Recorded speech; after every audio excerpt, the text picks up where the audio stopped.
The farm. Carver paced in the control room, watching over the front 40. The towers were spread out before him in perfect, neat rows. They hummed quietly and efficiently, and even with all he knew, Carver had to marvel at what technology had wrought. So much in so little space. Not a stream, but a swift and torrid river of data flowing by him every day, growing in front of him in tall steel stalks. All he need do was reach in, to look, and to choose. It was like panning for gold, but it was easier. He checked the overhead temperature gauges. All was perfect in the server room. He lowered his eyes to the screens on the workstations in front of him. His 3 engineers worked in concert on the current project, an attempted breach thwarted by Carver's skill and readiness. Now, the reckoning. The would-be intruder could not penetrate the walls of the farmhouse, but he had left his fingerprints all over it. Carver smiled as he watched his men retrieve the breadcrumbs, tracing the IP address through the traffic nodes, a high-speed chase back to the source. Soon, Carver would know who his opponent was, what firm he was with, what he had been looking for, and the advantage he hoped to gain. And Carver would take a retaliatory action that would leave the hapless contender crumpled and destroyed. Carver showed no mercy.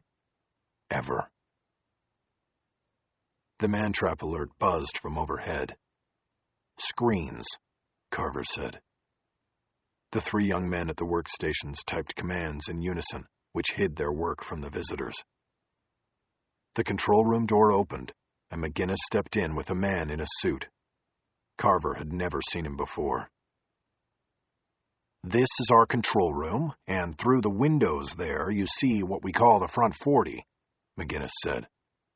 "All of our collocation services are centered here.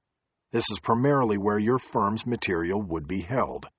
We have 40 towers in here holding close to 1,000 dedicated servers, and of course there's room for more. We'll never run out of room." The man in the suit nodded thoughtfully. "I'm not worried about room. Our concern is security." "Yes, this is why we stepped in here. I wanted you to meet Wesley Carver. Wesley wears a number of hats around here. He's our chief technology officer as well as our top threat engineer, and the designer of the data center. He can tell you all you need to know about collocation security." Another dog and pony show. Carver shook the suit's hand. He was introduced as David Wyeth of the St. Louis law firm Mercer and Gissel. It sounded like crisp white shirts and tweed. Carver noticed that Wyeth had a barbecue stain on his tie. Whenever they came into town, McGinnis took them to eat at Rosie's Barbecue. Carver gave Wyeth the show by rote, covering everything and saying everything the silk-stocking lawyer wanted to hear. Wyeth was on a barbecue and due diligence mission. He would go back to St. Louis and report on how impressed he had been. He would tell them that this was the way to go if the firm wanted to keep up with changing technologies and times. And McGinnis would get another contract. All the while he spoke, Carver was thinking about the intruder they had been chasing. Out there somewhere, not expecting the comeuppance that was speeding toward him.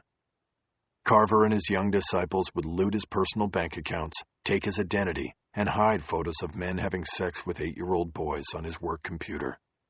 Then he would crash it with a replicating virus. When the intruder couldn't fix it, he would call in an expert. The photos would be found, and the police would be called.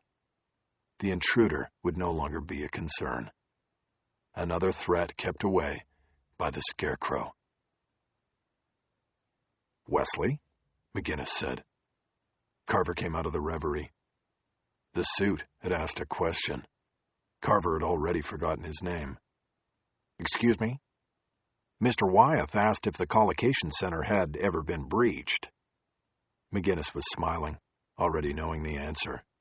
"No, sir, we've never been breached. To be honest, there have been a few attempts, but they have failed, resulting in disastrous consequences for those who tried."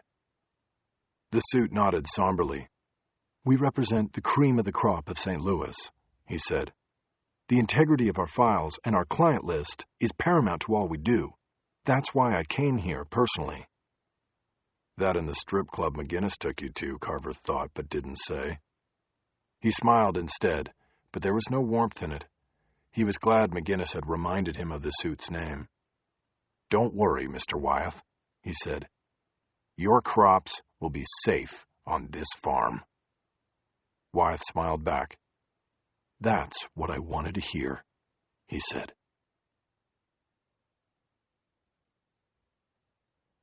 2. The Velvet Coffin. Every eye in the newsroom followed me as I left Kramer's office and walked back to my pod. The long looks made it a long walk.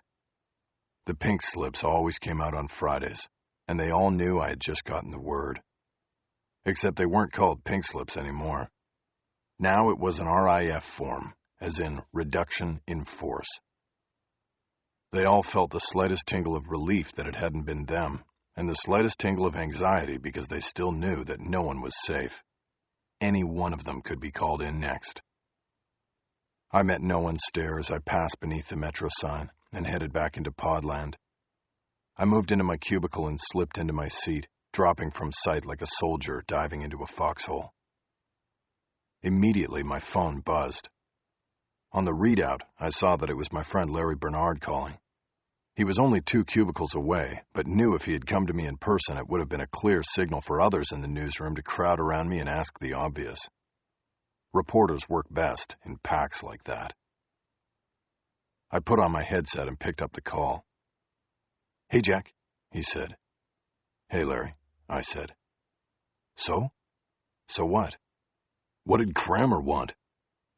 He pronounced the assistant managing editor's name Kramer, which was the nickname bestowed on Richard Kramer years earlier, when he was an assignment editor, more concerned with the quantity rather than the quality of news he got his reporters to produce for the paper. Other variations of his full or partial name evolved over time as well. "You know what he wanted. He gave me notice. I'm out of here." "Holy fucking shit, you got pinked!" "Yeah, that's right. But remember, we call it involuntary separation now." "Do you have to clear out right now? I'll help you." "No, I've got 2 weeks. May 22nd and I'm history." 2 weeks? Why 2 weeks? Most RIF victims had to clear out immediately. This edict was instated after one of the first recipients of a layoff notice was allowed to stay through the pay period.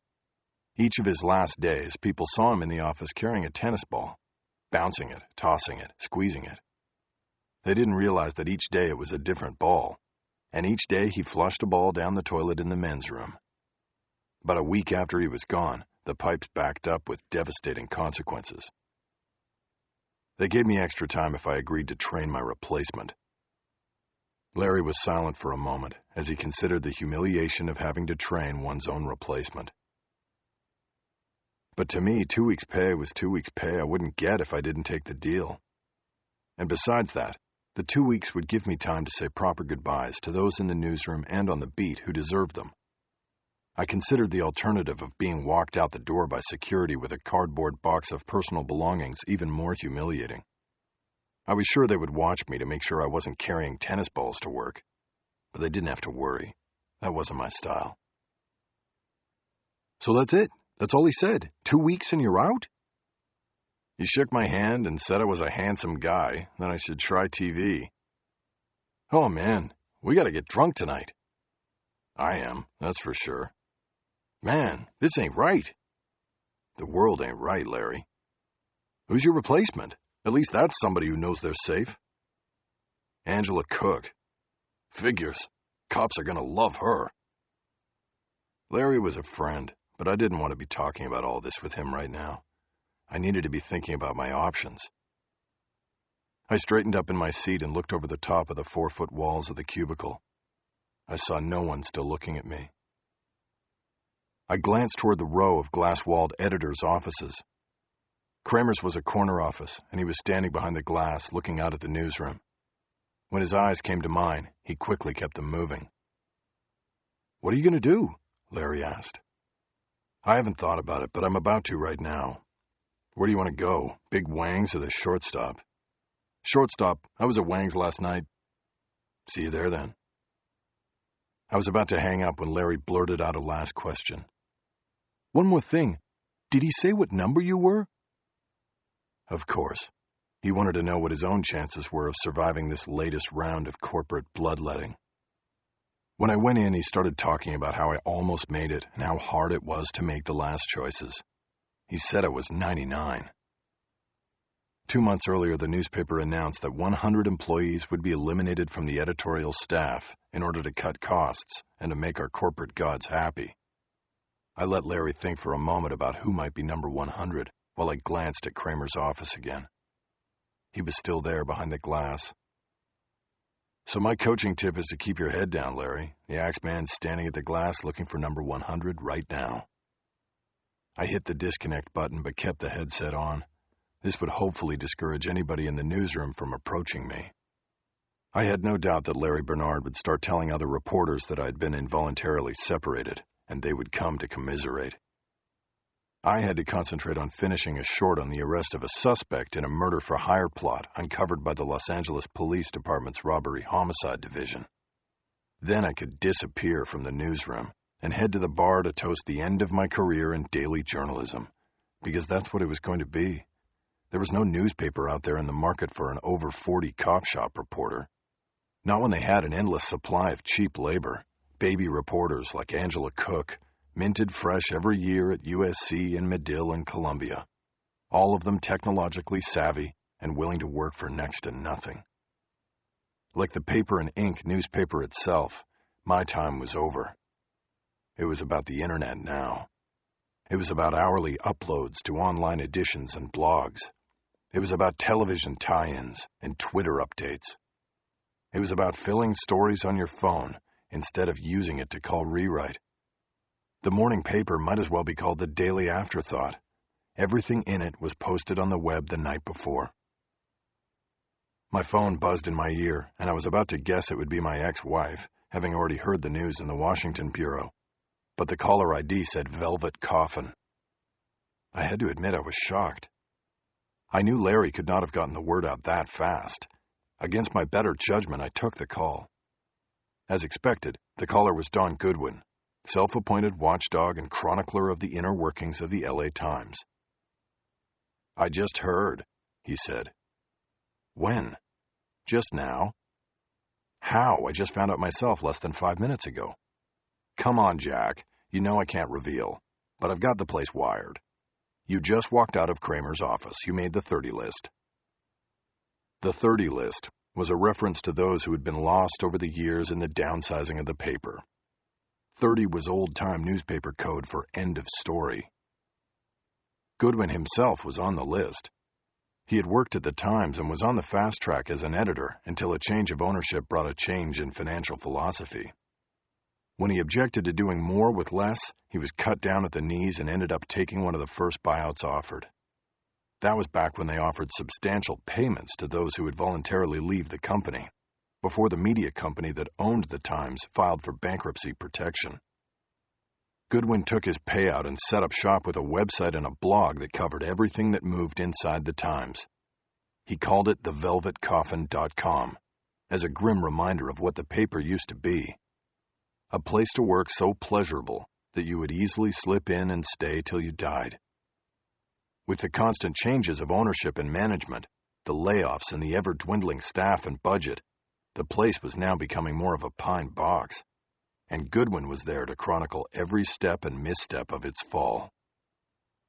His blog was updated almost daily and was avidly and secretly read by everybody in the newsroom. I wasn't sure much of the world beyond the thick, bomb-proof walls of the Times even cared. The Times was going the way of all journalism, and that wasn't news. Even the New York by God Times was feeling the pinch caused by the shift of society to the internet for news and advertising. The stuff Goodwin wrote about and was calling me about amounted to little more than rearranging deck chairs on the Titanic. But in another 2 weeks, it wouldn't matter to me. I was moving on and already secretly thinking about the half-started, half-assed novel I had waiting in a drawer somewhere in my house. I was going to pull that baby out as soon as I got home. I knew I could milk my savings for at least 6 months, and after that I could live off the equity in my house, what was left of it after the recent slide, if I needed to. I could also downsize my car and save on gas by getting one of those hybrid tin cans everybody in town was driving. I was already beginning to see my shove out the door as an opportunity. Deep down, every journalist wants to be a novelist. It's the difference between art and craft. Every writer wants to be considered an artist, and I was now getting my shot at it. The half novel I had sitting in my desk, the plot of which I couldn't even correctly remember, was my ticket. "Are you out the door today?" Goodwin asked. "No, I got a couple of weeks if I agreed to train my replacement." I agreed. How fucking noble of them. Don't they allow anybody any dignity over there anymore? Hey, it beats walking out with a cardboard box today. 2 weeks' pay is 2 weeks' pay. But do you think that's fair? How long have you been there? 6, 7 years, and they give you 2 weeks? He was trying to draw an angry quote from me. I was a reporter. I knew how it worked. He wanted something juicy he could put in the blog, but I wasn't biting. I told Goodwin I had no further comment for the velvet coffin, at least not until I was permanently out the door. He wasn't satisfied with that answer and kept trying to pry a comment out of me until I heard the call on hold beep in my ear. I looked at the caller ID and saw XXXXX on the screen. This told me the call had come through the switchboard rather than from a caller who had my direct number. Lorene, the newsroom operator I could see on duty in the booth, would have been able to tell I was on my line, so her decision to park a call on it rather than take the message could only mean the caller had convinced her that the call was important. I cut Goodwin off. "Look, Don, I've got no comment and I need to go. I've got another call." I pushed the button before he could take a third swing at getting me to discuss my employment situation. "This is Jack McAvoy," I said after switching over. Silence. "Hello, this is Jack McAvoy. How can I help you?" Call me biased, but I immediately identified the person who replied as female, black, and uneducated. "McAvoy? When you gonna tell the truth, McAvoy?" "Who is this?" "You telling lies, McAvoy, in your paper." I wished it was my paper. "Ma'am, if you want to tell me who you are and what your complaint is, I'll listen. Otherwise, I'm—" "They now saying Mizo's an adult, and what kind of shit is that? He didn't kill no whore." Immediately, I knew it was one of those calls on behalf of the innocent, the mother or girlfriend who had to tell me how wrong my story was. I got them all the time, but not for too much longer.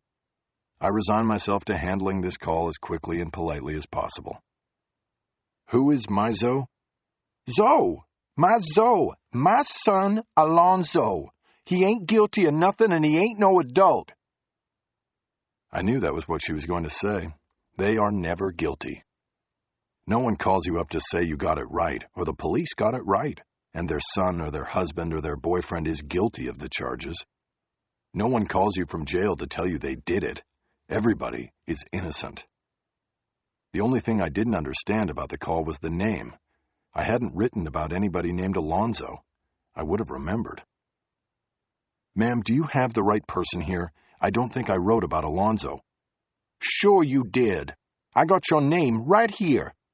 You said he stuffed her in the trunk, and that's some motherfucking shit right there." Then it came together. The trunk murder from last week. It was a 6-inch short because nobody on the desk was all that interested. Juvenile drug dealer strangles one of his customers and puts her body in the trunk of her own car. It was a black-on-white crime, but still the desk didn't care, because the victim was a drug user. Both she and her killer were marginalized by the paper. You start cruising down to South LA to buy heroin or rock cocaine, and what happens, happens. You won't get any sympathy from the gray lady on Spring Street. There isn't much space in the paper for that. 6 inches inside is all you're worth, and all you get. I realized I didn't know the name Alonzo because I'd never been given it in the first place. The suspect was 16 years old, and the cops didn't give out the names of arrested juveniles. I flipped through the stack of newspapers on the right side of my desk until I found the Metro section from 2 Tuesdays back. I opened it to page 4 and looked at the story. It wasn't long enough to carry a byline. But the desk had put my name as a tagline at the bottom. Otherwise, I wouldn't have gotten the call. Lucky me. Alonzo is your son, I said, and he was arrested 2 Sundays ago for the murder of Denise Babbitt. Is that correct? I told you that is motherfucking bullshit. Yes, but that's the story we're talking about, right? That's right. And when you gonna write about the truth? The truth being that your son is innocent. That's right. You got it wrong. And now they say he's gonna be tried as an adult and he's only 16 years old. How can they do that to a boy? What is Alonzo's last name? Winslow. Alonzo Winslow. And you are Mrs. Winslow? No, I am not, she said indignantly. You gonna put my name in the paper now with a mess of lies? No, ma'am. I just want to know who I'm talking to, that's all. Wanda Sessoms? I don't want my name in no paper. I want you to write the truth is all. You ruin his reputation calling him a murderer like that. Reputation was a hot-button word when it came to redressing wrongs committed by a newspaper, but I almost laughed as I scanned the story I'd written. I said he was arrested for the murder, Mrs. Sessoms. That is not a lie. That is accurate. He arrested, but he didn't do it. The boy wouldn't hurt a fly. Police said he had an arrest record going back to 12 years old for selling drugs. Is that a lie, too? He on the corners, yeah, but that don't mean he go and kill nobody. They pinning a rap on him, and you just along for the ride with your eyes closed nice and tight. The police said that he confessed to killing the woman and putting her body in the trunk. That's a damn lie. He did no such thing. I didn't know if she was referring to the murder or the confession, but it didn't matter. I had to get off. I looked at my screen and saw I had 6 emails waiting. They had all come in since I had walked out of Kramer's office. The digital vultures were circling. I wanted to end this call and pass it and everything off to Angela Cook. Let her deal with all the crazy and misinformed and ignorant callers. Let her have it all. Okay, Mrs. Winslow, It's Sessoms, I told you. You see how you're getting things wrong all the time? She had me there. I paused for a moment before speaking. I'm sorry, Mrs. Sessoms. I've taken some notes here, and I will look into this, and if there's something I can write about, then I will certainly call you. Meantime, best of luck to you, and... No, you won't. I won't what? You won't call me. I said I would call you if I... You didn't even ask me for my number. You don't care. You're just a bullshit motherfucker like the rest of them, and my boy goes to prison for something he didn't do. She hung up on me. I sat motionless for a moment, thinking about what she had said about me, then tossed the Metro section back on the stack. I looked down at my notebook in front of my keyboard. I hadn't taken any notes, and that supposedly ignorant woman had me pegged on that too. I leaned back in my chair and studied the contents of my cubicle. A desk, a computer, a phone, and 2 shelves stacked with files, notebooks, and newspapers. A red leather-bound dictionary so old and well-used that the Webster's had been worn off its spine. My mother had given it to me when I told her I wanted to be a writer. It was all I really had left after 20 years in journalism. All I would take with me at the end of the 2 weeks that had any meaning was that dictionary. Hi, Jack. I turned from my reverie to look up at the lovely face of Angela Cook. I didn't know her, but I knew her. A fresh hire from a top-flight school. She was what they call a mojo, a mobile journalist nimbly able to file from the field via any electronic means. She could file text and photos for the website or paper, or video and audio for television and radio partners. She was trained to do it all, but in practice, she was still as green as can be. She was probably being paid $500 a week less than me, and in today's newspaper economy, that made her a greater value to the company. Never mind the stories that would be missed because she had no sources. Never mind how many times she would be set up and manipulated by the police brass, who knew an opportunity when they saw it. She was probably a short-timer anyway. She'd get a few years' experience, get some decent bylines, and move on to bigger things. Law school or politics, maybe a job in TV. But Larry Bernard was right. She was a beauty, with blonde hair over green eyes and full lips. The cops were going to love seeing her around headquarters. It would take no more than a week before they forgot about me. Hi, Angela. Mr. Kramer said I should come over.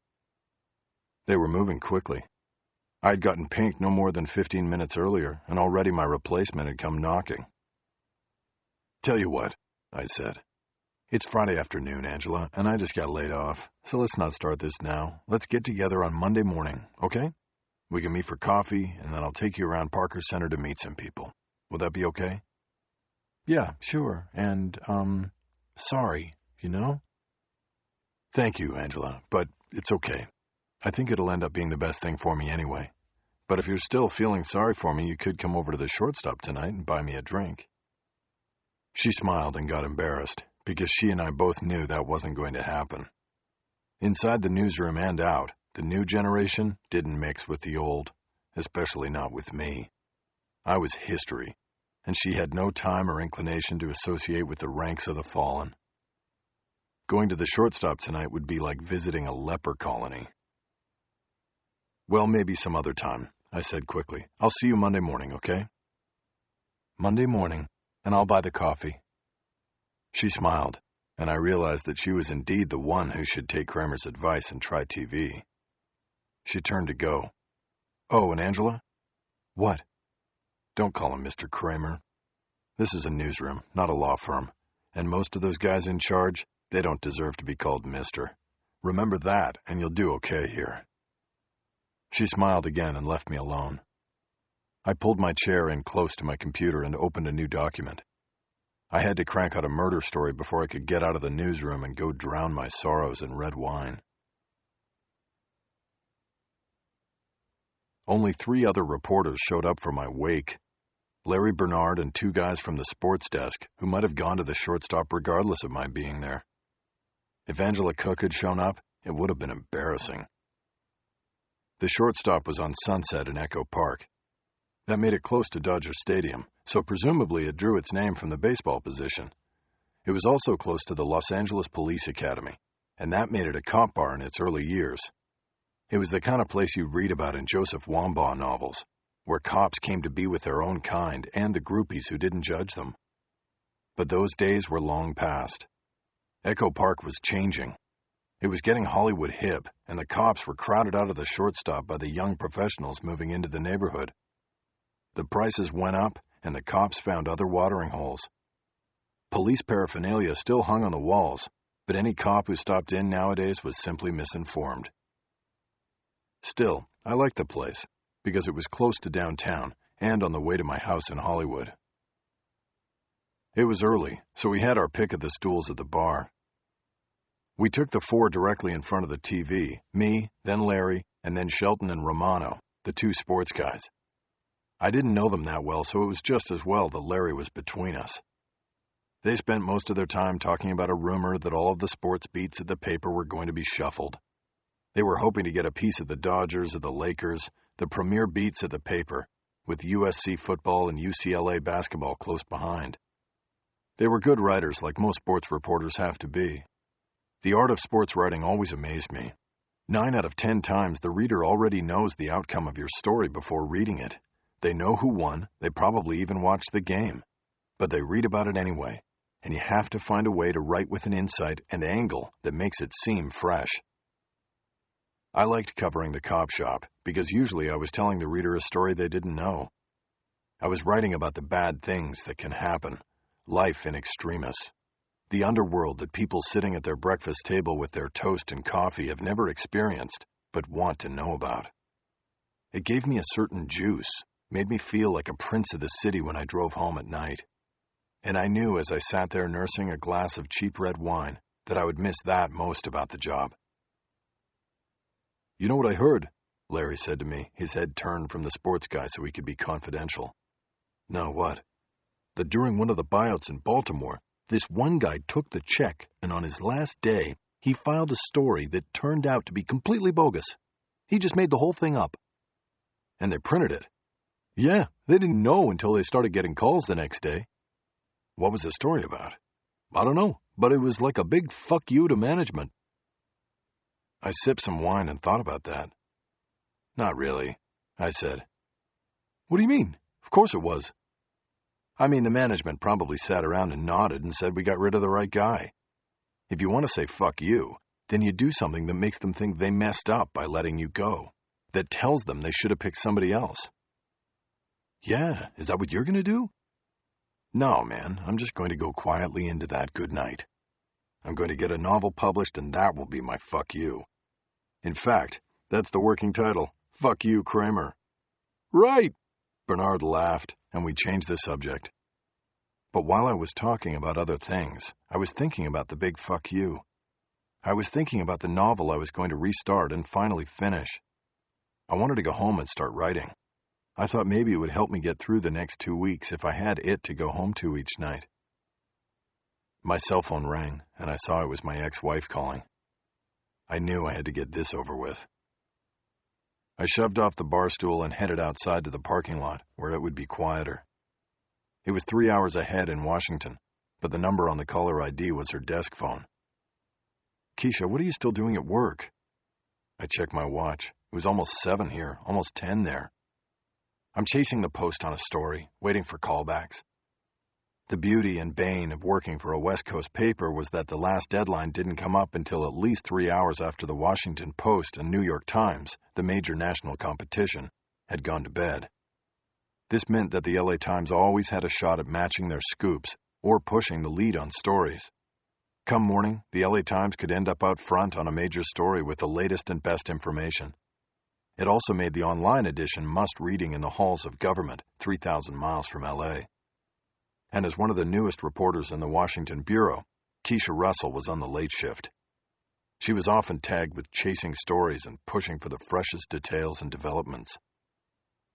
That sucks, I said. Not as bad as what I heard happened to you today. I nodded. Yeah, I got downsized, Keish. I'm so sorry, Jack. Yeah, I know. Everybody is. Thanks. It should have been clear I was in the gun sights when they didn't send me to D.C. with her 2 years earlier, but that was another story. A silence opened up between us, and I tried to step on it.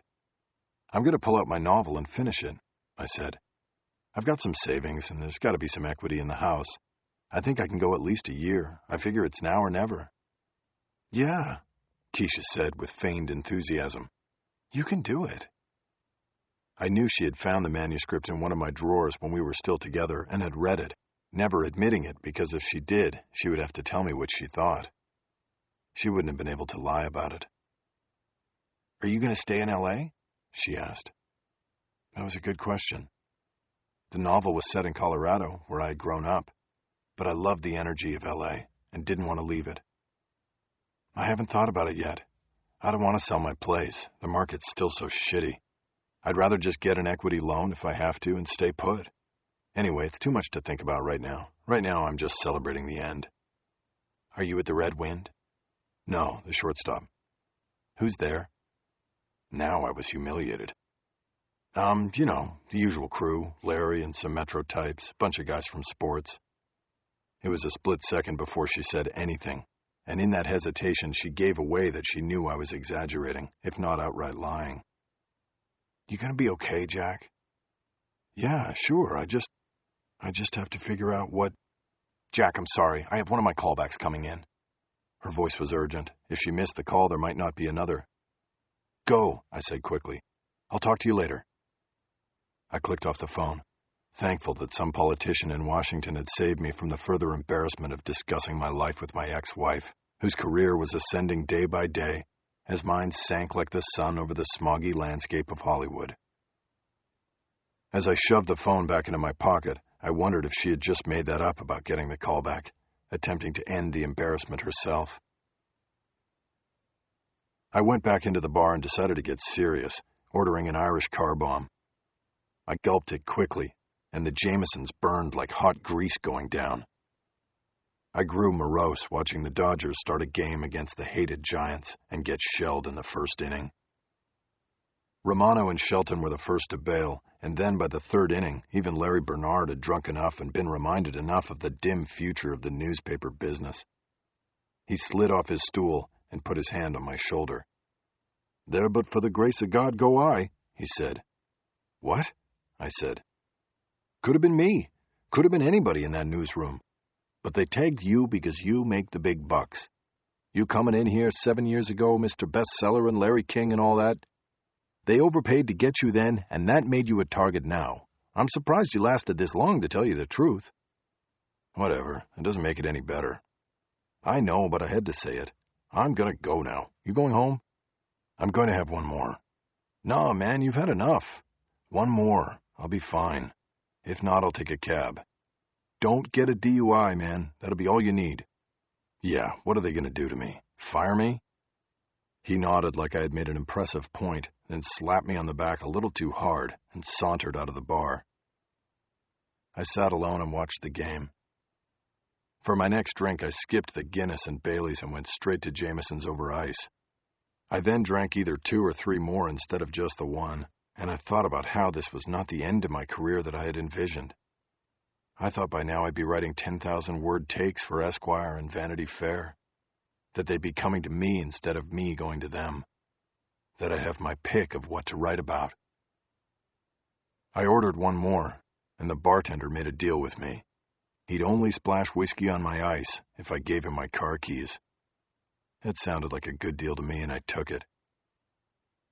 With the whiskey burning my scalp from underneath, I thought about Larry Bernard's story about Baltimore and the ultimate fuck you. I think I nodded to myself a couple of times and held my glass up in toast to the lame duck reporter who had done it. And then another idea burned through and seared an imprint on my brain. A variation on the Baltimore fuck you, one with some integrity and as indelible as the etching of a name on a glass trophy. Elbow on the bar top, I held the glass up again, but this time it was for myself. Death is my beat, I whispered to myself. I make my living from it. I forge my professional reputation on it. Words spoken before, but not as my own eulogy. I nodded to myself and knew just how I was going to go out. I had written at least 1,000 murder stories in my time. I was going to write one more. A story that would stand as the tombstone on my career. A story that would make them remember me after I was gone. The weekend was a blur of alcohol, anger, and humiliation as I grappled with a new future that was no future. After briefly sobering up on Saturday morning, I pulled my novel in progress out of a drawer at the bottom of the desk in my home office and began reading. I soon saw what my ex-wife had seen long ago. What I should have seen long ago. It wasn't there, and I was kidding myself if I thought it was. The conclusion was that I would have to start from scratch if I was going to go this way, and the thought of that was debilitating. When I took a cab back to the shortstop to get my car, I ended up staying and closing the place out early Sunday morning, watching the Dodgers lose again, and drunkenly telling complete strangers about how fucked up the Times and the whole newspaper business was. It took me all the way into Monday morning to get cleaned up. I rolled in 45 minutes late to work after finally getting my car at the shortstop, and I could still smell the alcohol coming out of my pores. Angela Cook was already sitting at my desk in a chair she had borrowed from one of the empty cubicles. There had been a lot of them since they'd started the buyouts and the layoffs. "Sorry I'm late, Angela," I said. "It was kind of a lost weekend, starting with the party on Friday. You should have come." She smiled demurely, like she knew there had been no party, just a one-man wake. "I got you some coffee, but it's probably cold by now," she said. "Thanks." I picked up the cup she had gestured to, and it had indeed cooled. But the good thing about the Times cafeteria was free refills. At least they hadn't changed that yet. "Tell you what," I said. "Let me go check in with the desk, and if nothing's happening, we can go get refills and talk about how you're going to take over." I left her there and walked out of Podland and over toward the Metro desk. On the way, I stopped at the switchboard. It sat like a lifeguard stand in the middle of the newsroom, built high so that the operators could look out across the vast newsroom and see who was in and able to receive calls. I stepped to the side of the station so one of the operators could look down and see me. It was Lorene, who had been on duty the Friday before. She raised a finger to tell me to hold. She handled 2 quick transfers and then pulled one side of her headset off her left ear. "I don't have anything for you, Jack," she said. "I know. I want to ask about Friday. You transferred a call to me late in the afternoon from a lady named Wanda Sessoms. Would there be any record of her phone number? I forgot to ask for it." Lorene shoved her headset back in place and handled another call. Then, without pulling her ear free, she told me she didn't have the number. She had not written it down at the time, and the system only kept an electronic list of the last 500 calls to come in.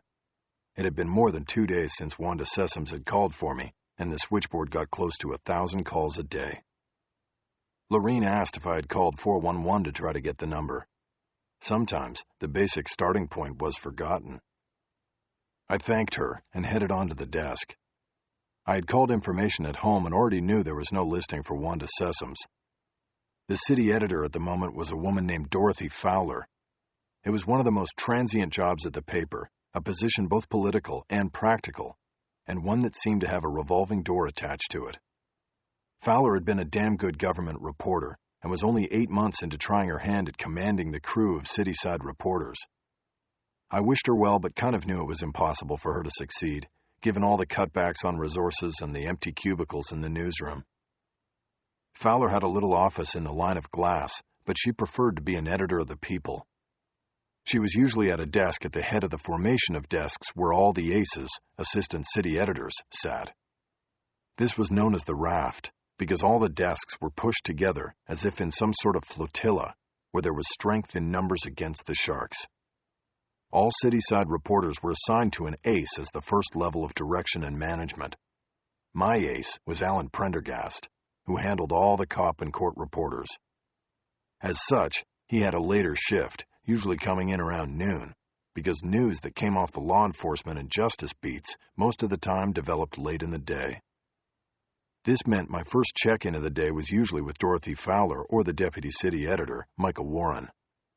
I always tried to make it Fowler because she ranked higher and Warren and I never got along. This might have had something to do with the fact that long before I had come to the Times, I had worked for the Rocky Mountain News out of Denver and had encountered Warren and competed with him on a major story.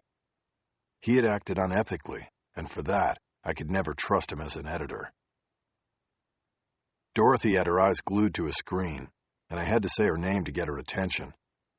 We hadn't talked since I'd been pink-slipped, so she immediately looked up at me with a sympathetic frown you might reserve for someone you just heard had been diagnosed with pancreatic cancer. "Come inside, Jack," she said. She stood up and left the raft and headed to her seldom-used office.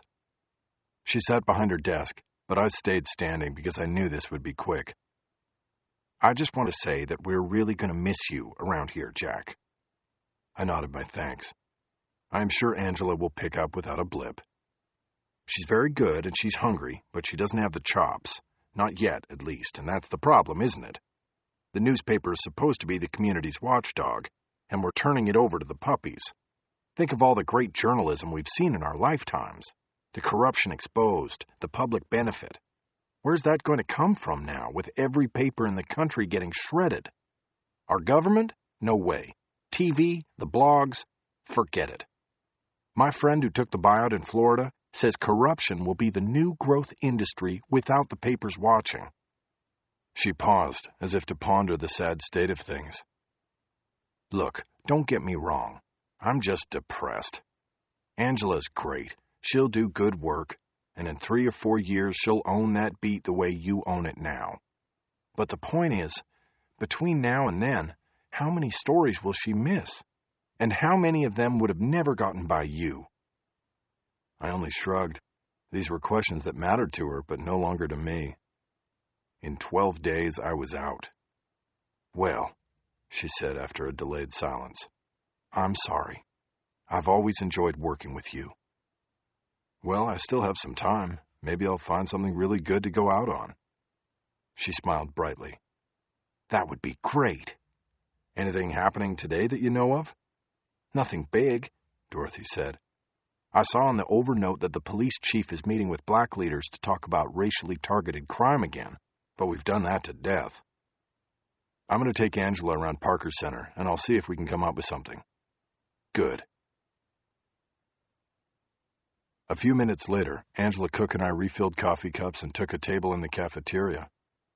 It was on the first floor in the space where the old presses had turned for so many decades before they started printing the paper off-site.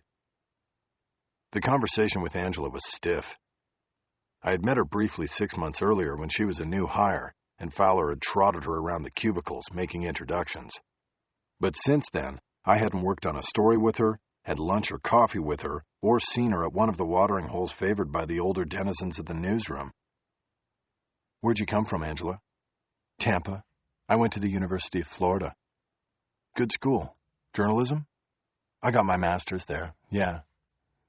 "Have you done any cop shop reporting?"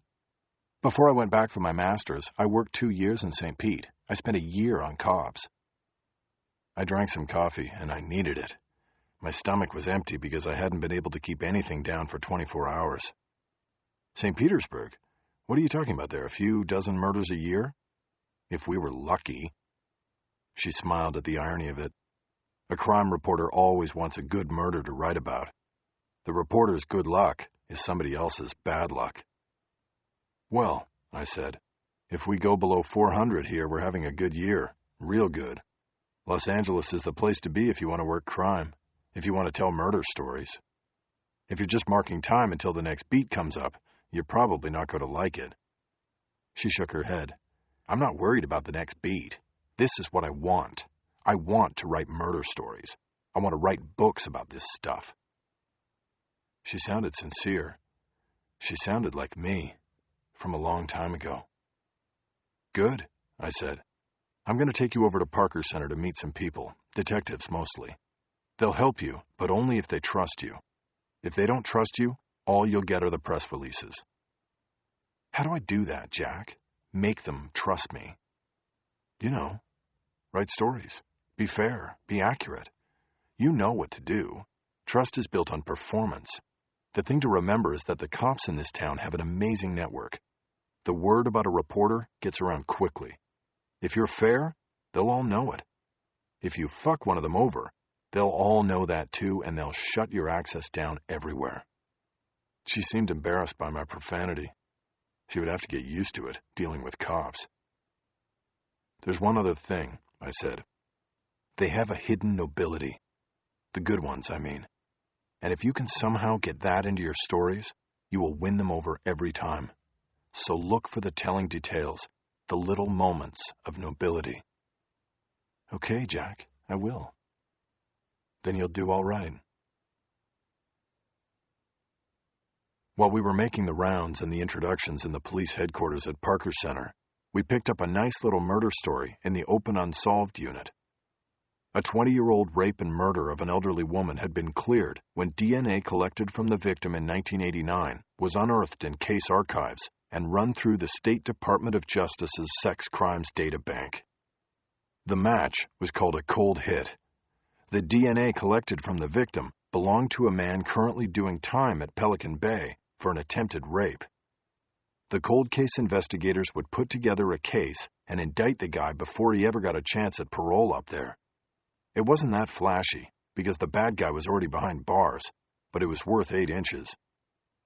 People like to read stories that reinforce the idea that bad people don't always get away, especially in an economic downturn, where it's so easy to be cynical. When we got back to the newsroom, I asked Angela to write it up, her first story on the beat, while I tried to run down Wanda Sessoms, my angry caller from the Friday before. Since there was no record of her call to the Times switchboard, and a quick check with directory assistance had turned up no listing for Wanda Sessoms in any of LA's area codes, I next called Detective Gilbert Walker at the Santa Monica Police Department. He was the lead investigator on the case that resulted in Alonzo Winslow's arrest in the murder of Denise Babbitt. I guess you could say it was a cold call. I had no relationship with Walker, as Santa Monica didn't come up very often on the news radar. It was a relatively safe beach town between Venice and Malibu that had a pressing homeless problem, but not much of a murder problem. The police department investigated only a handful of homicides each year, and most of these weren't newsworthy. More often than not, they were body dump cases, like Denise Babbitt's. The murder occurs somewhere else, like the south end of LA, and the beach cops are left to clean up the mess. My call found Walker at his desk. His voice seemed friendly enough until I identified myself as a reporter with the Times. Then it went cold. That happened often. I had spent 7 years on the beat and had many cops and many departments that I counted as sources and even friends. In a jam, I could reach out. But sometimes you don't get to pick who you have to reach out to. The bottom line is, you can never get them all in your corner. The media and the police have never been on comfortable terms.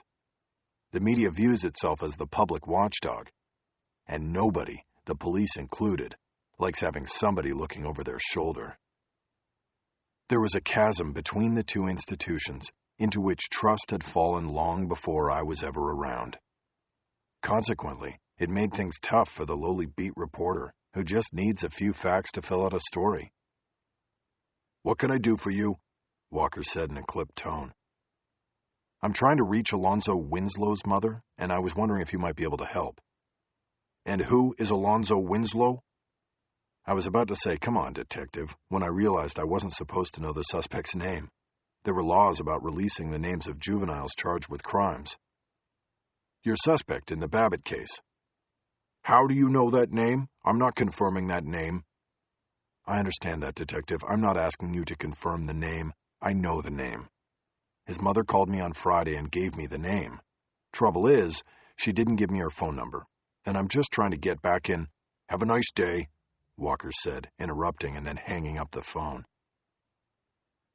I leaned back in my desk chair, noting to myself that I needed to tell Angela Cook that the nobility I mentioned earlier did not reside in all cops.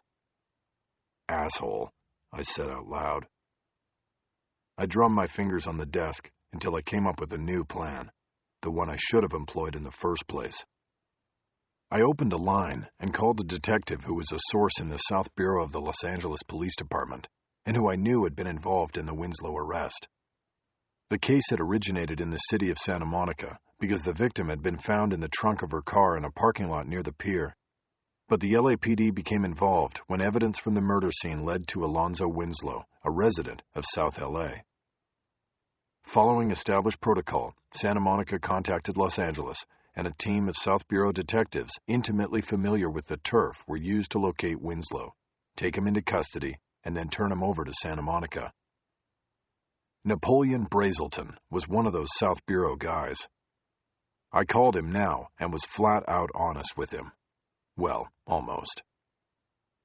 "Remember the bus 2 weeks ago for the girl in the trunk?" I asked. "Yeah, that's Santa Monica," he said. "We just helped out." "Yeah, I know. You guys took Winslow down for them. That's what I'm calling about." "It's still their case, man." "I know, but I can't get a hold of Walker over there, and I don't know anybody else in that department. But I know you, and I want to ask about the arrest, not the case." "What, is there a beef? We didn't touch that kid." "No, detective, no beef. Far as I know, it was a righteous bust. I'm just trying to find the kid's house. I want to see where he was living. Maybe talk to his mother." "That's fine, but he was living with his grandmother." "You sure?" "The information we got in the briefing was that he was with the grandmother. We were the big bad wolves hitting Grandma's house. There was no father in the picture, and the mother was in and out, living on the street. Drugs." "Okay, then I'll talk to the grandmother. Where's the place?" "You're just cruising on down to say hello." He said it in a disbelieving tone, and I knew that was because I was white and would likely be unwelcome in Alonzo Winslow's neighborhood. "Don't worry, I'll take somebody with me. Strength in numbers." "Good luck. Don't get your ass shot until after I go off watch at 4. "I'll do my best. What's the address, do you remember?" "It's in Rhodia Gardens. Hold on." He put the phone down while he looked up the exact address. Rhodia Gardens was a huge public housing complex in Watts that was like a city unto itself. A dangerous city. It was named after Simon Rhodia, the artist who had created one of the wonders of the city, the Watts Towers. But there wasn't anything wonderful about Rhodia Gardens. It was the kind of place where poverty, drugs, and crime had cycled for decades. Multiple generations of families living there and unable to get out and break free. Many of them had grown up having never been to the beach or on an airplane or even to a movie in a theater. Brazelton came back and gave me the full address but said he had no phone number. I then asked if he had a name for the grandmother, and he gave me the name I already had. Wanda Sessoms. Bingo, my caller. She had either lied about being the young suspect's mother, or the police had their information wrong.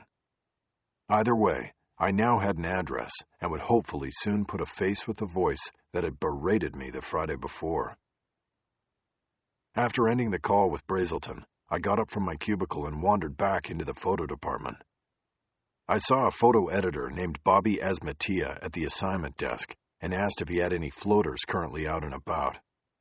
He looked down at his personnel log and named 2 photographers who were out in their cars looking for wild art, photographs unconnected to news events that could be used to splash color on a section front.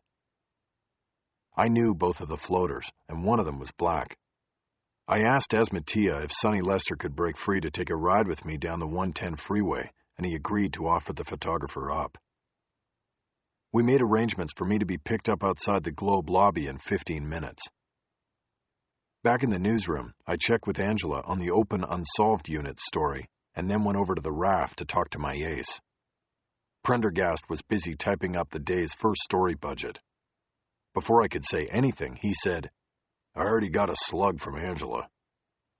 A slug and budget line were a one-word title for a story and a line of description that was put on the overall story budget, so when editors gathered around the table in the daily news meeting, they would know what was being produced for the web and print editions and could discuss what was an important story, what wasn't, and how it should all be played in the paper. "Yeah, she's got a handle on that," I said. "I just wanted to let you know I'm going to take a ride down south with a photographer." "What's up?" "Nothing yet, but I may have something to tell you later on." "Okay." Prendo was always cool about giving me rope. Now it didn't matter anymore. But even before I got the reduction in force form, he'd always exercised a hands-off approach to reporter management. We got along pretty well. He wasn't a pushover. I would have to account for my time and what I was pursuing, but he always gave me the chance to put it together before I had to bring him into the loop. I headed away from the raft and over to the elevator alcove. "Got dimes?" Prendergast called after me. I waved a hand over my head without looking back. Prendergast always called that out to me when I left the city room to chase a story. It was a line from Chinatown. I didn't use payphones anymore. No reporter did. But the sentiment was clear. Stay in touch. The Globe lobby was the formal entrance to the newspaper building at the corner of First and Spring. A brass globe the size of a Volkswagen rotated on a steel axis at the center of the room. The many international bureaus and outposts of the Times were permanently notched on the raised continents, despite the fact that many had been shuttered to save money. The marble walls were adorned with photos and plaques denoting the many milestones in the history of the paper, the Pulitzer Prizes won, and the staff that won them, and the correspondents killed in the line of duty. It was a proud museum, just as the whole paper would be before too long. The word was that the building was up for sale. But I only cared about the next 12 days. I had one last deadline and one last murder story to write. I just needed that globe to keep turning until then. Sonny Lester was waiting in a company car when I pushed through the heavy front door. I got in and told him where we were going. He made a bold U-turn to get over to Broadway and then took it to the freeway entrance just past the courthouse. Pretty soon we were on the 110 heading into South L.A. "I take it that it's no coincidence that I'm on this assignment," he said after we cleared downtown. I looked over at him and shrugged. "I don't know," I said. "Ask Asmatia. I told him I needed somebody and he told me it was you." Lester nodded like he didn't believe it, and I didn't really care. Newspapers had a strong and proud tradition of standing up against segregation and racial profiling and things like that. But there was also a practical tradition of using newsroom diversity to its full advantage. If an earthquake shatters Tokyo, send a Japanese reporter. If a black actress wins the Oscar, send a black reporter to interview her. If the Border Patrol finds 24 dead illegals in the back of a truck in Calexico, Send your best Spanish-speaking reporter. That's how you got this story. Lester was black, and his presence might provide me safety as I entered the projects. That's all I cared about.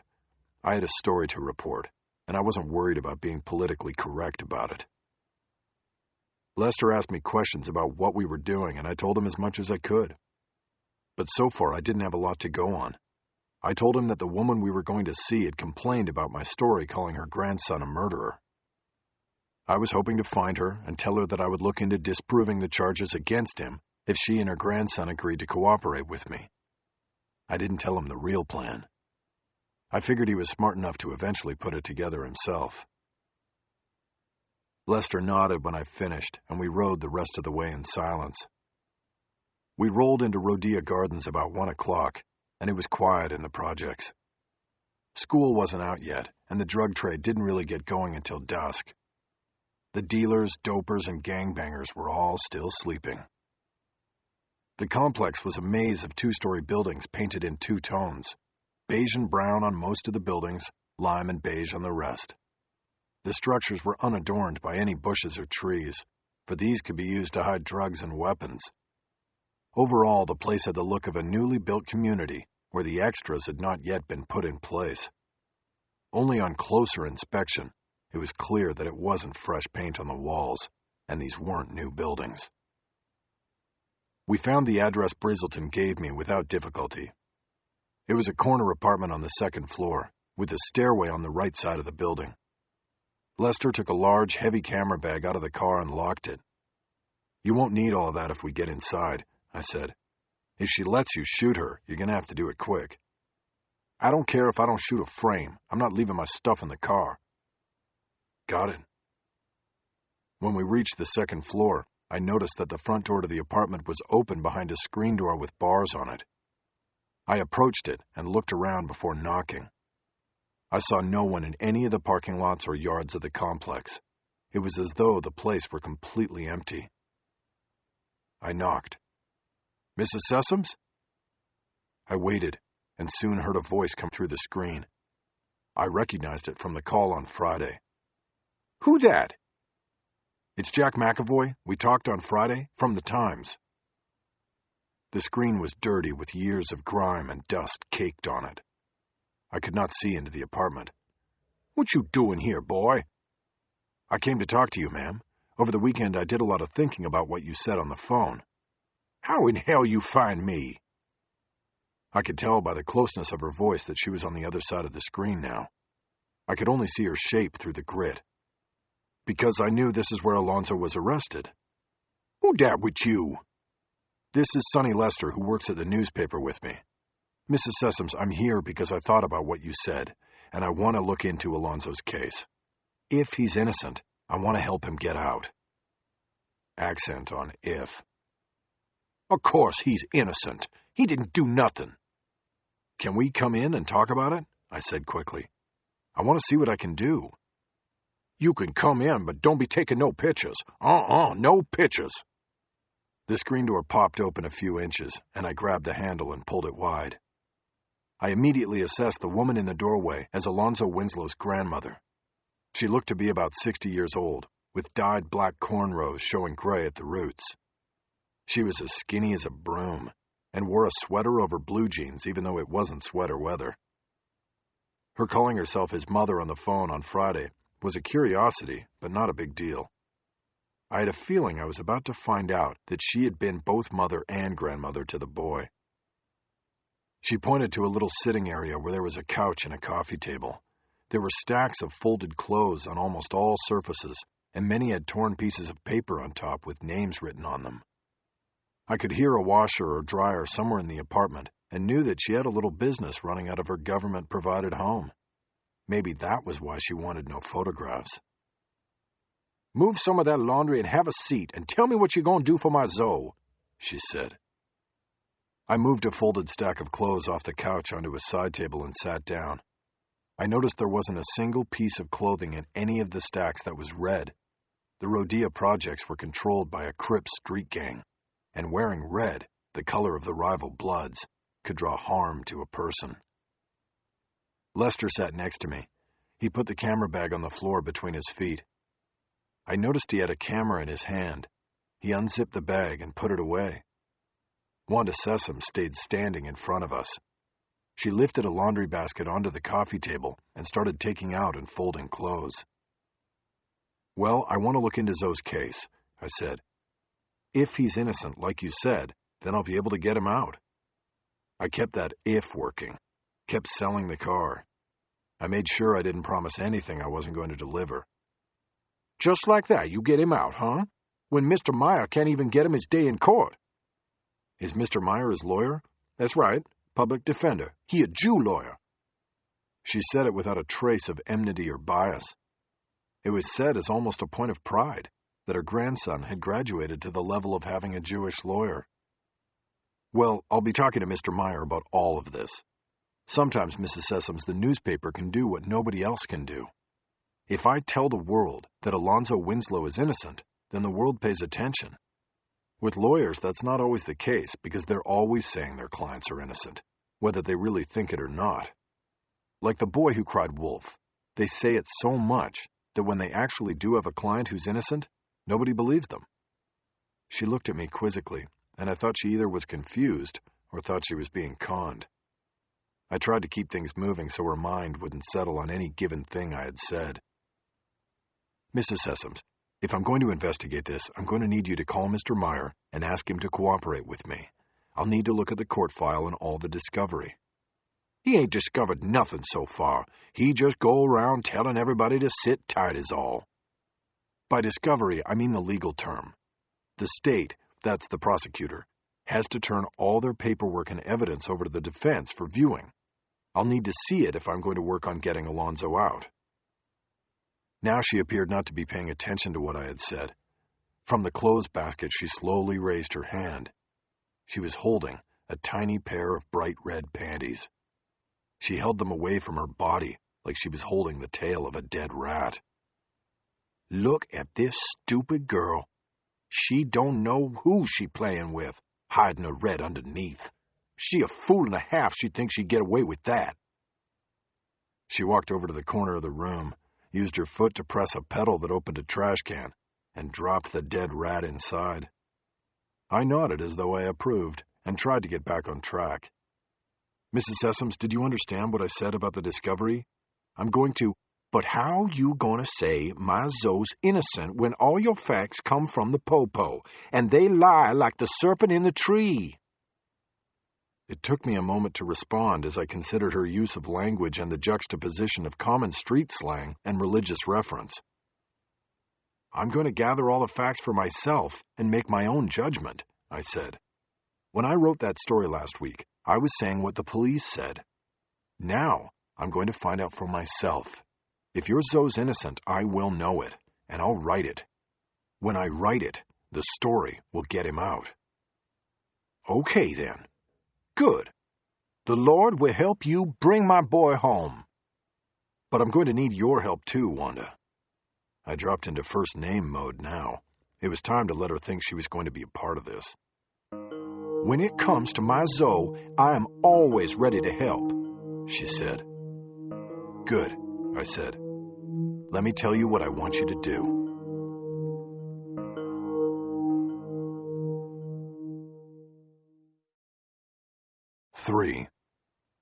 The farm. Carver was in his office with the door closed. He was humming to himself and intently watching the cameras, his screen set in multiplex mode, 36 views on each. He was able to scan all of the cameras, even the angles nobody knew about. With a flick of his finger on the heat pad, he drew one camera angle into full screen on the middle plasma. Geneva was behind the counter, reading a paperback novel. He tightened the focus, attempting to see what she was reading. He couldn't see the title, but he could make out the author's name at the top of the page, Janet Ivanovich. He knew she had read several books by this writer. He often saw her smiling to herself as she read. This was good information to know. He would go to a bookstore and pick up a copy of an Ivanovich book.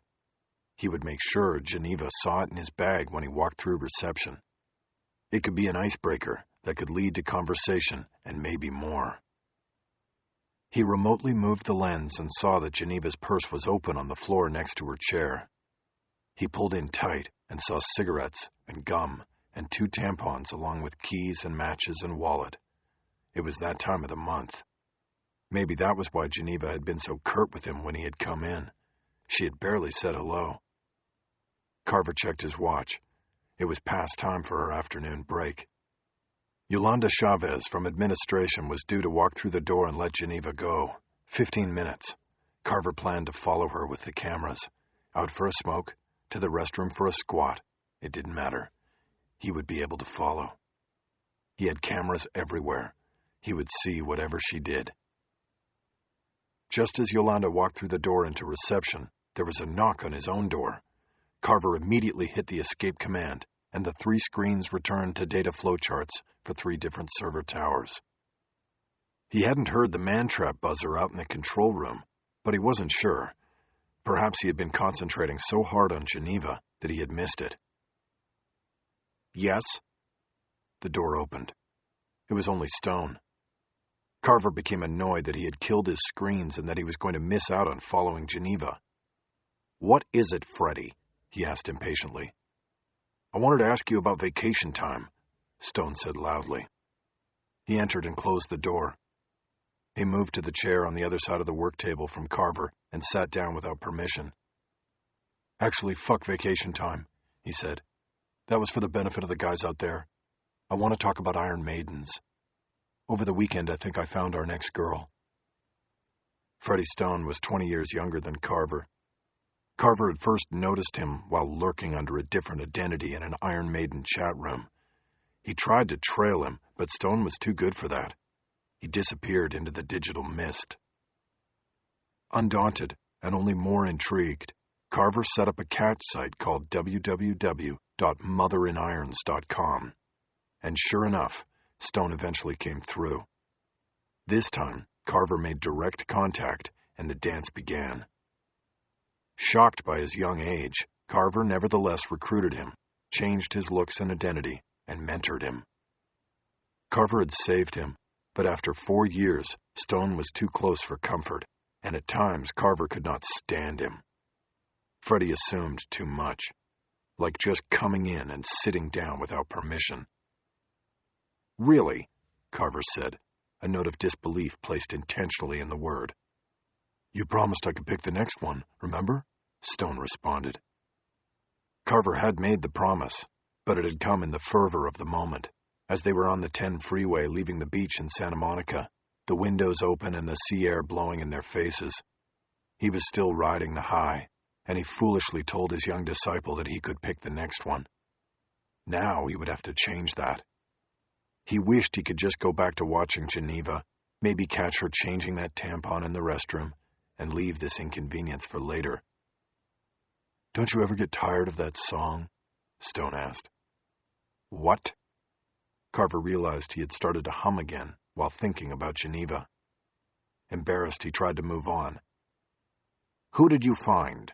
He asked. Stone smiled broadly and shook his head like he could hardly believe his good luck. This girl who has her own porn site.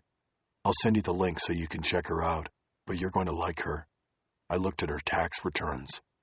Last year, she cleared $280K just from people signing up for $25 a month to watch her fuck people. Where'd you find her? Dewey and Bach, accountants. She got audited by something called the California Tax Franchise Board, and they handled it. All her 411 is right there. Everything we need to set up. Then I went and checked her out on the website, mandyforyou.com. She's a stone fox with long legs, just our type. Carver could feel the slight trill of anticipation in his dark fiber, but he wasn't going to make a mistake. Where exactly in California? He asked. Manhattan Beach, Stone said. Carver wanted to reach across the glass tabletop and whack Stone on the side of the head with one of the plasma screens. Do you know where Manhattan Beach is? He asked instead. Isn't it down by La Jolla in San Diego, down there? Carver shook his head. First of all, it's La Jolla. And no, Manhattan Beach is not near it anyway. It's by L.A. and not too far from Santa Monica, so forget her. We're not going back there for a good long time. You know the rules. But Dub, she's perfect. Plus, I already pulled files on her. L.A.'s a big place. Nobody in Santa Monica is going to care about what happens in Manhattan Beach. Carver shook his head emphatically. You can put the files right back. We just burned L.A. for at least 3 years. I don't care who you find or how safe you think it is. I am not deviating from the protocol. And another thing, my name is Wesley, not Wes, and certainly not Dub. Stone looked down at the glass tabletop and seemed crushed. Tell you what, Carver said. I'll go to work on it, and I'll find us someone. You wait and see, and you'll be very happy. I guarantee it. But it was going to be my turn. Now Stone was pouting. You had your turn, and you blew it, Carver said. Now it goes to me. So why don't you go back out there and get to work? You still owe me status reports on towers 80 through 85. I want them by the end of the day. Whatever. Go and cheer up, Freddy. We'll be on the hunt again before the end of the week. Stone stood up and turned toward the door. Carver watched him go, wondering how long it would be before he had to get rid of him. Permanently. Working with a partner was always preferable. But eventually, all partners got too close and assumed too much. They started calling you by a name no one has ever used. They started thinking it was an equal partnership with equal voting rights. That was unacceptable and dangerous. One person called the shots, himself. Close the door, please, Carver said. Stone did as instructed. Carver went back to the cameras. He quickly pulled up the camera over the reception area and saw Yolanda sitting behind the counter. Geneva was gone. Jumping from camera to camera, he started searching for her. 4. The Big 3-0. By the time Sonny Lester and I left the apartment where Wanda Sessoms lived, the projects were alive and busy. School was out, and the drug dealers and their customers were up. The parking lots, playgrounds, and burned-out lawns between the apartment buildings were becoming crowded with children and adults. The drug business here was a drive-through operation, with an elaborate setup involving lookouts and handlers of all ages who would direct buyers through the maze of streets in the projects to a buy location that was continuously changed throughout the day. The government planners who designed and built the place had no idea they were creating a perfect environment for the cancer that would in one way or another destroy most of its inhabitants. I knew all of this because I had ridden with South Bureau narcotics teams on more than one occasion while writing my semi-annual updates on the local drug war. As we crossed a lawn and approached Lester's company car, we moved with the heads down, minding our own business purpose. We just wanted to get out of Dodge. It wasn't until we were almost right to the car that I saw the young man leaning against the driver's door. He was wearing untied work boots, blue jeans dropped halfway down his blue-patterned boxer shorts, and a spotless white T-shirt that almost glowed in the afternoon sun. It was the uniform of the Crips set, which ruled the projects. They were known as the BH set, which alternately meant bounty hunters or blood hunters, depending on who was spraying the paint. "How y'all doing?" he said. "We're fine," Lester said. "Just going back to work." "You the popo now?" Lester laughed like that was the biggest joke he'd heard in a week. "Nah, man, we're with the paper." Lester nonchalantly put his camera bag in the trunk and then came around to the door where the young man was leaning. He didn't move. "Gotta go, bro. Can I get by you there?" I was on the other side of the car by my door. I felt my insides tighten. If there was going to be a problem, it was going to happen right now. I could see others in the same gang uniform standing back on the shaded side of the parking lot, ready to be called in if needed.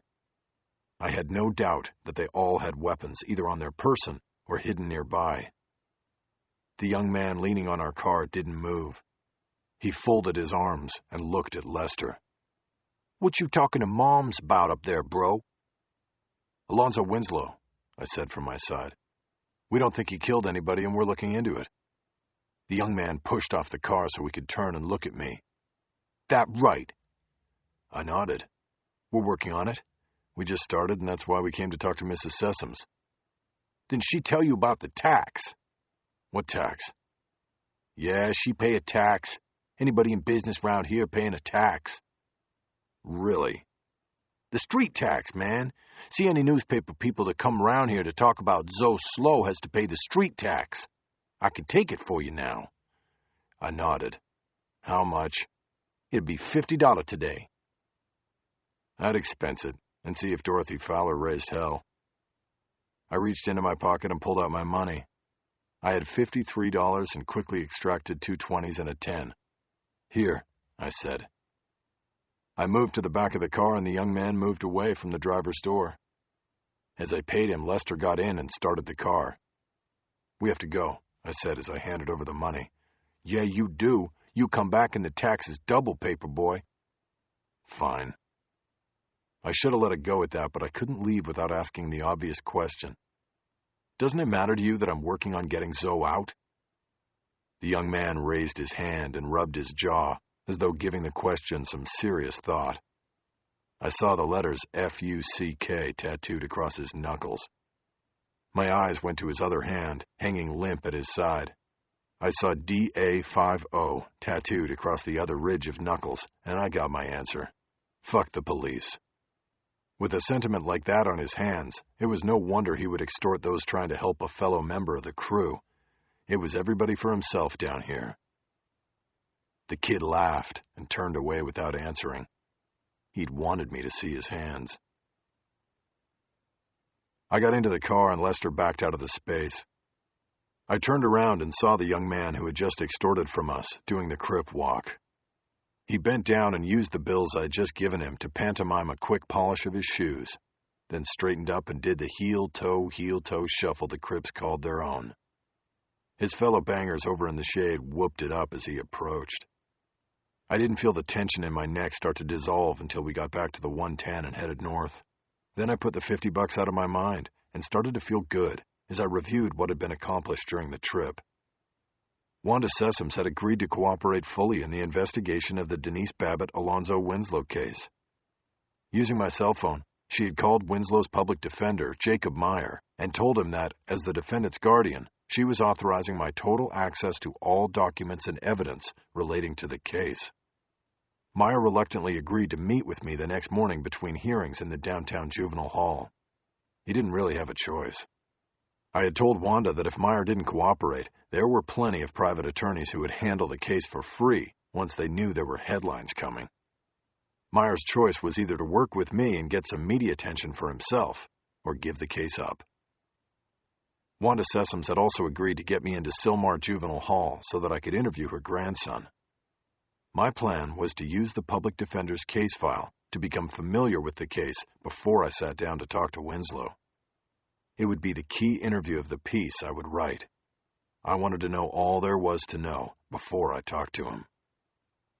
All in all, it had been a good trip, the $50 tariff notwithstanding, and I was thinking about how I was going to present my plan to Prendergast. Then Lester interrupted my thoughts. "I know what you're doing," he said.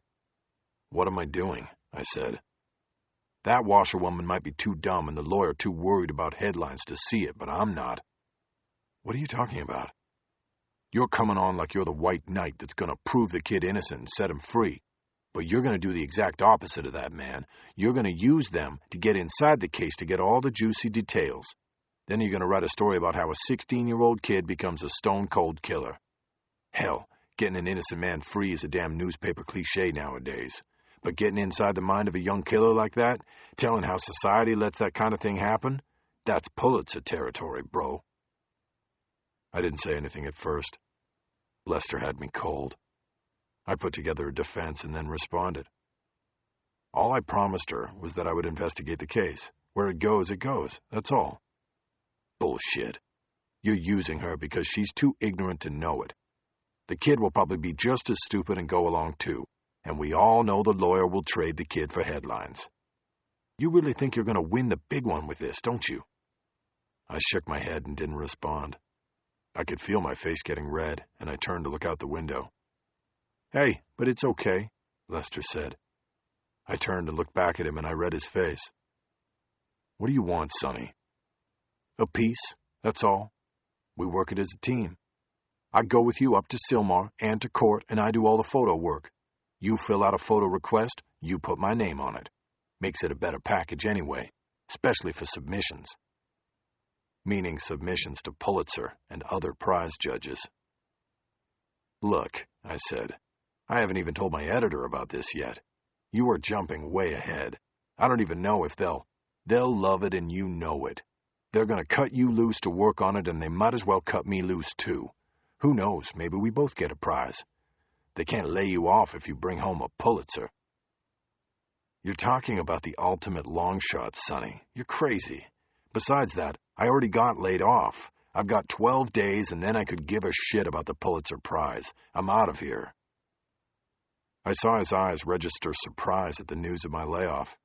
Then he nodded as he factored the new information into his ongoing scenario. "Then this is the ultimate adios," he said. "I get it. You leave 'em with a fuck you. A story so good they gotta enter it in contests even though you're long out the door." I didn't respond. I hadn't thought I was so easy to read. I turned back to the window. The freeway was elevated here, and I could see block after block of houses crowded together. Many had blue tarps tied over their old, leaky roofs. The farther south you went in the city, the more of those tarps you saw.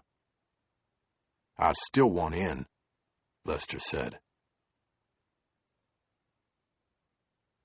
With complete access to Alonzo Winslow and his case now established, I was ready to discuss the story with my editor. By that, I meant I would officially say I was working it, and my ace could put it on his future's budget. When I got back to the newsroom, I went directly over to the raft and found Prendergast at his desk. He was busily typing into his computer. "Prendo, you got a minute?" He didn't even look up. "Not now, Jack. I got tagged with putting together the budget for the 4 o'clock. You got something for tomorrow besides Angela's story?" "No, I'm talking more long range." He stopped typing and looked up at me, and I realized he was confused. How long range could a guy with 12 days left go? "Not that long range. We can talk later or tomorrow. Did Angela turn in the story?" "Not yet. I think she was waiting for you to look it over. Can you go do that now and get it in? I want to get it out on the web as soon as we can." "I'm on it."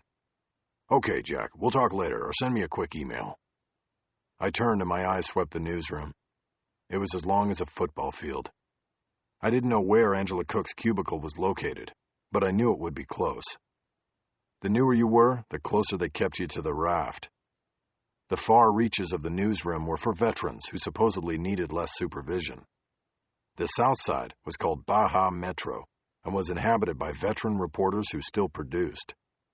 The north side was the Deadwood Forest. This was where the reporters who did little reporting and even less writing were located. Some of them had sacrosanct positions by virtue of political connections or Pulitzer prizes, and others were just incredibly skilled at keeping their heads down so they wouldn't draw the attention of the assignment editors or the corporate cutters. Over the top edge of one of the nearby pods, I saw Angela's blonde hair. I went over. "How's it going?" She jumped, startled. "Sorry, didn't mean to scare you." "That's okay. I was just so absorbed in reading this." I pointed to her computer screen. "Is that the story?" Her face colored. I noticed she had tied her hair behind her head and stuck an editing pencil through the knot. It made her look even sexier than usual. "No, actually, it's from archives. It's the story about you and that killer they called the poet. That was creepy as hell." I checked the screen more closely. She had pulled out of archives a story from 12 years before. From when I was with the Rocky Mountain News and in competition with the Times on a story that had stretched from Denver to the East Coast and then all the way back to L.A. It was the biggest story I had ever chased. It had been the high point of my journalistic life. No, check that. It had been the apex of my entire life, and I didn't want to be reminded that I had crossed that point so long ago. "Yeah, it was pretty creepy. Are you finished with today's story?" What happened to that FBI agent you teamed up with, Rachel Walling? One of the other stories said she was disciplined for crossing ethical lines with you. She's still around, here in L.A., in fact. Can we look at today's story? Prendo wants us to get it in so we can put it on the web. Sure, I have it done. I was just waiting for you to see it before I sent it to the desk. Let me get a chair. I pulled a chair away from an empty cubicle. Angela made room for me next to her, and I read the 12-inch story she had written.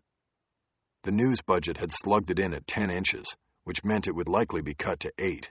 But you could always write long for the web edition because there were no space restrictions. Any reporter worth his or her salt would naturally go over budget. Your ego dictated that your story and your skill in telling it would make the ladder of editors who read it realize it was too good to be anything less than what you had turned in, no matter what edition it was written for. The first edit I made was to take my name off the byline. Why, Jack? Angela protested. We reported this together. Yeah, but you wrote it. You get the byline. She reached over to the keyboard and put her hand on top of my right hand. Please, I would like to have a byline with you. It would mean a lot to me. I looked at her quizzically. Angela, this is a 12-inch story they're probably going to cut to 8 and bury inside. It's just another murder story, and it doesn't need a double byline. But it's my first murder story here at the Times, and I want your name on it. She still had her hand on mine. I shrugged and nodded. Suit yourself. She let go of my hand, and I typed my name back into the byline. She then reached back over again and held my right hand once more. Is this the one that got hurt? Can I see? I turned my hand over, exposing the starburst scar and the webbing between my thumb and forefinger. It was the place the bullet had passed through before hitting the killer they called the poet in the face. I saw that you don't use your thumb when you type, she said. The bullet severed a tendon, and I had surgery to reattach it, but my thumbs never really worked right. What's it feel like? It feels normal, just doesn't do what I want it to do. She laughed, politely. What? I meant, what's it feel like to kill somebody like that? The conversation was getting weird. What was the fascination this woman, this girl, had with killing? I don't really like to talk about that, Angela. It was a long time ago, and it wasn't like I killed the guy. He kind of brought it on himself. He wanted to die, I think. He fired the gun. I love serial killer stories, but I had never heard about the poet until some people said something about it today at lunch, and then I Googled it. I'm going to get the book you wrote. I heard it was a bestseller. Good luck. It was a bestseller 10 years ago. It's now been out of print at least 5 years. I realized that if she had heard about the book at lunch, then people were talking about me. Talking about the former bestseller, now overpaid cop shop reporter getting the pink slip. Well, I bet you have a copy I could borrow, Angela said. She gave me a pouting look. I studied her for a long moment before responding. In that moment, I knew she was some sort of death freak. She wanted to write murder stories because she wanted the details they don't put in the articles and the TV reports. The cops were going to love her, and not just because she was a looker. She would fawn over them as they parceled out the gritty and grim descriptions of the crime scenes they worked. They would mistake her worship of the dark details for worship of them.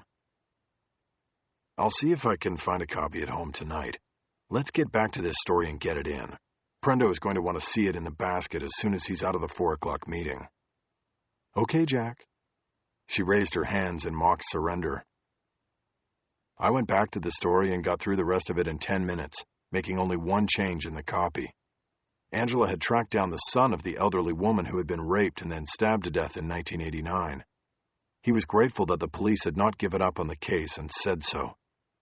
I moved his sincerely laudatory quote up into the top third of the story. I'm moving this up so it won't get cut by the desk, I explained. A quote like that will score you some points with the cops. It's the kind of sentiment from the public that they live for and don't often get. Putting it up high will start building the trust I was telling you about. Okay, good. I then made one final addition, typing 30 at the bottom of the copy. "What does that mean?" Angela asked. "I've seen that on other stories in the city desk basket." "It's just an old-school thing. When I first came up in journalism, you typed that at the bottom of your stories. It's a code. I think it's even a holdover from telegraph days. It just means end of story. It's not necessary anymore, but..." "Oh, God, that's why they call the list of everybody who gets laid off the 30 list." I looked at her and nodded, surprised that she didn't already know what I was telling her.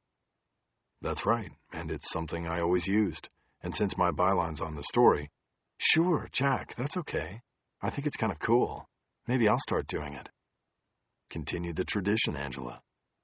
I smiled and stood up. "You think you're okay to make the round of police checks in the morning and swing by Parker Center?" She frowned. "You mean without you?" "Yeah, I'm going to be tied up in court on something I'm working on, but I'll probably be back before lunch. You think you can handle it?" "If you think so. What are you working on?"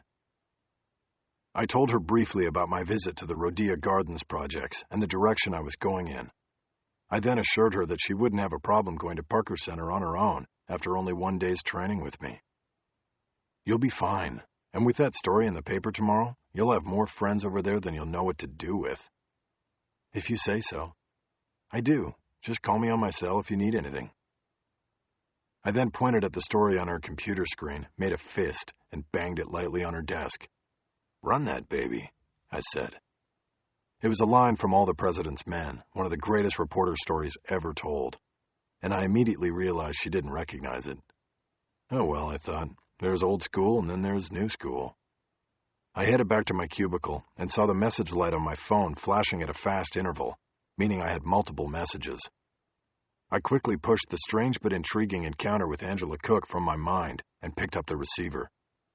The first message was from Jacob Meyer. He said he had been assigned a new case with an arraignment scheduled for the next day. It meant he had to push back our meeting a half hour to 9:30 the next morning. That was fine with me. It would give me more time to either sleep in or prepare for the interview. The second message was a voice from the past. Van Jackson was a rookie reporter I had trained on the cop beat at the Rocky Mountain News about 15 years before. Since then, he had steadily risen through the ranks without leaving the paper and was currently city editor. With every promotion along the way, he had emailed me an update so I could monitor how far he was going in his career. "Jack, it's Van. I heard the news. Not a good thing. Man, what the hell is happening to our newspaper business? We're going through the same deal out here, but we overcut and now they're telling me I can get at least one of my slots back. It's a GA and I thought I'd give you first shot at it before I went out to people we cut earlier this year. So let me know.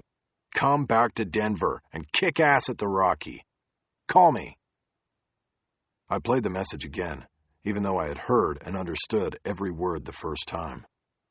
Then I erased it. I would not be calling Van Jackson back.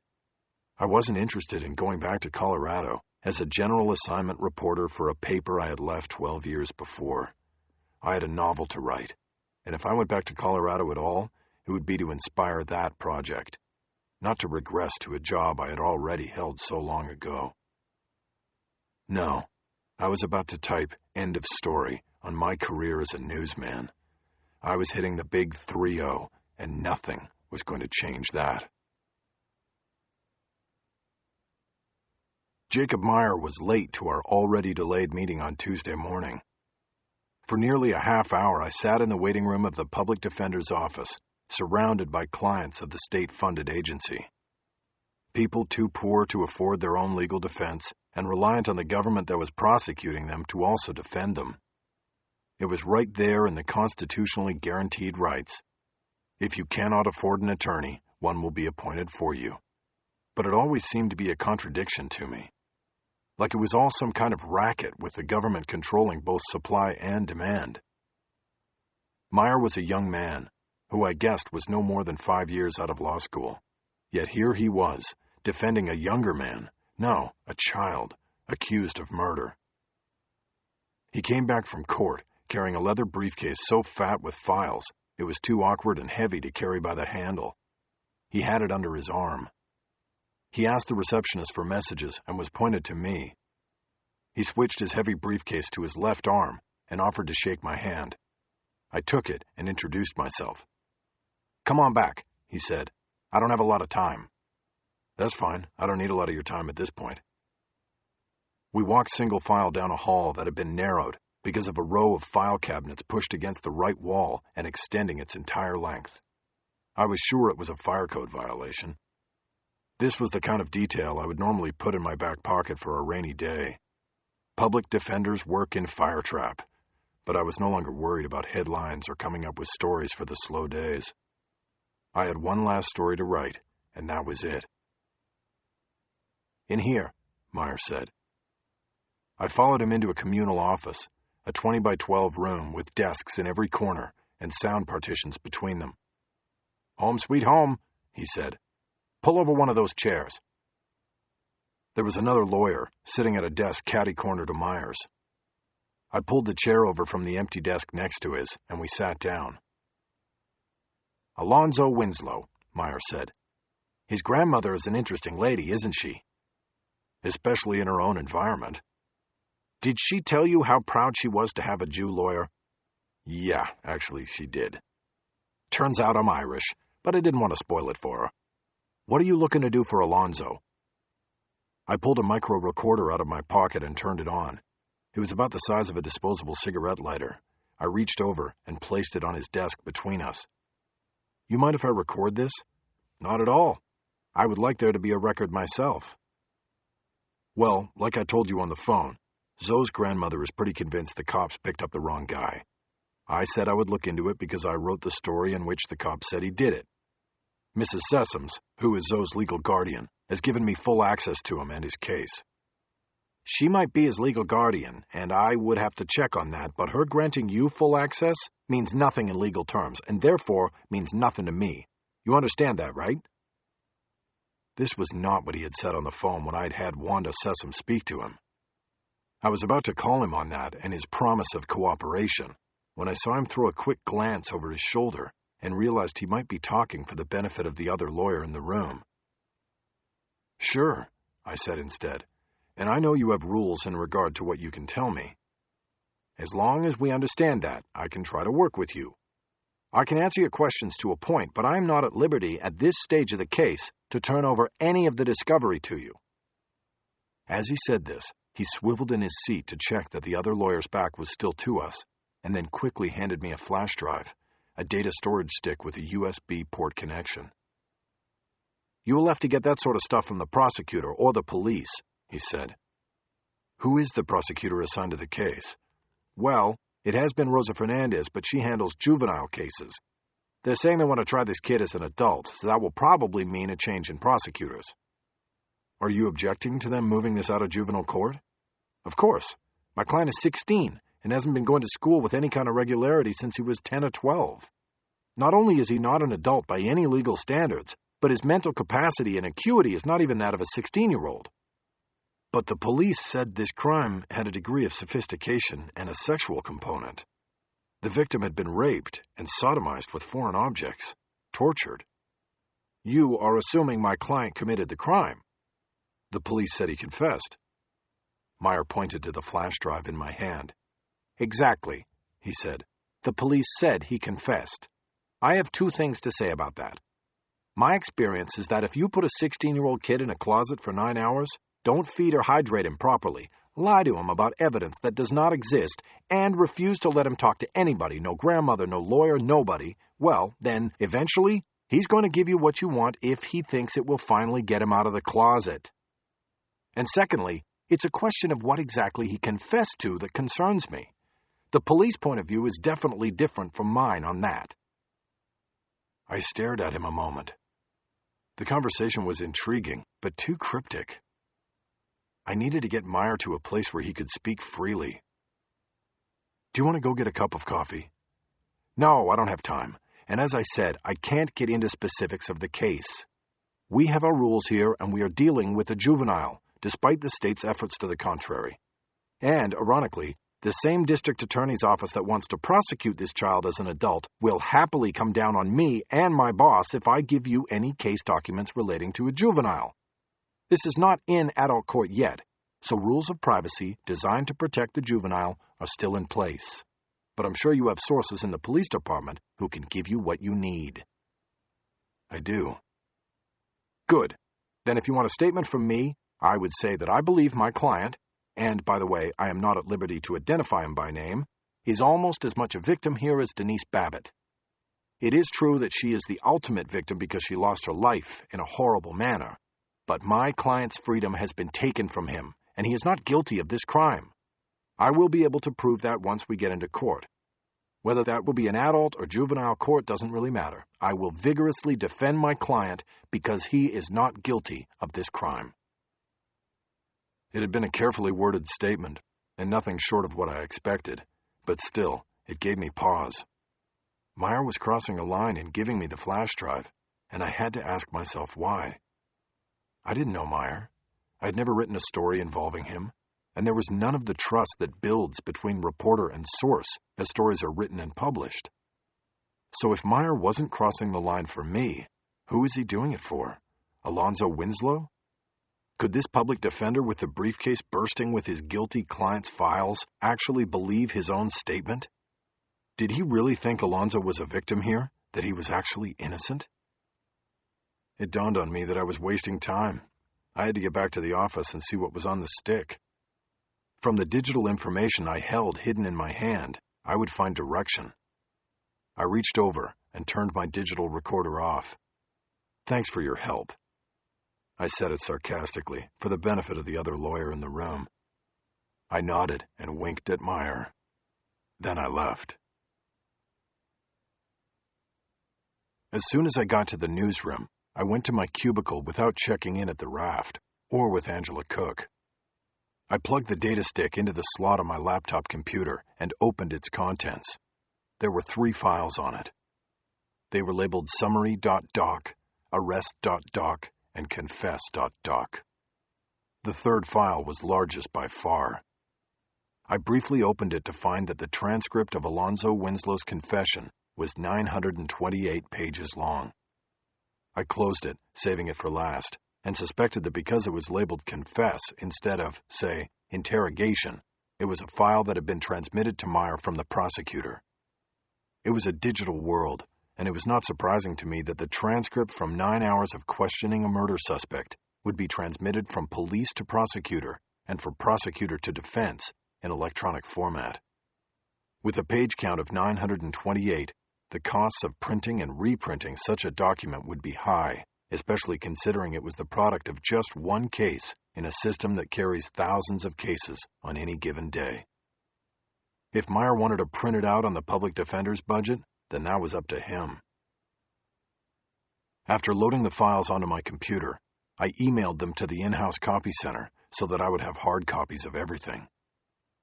Just as I prefer a newspaper you can hold in your hand to a digital version, I like hard copies of the materials I base my stories on. I decided to take the documents in order, even though I was familiar with the charges and the arrest of Alonzo Winslow. The first 2 documents would set the stage for the confession that followed. The confession would then set the stage for my story. I opened the summary report on my screen. I assumed this would be a minimalist account of the movements of the investigation leading to the arrest of Winslow. The author of the document was my pal Gilbert Walker, who had so kindly hung up on me the day before. I was not expecting much. The summary was 4 pages long and had been typed on specific forms and then scanned into a computer to create the digital document I now had.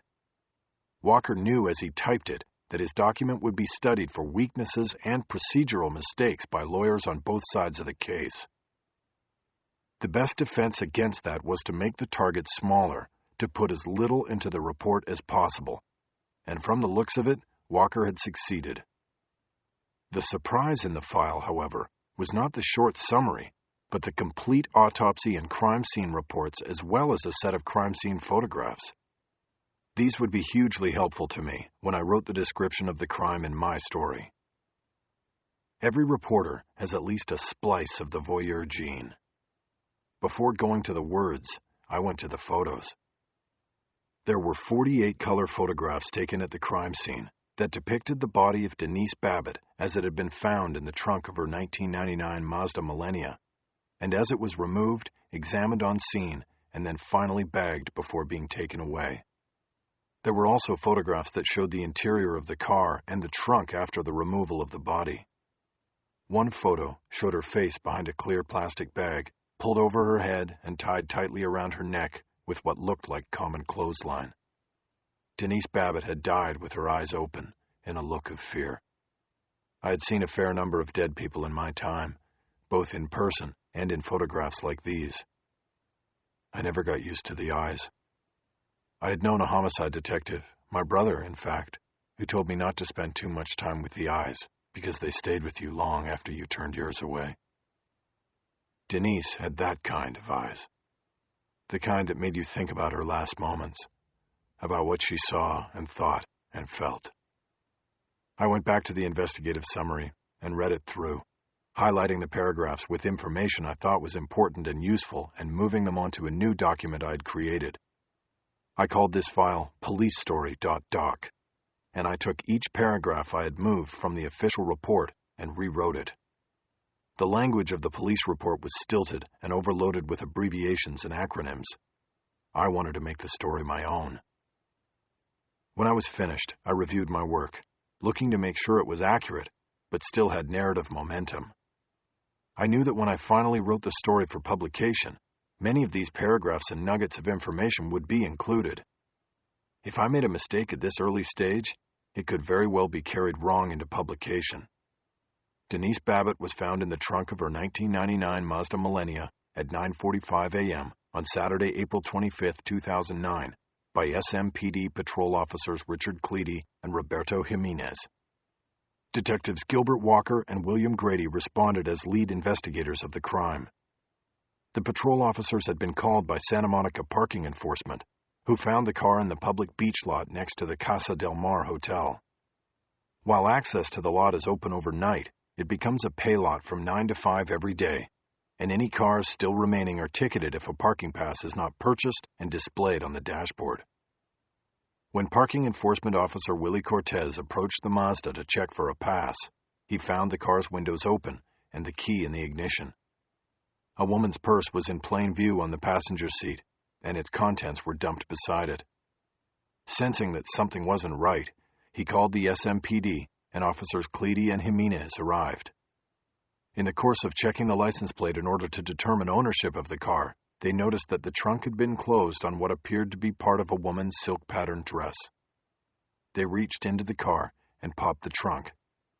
The body of a woman later identified as Denise Babbitt, owner of the car, was in the trunk.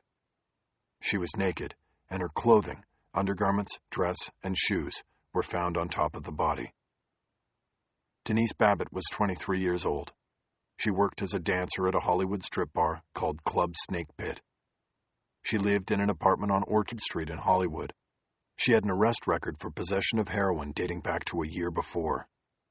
The case was still pending, the conclusion delayed because of a pretrial intervention program that placed her in an outpatient drug treatment program. She had been arrested during an LAPD sting operation in Rhodia Gardens, in which suspects were observed by undercover police making drug buys and then stopped after leaving the drive-through drug market. Hair and fiber evidence collected from inside the car included multiple exemplars of canine hair from an unknown but short-haired dog breed. Denise Babbitt did not own a dog. The victim had been asphyxiated with a length of commonly purchased clothesline used to tie the plastic bag around her neck. There were also ligature marks on her wrists and legs from when she had been bound during her abduction. Autopsy would show that she had been repeatedly raped with a foreign object. Minute splinters found in the vagina and anus indicated this object was possibly a wooden broom or tool handle. No semen or hair evidence was collected from the body. Time of death was set at 12 to 18 hours before the discovery of the body. The victim had worked her normally scheduled night shift at the Snake Pit, leaving work at 2:15 a.m. on Friday, April 24th. Her roommate, Lori Rogers, 27, a fellow dancer at the Snake Pit, told police that Babbitt did not come home after work and never returned to the Orchard Street apartment during the day on Friday. She did not show up for her shift at the Snake Pit that evening and her car and body were found the following morning. It was estimated that during the previous evening, the victim made in excess of $300 in tips while dancing at the snake pit. No cash was found in her purse, which had been dumped out in her car. Crime scene investigators found that the person who abandoned the victim's car with the body in the trunk had unsuccessfully attempted to remove evidence from the car by wiping down all surfaces that potentially held fingerprints. The door handles, steering wheel, and shift lever were all wiped clean inside. On the outside, the trunk lid and outside door handles were also wiped clean. However, the investigators found a clear thumbprint on the interior rear-view mirror, presumably left when someone driving the car adjusted it. The thumbprint was matched by computer, as well as physical comparison by a latent print specialist, to Alonzo Winslow, 16, who carried a juvenile arrest record for sale of narcotics in the same projects where Denise Babbitt had bought heroin and been arrested the year before. An investigative theory emerged. After leaving her job in the early morning hours of April 24th, the victim drove to the Rhodia Gardens projects in order to buy heroin or other drugs. Despite her being white and Rhodia Gardens being 98% black in population, Denise Babbitt was familiar and comfortable going to the projects to make her purchase because she had purchased drugs there many times before. She may have even personally known dealers in Rhodia Gardens, including Alonzo Winslow. She may have also had a past history of trading sex for drugs. However, this time she was forcefully abducted by Alonzo Winslow and possibly other unknown individuals. She was held in an unknown location and sexually tortured for 6 to 18 hours. Because of the high levels of petechial hemorrhaging around the eyes, she also appeared to have been repeatedly choked into unconsciousness and then revived before final asphyxiation occurred.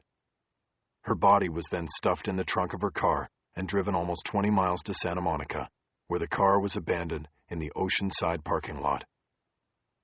With the fingerprint as a solid piece of evidence supporting the theory and linking Babbitt to a known drug dealer in Rhodia Gardens, Detectives Walker and Grady obtained an arrest warrant for Alonzo Winslow. The detectives contacted the LAPD in order to elicit cooperation in locating and arresting the suspect. He was taken into custody without incident on Sunday morning, April 26th, and after a lengthy interrogation confessed to the murder. The following morning, police announced the arrest. I closed out the summary file and thought about how quickly the investigation had led to Winslow, all because he had missed one fingerprint. He had probably thought that the 20 miles between Watts and Santa Monica was a distance no murder charge could leap. Now, he sat in a juvie cell up in Sylmar, wishing he had never turned that rearview mirror to make sure he wasn't being followed by the police. My desk phone rang, and I looked over to see Angela Cook's name on the caller ID screen.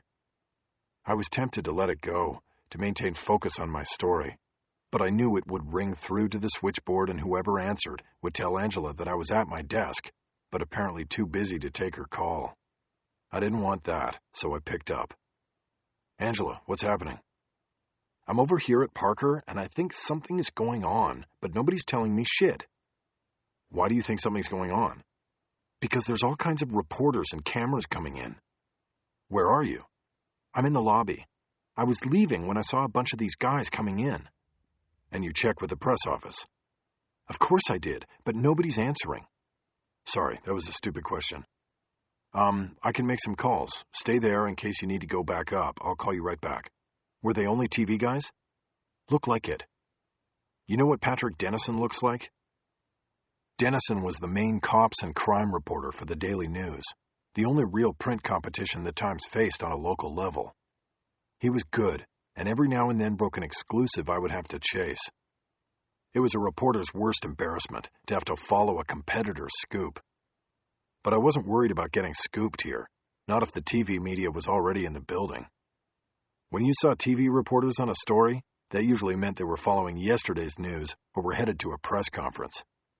The TV news in this town hadn't had a legitimate scoop since Channel 5 came up with the Rodney King beating tape back in 1991.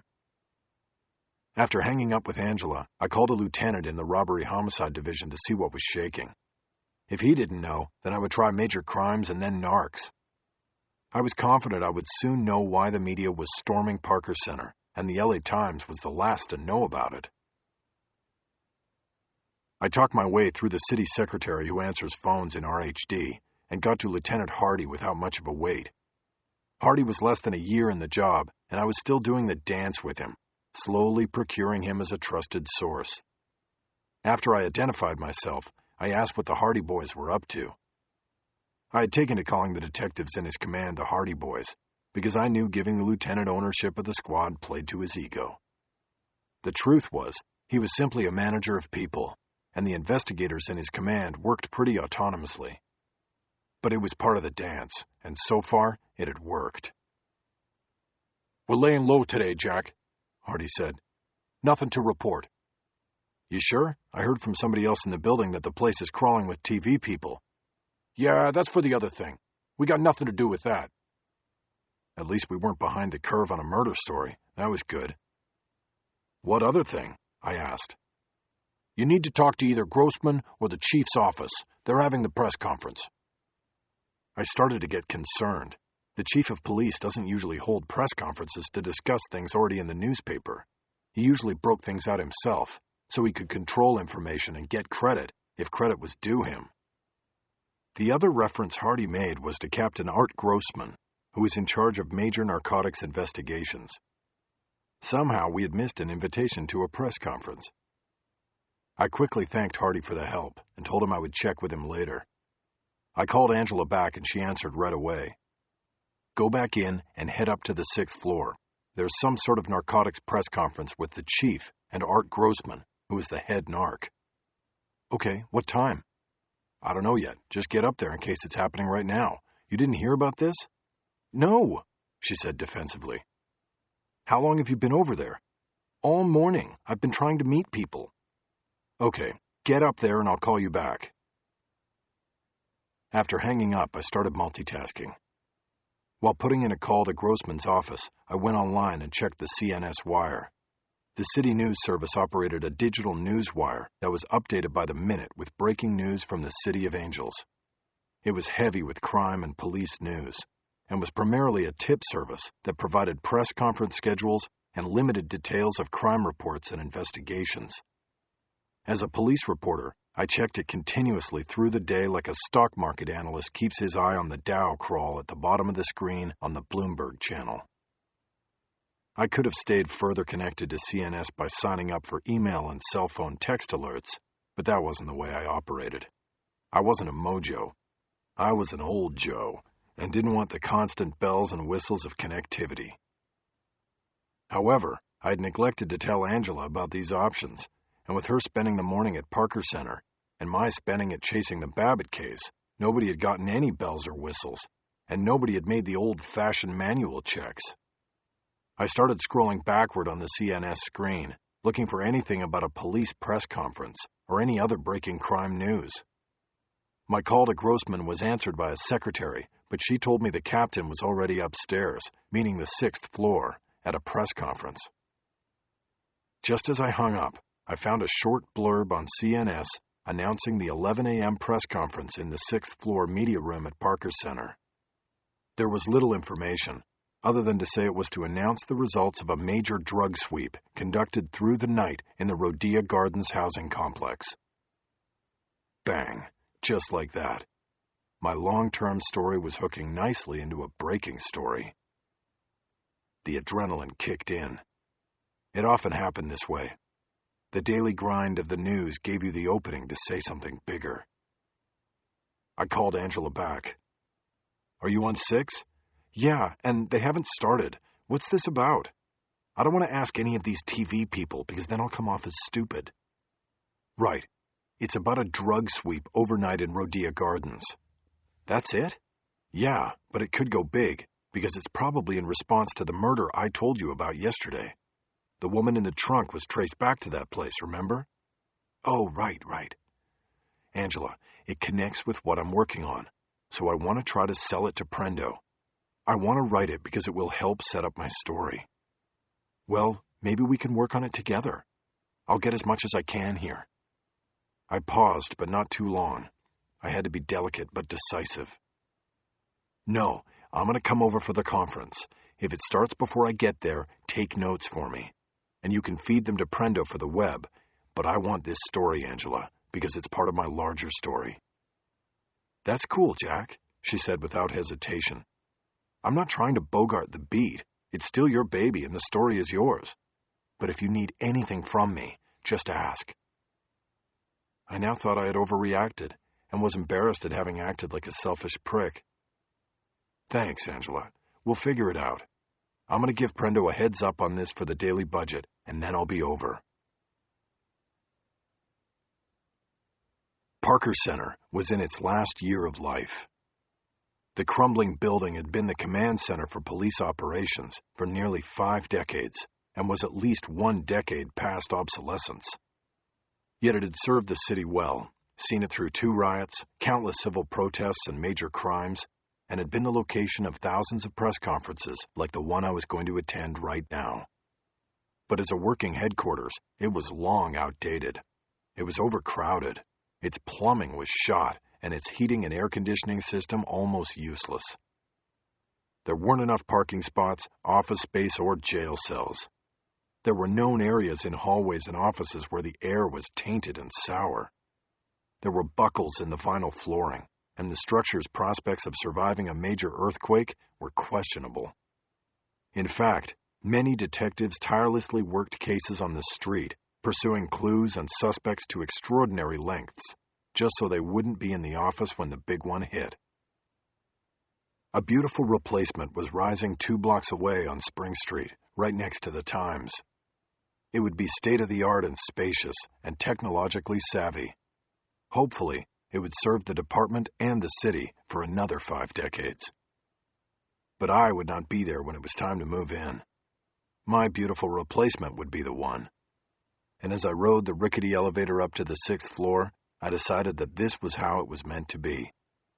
I would miss Parker Center, precisely because I was like Parker Center, antiquated and obsolete. The press conference was in full swing when I got to the big media room next to the chief's office.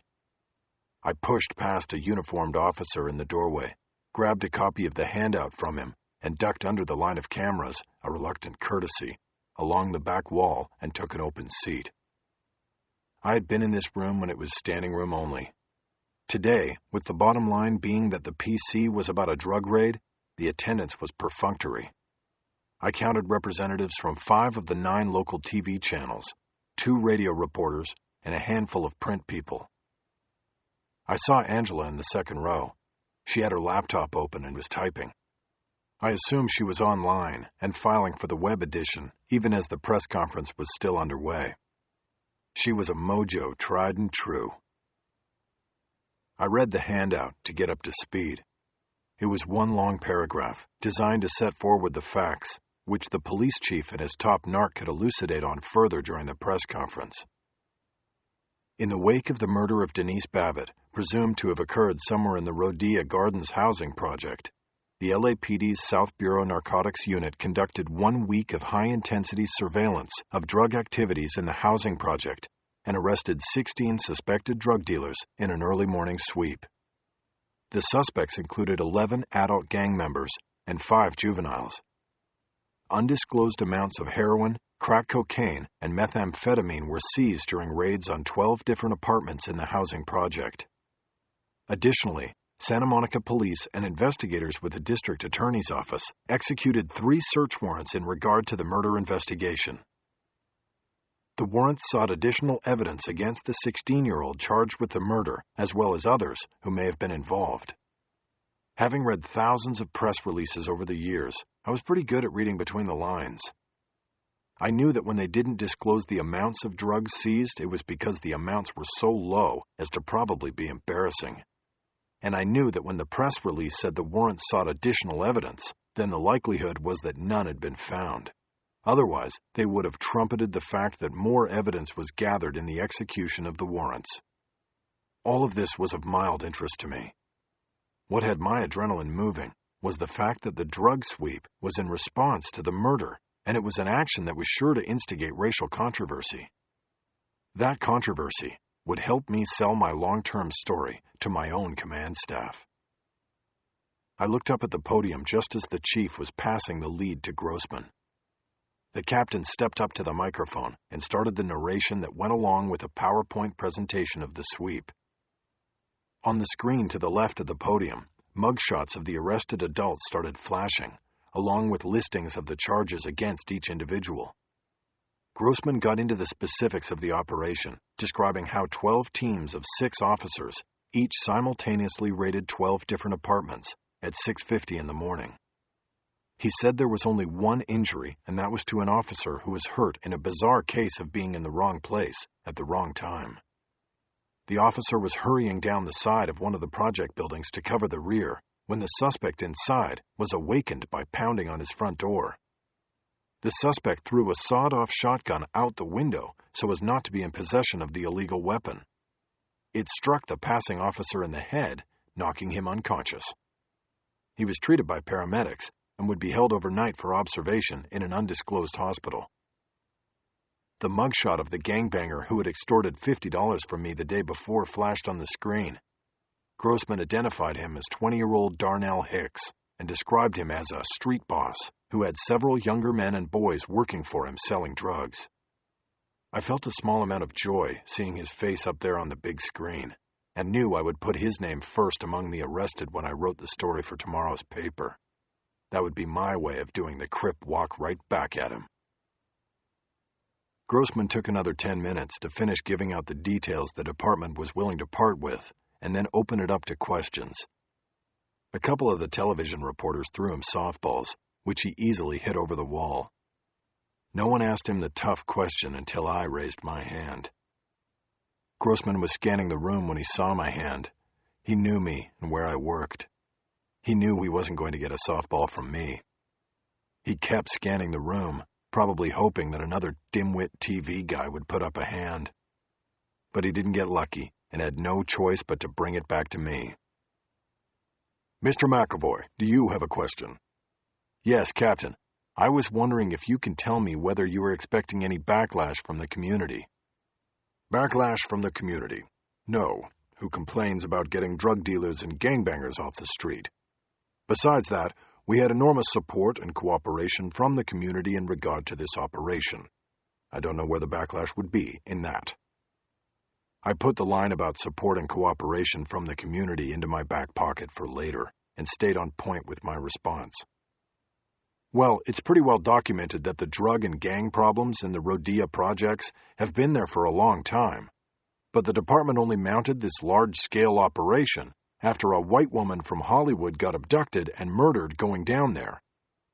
I was wondering if the department considered what the community reaction to that would be when it went ahead with this operation." Grossman's face got pink. He took a quick glance at the chief, but the chief made no move to take the question or even help Grossman out. He was on his own. "We don't, view it that way," he began. "The murder of Denise Babbitt only served to focus attention on the problems down there. Our actions today and the arrests will help make that community a better place to live. There's no backlash in that, and it's not the first time we have conducted sweep operations in that area." "Is it the first time you called a press conference about it?" I asked, just to twist him a little. "I wouldn't know," Grossman said.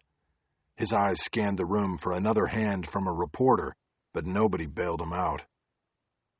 "I have another question," I said. "In regard to the search warrants evolving from the murder of Denise Babbitt, did you find the location where she was allegedly held and murdered after her abduction?" Grossman was ready for that with a pass-the-buck answer. "That's not our case. You will have to speak to Santa Monica Police or the District Attorney's Office about that." He seemed pleased with his answer, and with stiffing me.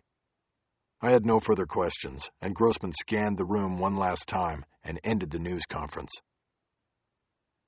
I stood near my seat, waiting for Angela Cook to work her way back from the front of the room. I was going to tell her that all I would need from her were her notes on the police chief's comments. I had everything else covered. The uniformed officer who had given me the handout at the door made his way to me first and signaled me to the door on the other side of the room. I knew it led to a side room where some of the equipment used in presenting the graphics during press conferences was housed. "Lieutenant Minter wants to show you something," the officer said. "Good," I said. "I wanted to ask him something." We went through the door, and Minter was there waiting for me, sitting on the corner of a desk, his posture ramrod straight. A handsome man with a trim body, smooth coffee skin, perfect diction, and a ready smile. Minter was in charge of the media relations office. It was an important job in the LAPD, but one that always confounded me. Why would any cop, after getting the training and the gun and the badge, want to work in media relations, where zero police work was ever done? I knew the job put you on TV almost every night and got your name in the paper all the time, but it wasn't cop work. "Hey, Jack," Minter said to me in a friendly manner as we shook hands. I immediately acted like I had called for the meeting. "Hey, Lieutenant, thanks for seeing me. I was wondering if I could get a mugshot of the suspect named Hicks for my story." Minter nodded. "No problem. He's an adult. You want any others?" "No, probably just him. They don't like running mugshots, so I probably will only be able to use one if I'm lucky." "It's funny that you want a photo of Hicks." "Why?" He reached behind his back to the desk and brought around a file. He opened it and handed me an 8x10 photo. It was a surveillance shot with police codes in the lower right frame. It was of me handing Darnell Hicks the $50 he had charged me in street tax the day before. I immediately noted how grainy the shot was and knew it had been taken from a distance and at a low angle. Remembering the parking lot where the payoff had taken place, I knew I had been in the heart of the Rhodia projects, and the only way the shot could have been taken was if it had been taken from inside one of the surrounding apartment buildings. I now knew what Grossman had meant by community support and cooperation. At least one resident in Rhodia had allowed them to use an apartment as a surveillance post. I held the photo up. "Are you giving me this for my scrapbook?"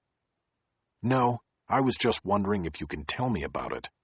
If you have a problem, Jack, I can help." He had a phony smile on his face, and I was smart enough to know what was happening. He was trying to squeeze me. A photo out of context like this could certainly send the wrong message if leaked to a boss or competitor. But I smiled right back. "What do you want, Lieutenant?" "We don't want to stir up controversy where there isn't any needed, Jack. Like with this photo, it could have several different meanings. Why go there?" The point was clear. Lay off the community backlash angle. Minter and the command staff above him knew that the Times set the table as far as what was news in this town. The TV channels and everybody else followed its lead. If it could be controlled, or at least contained, then the rest of the local media would fall in line. "I guess you didn't get the memo," I said. "I'm out. I got a pink slip on Friday, Lieutenant, so there isn't anything you can do to me. I'm down to my last 2 weeks.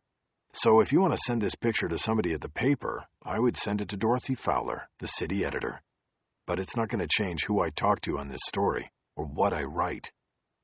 Besides that, do the narcs down in South Bureau know you're showing their surveillance shots around like this? I mean, this is dangerous, Lieutenant." I held the photo up so he could see it now. "More than what it says about me, it says your drug team had a setup inside somebody's apartment in Rhodia. If that gets out, those Crips down there will probably go on a witch hunt. You remember what happened up on Blythe Street a couple of years ago, don't you?" Minter's smile froze on his face as I watched his eyes go over the memory. 3 years earlier, the police had conducted a similar peep and sweep operation at a Latino gang-operated drive-through drug market on Blythe Street in Van Nuys. When surveillance photos of drug deals were turned over to lawyers defending those arrested, the gang soon figured out what apartment the shots had been taken from. One night, the apartment was firebombed, and a 60-year-old woman was burned to death in her bed. The police department didn't get much positive media attention out of it, and I thought Minter was suddenly reliving the fiasco. I gotta go right, I said. I'll go down to media relations and pick up the mugshot on my way out. Thanks, Lieutenant. Okay, Jack, he said routinely, as if the subterranean context of our conversation had not existed. Hope to see you again before you go. I stepped through the door back into the press conference room. Some of the cameramen were still there, packing up their equipment. I looked around for Angela Cook, but she hadn't waited for me.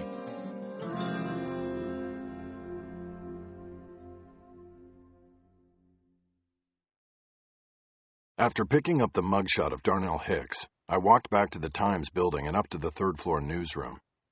I didn't bother checking in because I'd already sent my editor a budget line on the drug sweep story. I planned to make some calls and flesh it out before I went back to Prendo and tried to convince him it was a story that ought to go out front on the home page, as well as the print edition. The 928-page printout of the Winslow confession, as well as the other documents I'd sent to the copy shop, were waiting for me on my desk. I sat down and had to resist the urge to immediately dive into the confession. But I pushed the 6-inch stack to the side and went to the computer. I opened my address book on the screen and looked up the number for the Reverend William Treacher. He was the head of a South L.A. Association of Ministers and was always good for a viewpoint contrary to that of the LAPD. I had just picked up the phone to call Preacher Treacher, as he was informally known by his flock as well as the local media, when I felt a presence hovering over me and looked up to see Alan Prendergast. "Didn't you get my message?" he asked. "No, I just got back and wanted to call Preacher Treacher before everybody else did. What's up?" "I wanted to talk about your story." "Didn't you get the budget line I sent? Let me make this call real quick, and then I might have more to add to it." "Not today's story, Jack. Cook's already putting it together. I want to hear about your long-term story. We have the futures meeting in 10 minutes. "Wait a minute. What do you mean Cook's already putting today's story together?" "She's writing it up. She came back from the press conference and said you were working together on it. She already called Treacher, too. Got good stuff." I held back on telling him that Cook and I weren't supposed to be working together on it. It was my story, and I told her so. "So what do you got, Jack? It's related to today's thing, right?"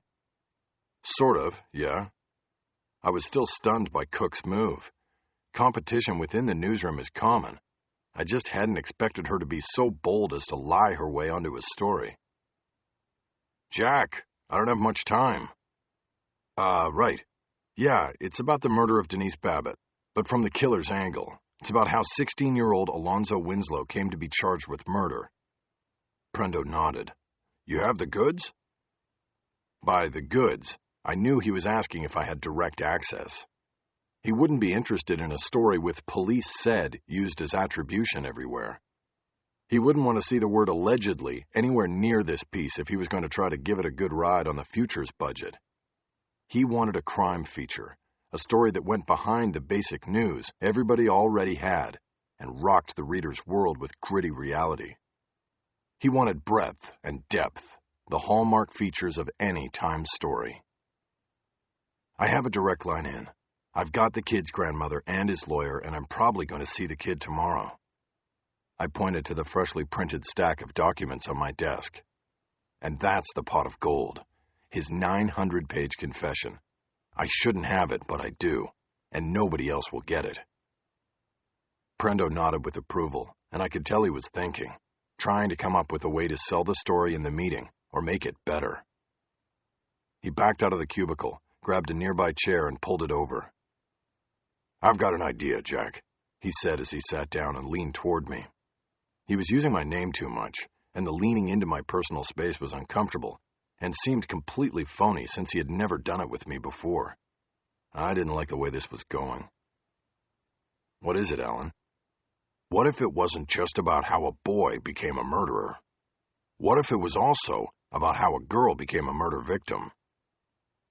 I thought about it for a moment and slowly nodded, and that was my mistake. Because when you start by saying yes, it becomes hard to say no and put the brakes on. "It's just going to take me more time when I split the focus of the story like that." "No, it won't, because you won't have to split your focus. You stay with that kid and give us a kick-ass story. We'll put Cook on the Vic and she'll cover that angle. Then you, Jack, weave both strands together, and we've got a column 1 story there. Column 1 on the front page was reserved each day for the signature story of the paper, the best written piece, the one with the most impact, the long-term project. If the story was good enough, it went out front, above the fold and in column 1. I wondered if Prendergast knew he was taunting me. In 7 years with the Times, I had never had a column 1 story.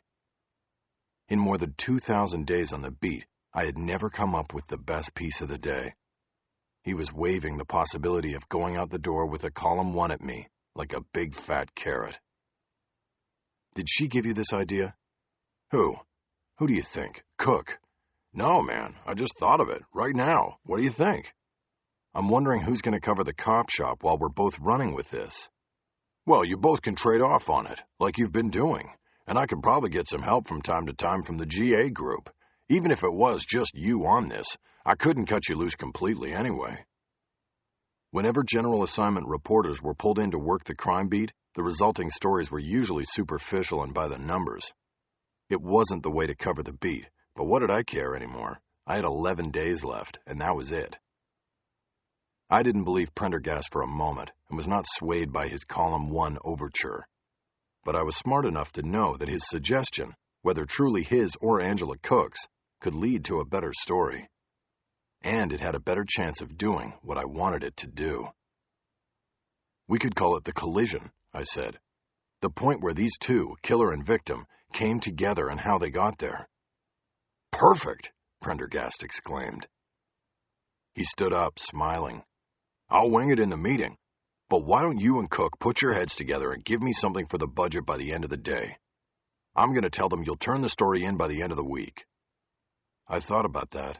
It was not a lot of time, but it was doable, and I knew I could get more days if needed. Fine, I said.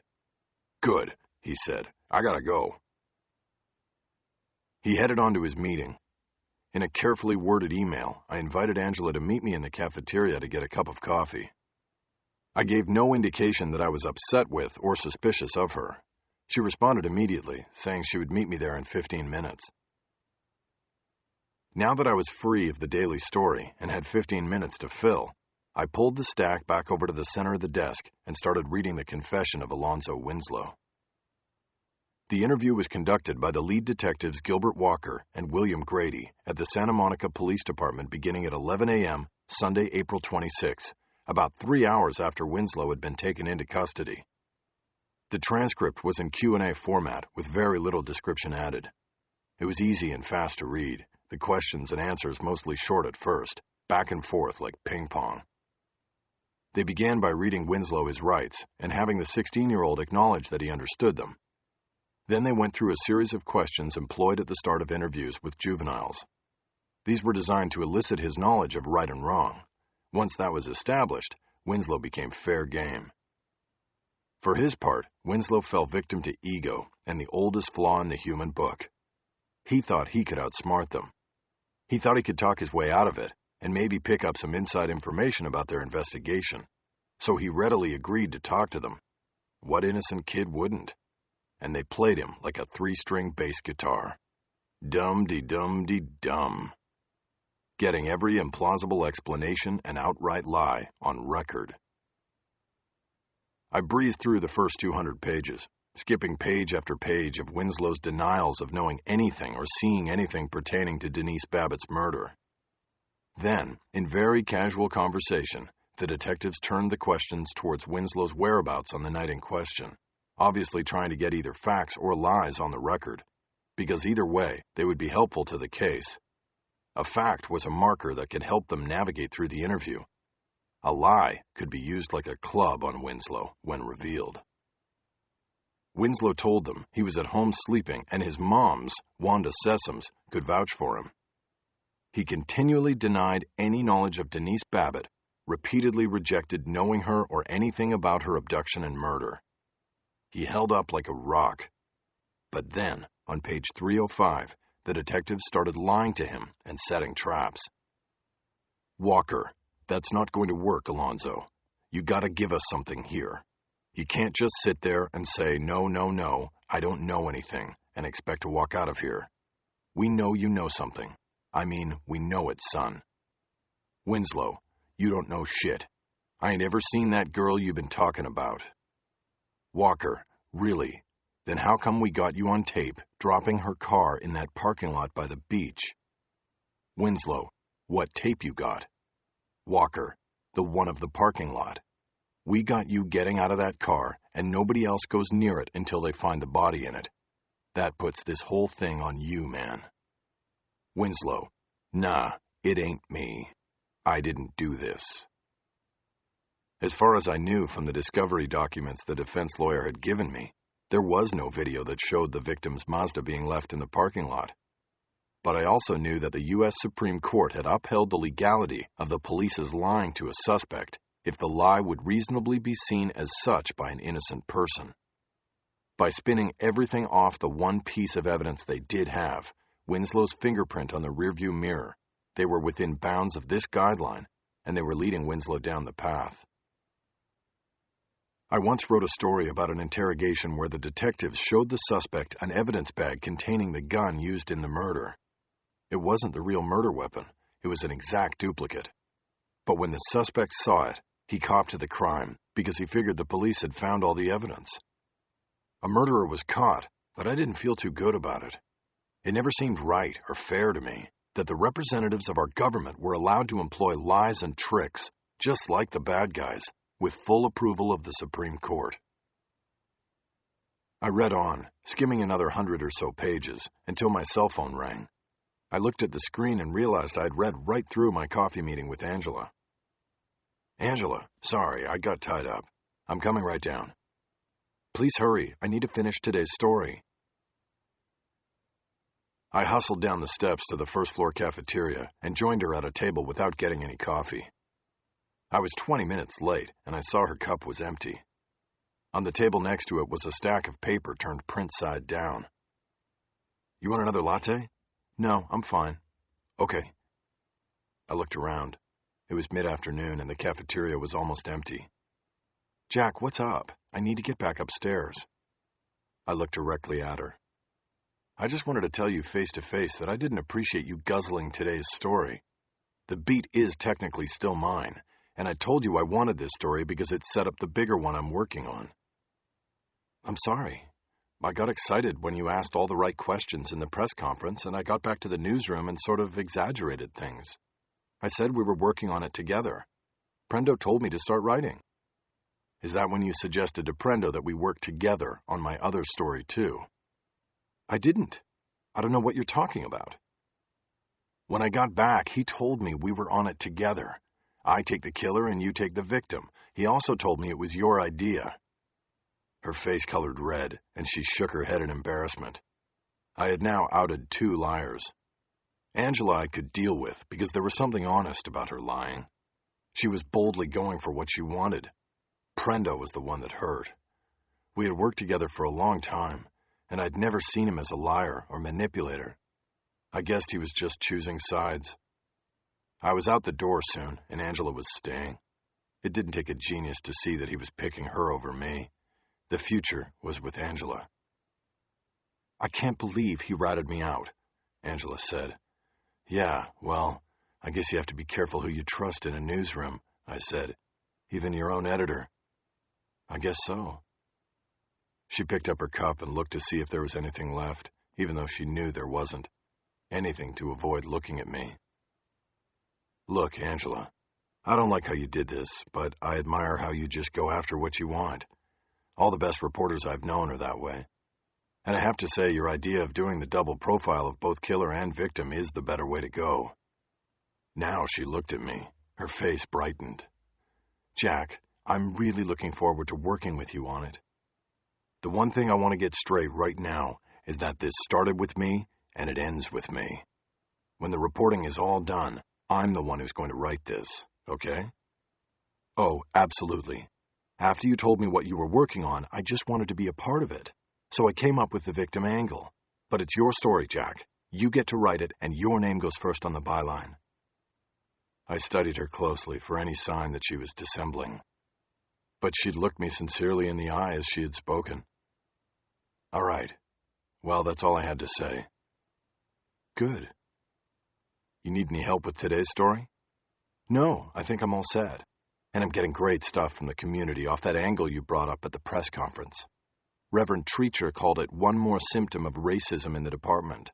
They create a task force when a white woman who takes her clothes off for a living and puts drugs in her body gets killed, but do nothing whenever one of the 800 innocent residents in those projects gets killed by the gangbangers.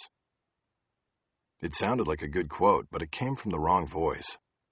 The reality was that Treacher was an opportunistic weasel. I never bought that he was standing up for the community.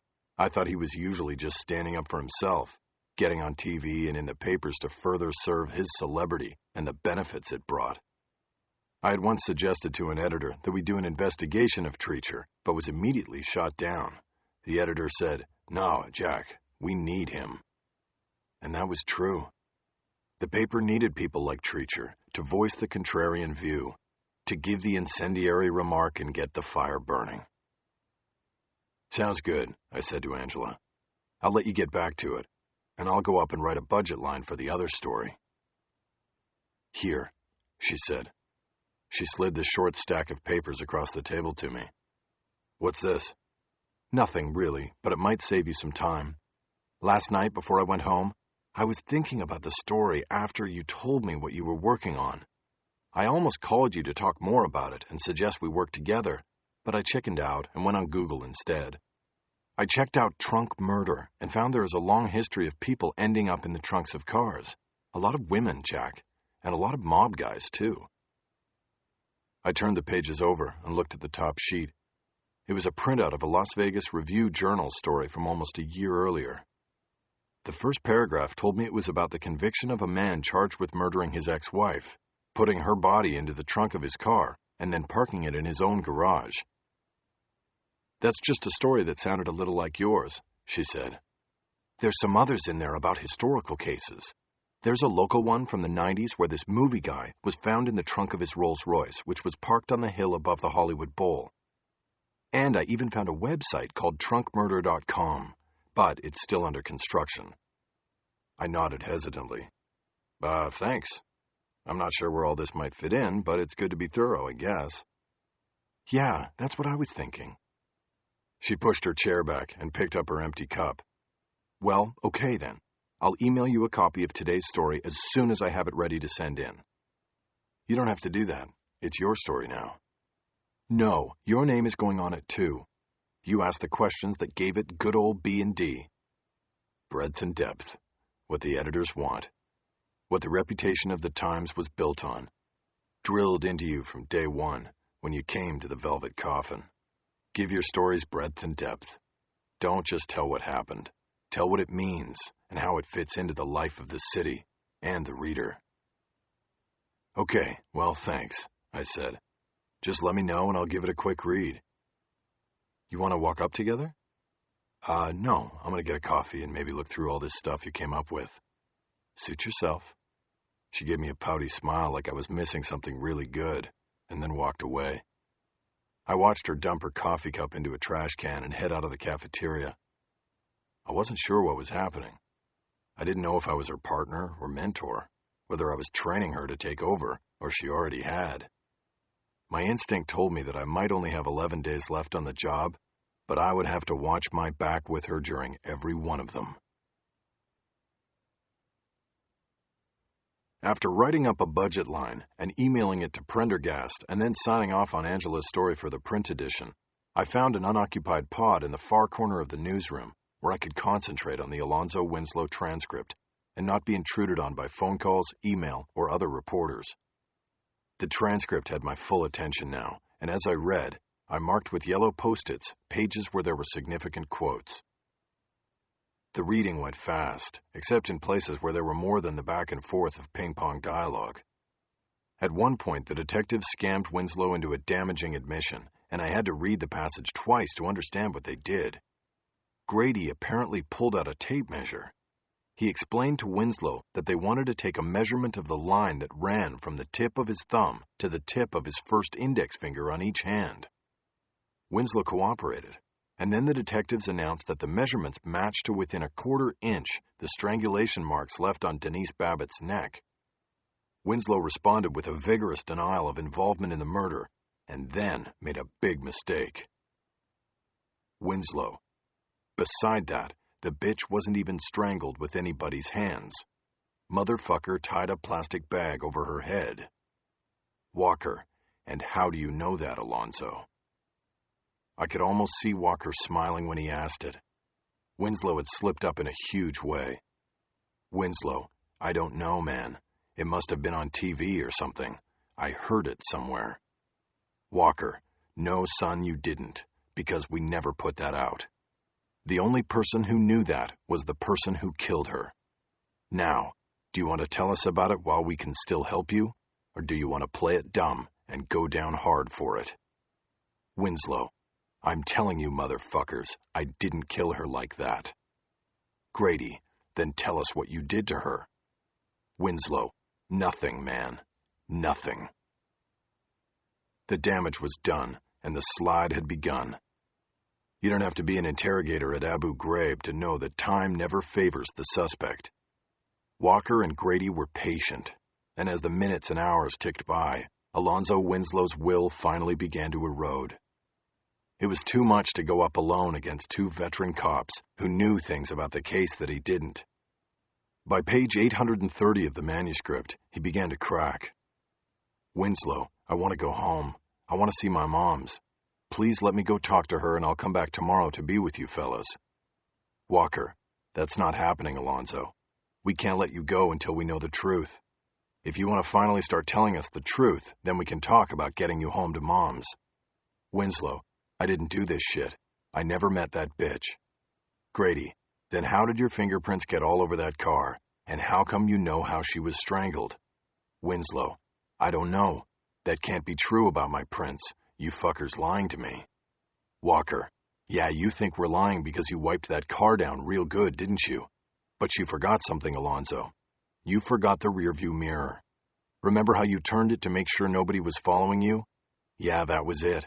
That was the mistake that's going to put you in a cell the rest of your life, unless you own up to things and be a man and tell us what happened. Grady, hey, we can understand. Pretty white girl like that. Maybe she mouthed off to you, or maybe she wanted to trade.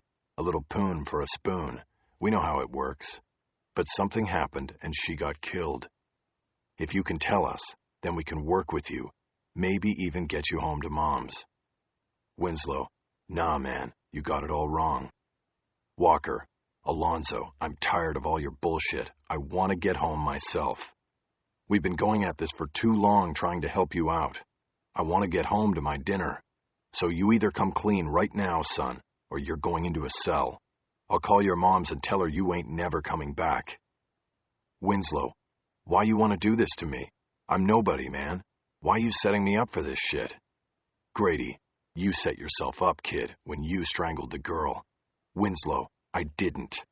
Walker, whatever. You can tell that to your moms through the glass when she comes to visit you. Stand up. You're going to a cell and I'm going home. Grady, he said stand up. Winslow, okay, I'll tell you. I'll tell you what I know and then you let me go. Grady, you tell us what really happened. Walker, and then we talk about it. You got 10 seconds and then this is over. Winslow, okay, this is the shit.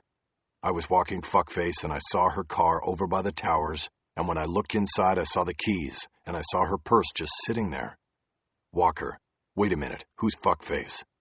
Winslow, my dog. Walker, you have a dog? What kind of dog? Winslow, yeah, for like protection. She a pit. Walker, is that a short-hair dog? Winslow, yeah, she's short. Walker, I mean her fur. It's not long hair. Winslow, no, she's short hair. Yeah. Walker, okay, where was the girl? Winslow, nowhere, man. Like I told you, I never saw her.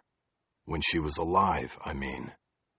Walker, so this is just a boy and his dog story, huh? Then what? Winslow, so then I jump in the ride and take off. Walker, with the dog? Winslow, yeah, with my dog. Walker, where did you go? Winslow, just for a ride, man. Get some fucking air. Walker, all right, that's it. I'm tired of your bullshit. This time we go. Winslow, wait. I took it over by the dumpsters, okay? Back in Rhodia. I wanted to see what I got in the car, okay? So I pull in, and I check out her purse, and it's got like $250.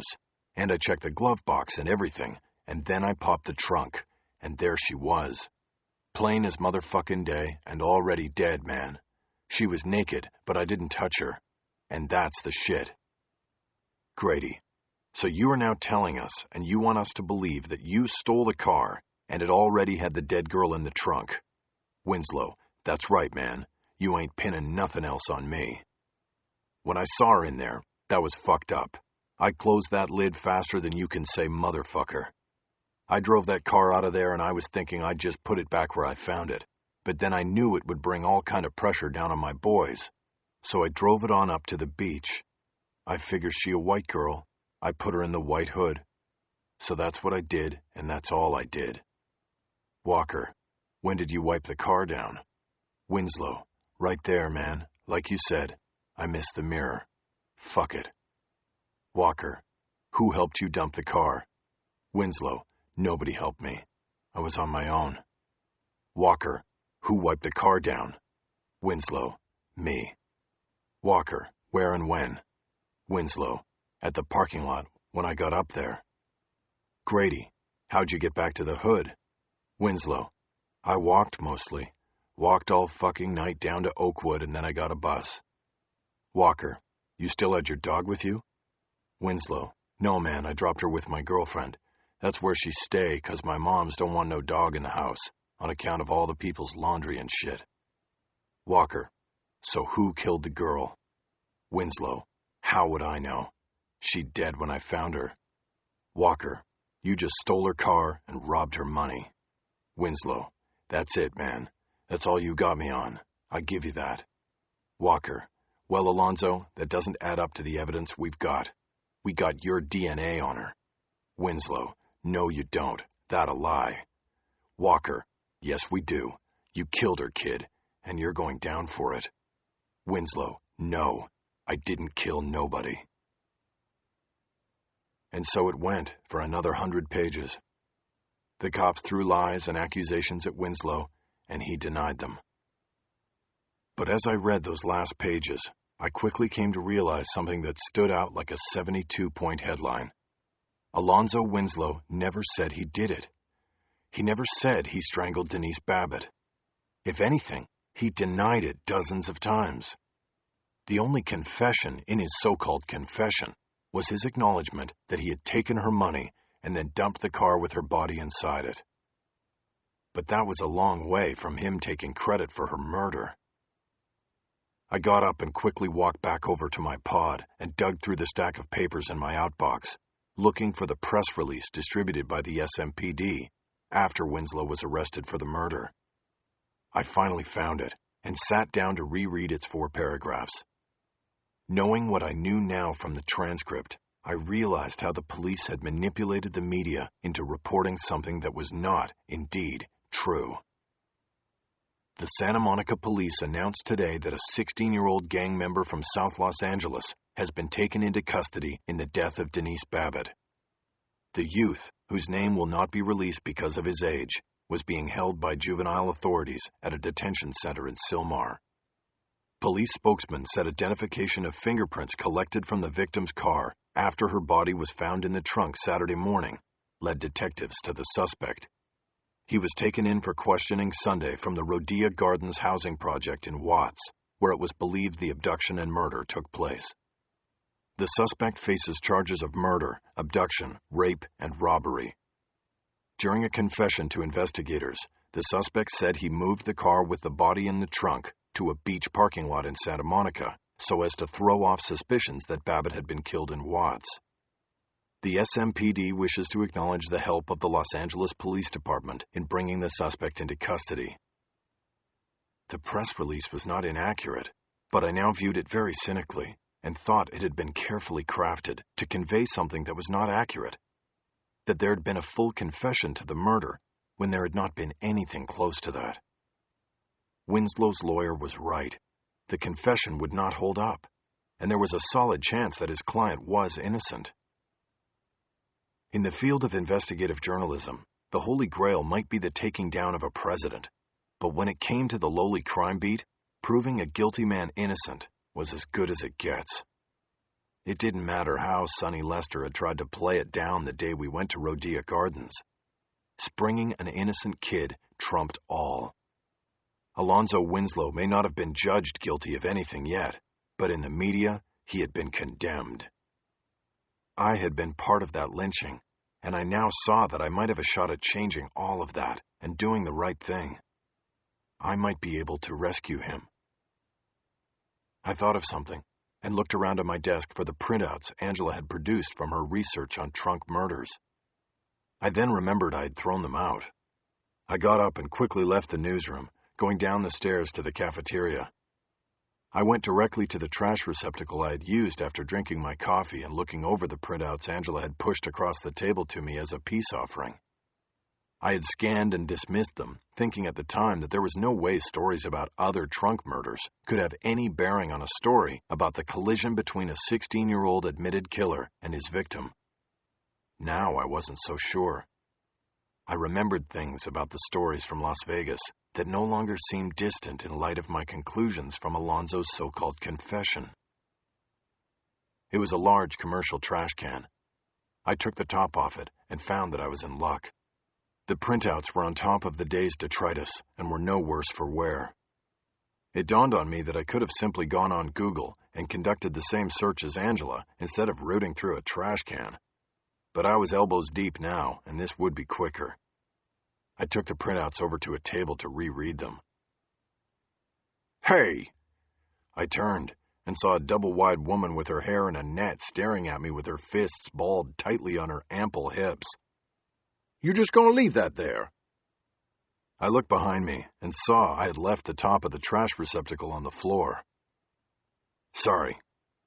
I went back and returned the top to its rightful place, then decided it would be best to review the printouts back in the newsroom.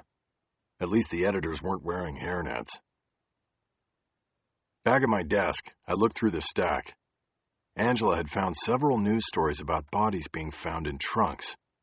Most were quite old and seemed irrelevant, but a series of stories in the Las Vegas Review-Journal did not.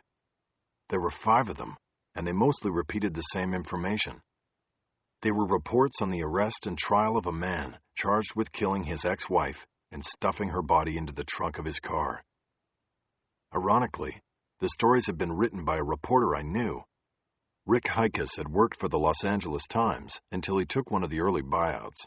He banked the check from the Times and promptly took the job with the Review-Journal and had been there ever since. He had made it over the wall, and by all accounts was the better for it. The Times was the loser, because it had let another fine reporter go to another newspaper. I quickly scanned the stories until I found the one I remembered. It was a report on the trial testimony given by the Clark County coroner. Coroner. Ex-wife held, tortured for hours. By Rick Hikas, Review-Journal staff writer. Autopsy results showed that Sharon Ogilvy was strangled more than 12 hours after her abduction. The Clark County coroner testified Wednesday in the murder trial of the victim's ex-husband. Gary Shaw testified for the prosecution and revealed new details of the abduction, rape, and murder. He said the time of death was determined during autopsy to be approximately 12 to 18 hours after a witness saw Ogilvy forced into a van in a parking garage behind the Cleopatra Casino and Resort, where she worked as a dancer in the exotic femme fatale show. For at least 12 hours, she was with her abductor, and many horrible things were done to her before she was finally killed, Shaw testified under questioning from the prosecutor. A day later, her body was found in the trunk of her ex-husband's car by police officers who had gone to his home in Summerlin to ask if he knew his ex-wife's whereabouts. He allowed the police to search the premises, and the body was found in the car parked in the home's garage. The couple's marriage had dissolved 8 months earlier in an acrimonious divorce. Sharon Ogilvy had sought a restraining order prohibiting her ex-husband, a blackjack dealer, from coming within 100 feet of her. In her petition, she said her husband had threatened to kill her and bury her in the desert. Brian Ogilvy was charged with first-degree murder, kidnapping, and rape with a foreign object. Investigators said they believed he had placed the victim's body in the trunk of his car with the intention of burying it later in the desert. He has denied killing his ex-wife and said he was set up as a fall guy for her murder. He has been held without bail since his arrest. Shaw provided jurors with several lurid and ghastly details of the murder. He said Sharon Ogilvy was raped and sodomized repeatedly with an unknown foreign object that left significant internal injuries. He said histamine levels in the body were unusually high, indicating that the injuries that caused her body to manufacture the chemical had occurred well before her death by asphyxiation. Shaw testified that Ogilvy had been asphyxiated with a plastic bag that had been pulled over her head and tied closed around her neck. He said several cord markings or furrows on the victim's neck and a high level of hemorrhaging around her eyes indicated she had been asphyxiated slowly and may have been allowed to lose and regain consciousness several times. While Shaw's testimony illuminated much of the prosecution's theory of how the murder took place, there are still blanks to fill. Las Vegas Metro Police have never been able to determine where Brian Ogilvy allegedly held and then murdered his ex-wife. Crime scene technicians spent 3 days examining his home after his arrest and determined that it was unlikely that the murder occurred there. The defendant has also not been linked by evidence to a van, which witnesses said Sharon Ogilvy was abducted in. Brian Ogilvy's attorney, William Schifino, objected several times during the coroner's testimony, asking the judge to stop Shaw from editorializing and putting his personal view of the details into his testimony. Schifino was successful at times, but for the most part the judge allowed Shaw to speak his mind. The trial continues today. Schifino is expected to mount his defense sometime next week. Brian Ogilvy has denied killing his wife since the crime occurred, but has not publicly offered a theory on who killed her and set him up to take the fall. I studied the Review Journal's trial stories that came before and after the one I had just read, and none gripped me like the report on the autopsy. The missing hours and the plastic bag and slow asphyxiation were descriptions that matched the murder of Denise Babbitt. And of course, the car trunk was the strongest match of all. I pushed back from the desk, but stayed in my seat, thinking, could there be a connection here? Or was I engaged in a reporter's fantasy, seeing innocent people accused of crimes they did not commit? Had Angela, in her industrious but naive manner, stumbled onto something that was under the radar of all of law enforcement? I didn't know. Yet. But there was one way to find out. I had to go to Las Vegas.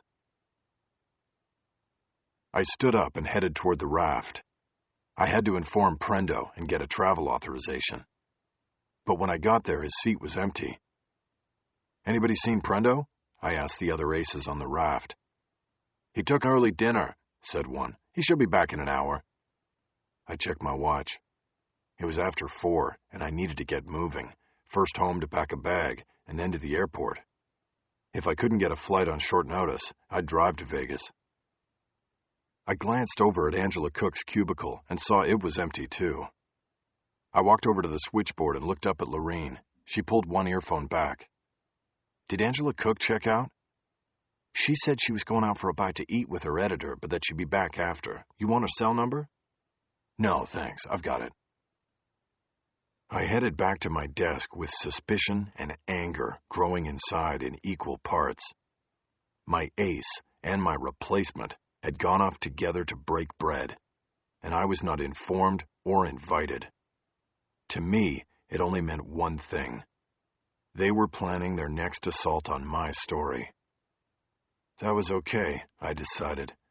I was a giant step ahead of them and planned to stay that way. While they were off scheming, I would be off chasing the real story, and I would get there first.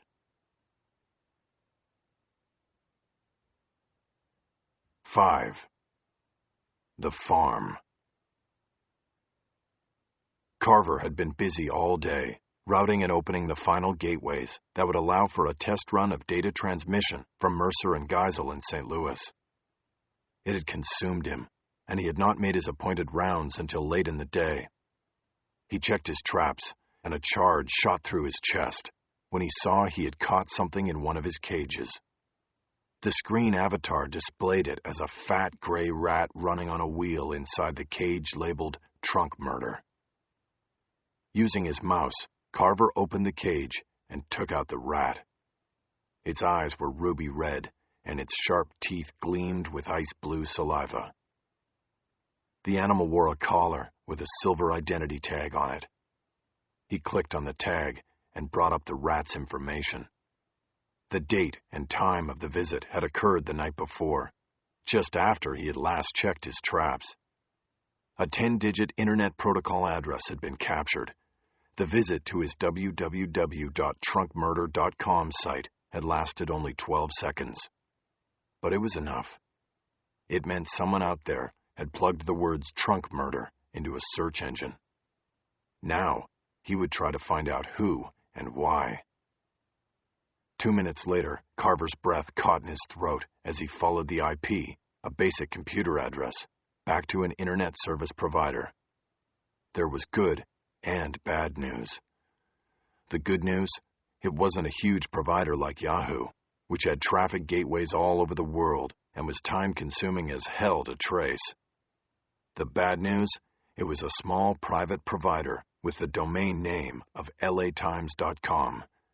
The Los Angeles Times, he thought, as something inside clutched his chest.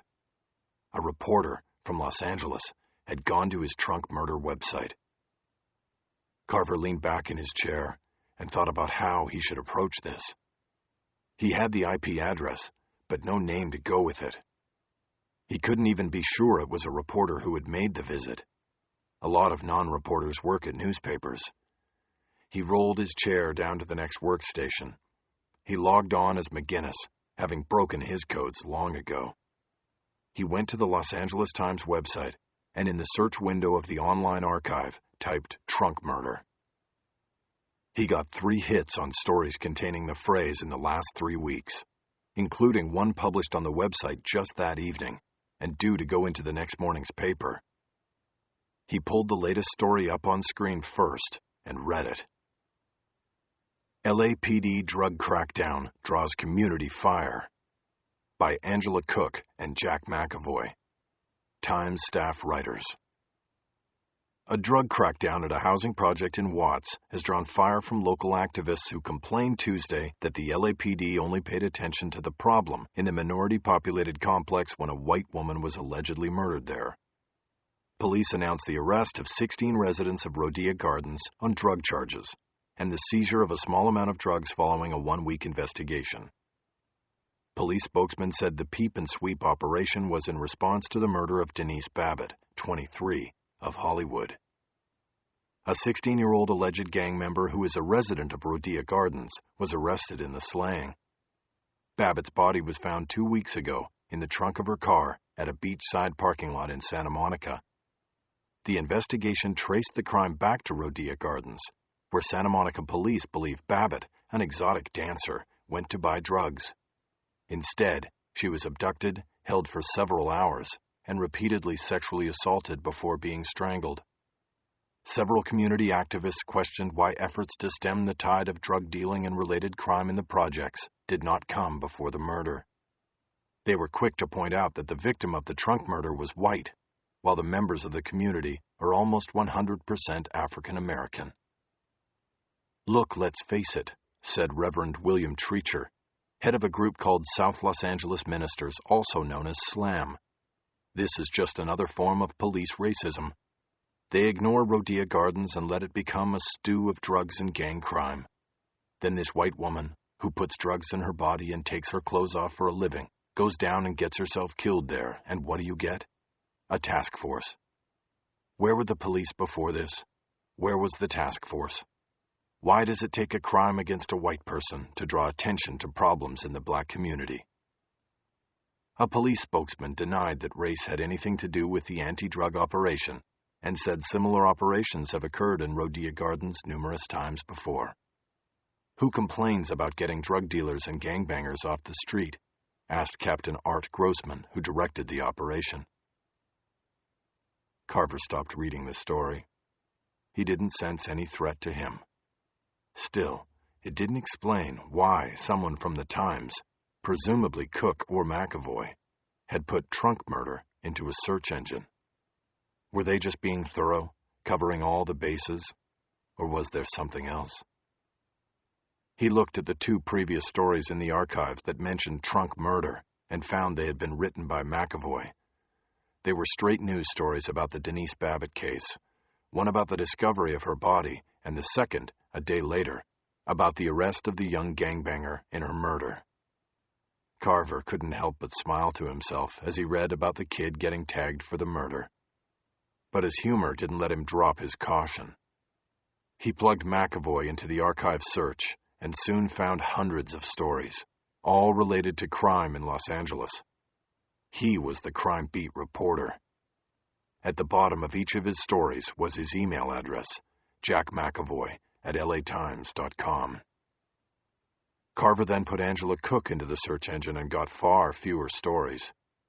She had been writing for the Times for less than 6 months, and only in the past week had she written any crime stories. Before that, she wrote a variety of stories on events ranging from a garbage strike to a competitive eating contest. She seemed to have no specific beat until this week, when she shared 2 bylines with McAvoy. "He's teaching her the ropes," Carver said out loud. He guessed that Cook was young and McAvoy was old. That would make her the easier mark. He took a chance and went onto Facebook, using a phony ID he had concocted long ago, and sure enough, she had a page. The contents weren't for public consumption, but her photo was there. She was a beauty, with shoulder-length blonde hair, green eyes, and a trained pout to her lips. That pout, Carver thought. He could change that. The photo was a portrait shot. He was disappointed that he could not see all of her, especially the length and shape of her legs. He started humming. It always calmed him. Songs he remembered from the 60s and 70s, when he was a boy.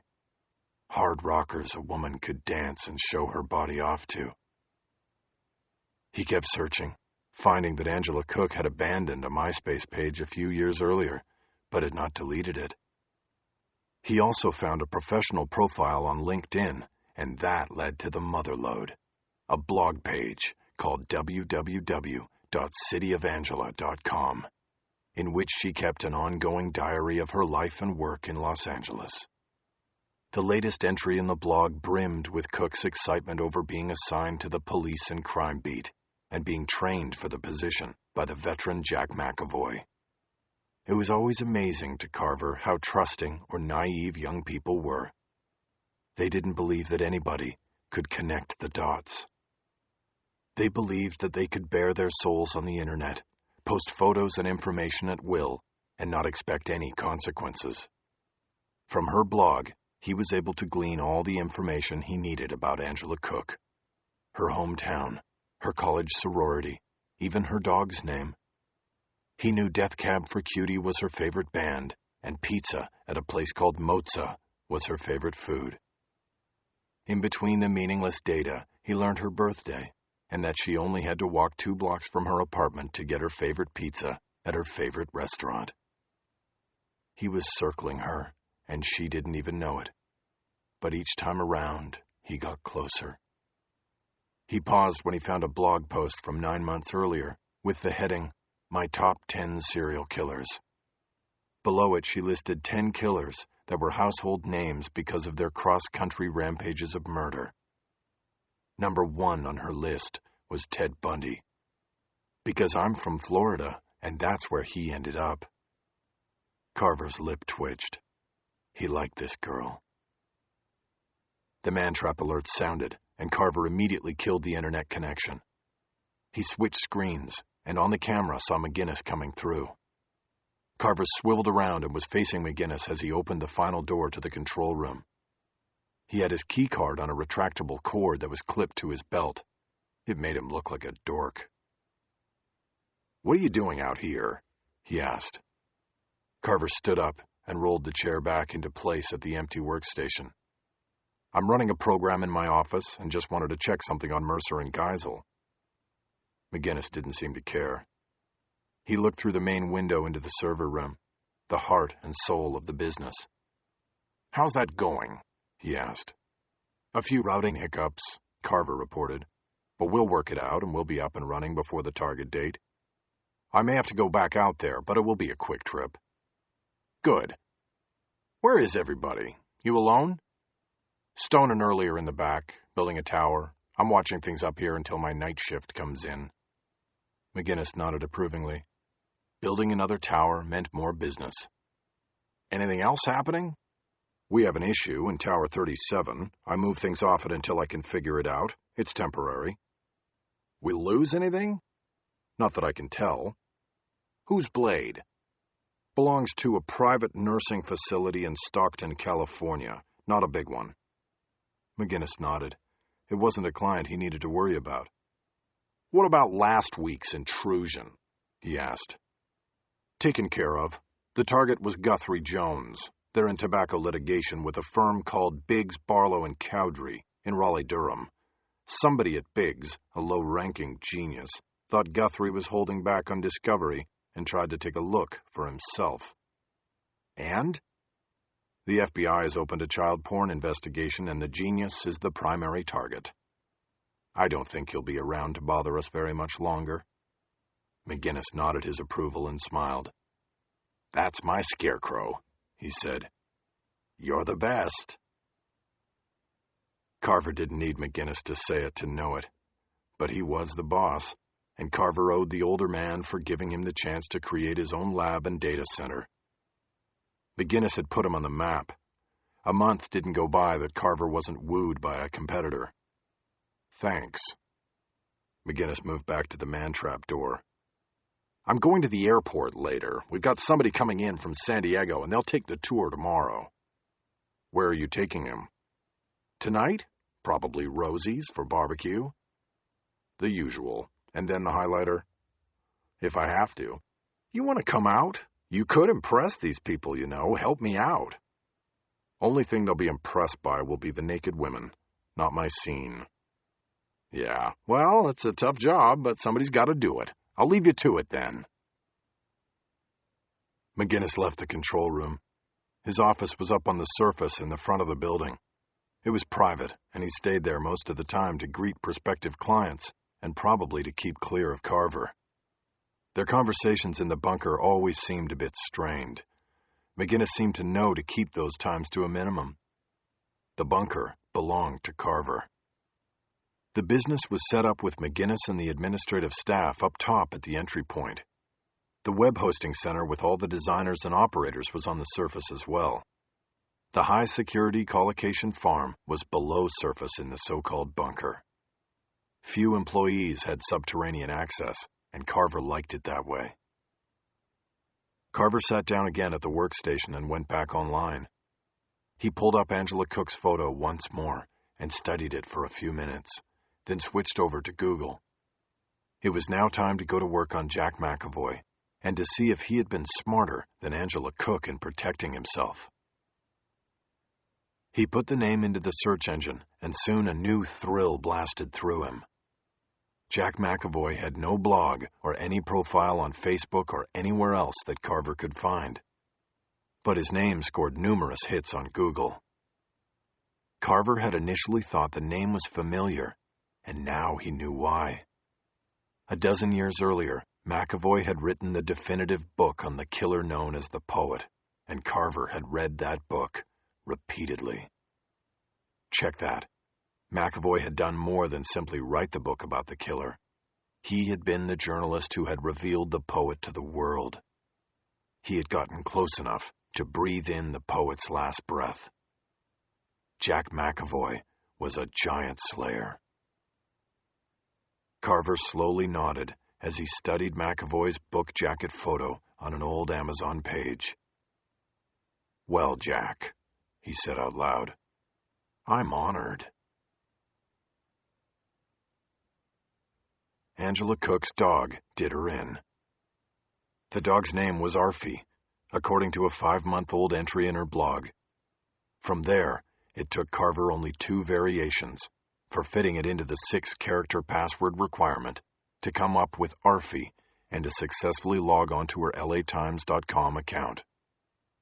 There was always something oddly tantalizing about being inside another person's computer. The mercurial addiction of invasion. It gave him a deep tug in the guts. It was like he was inside another's mind and body. He was them. His first stop was her email. He opened it up and found that she kept a clean board. There were only 2 unread messages and a few others that had been read and saved. He saw none from Jack McAvoy. The new messages were a "How are you doing out there in LA?" from a friend in Florida.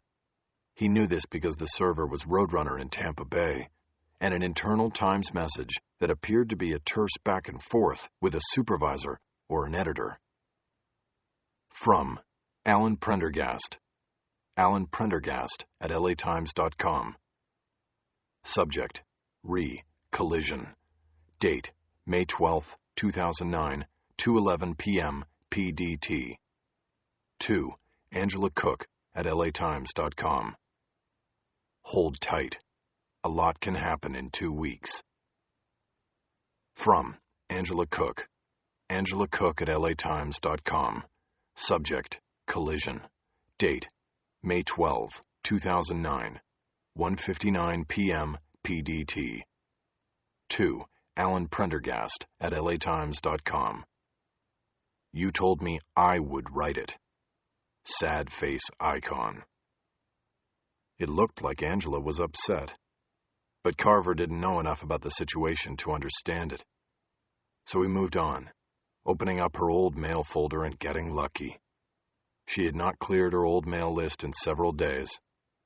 Carver scrolled through hundreds of messages and saw several from her colleague and co-writer Jack McAvoy. Carver began with the earliest one and started working his way forward to the most recent messages. Soon he realized it was all innocuous, just basic communication between colleagues about stories and meetings in the cafeteria for coffee. Nothing salacious. Carver guessed from what he read that Cook and McAvoy were strangers until quite recently. There was a stiffness or formality to the emails, no shorthand or slang employed by either. It appeared that Jack didn't know Angela until she had been assigned to the crime beat, and he was assigned to train her. In the last message, sent just a few hours before, Jack had sent Angela an email with a proposed summary for a story they were working on together. Carver eagerly read it and felt his concerns about detection ease with every word. From Jack McAvoy. Jack McAvoy at LATimes.com. Subject: Collision Slug. Date: May 12, 2009, 2:23 p.m. PDT.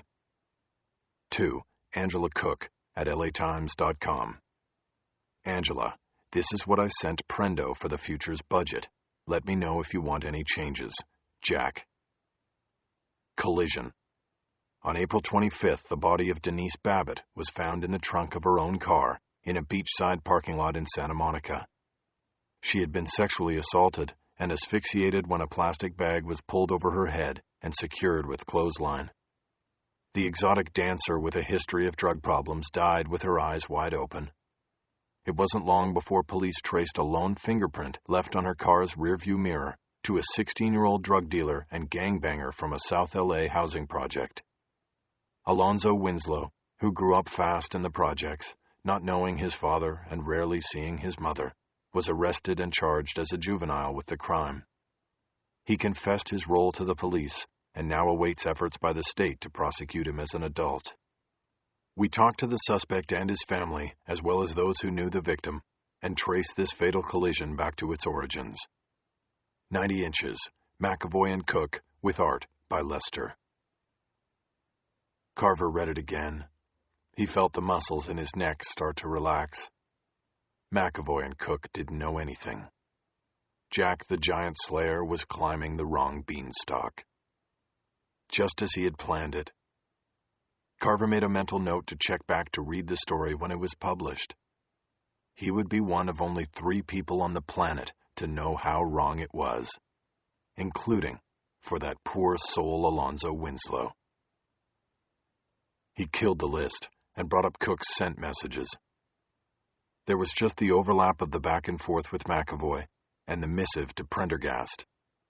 It was all pretty dry and useless to Carver. He closed the email and went to the browser. He scrolled down, seeing all the websites Cook had visited in recent days. He saw trunkmurder.com, as well as several visits to Google and the websites of other newspapers. He then saw a website that intrigued him. He opened up danicasdungeon.com and was treated to a visit to a Dutch bondage and domination site, replete with photos of women controlling, taunting, and torturing men. Carver smiled. He doubted there was a journalistic reason for Cook's visit. He believed he was getting a glimpse of Angela Cook's private interests, her own dark journey. Carver didn't linger. He put the information aside, knowing it might be useful at a later time. He tried Prendergast next, since it appeared his password was obvious. He went with Prendo and was in on his first attempt. People were so stupid and obvious sometimes. He went to the mailbox, and there at the top of the list was a message from McAvoy that had been sent only 2 minutes earlier. "What are you up to, Jack?" Carver opened the message. From Jack McAvoy. Jack McAvoy at LATimes.com. Subject, collision. Date, May 12, 2009, 4:33 p.m. PDT. To Alan Prendergast at LATimes.com. CC, Angela Cook at LATimes.com. Prendo, I was looking for you, but you were at dinner. The story is changing. Alonzo didn't confess to the killing, and I don't even think he did it. I'm heading to Vegas tonight to pursue things further tomorrow. We'll fill you in then. Angela can handle the beat. I've got dimes. Jack. Carver felt his gorge rise in his throat. His neck muscles tightened sharply, and he pushed back from the table in case he had to vomit. He pulled the trash can out from underneath so he could use it if necessary. His vision momentarily darkened at the edges, but then the darkness passed, and he cleared. He kicked the trash can back into place and leaned forward to study the message again. McAvoy had made the connection to Las Vegas. Carver now knew that he had only himself to blame. He had repeated his modus operandi too soon. He had left himself open, and now Jack the Giant Slayer was on his trail. A critical mistake. McAvoy would get to Las Vegas, and with even minimal luck, he would put things together. Carver had to stop that. A critical mistake didn't have to be a fatal mistake, he told himself. He closed his eyes and thought for a long moment. It brought his confidence back. Some of it. He knew he was prepared for all eventualities. The beginning tendrils of a plan were reaching to him, and the first order of business was to delete the message on the screen in front of him, and then go back into Angela Cook's account and delete it from her mailbox as well.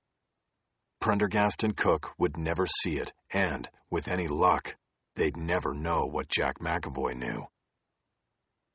Carver deleted the message, but before signing off, uploaded a spyware program that would allow him to track all of Prendergast's internet activities in real time.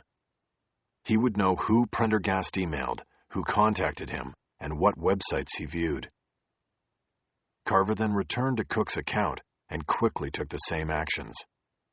McAvoy was next, but Carver decided that could come later, after Jack got to Vegas and was operating out there alone. First things first. He got up and put his hand on the reader next to the glass door to the server room. Once the scan was completed and approved, the door unlocked and he slid it open. It was cold in the server room, always kept at a brisk 62 degrees. His steps echoed on the raised metal flooring as he walked down the third row to the sixth tower.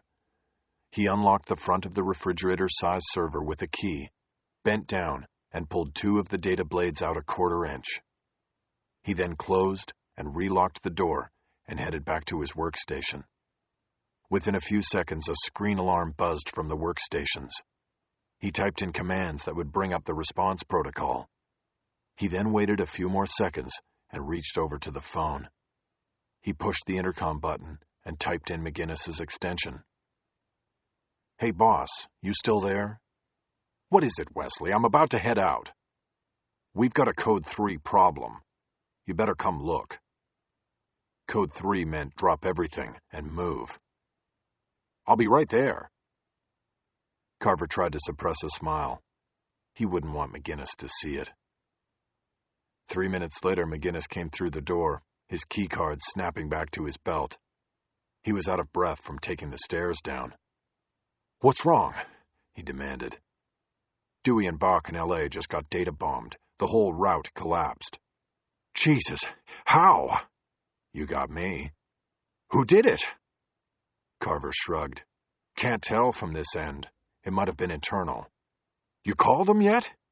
"No, I was waiting to tell you first." McGinnis stood behind Carver, shifting his weight from foot to foot and looking through the glass at the servers as if the answer was in there. "What do you think?" he asked. "The problem's not here. I've checked everything. It's on their end. I think I need to send somebody out there to fix it and reopen the traffic. I think Stone is up. I'll send him. Then we see where it came from and make sure it won't happen again. If it's a hack, then we burn the fuckers in their beds." "Well, how long will it take?" "They have flights to L.A. almost every hour. I'll put Stone on a plane and he'll hit it first thing tomorrow." "Why don't you go? I want this taken care of." Carver hesitated. He wanted McGinnis to keep thinking it was his idea. "I think Freddie Stone can handle it." "But you're the best. I want Dewey and Bach to see that we don't fuck around. We get things done. You got a problem? We send our best man, not some kid. Take Stone or whoever you need, but I want you to go." "I'll leave right now." "Just keep me informed." "Will do." "I gotta get to the airport myself to make that pickup." "Yeah, you've got the tough job." "Don't rub it in." He clapped Carver on the shoulder and went back out through the door. Carver sat there motionless for a few moments, feeling the residual compression on his shoulder. He hated to be touched. Finally, he moved. He leaned toward his screen and entered the alarm disengagement code. He confirmed the protocol and then deleted it.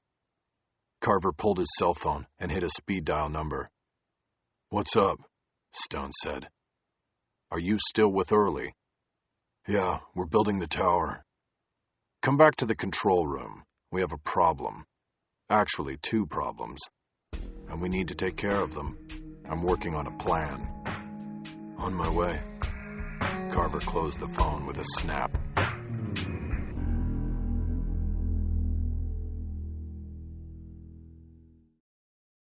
Six. The loneliest road in America. At 9 a.m. Wednesday, I was waiting outside the locked door of the offices of Schifino & Associates on the 4th floor of an office building on Charleston near downtown Las Vegas. I was tired and slid down the wall to sit on the nicely carpeted floor. I was feeling particularly unlucky in a town that was supposed to inspire luck. The early morning had started out well enough. After checking into the Mandalay Bay at midnight, I found myself too keyed up to sleep. I went down to the casino and turned the $200 I had brought with me into 3 times that amount at the roulette and blackjack tables. The growth of my cash portfolio, along with the free booze I'd drunk while gambling, made sleep come easier when I returned to my room. Things took a dramatic downturn after my wake-up call came. The problem was, I wasn't supposed to have a wake-up call. The front desk was calling to tell me my Times-issued American Express card had been rejected.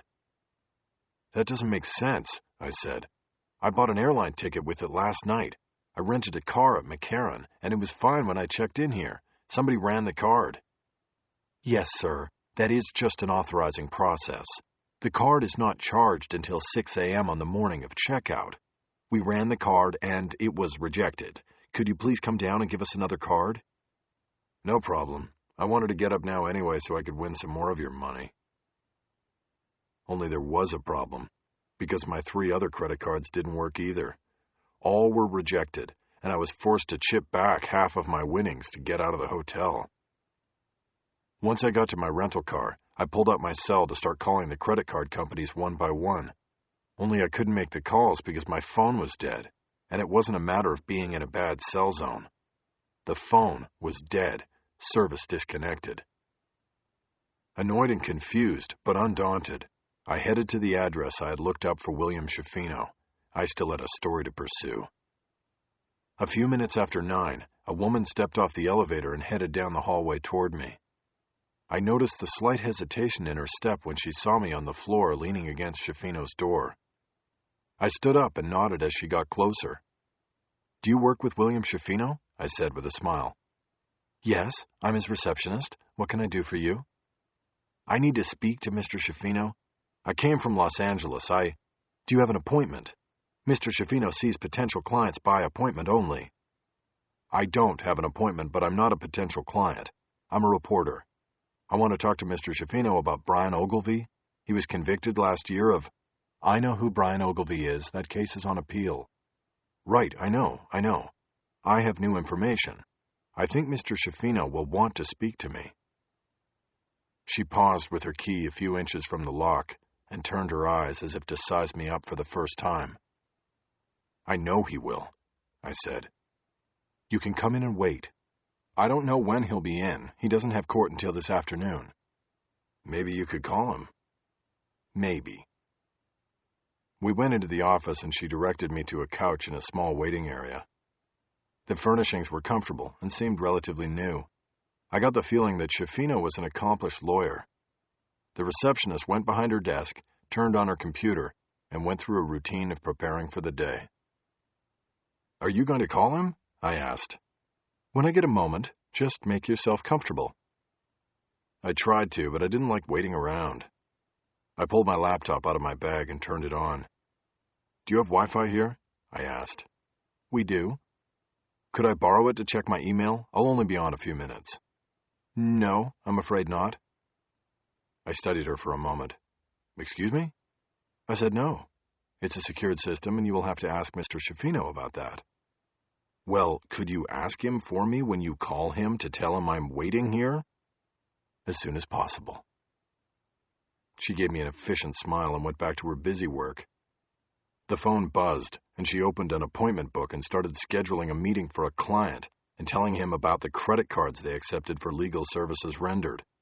It reminded me of my own current credit card situation, and I grabbed one of the magazines off the coffee table to try to avoid thinking about it.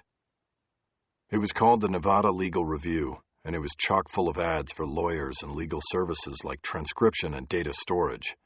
There were also articles about legal cases, most of them dealing with casino licensing or crimes against casinos. I was 20 minutes into a story about a legal attack on the law that kept brothels from operating in Las Vegas and Clark County when the office door opened and a man stepped in. He nodded to me and looked at the receptionist who was still on the phone. "Hold, please," the receptionist said. She pointed to me. "Mr. Schifino, this man has no appointment. He says he's a reporter from Los Angeles. Brian Ogilvy is innocent," I said, cutting her off, "and I think I can prove it." Schifino studied me for a long moment. He had dark hair and a handsome face, with an uneven tan from wearing a baseball cap. He was either a golfer or a coach, or maybe both. His eyes were sharp, and he quickly came to a decision about me. "Then I guess you better come on back to the office," he said. I followed him to his office, and he sat down behind a large desk while signaling me to the seat on the other side. "You work for the Times?" he asked. "Yes." "Good paper, but in a lot of trouble these days, financially." "Yeah, they all are." "So how did you come to the conclusion in L.A. that my guy over here is an innocent man?" I gave him my best scoundrel smile. "Well, I don't know that for sure, but I had to get in to see you. But this is what I've got. I've got a kid over there, sitting in jail for a murder I'm thinking he didn't commit. And it seems to me that the details are a lot like the details in your Ogilvy case. What details I know. Only my case happened 2 weeks ago. So if they are the same, my client has an obvious alibi, and there might be a third party here at work. Exactly. All right. Well, let's see what you've got. Well, I was hoping I could see what you've got, too. Fair enough.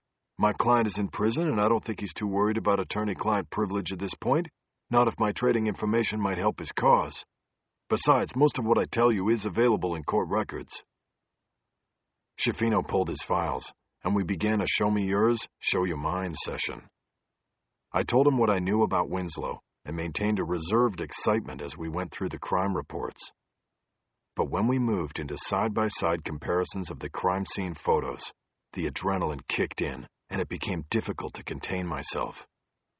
Not only did the Ogilvy photos completely match those from the Babbitt case, but the victims looked stunningly alike. "This is amazing," I said. "It's almost like the same woman." Both were tall brunettes with large brown eyes, bobbed noses, and long-legged dancers' bodies. Immediately I was hit with a profound sense that these women had not been selected randomly by their killer. They had been chosen. They fit some kind of mold that had made them targets. Schifino was riding the same wave. He pointed from photo to photo, accenting the similarities in the crime scenes. Both women were suffocated with a plastic bag that was tied around the neck with a thin white cord. Each was placed naked and facing inward in the trunk of the car, and their clothes were simply dropped on top of them. "My God, look at this," he said. "These crimes are absolutely the same, and it doesn't take an expert to see that. I have to tell you something, Jack. When you came in here, I thought you were going to be this morning's entertainment, a diversion, some wild-ass reporter who shows up chasing a pipe dream. But this..." He gestured to the side-by-side sets of photos we had laid out across the desk. "This is my client's freedom right here. He's getting out." He was standing behind his desk, too excited to sit down. "How did this happen?" I asked. "How did this slip through?" "Because they were solved quickly," Schifino said. "In each case, the police were led to an obvious suspect and looked no further. They didn't look for similars because they didn't need to. They had their suspects and were off to the races." "But how did the killer know to put Sharon Ogilvy's body in her ex-husband's trunk? How would he even know where to find the car?" "I don't know, but that is off point. The point here is that these two killings are of such strikingly similar pattern that there is just no way that either Brian Ogilvy or Alonzo Winslow could be responsible. The other details will fall into place when the real investigation is begun. But for now, there is no doubt in my mind that you're exposing something huge here. I mean, how do you know that these are the only two? There could be others." I nodded. I hadn't thought about that possibility. Angela Cook's online search had only come up with the Ogilvy case. But 2 cases make a pattern. There still could be more. "What will you do now?" I asked. Schifino finally sat down. He rotated back and forth in his chair while considering the question. "I'm going to draw up and file a petition for a writ of habeas corpus. This is new information that is exculpatory, and we're going to put it into open court." "But I'm not supposed to have those files. You can't cite them." "Sure I can. What I don't have to do is say where I got them." I frowned. I would be the obvious source once my story was published. "How long will it take for you to get this into court?" "I have to do some research, but I'll file it by the end of the week." "That's going to blow this up. I don't know if I can be ready to publish my story by then." Schifino held his hands out wide and shook his head. "My client's been up at Ely for more than a year. Do you know that the conditions are so bad at that prison that on frequent occasion death row inmates drop their appeals and volunteer to be executed just to get out of there? Every day he is up there is a day too long." I know, it's just that..." I stopped to think about things, and there was no way I could justify keeping Brian Ogilvy in prison even a day longer, just so I could have time to plan and write the story. Schifino was right. "Okay, then I want to know the minute you file it," I said, "and I want to talk to your client." "No problem. You get the exclusive as soon as he walks." No, not then. Now. I'm going to write the story that springs him and Alonzo Winslow. I want to talk to him today. How do I do it? He's in maximum security, and unless you're on the list, you won't get in to see him. You can get me in, can't you? Schifino was sitting behind the aircraft carrier he called a desk. He brought a hand up to his chin, thought about the question, and then nodded. I can get you in. I need to fax a letter up to the prison that says you're an investigator working for me, and that you are entitled access to Brian. I then give you a to whom it may concern letter that you carry with you and that identifies you as working for me. If you work for an attorney, you don't need a state license. You carry the letter with you and show it at the gate. It will get you in. Technically, I don't work for you. My paper has rules about reporters misrepresenting themselves. Schifino reached into his pocket and pulled out his cash. He handed $1 across the desk to me. I reached across the murder scene photos to take it. There, he said. I just paid you $1. You work for me. I didn't really cut it, but I wasn't too worried about it, considering my employment situation. I guess that will work, I said. How far is Ely? Depending on your driving, it's 3 to 4 hours north of here. It's in the middle of nowhere, and they call the road going up there the loneliest road in America. I don't know if it's because it leads to the prison or if it's the landscape you cross, but it's not called that without good reason. They have an airport. You could take a sand jumper up there. I assumed that a sand jumper was the same as a puddle jumper, a small prop plane. I shook my head. I had written too many stories about little planes going down.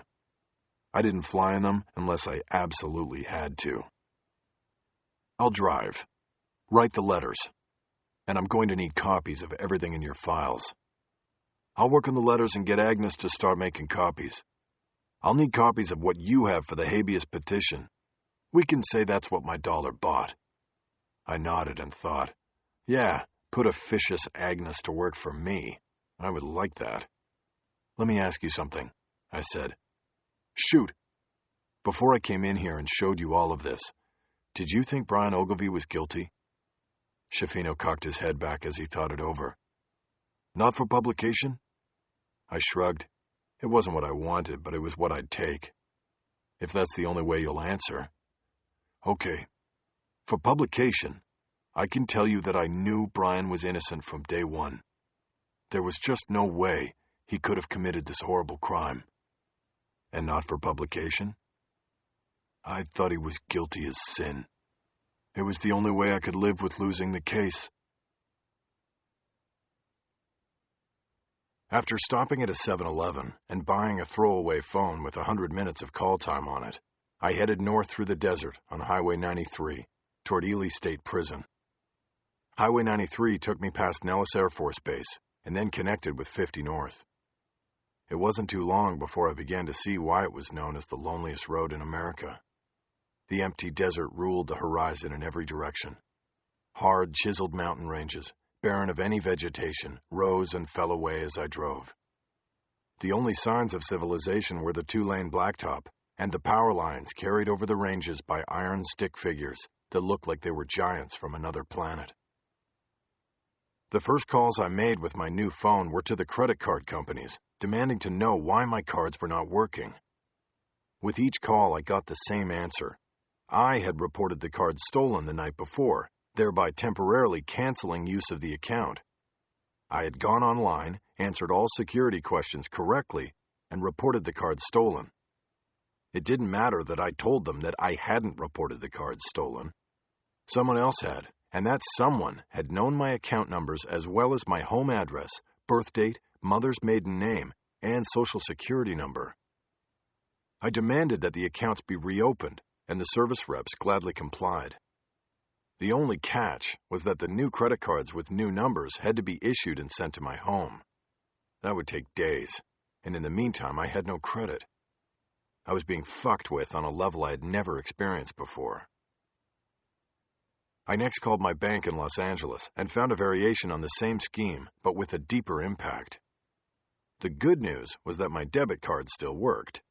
The bad news was that there was no money in my savings and checking account to draw from.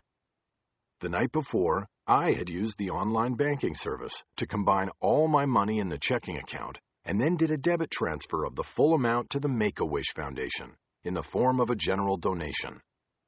I was now broke, but the Make-A-Wish Foundation sure liked me. I disconnected the call and screamed as loud as I could in the car. What was happening? There were stories in the paper all the time about stolen identities, but this time the victim was me, and I was having trouble believing it.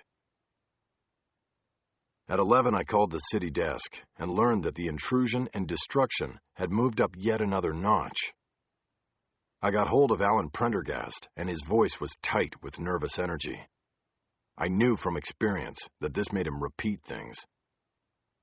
"Where are you? Where are you? We've got the minister's thing, and I can't find anybody." "I told you I'm in Vegas. Where's—" "Vegas? Vegas? What are you doing in Vegas?" "Didn't you get my message? I sent you an email yesterday before I left." "Didn't get it. Yesterday you just disappeared, but I don't care. I care about today. I care about right now. Tell me you're at the airport, Jack, and that you'll be back in L.A. in an hour." "Actually, I'm not at the airport, and I'm technically not in Vegas anymore. I'm on the loneliest road in America, heading to the middle of nowhere. What are the ministers doing?" "What else? They're staging a big fucking rally in Rhodia Gardens to protest the LAPD. And the story's about to go national. But I've got you in Vegas, and I haven't heard from Cook. What are you doing there, Jack? What are you doing?" "I told you in the email you haven't read. The story is—" "I check email regularly," Prendergast said curtly. "I've got no email from you. No email." I was about to tell him he was wrong, but thought about my credit cards. If somebody was able to crash my credit and wipe out my bank accounts, then maybe they crashed my email as well. "Listen, Prendo, something is going on. My credit cards are dead, my phone's dead, and now you're telling me my email never made it. Something is not right here. For the last time, Jack, what are you doing in Nevada?" I blew out my breath and looked out the side window. I saw the hard scrabble landscape that hadn't changed in all the time mankind had ruled the planet, and which would remain unchanged long after mankind was gone. "The story on Alonzo Winslow has changed," I said. "I found out he didn't do it." "He didn't do it? He didn't do it? You mean the murder of that girl? What are you talking about, Jack?" "Yeah, the girl. He didn't do it. He's innocent, Alan, and I can prove it." "He confessed, Jack. I read it in your story." "Yeah, because that's what the cops said. But I read the so-called confession, and all he confessed to was stealing her car and her money. He didn't know her body was in the trunk when he stole it." "Jack." "Listen, Prendo. I connected the murder to another murder in Vegas. It was the same thing. A woman strangled and put in a trunk. She was a dancer, too. There's a guy in prison here for that one, and he didn't do it either. I'm heading up to see him right now. I'm going to have to report and write this all by Thursday. We have to go with it on Friday because that's when it's going to come out of the bag." There was a long silence. "Prendo, you there?" "I'm here, Jack. We need to talk about this." "I thought we were. Where's Angela? She should handle the ministers. She's on the beat today." "If I knew where Angela was, I would have her going with the photographer to Rhodia Gardens. She hasn't come in yet. She told me last night before she went home that she would stop by Parker Center and make the morning rounds before coming in. Only she hasn't come in." "She's probably out running down Denise Babbitt. Did you call her?" "Of course I called her. I've left messages, but she hasn't called in. She probably thinks you are here and is ignoring my calls." "Well, look, Prendo, this is bigger than Preacher Treacher's rally, okay? Put a GA on that. This is huge. There's a killer out there who has flown completely below the radar of the cops and the FBI and everybody else. There's a lawyer here in Vegas who's going to file a motion by Friday that exposes the whole thing. We've got to beat him and everybody else to the punch. I'm going to go talk to this guy in prison and then head back. I don't know when I'll get in. It'll be a long drive back to Vegas before I can catch the plane. Luckily, I think my return is still good. I bought it before somebody canceled my credit cards." Again, I was met with silence. "Prendo?" "Look, Jack," he said, a calmness in his voice for the first time in the conversation. "We both know the situation and what is going on here. You're not going to be able to change anything." "What are you talking about?" "About the layoff. If you think you can come up with a story that's going to save your job, I don't think that's going to work." Now I was silent as the anger welled up in my throat. "Jack, you there? You there?" "Yeah, I'm here, Prendo, and my only response is, fuck you. I'm not concocting this story, man. This is happening. And I'm out here in the middle of nowhere, and I'm not sure who is screwing with me or why." Okay, Jack. Calm down. Just calm it down, okay? I am not suggesting that you... The fuck you're not. You more than suggested it. You just said it. Look, I'm not going to respond if you're going to direct that sort of language at me. Can we talk in a civil manner, please? A civil manner. You know, Prendo, I've got other calls to make. If you don't want the story or you think this is a made-up story, then I'll find somebody who will print it, okay? The last thing I expected was for my own ace to try to cut me off at the knees while I'm out here with my ass in the wind. No, Jack, it's not like that. I think it is, Prendo, so fuck you, man. I'll talk to you later. I hung up the phone and nearly threw it out the window, but then I remembered I didn't have the replacement cash to spare. I drove in silence for a few minutes so I could compose myself. I had one more call to make, and I wanted to sound cool and calm when I made it. I looked out the windows and studied the bluish-gray mountains. I found them to be beautiful in a primitive and stark way. They had been stepped and broken by glaciers 10 million years before, but they had survived and would reach forever toward the sun. I pulled my inoperable phone from my pocket and opened up the contacts list. I got the number for the FBI in Los Angeles and punched it into the throwaway. When the main operator answered, I asked to speak to Agent Rachel Walling. I was transferred, and it took a while to go through, but once it rang, it was answered immediately. "Intelligence," a male voice said. "Let me speak to Rachel." I said it as calmly as possible. I didn't ask for Agent Rachel Walling this time, because I didn't want to be asked who I was and possibly give her the opportunity to deflect my call. My hope was that I sounded like an agent and my call would be put through. "Agent Walling." It was her. It had been a few years since I had heard her voice over the phone, but there was no doubt. "Hello, this is Walling. Can I help you?"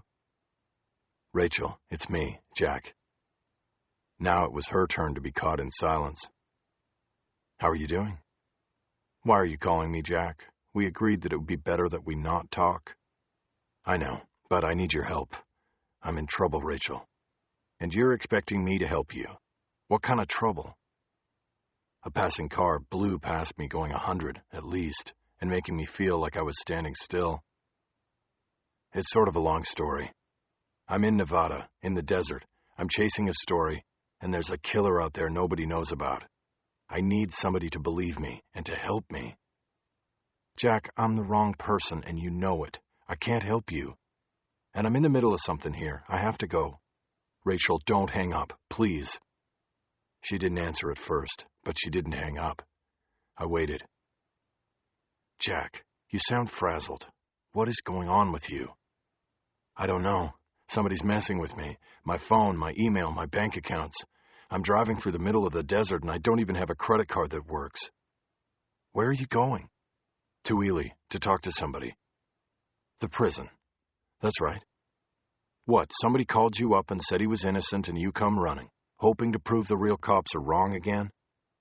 No, nothing like that. Look, Rachel, this guy is strangling women and stuffing them into the trunks of cars. He does horrible things to them and he's been getting away with it for at least 2 years. Jack, I've read your stories about the girl in the trunk. It was a gangbanger and he confessed. I got an unexpected thrill from knowing she was reading my stories, but it wasn't helping me to convince her.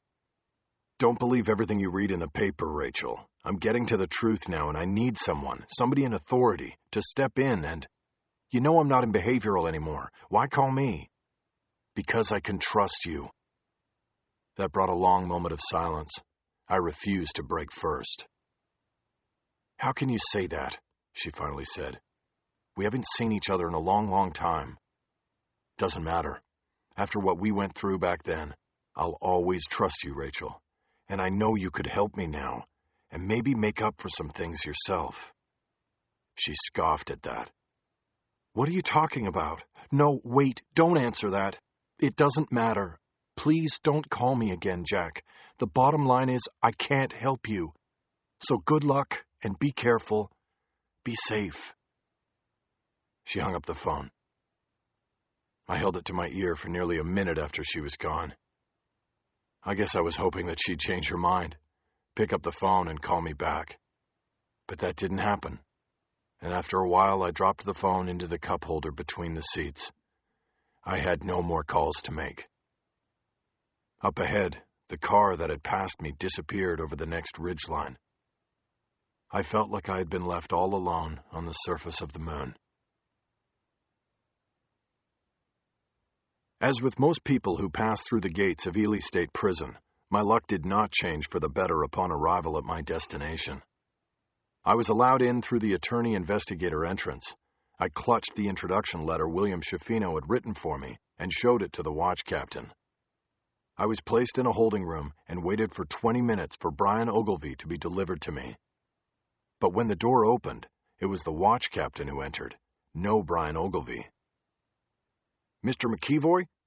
the captain said, pronouncing my name wrong. "I'm afraid we're not going to be able to do this today." I suddenly thought that I had been exposed as a fraud, that they knew I was a reporter working on a story and not an investigator for a defense attorney. "What do you mean? It was all set up. I have the letter from the lawyer. You saw it. He also faxed you a letter saying I was coming." "Yeah, we got the fax, and I was prepared to carry through, but the man you want to see is unavailable at this time. You come back tomorrow and you can have your visit." I shook my head angrily. All of the problems of the day were about to boil over, and this prison captain was going to get burned. "Look, I just drove 4 hours from Vegas to do this interview. You're telling me to turn around and go back and then do the whole thing again tomorrow? I'm not telling you to go back to Vegas. I was you, I'd just go into town and stay at the Hotel Nevada. It ain't a bad place.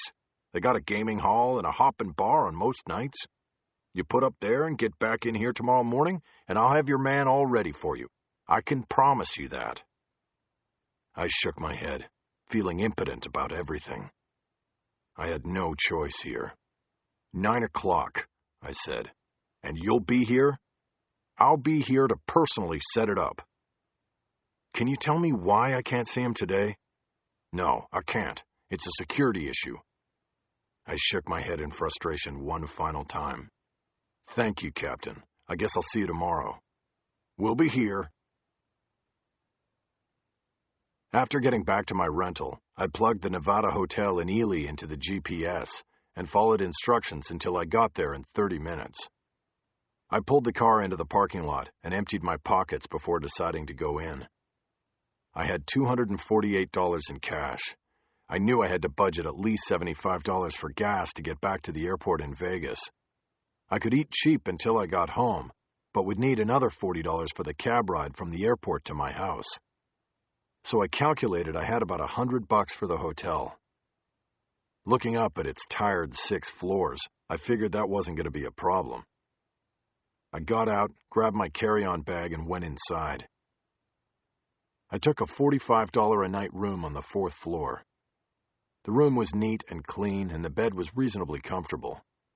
It was only 4 p.m., too early to put the remainder of my fortune toward alcohol.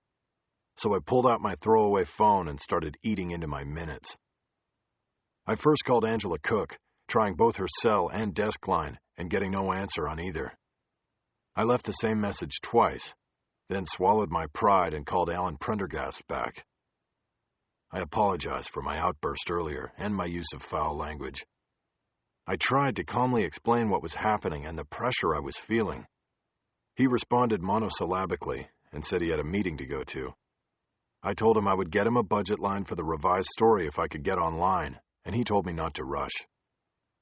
"Prendo, we've got to get this into Friday's paper, or everybody else will have it." "Look, I talked about this in the news meeting. We want to move cautiously. We've got you running around in the desert. We haven't even heard from Angela, and frankly, we're getting worried. She should have checked in. So what I want you to do is get back here as soon as you can, and then we will all sit down and see what we've got." I could have gotten angry all over again about the way I was being treated, but something more pressing had come through from him. "Angela, you've gotten no message from her all day." "Not a one. I sent a reporter to her apartment to see if she was there, but there was no answer. We don't know where she is." "This ever happened with her before?" "She's called in sick a few times very late in the day, probably hung over or something, but at least she called in. Not this time, though." "Well, listen, if anybody hears from her, let me know, okay?" "You got it, Jack." "Okay, Prendo, we'll talk when I get back." "Got dimes?" Prendergast asked, by way of a peace offering. "A few," I said. "I'll see you when I see you."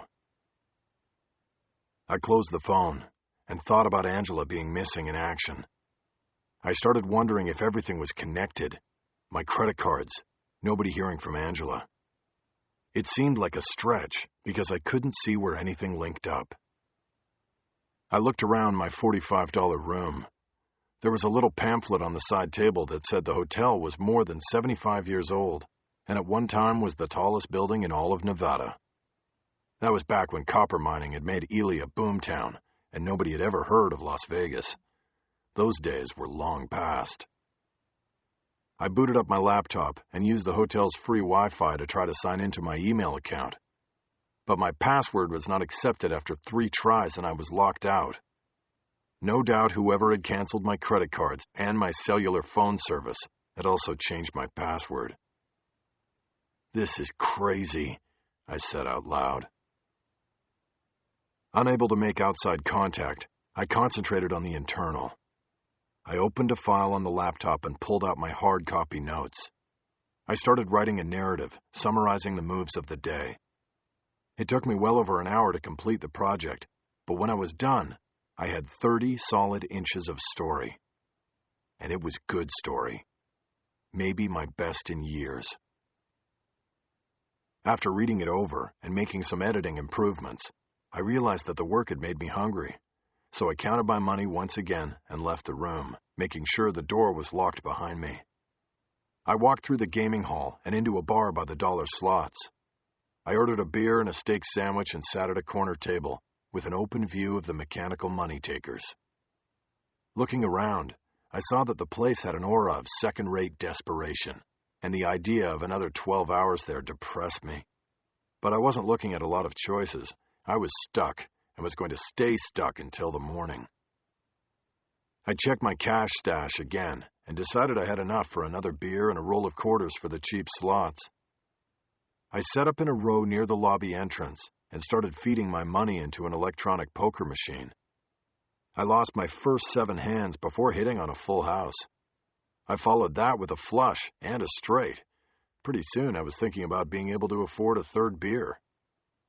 Another gambler took a seat 2 machines over from me. I barely noticed him until he decided he liked the comfort of conversation while he lost his money. "You here for the pussy?" he asked cheerily. I looked over at him. He was about 30 and had large mutton-chop sideburns. He wore a dusty cowboy hat over dirty blonde hair, leather driving gloves, and mirrored sunglasses, even though we were inside. "Excuse me?" "Supposed to be a couple brothels outside of town. I was wondering which one's got the best-looking pussy. I just blew in on a stretch from Salt Lake." "I wouldn't know, man." I went back to my machine and tried to concentrate on what to hold and what to drop. I had the ace, 3, 4, and 9 of spades, along with the ace of hearts. Do I go for the flush or stay conservative? Take the pair and hope for a third ace or another pair? "Birds in hand, man," said Sideburns. I looked over at him, and he nodded as if to say no charge for the sage advice. I could see the reflection of my screen in his mirrored glasses. All I needed was somebody coaching me on quarter poker. I held the spades, dropped the ace of hearts, and hit the draw button. The machine god delivered. I got the jack of spades and a 7-1 payoff on the flush. Too bad I was only betting quarters.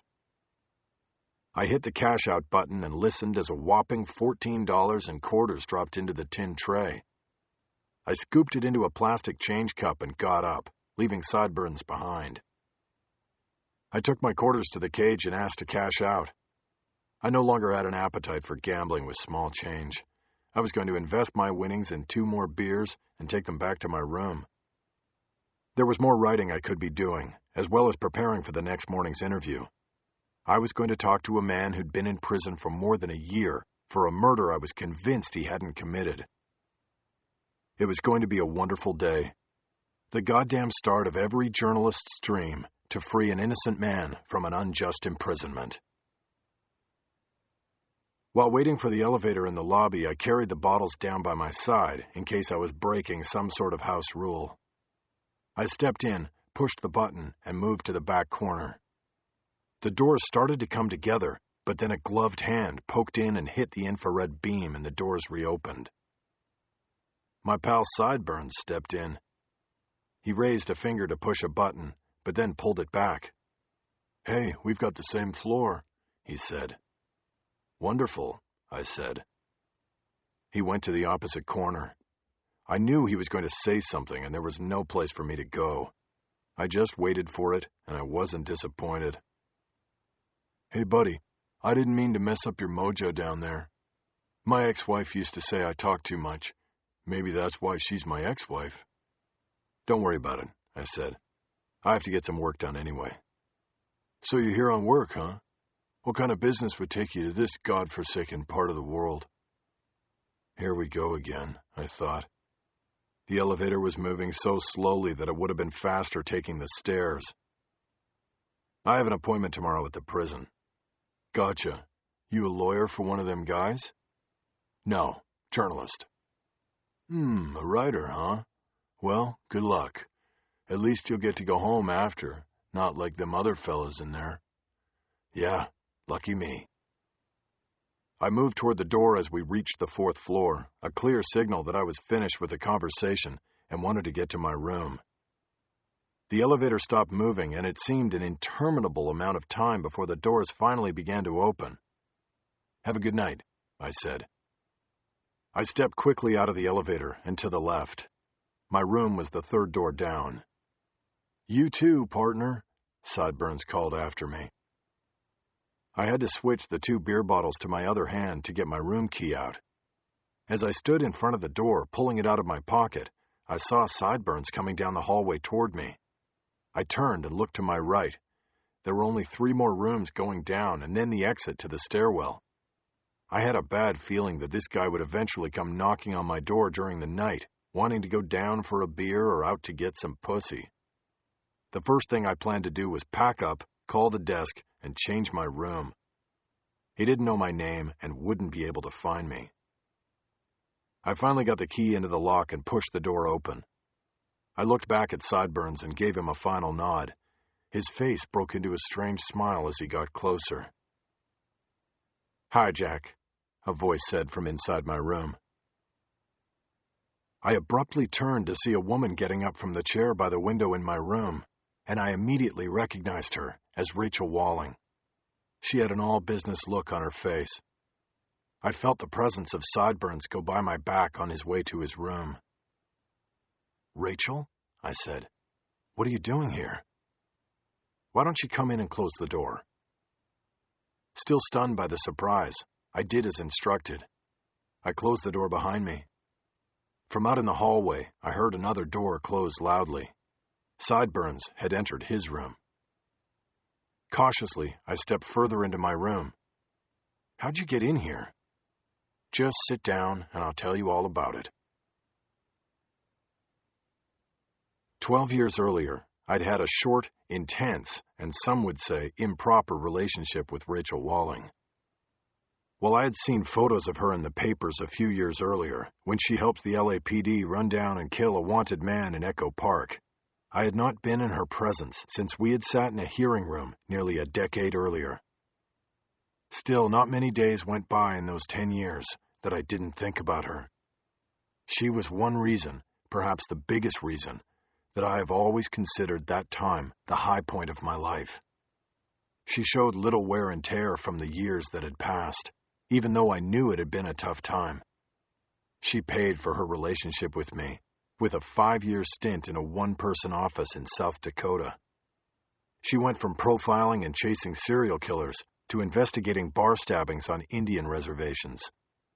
But she'd climbed out of that pit and had been posted in LA for the past 5 years, working for some sort of secretive intelligence unit.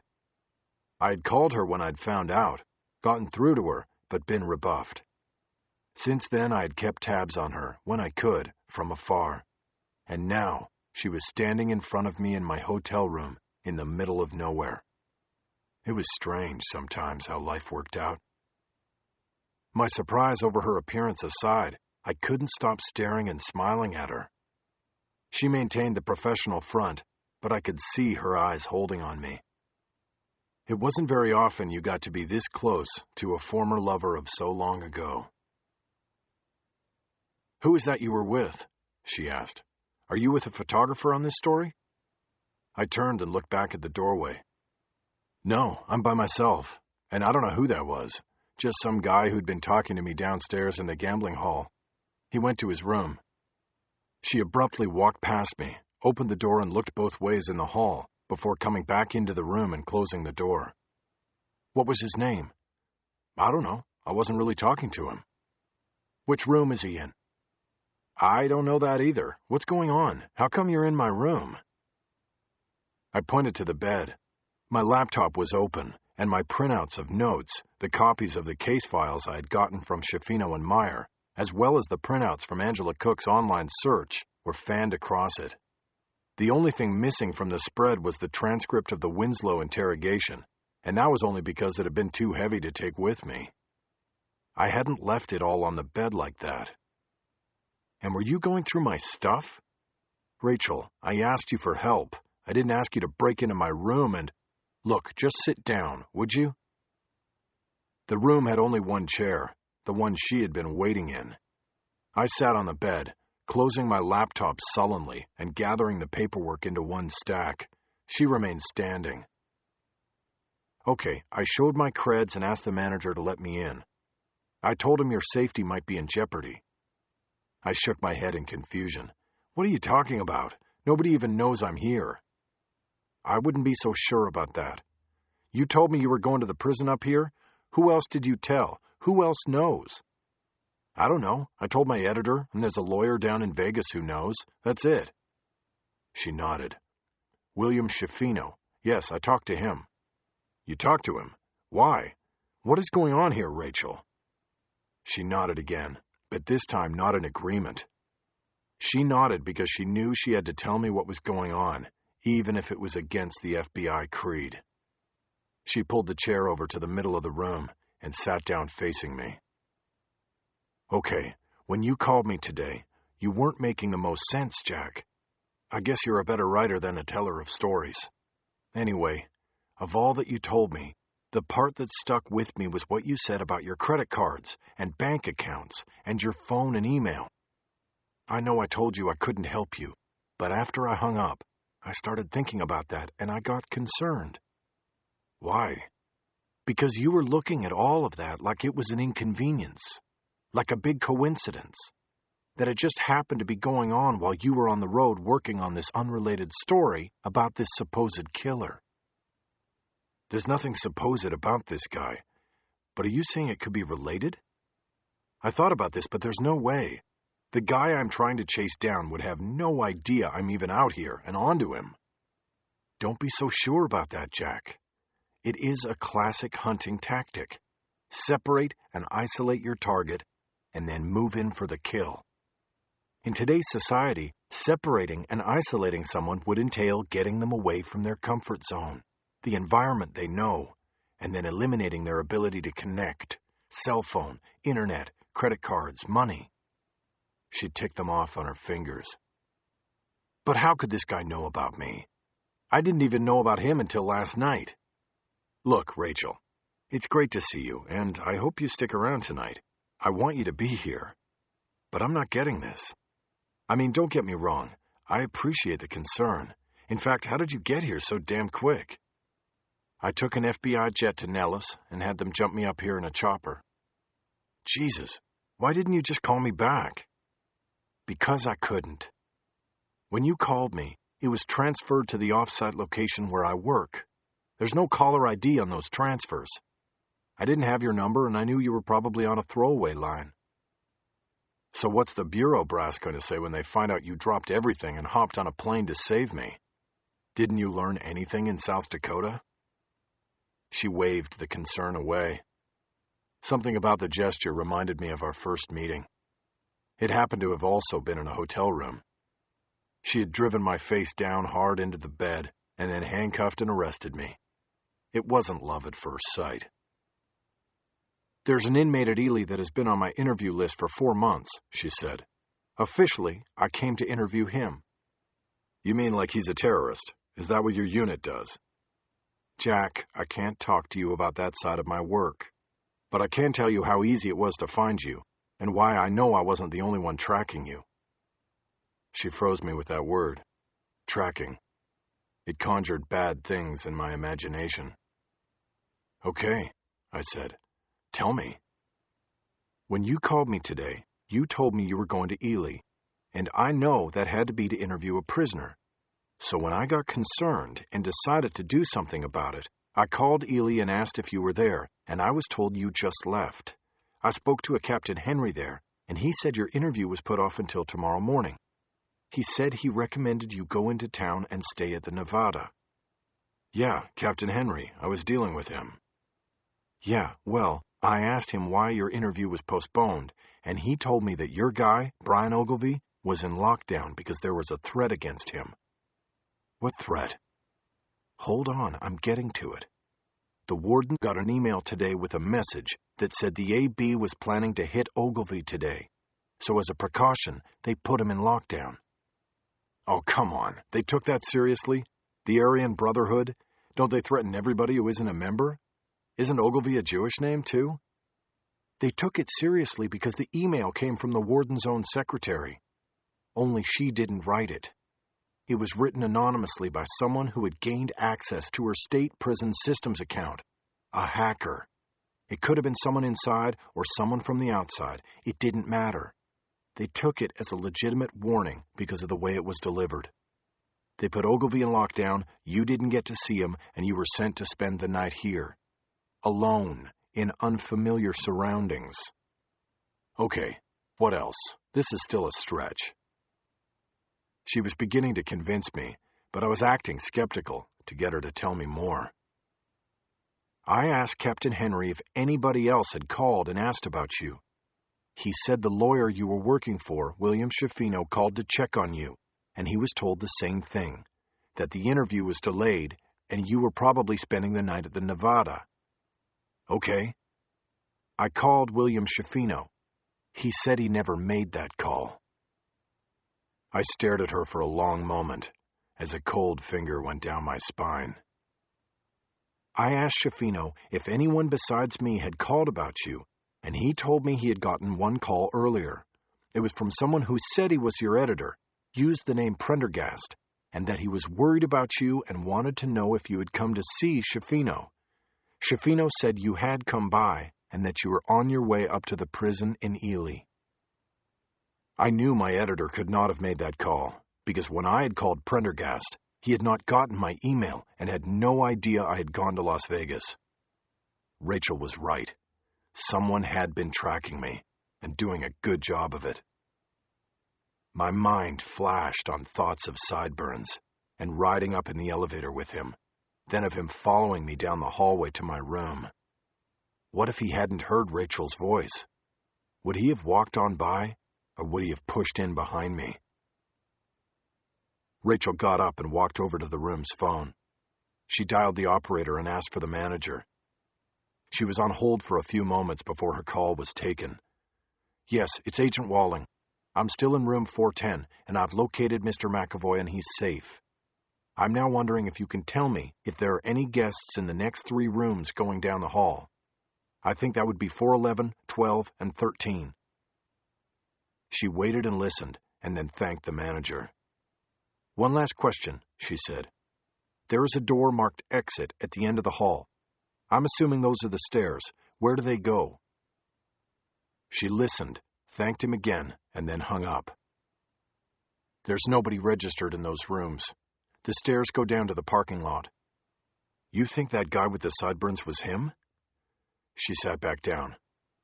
Possibly. I thought about his wraparound sunglasses, the driving gloves, and the cowboy hat. The bushy sideburns covered most of the rest of his face and drew the eye away from any other distinguishing features. I realized that if I had to describe the man who had followed me, I would only be able to remember the hat, hair, gloves, sunglasses, and sideburns, the throwaway or changeable features of a disguise. Jesus, I can't believe how stupid I was. How? How did this guy find out about me and then actually find me? We're talking about less than 24 hours, and he's sitting next to me at the slots. Let's go down, and you show me what machine he was at. We might be able to pull prints. I shook my head. Forget it. He was wearing driving gloves. In fact, even the ceiling cameras down there won't help you. He was wearing a cowboy hat, sunglasses. His whole getup was a disguise. We'll pull the video anyway. Maybe there will be something that will help us. I doubt it. I shook my head again, more to myself than to Rachel. He got right next to me. That trick with the prison secretary's email shows he has a certain skill set. I think it would be wise to consider your email accounts to be breached at this point. But that doesn't explain how he knew about me in the first place. In order for him to breach my email, he had to know about me. I slapped the bed in annoyance and nodded my head. Okay, I don't know how he knew about me, but I did send emails last night to both my editor and my partner on the story, telling them that the story was changing and that I was following a lead to Vegas. I talked to my editor today and he said he never got it. Rachel nodded knowingly. Destroying outgoing communications. That would fall under isolation of the target. Did your partner get his? It's a her. And I don't know if she got it because she's not answering her phone or her email and she didn't. I stopped in my verbal tracks and looked at Rachel. What? She didn't show up for work today. She didn't call in and nobody could reach her. They even sent somebody to her apartment, but they got no answer. Rachel abruptly stood up. We've got to get back to L.A., Jack. The chopper's waiting. What about my interview? And you said you were going to pull the video from downstairs. What about your partner? The interview and video can wait till later. Embarrassed, I nodded and got off the bed. It was time to go. I had no idea where Angela Cook lived.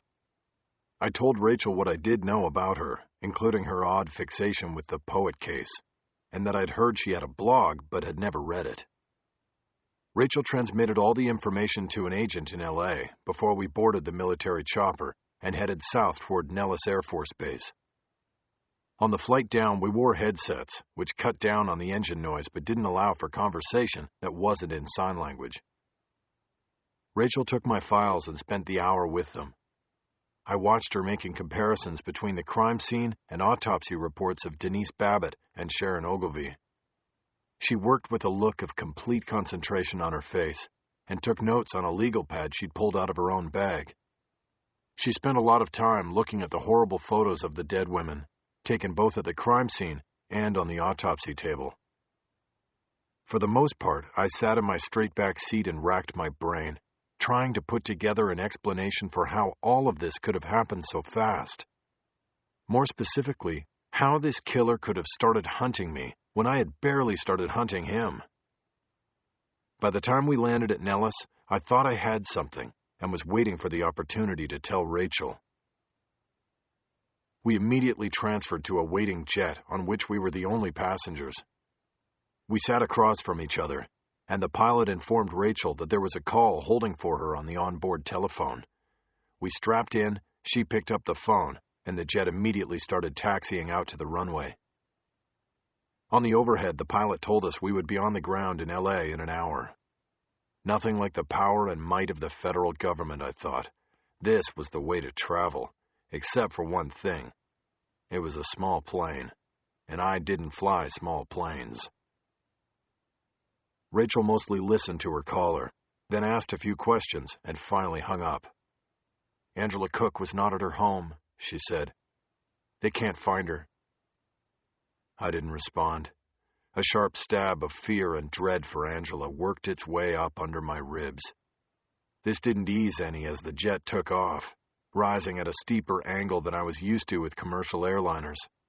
I almost tore the armrest off with my fingernails. After we were safely up, I finally spoke. Rachel, I think I know how this guy could have found us so quickly. Angela, at least. Tell me. No, you first. Tell me what you found in the files. Jack, don't be so petty. This has become a little bit larger than a newspaper story. That doesn't mean you can't go first. It's also larger than the FBI's penchant for taking information, but not giving anything back in return. She shook off the barb. Fine, I'll start. But first, let me commend you, Jack. From what I have read about these cases, I would say there is absolutely no doubt that they are connected by a single killer. The same man is responsible for both, but he escaped notice because in each case an alternate suspect came to light quickly, and the local authorities proceeded with blinders on. In each case, they had their man from the beginning and didn't look into other possibilities, except, of course, in the Babbitt case, their man was a boy. I leaned forward, beaming with confidence after her compliment. And he never confessed like they put out to the press, I said. I have the transcript back at my office. 9-hour interrogation, and the kid never confessed. He said he stole her car and her money, but the body was already in the trunk. He never said he killed her. Rachel nodded. I assumed that. So what I was doing with the material you have here was profiling the two killings, looking for a signature. The signature's obvious. He likes strangling women with plastic bags. Technically, they weren't strangled. They were asphyxiated, suffocated. There's a difference. Okay. There is something very familiar about the use of the plastic bag and the cord around the neck, but I was actually looking for something a little less obvious than the surface signature. I was also looking for connections or similarities between the women. If we find what connects them, we'll find the killer. They were both strippers. That's part of it, but a little broad. And technically, one was a stripper and one was an exotic performer. There is a slight difference. Whatever. They both showed their naked bodies off for a living. Is that the only connection you found?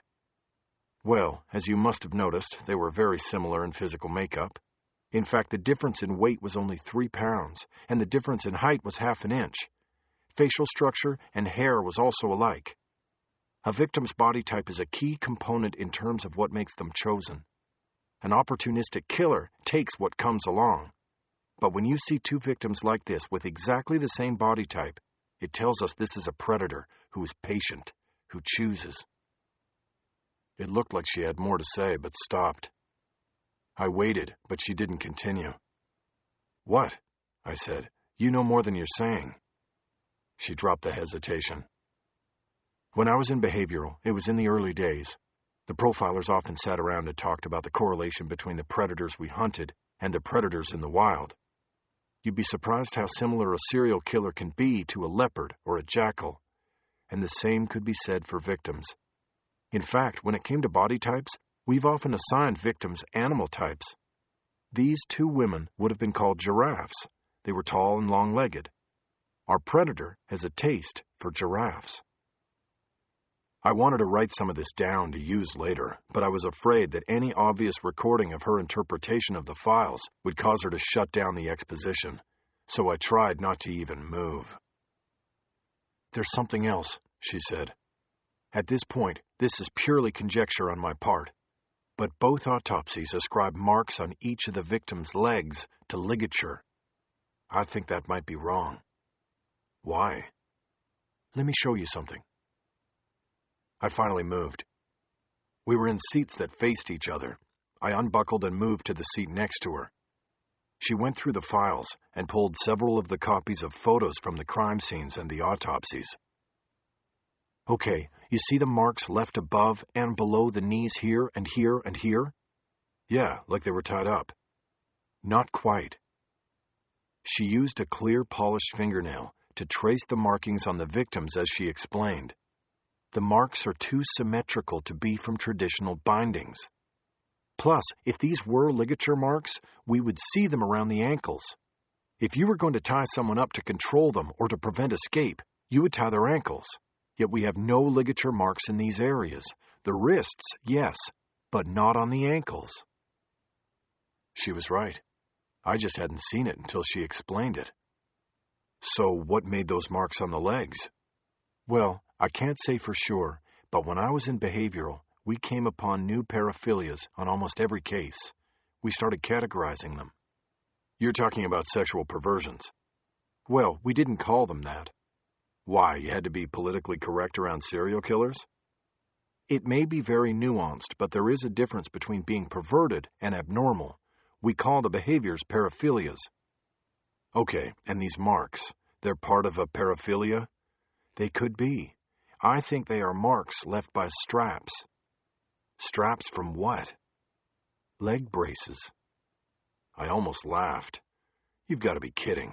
People get off on leg braces. Rachel nodded. It even has a name. It's called abeisiophilia, a psychosexual fascination with leg braces. Yes, people get off on it. There are even websites and chat rooms dedicated to it. They call them irons and calipers. Women who wear braces are sometimes called iron maidens. I was reminded by how thoroughly intoxicating Rachel's skill as a profiler had been when we were chasing the poet. She had been dead on about the case in many ways, damn near prescient. And I had been captivated by her ability to take small pieces of information and obscure details and then draw telling conclusions. She was doing it again, and I was along for the ride. And you had a case with this? Yes, we had a case in Louisiana. A man abducted a woman off a bus bench and held her for a week in a fishing shack out in the bayou. She managed to escape and make her way through the swamp. She was lucky because the 4 women he grabbed before her didn't escape. We found their partial remains in the swamp. And it was a abeisiophilia case? Abeisiophilia, she corrected. Yes, the woman who escaped told us the subject made her wear leg braces that strapped around the legs and had side irons and joints running from her ankles to her hips and several leather straps. This is so creepy, I said. Not that there's anything like a normal serial killer, but leg braces? Where does an addiction like this come from? It's unknown, but most paraphilias are embedded in early childhood.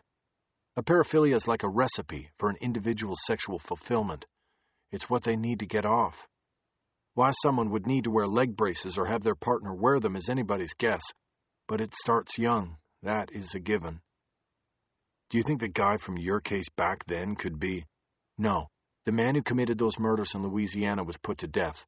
I witnessed it. And right up to the end, he never spoke a word to us about any of it. Well, I guess that gives him the perfect alibi for this. I smiled, but she didn't smile back. I moved on. These braces, are they hard to find? They are bought and sold over the internet every day. They can be expensive with all kinds of gadgetry and straps. Next time you're on Google, plug in abeisiophilia and see what you get. We're talking about the dark side of the internet, Jack. It's the great meeting house, where people of like interests come together. You may think your secret desires make you a freak, and then you get on the internet and find community and acceptance. As she said it, I realized there was a story in this. Something aside from the trunk murders case. Maybe even a book. I put the idea aside for later and went back to the case at hand. So what do you think the killer does? He makes them put on leg braces and then he rapes them? Does the suffocation mean anything? Every detail means something, Jack. You just need to know how to read it. The scene he creates reflects his paraphilia. More than likely, this is not about killing the women. It's about creating a psychosexual scene that fulfills a fantasy. The women are killed afterward because he is simply finished with them, and he can't have the threat of them living to tell about him. My guess is that he may even apologize to them when he pulls the bag over their head. They were both dancers. Do you think he made them dance or something? Again, it's all conjecture at this point, but that could be part of it, yes. But my guess is that it's about body type. Giraffes, dancers by trade, have thin, muscular legs. If that is what he wanted, then he would look at dancers.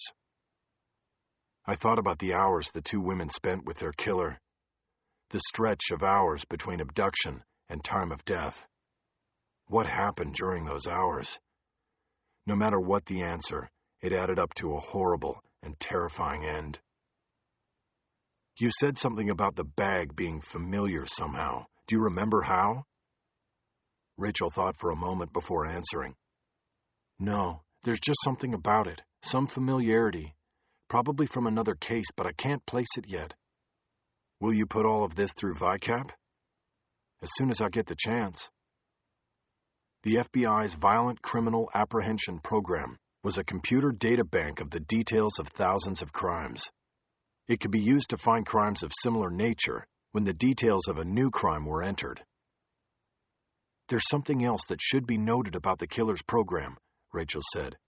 In both cases, he left the bag and neck ligature in place on the victims, but the limb constraints, whether braces or not, were removed. Right. What does that mean?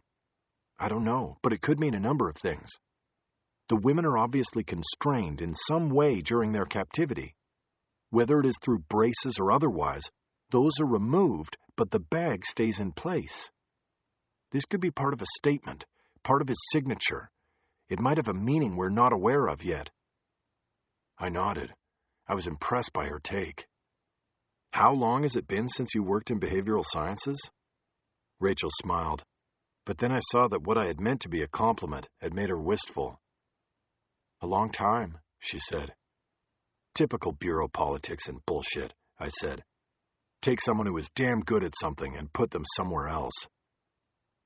I needed to get her back on focus and away from the memory that her relationship with me had cost her the position she was best suited for. You think if we ever capture this guy, we'll be able to figure him out? You never figure any of them out, Jack. You get hints, that's all. The guy in Louisiana was raised in an orphanage in the 50s. There were a lot of kids in there who had contracted polio. A lot of them wore leg braces. Why that became the thing that got him off as an adult and led him down the road to serial murder is anybody's guess. A lot of other boys were raised in that orphanage, and they didn't become serial killers. Why one does is ultimately just guesswork. I turned and looked out the window. We were over the desert between LA and Vegas. There was only darkness out there. I guess it's a sick world down there, I said. It can be, Rachel said.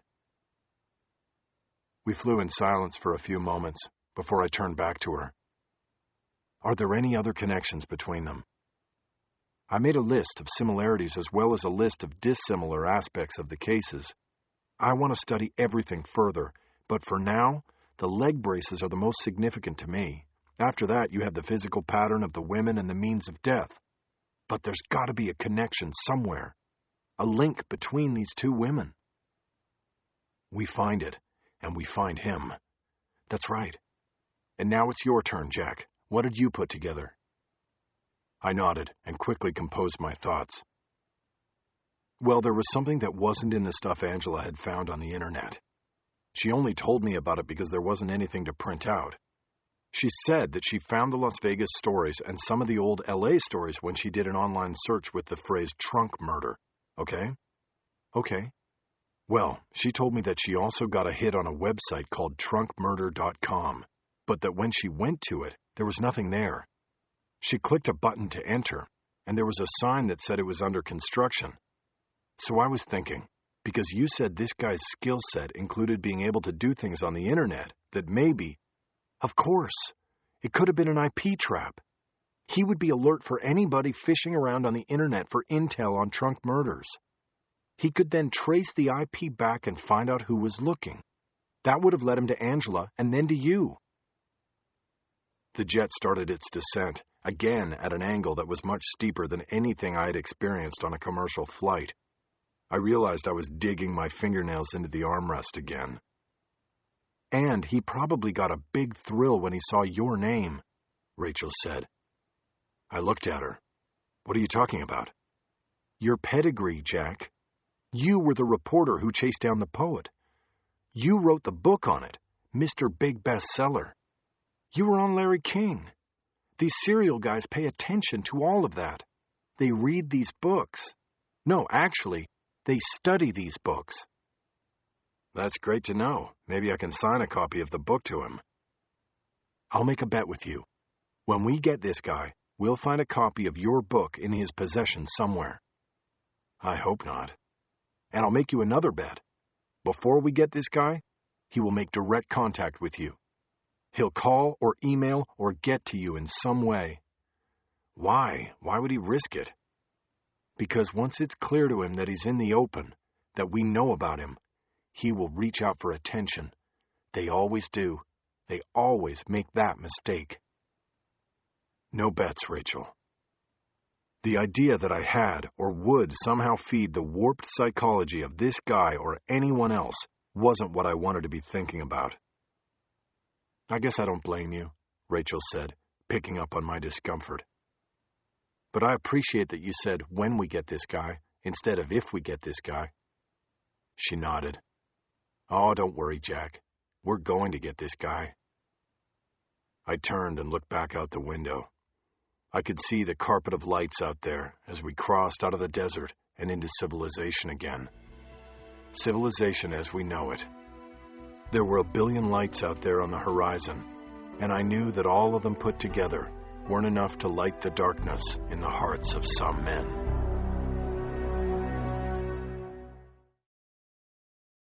We landed at Van Nuys Airport and got into the car Rachel had left there earlier. She checked in by phone to see if there was anything new on Angela Cook and was told there wasn't. She hung up and looked over at me. Where's your car? At LAX? No, I took a cab. It's at home, in the garage. I don't think any line so basic could have sounded so ominous. In the garage. I gave Rachel my address and we headed off. It was almost midnight and traffic on the freeway was light. We took the 101 across the bottom of the San Fernando Valley and then down through the Cahuenga Pass. Rachel exited on Sunset Boulevard in Hollywood and headed west. My house was on Curson, a block south of Sunset. It was a nice neighborhood, full of mostly small houses built for middle-class families that had long since been priced out of the neighborhood. I had a 2-bedroom Craftsman with a separate single-car garage in the back. The backyard was so small, even a Chihuahua would have felt cramped. I had bought the place 12 years earlier with money from the sale of my book on the poet. I split every check I got from the deal with my brother's widow to help her raise and educate their daughter. It had been a while since I'd seen a royalty check, and even longer since I'd seen my niece. But I had the house and the kids' education to show for that time in my life. When I had gotten divorced, my wife made no claim on the house, since I had already owned it. And now I had only 3 years of mortgage payments before it was mine free and clear. Rachel pulled in and drove down the driveway to the rear of the property. She parked, but left the car's lights on. They shone brightly on the closed garage door. We got out and approached slowly, like bomb techs moving toward a man in a dynamite vest. I never lock it, I said. I never keep anything in it worth stealing except for the car itself. Then, do you lock the car? No, most of the time I forget. What about this time? I think I forgot. It was a pull-up garage door. I reached down and raised it, and we stepped in. An automatic light went on above, and we stared at the trunk of my BMW. I already had the key ready. I pushed the button, and we heard the thump of the trunk lock releasing. Rachel stepped forward without hesitation and raised the trunk lid. Except for a bag of clothes I'd been meaning to drop at the Salvation Army, the trunk was empty. Rachel had been holding her breath. I heard her slowly releasing it. Yeah, I said. I thought for sure. She slammed the trunk closed angrily. What, you're upset that she's not in there? I asked. No, Jack, I'm upset because I'm being manipulated. He had me thinking in a certain way, and that was my mistake. It won't happen again.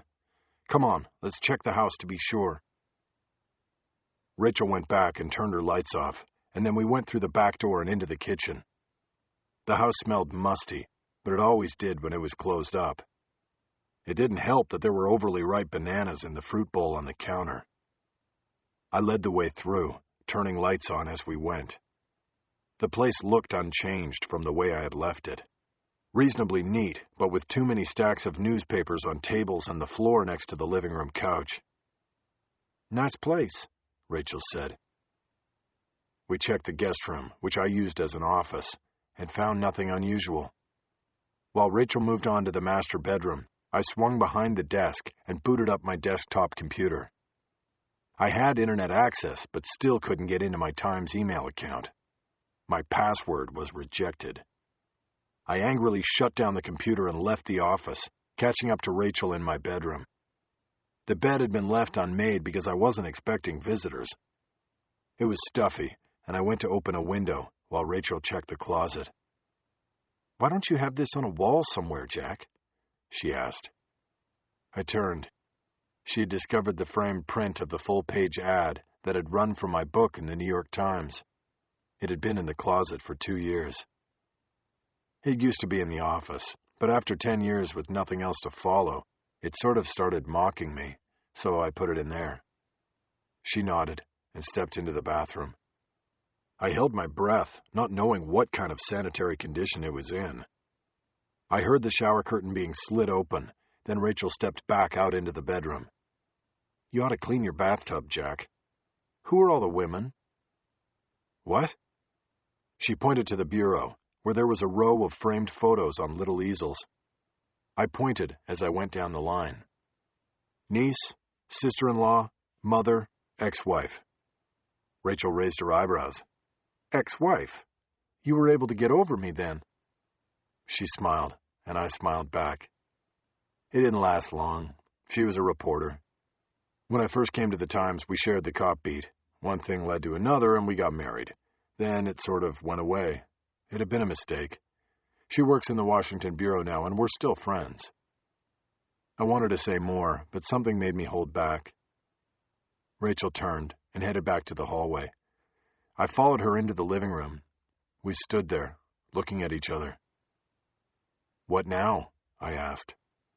"I'm not sure. I'll have to sleep on it. I should probably let you get some sleep. Are you going to be all right here?" "Sure, why not? Besides, I've got a gun." "You have a gun? Jack, what are you doing with a gun? How come the people with guns always question why citizens have guns? I got it after the poet, you know?" She nodded. She understood. "Well then, if you're okay, I'll leave you here with your gun and call you in the morning. Maybe one of us will have a new idea about Angela by then." I nodded and knew that, Angela aside, it was one of those moments. I could reach out for what I wanted, or I could let it go like I had a long time before. "What if I don't want you to leave?" I asked. She looked at me without speaking. "What if I've never gotten over you?" I asked. Her eyes dropped to the floor. "Jack, 10 years is a lifetime. We're different people now. Are we?" She looked back at me, and we held each other's eyes for a long moment. I then stepped in close, put my hand on the back of her neck, and pulled her into a long, hard kiss that she did not fight or push away from. Her phone dropped out of her hand and clunked to the floor. We grabbed at each other in some sort of emotional desperation. There was nothing gentle about it. It was about wanting, craving, nothing loving. Yet it was all about love and the reckless willingness to cross the line for the sake of intimacy with another human being. "Let's go back to the bedroom," I whispered against her cheek. She smiled into my next kiss. Then we somehow managed to get to my bedroom without taking our hands off one another. We urgently pulled our clothes off and made love on the bed. It was over before I could think about what we were doing and what it might mean. We then lay side by side on our backs, the knuckles of my left hand gently caressing her breast, both of us breathing in long, deep strides. "Uh-oh," she finally said. I smiled. "You are so fired," I said. And she smiled too. "What about you? The Times has to have some sort of rule about sleeping with the enemy, doesn't it?" "What are you talking about, the enemy? Besides, they laid me off last week. I've got one more week there and then I'm history." She suddenly was up on her side and looking down at me with concerned eyes. "What?" "Yeah, I'm a victim of the internet. I got downsized and they gave me 2 weeks to train Angela and clear out." "Oh my God, that's awful. Why didn't you tell me?" "I don't know. It just didn't come up." "Why you?" "Because I have a big salary and Angela doesn't." "That's so stupid." "You don't have to convince me, but that's how the newspaper business is run these days. It's the same everywhere." "What are you going to do?" "I don't know. Probably sit in that office and write the novel I've been talking about for 15 years. I think the bigger question is, what are we going to do now, Rachel?" She averted her eyes and started rubbing my chest. "I hope this wasn't a one-time thing," I said. "I don't want it to be." She didn't respond for a long time. "Me neither," she finally said. But that was all. "What are you thinking?" I asked. "You always seem to go off to dwell on something." She looked at me with a half smile. "What, you're the profiler now?" "No, I just want to know what you're thinking about." "To be honest, I was thinking about something a man I was with a couple of years ago said. We'd, had a relationship, and it wasn't going to work. I had my own hang-ups, and I knew he was still holding out for his ex-wife, even though she was 10,000 miles away. When we talked about it, he told me about the single bullet theory. You know what that is?" "You mean like with the assassination of Kennedy?" She mock-punched me in the chest with a fist. "No, I mean like with the love of your life. Everybody's got one person out there, one bullet. And if you're lucky in life, you get to meet that person. And once you do, once you're shot through the heart, then there's nobody else. No matter what happens, death, divorce, infidelity, whatever, nobody else can ever come close. That's the single bullet theory." She nodded. She believed it. "What are you saying, that he was your bullet?" She shook her head. "No, I'm saying he wasn't. He was too late. You see, I'd already been shot by someone else, someone before him." I looked at her for a long moment, then pulled her down into a kiss. After a few moments, she pulled back. "But I should go. We should think about this and everything else." "Just stay here. Sleep with me. We'll get up early tomorrow and both get to work on time." "No, I have to go now or my husband will worry." I sat up like a bolt. She started laughing and slipped off the bed. She started getting dressed. "That wasn't funny," I said. "I think it was," she insisted. I climbed off the bed and started getting dressed too. She kept laughing in a punch-drunk sort of way. Eventually, I was laughing too. I pulled my pants and shirt on first, and then started hunting around the bed for my shoes and socks. I found them all except for one sock. I finally got down on my knees and looked for it under the end of the bed. And that was when the laughter stopped. Angela Cook's dead eyes stared at me from under the bed.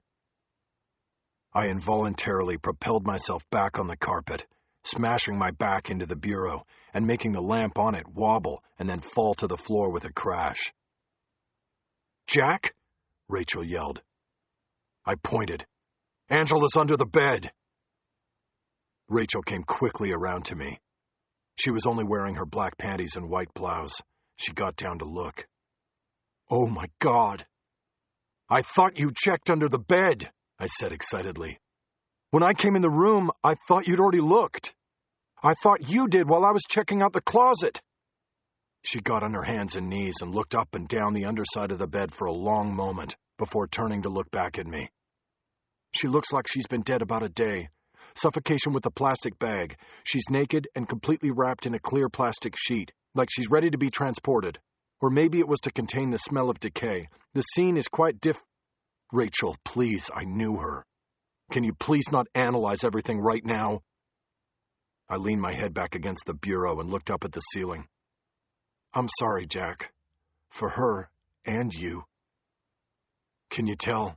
Did he torture her or just... I can't tell. But we need to call the LAPD. I know. This is what we'll say. We'll say I brought you home, we searched the place, and we found her. The rest we leave out, okay? Fine, okay, whatever you say. I have to get dressed. She stood up, and I realized the woman I had just made love to had completely disappeared. She was all bureau now. She finished getting dressed, then bent over to study the top of the bed at a side angle. I watched her start to pick hairs off the pillows so they couldn't be collected by the crime scene team that would soon descend on my house. The whole time, I didn't move. I could still see Angela's face from where I sat, and I had to adjust myself to the reality of the situation. I barely knew Angela, and probably didn't even like her too much, but she was far too young and had far too much life ahead to suddenly be dead. I had seen a lot of dead bodies in my time, and I had written about a lot of murders, including the killing of my own brother, but I don't think anything I had ever seen or written about before affected me like seeing Angela Cook's face behind that plastic bag. Her head was tilted back, so that if she'd been standing, she would have been looking upward at me. Her eyes were open and frightened, almost glowing at me from the darkness under the bed. It seemed as though she was disappearing into that darkness, being pulled down into it and looking up at the last light. And it was then that she had made one last desperate push for life. Her mouth was open in a final, terrible scream. I felt like I was somehow intruding on something sacred by even looking at her. This isn't going to work, Rachel said. We have to get rid of the sheets and pillows. I looked up at her. She started pulling the sheets off the bed and gathering them into a ball. Can't we just tell them what happened? That we didn't find her until after we... Think, Jack. I admit something like that, and I'm the butt of every joke in the squad room for the next 10 years. Not only that, I lose my job. I'm sorry, but I don't want that. We do it this way, and they'll just think the killer took the sheets. She balled everything up together. Well, maybe there's evidence from the guy on the sheets. That's unlikely. He's too careful, and he's never left anything before. If there was any evidence on these sheets, he would have taken them himself. I doubt she was even killed on this bed. She was just wrapped up and hidden underneath it, for you to find. She said it so matter-of-factly. There was probably nothing in this world that surprised her or horrified her any longer. Come on, Jack. We have to move. She left the room, carrying the bed sheets and the pillows. I slowly got up then, found my missing sock behind a chair, and carried my socks and shoes out to the living room. I was putting them on when I heard the back door close. Rachel came in empty-handed, and I assumed she had stashed the pillows and sheets in the trunk of her car. She picked her phone up off the floor, but instead of making a call, she started pacing the floor, head down and deep in thought. What are you doing? I finally said. Are you going to call? Yes, I'm going to call. But before it turns crazy, I'm trying to figure out what he was doing. What was this guy's plan here? It's obvious. He was going to pin Angela's murder on me, but it was a stupid plan because it wasn't going to work. I went to Vegas and I can prove it. The time of death will show I couldn't have done this to Angela and that I was set up. Rachel shook her head. With suffocation, it is very difficult to pinpoint exact time of death. Narrowing it to even a 2-hour window could still put you in the picture. So you're saying my being on a plane is no alibi? Not if they can't pinpoint time of death to exactly when you were on that plane. I think our guy is smart enough to realize that. It was part of his plan. I slowly nodded and felt a terrible fear start to rise in me. I realized I could end up like Alonzo Winslow and Brian Ogilvy. But don't worry, Jack. I won't let them put you in jail. She finally raised her phone and made a call. I listened to her speak briefly to someone who was probably a supervisor. She didn't say anything about me or the case or Nevada. She just said she had been involved in the discovery of a homicide and would shortly be interacting with the LAPD. Next, she called the LAPD, identified herself, gave my address, and asked for a homicide team. She then gave her cell phone number and ended the call. She looked at me. What about you? If you need to call someone, you better do it now. Once the detectives arrive, they're probably not going to let you use your phone. Right. I pulled out my throwaway and called the city desk at the Times. I checked my watch and saw it was well past 1. The paper had long been put to bed, but I needed to inform someone of what was happening. The night editor was an old veteran named Esteban Samuel. He was a survivor, having worked for the Times for nearly 40 years, and having avoided all the shakeups and purges and changes of regime. He did it largely by keeping his head down and staying out of the way. He didn't come to work until 6 p.m. each day, and that was usually after the corporate cutters and editorial axemen like Kramer had gone home. Out of sight, out of mind. It worked. Sam, it's Jack McAvoy. Jack Mac, how you doing? Not so well. I've got some bad news. Angela Cook has been murdered. An FBI agent and I just found her. I know the morning edition is closed, but you might want to call whoever needs to be called, or at least leave it on the overnote. The overnote was a list of notes, ideas, and incomplete stories that Samuel put together at the end of his shift and then left for the morning editor. Oh my God! How terrible! That poor girl! Yes, it's awful. What happened? It's related to the story we were working on, but I don't know a whole lot. We're waiting on the LAPD to show up now. Where are you? Where did this happen? I knew he would get around to asking that. My house, Sam. I don't know how much you know, but I went to Las Vegas last night and Angela went missing today. I came back tonight and an FBI agent escorted me home and we searched the house. We found her body under the bed. The whole thing sounded insane as I said it. Are you under arrest, Jack? Samuel asked, his confusion clear in his voice. No. The killer is trying to set me up, but the FBI knows what's going on. Angela and I were onto this guy, and somehow he found out. He killed Angela, and then he tried to get me in Nevada, but the FBI was there. Anyway, all of this will be in the story I write tomorrow. I'll be in as soon as I clear this scene, and I will write it for Friday's paper, okay? Make sure they know that. Got it, Jack. I'll make some calls and you stay in touch. If I can, I thought.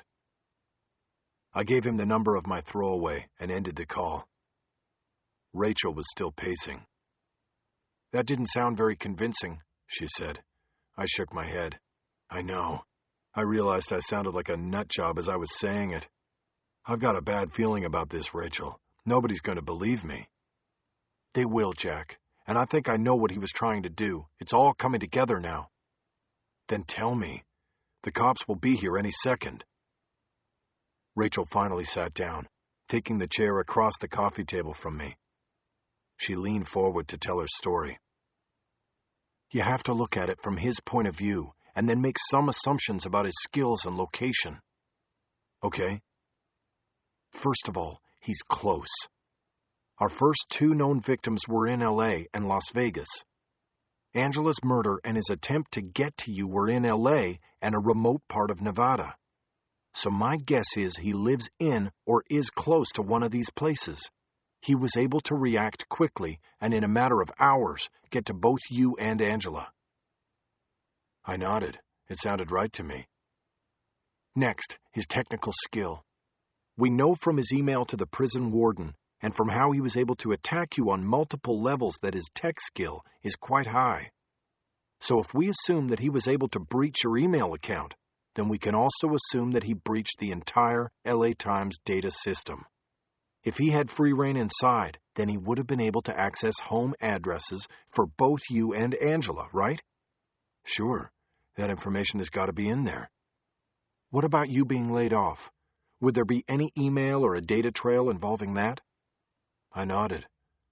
I got a ton of emails about it. From friends, people at other papers, everywhere. I told a few people by email too. But what would it have to do with any of this? She nodded, as though she was way ahead of me, and my answer fit perfectly with what she already knew. Okay, so then what do we know? We know that somehow Angela or possibly you hit a tripwire and alerted him to your investigation. Trunkmurder.com. I will have it checked out as soon as I can. Maybe that was it, and maybe it wasn't. But somehow, our guy was alerted. His response was to invade the Los Angeles Times and try to figure out what you two were up to. We don't know what Angela put in her emails, but we know that you put your plan to go to Las Vegas last night into an email. I am betting that our guy read it, and a lot of your other emails, and keyed his plan off it. We keep saying our guy. We need a name for him. In the Bureau, we would call him an unknown subject until we knew exactly who we were dealing with. An unsub. I got up and looked through the curtains on the front window. The street was dark out there. No cops yet. I walked over to a wall switch and turned on the outside lights. Okay, unsub then, I said. What do you mean he keyed his plan off of my plan? He needed to neutralize the threat. He knew that there was a good chance you had not confirmed your suspicions or talked to the authorities yet. Being a reporter, you would keep the story to yourself. This worked in his favor, but he still had to move quickly. He knew Angela was in L.A., and you were going to Vegas. I think he started in L.A., somehow grabbed Angela, and then killed her and set you up for it. I sat back down. Yeah, that's obvious. He then focused his attention on you. He went to Vegas, probably driving through the night or flying out this morning, and tracked you to Ely. It would not have been hard to do. I think he was the man who followed you in the hallway at the hotel. He was going to make his move against you in your room. He stopped when he heard my voice, and that has sort of puzzled me until now. Why? Well, why did he abort the plan? Just because he heard you had company? This guy isn't shy about killing people. Why would it matter to him if he had to kill you and the woman he heard in your room? So then, why did he abort? Because the plan wasn't to murder you and whoever you were with. The plan was for you to kill yourself. Come on. Think about it. It would be the best way for him to avoid detection. If you end up murdered in a hotel room in Ely, there's going to be an investigation that would lead to all of this unraveling. But if you were a suicide in a hotel room in Ely, then the investigation would go in a completely different direction. I thought about this for a few moments and saw where she was going with it. Reporter gets laid off, has the indignity of having to train his own replacement, and has few prospects for another job, I said, reciting a litany of true facts. He gets depressed and suicidal, concocts a story about a serial killer running around 2 states as cover, then abducts and murders his young replacement.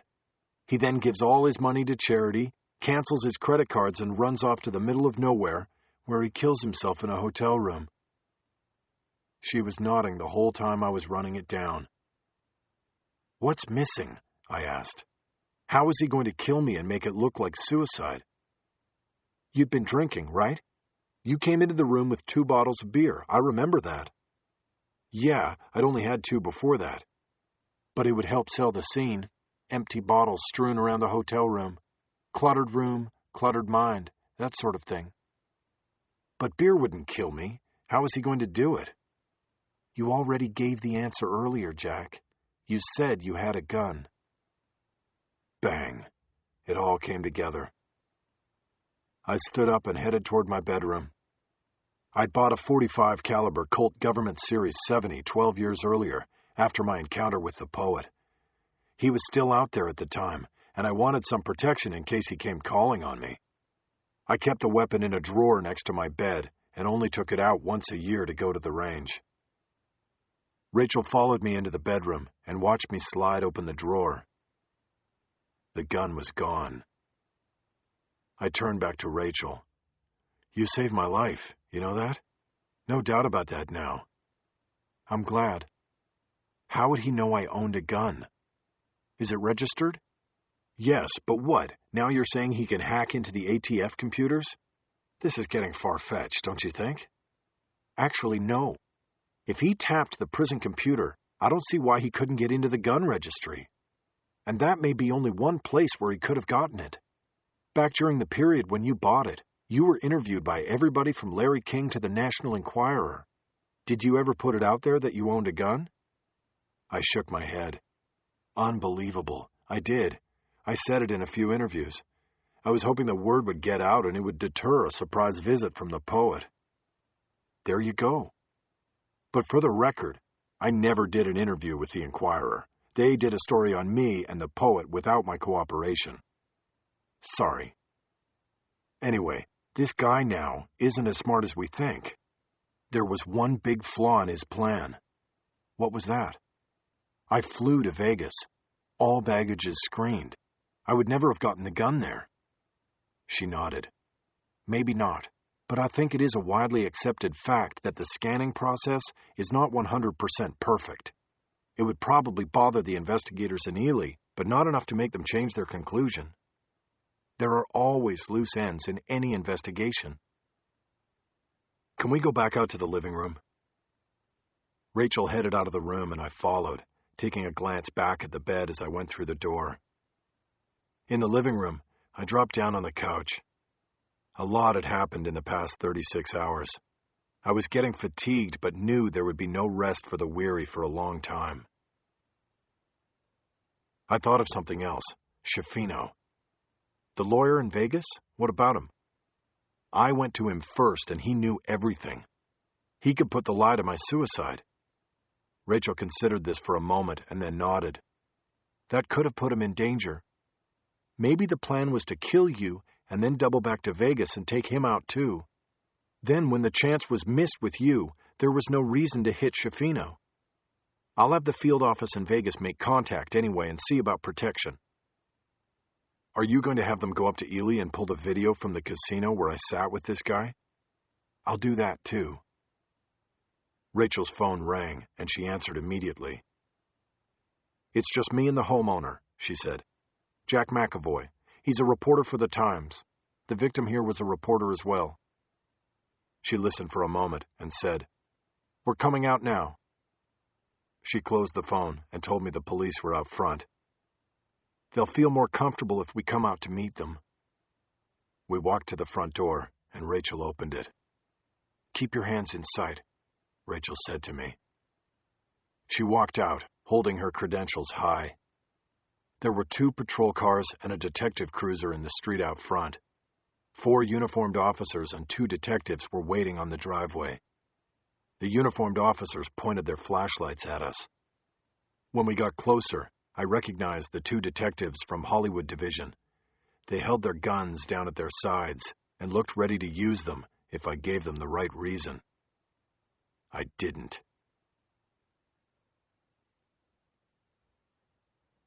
I didn't get to the Times until shortly before noon on Thursday. The place was bustling with activity. A lot of reporters and editors were moving about the newsroom like bees in a hive. I knew it was all because of Angela and what had happened. It's not every day that you come to work and find out your colleague has been brutally murdered, and that another colleague is somehow involved. Dorothy Fowler, the city editor, was the first to spot me as I came in from the stairwell. She jumped from her desk at the raft and came directly toward me. Jack, my office, please. She changed directions and headed to the wall of glass. I followed, knowing every eye in the newsroom was on me once again. No longer because I was the one that got pink-slipped by the Axeman. They watched me now because I was the one who might have gotten Angela Cook killed. We entered her small office, and she told me to close the door. I did as instructed, and then took the seat directly across the desk from her. What happened with the police? She asked. No, how you doing? Are you all right or sorry about Angela? Right down to business. And I liked it that way. Well, let's see, I said. I spent about 8 hours being questioned. First by the LAPD and the FBI, then the Santa Monica detectives joined in. They gave me a break for about an hour, and then I had to tell the whole story again to the Las Vegas police, who flew in just to talk to me. After that, they let me go, but wouldn't let me go back to my house because it's still an active crime scene. So I had them take me to the Kyoto Grand, where I checked into a room and put it on the Times' tab, since I don't have a working credit card. Took a shower, and then walked over here. The Kyoto was a block away, and the Times used it to put up out-of-towners, new hires, and job candidates when needed. That's fine, Fowler said. What did you tell the police? Basically, I told them what I tried to tell Prendo yesterday. I uncovered a killer out there who murdered Denise Babbitt and a woman in Las Vegas named Sharon Ogilvy. Somehow, either Angela or I hit a tripwire somewhere and alerted this guy that we were on to him. He then took steps to eliminate the threat. That included killing Angela first and going to Nevada to try to get me, but I was lucky. While I was unable to convince Prendo yesterday, I had convinced an FBI agent that all this was legit, and she met me in Nevada to talk about it. Her presence kept the killer away from me. If she hadn't believed me and met with me, you'd be putting together stories about how I killed Angela and went off to the desert to kill myself. That's what the unsub's plan was. Unsub? Unknown subject. That's what the Bureau is calling him. Fowler shook her head in stunned disbelief. This is an amazing story. Do the police agree with it? You mean, do they believe me? They let me go, didn't they? Her face colored in embarrassment. It's just hard for me to get my head around it, Jack. Nothing like this has ever happened in this newsroom. Actually, the cops probably wouldn't have believed it if it had just come from me, but I was with that FBI agent most of yesterday. We think we actually saw the guy in Nevada, and she was with me when I got home. She found Angela's body when we were searching the house.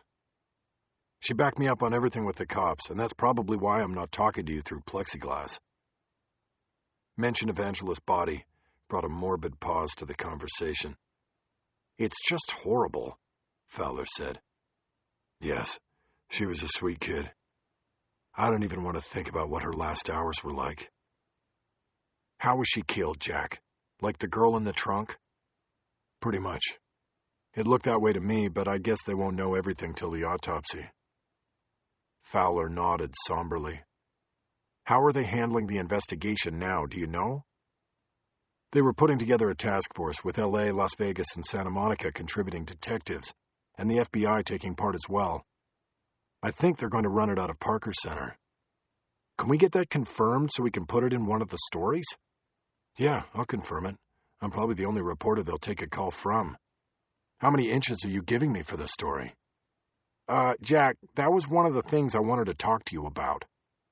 I felt the bottom drop out of my stomach. I'm writing the main story, right? We're going to go big with this. Main and sidebar on the front, going to a double truck inside. For once, we have a lot of space. Double truck meant 2 full inside pages. It was a lot of space, but it took one of the paper's own reporters getting murdered to get it. Dorothy continued the plan. Jerry Spencer is already on the ground in Las Vegas, and Jill Meyerson is on her way up to Ely State Prison to try to talk to Brian Ogilvy. In L.A., we've got Go-Go Gonsmart writing the sidebar, which will be on Angela, and Terry Sparks down in South L.A., working on a piece on the kid charged with the Babbitt murder. We have Art on Angela and are looking for more. Is Alonzo Winslow getting out of juvie jail today? We're not sure yet. Hopefully it will take another day, and we'll have to run with that tomorrow. Even without Winslow getting out, they were going big.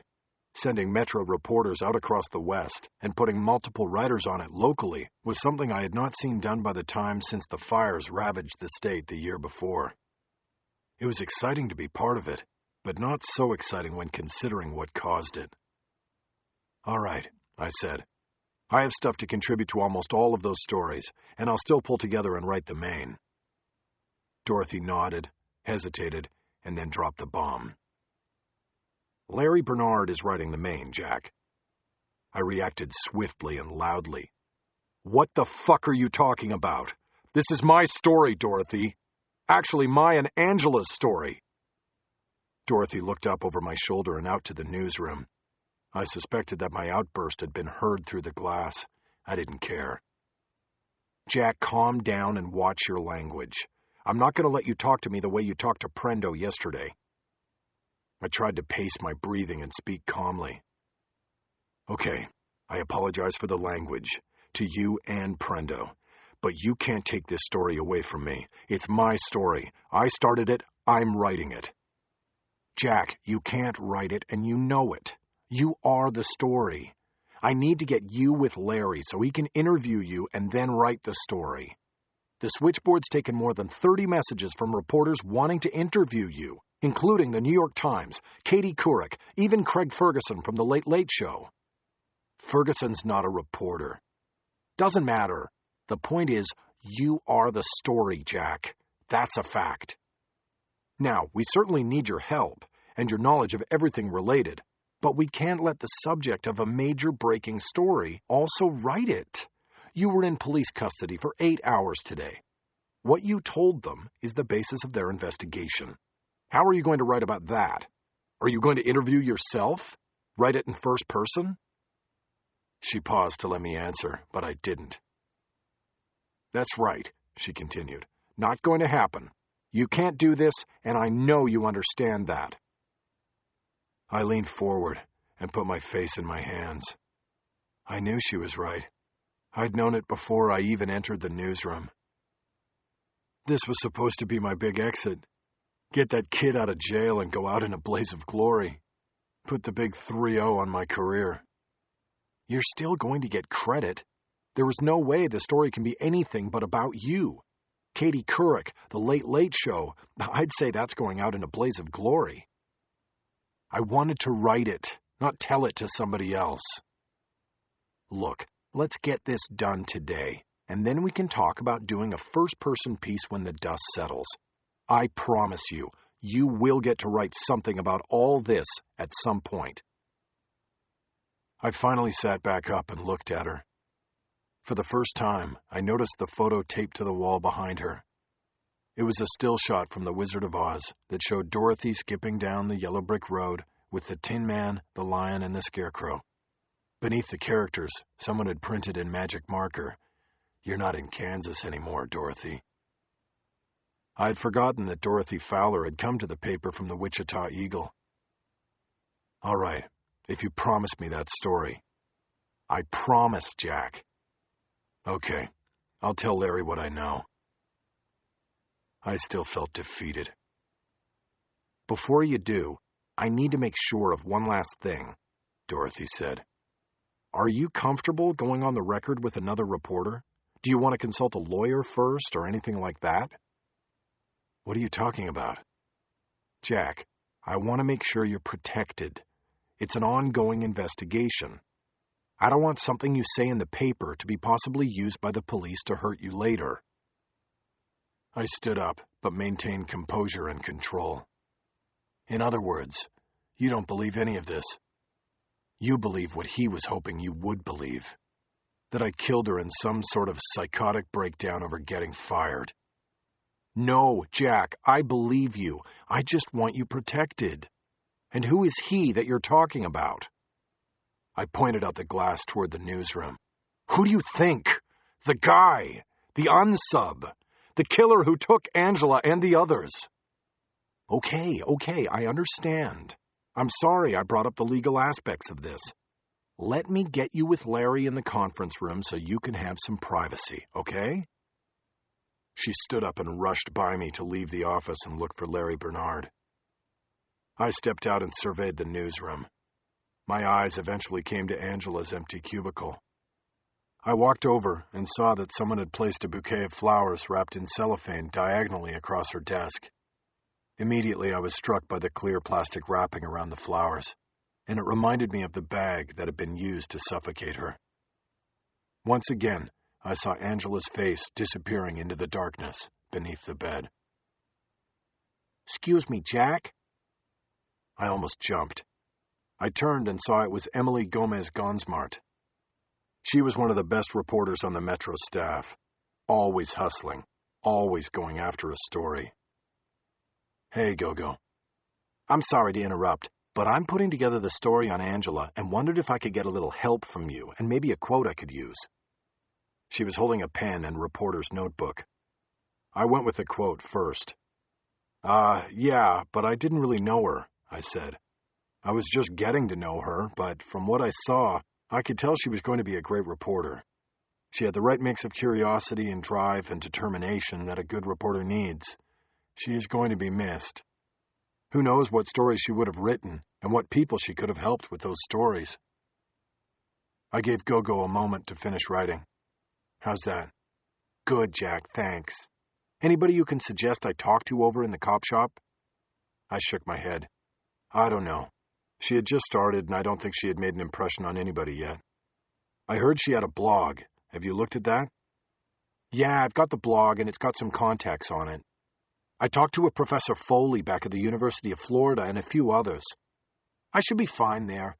I was just looking for somebody local and outside the paper who might have something to say about her more recently. Well, she wrote a story on Monday about the cold case squad popping somebody for a 20-year-old murder. Maybe somebody over there could say something. Try Rick Jackson or Tim Marcia. Those are the guys she spoke to. Also, Richard Bankston. Try him. She wrote the names down. Thanks, I'll check it out. Good luck. I'll be around if you need me. She left me then, and I turned back to Angela's desk and looked again at the flowers. The glorification of Angela Cook was in high gear now, and I was part of it with that quote I had just given Gogo. Call me Mr. Cynical, but I couldn't help wondering if the bouquet of carnations and daisies was somebody's legitimate show of mourning, or if the whole thing had been staged for a photo that would be put in the next morning's edition. An hour later, I was sitting with Larry Bernard in the conference room normally reserved for news meetings.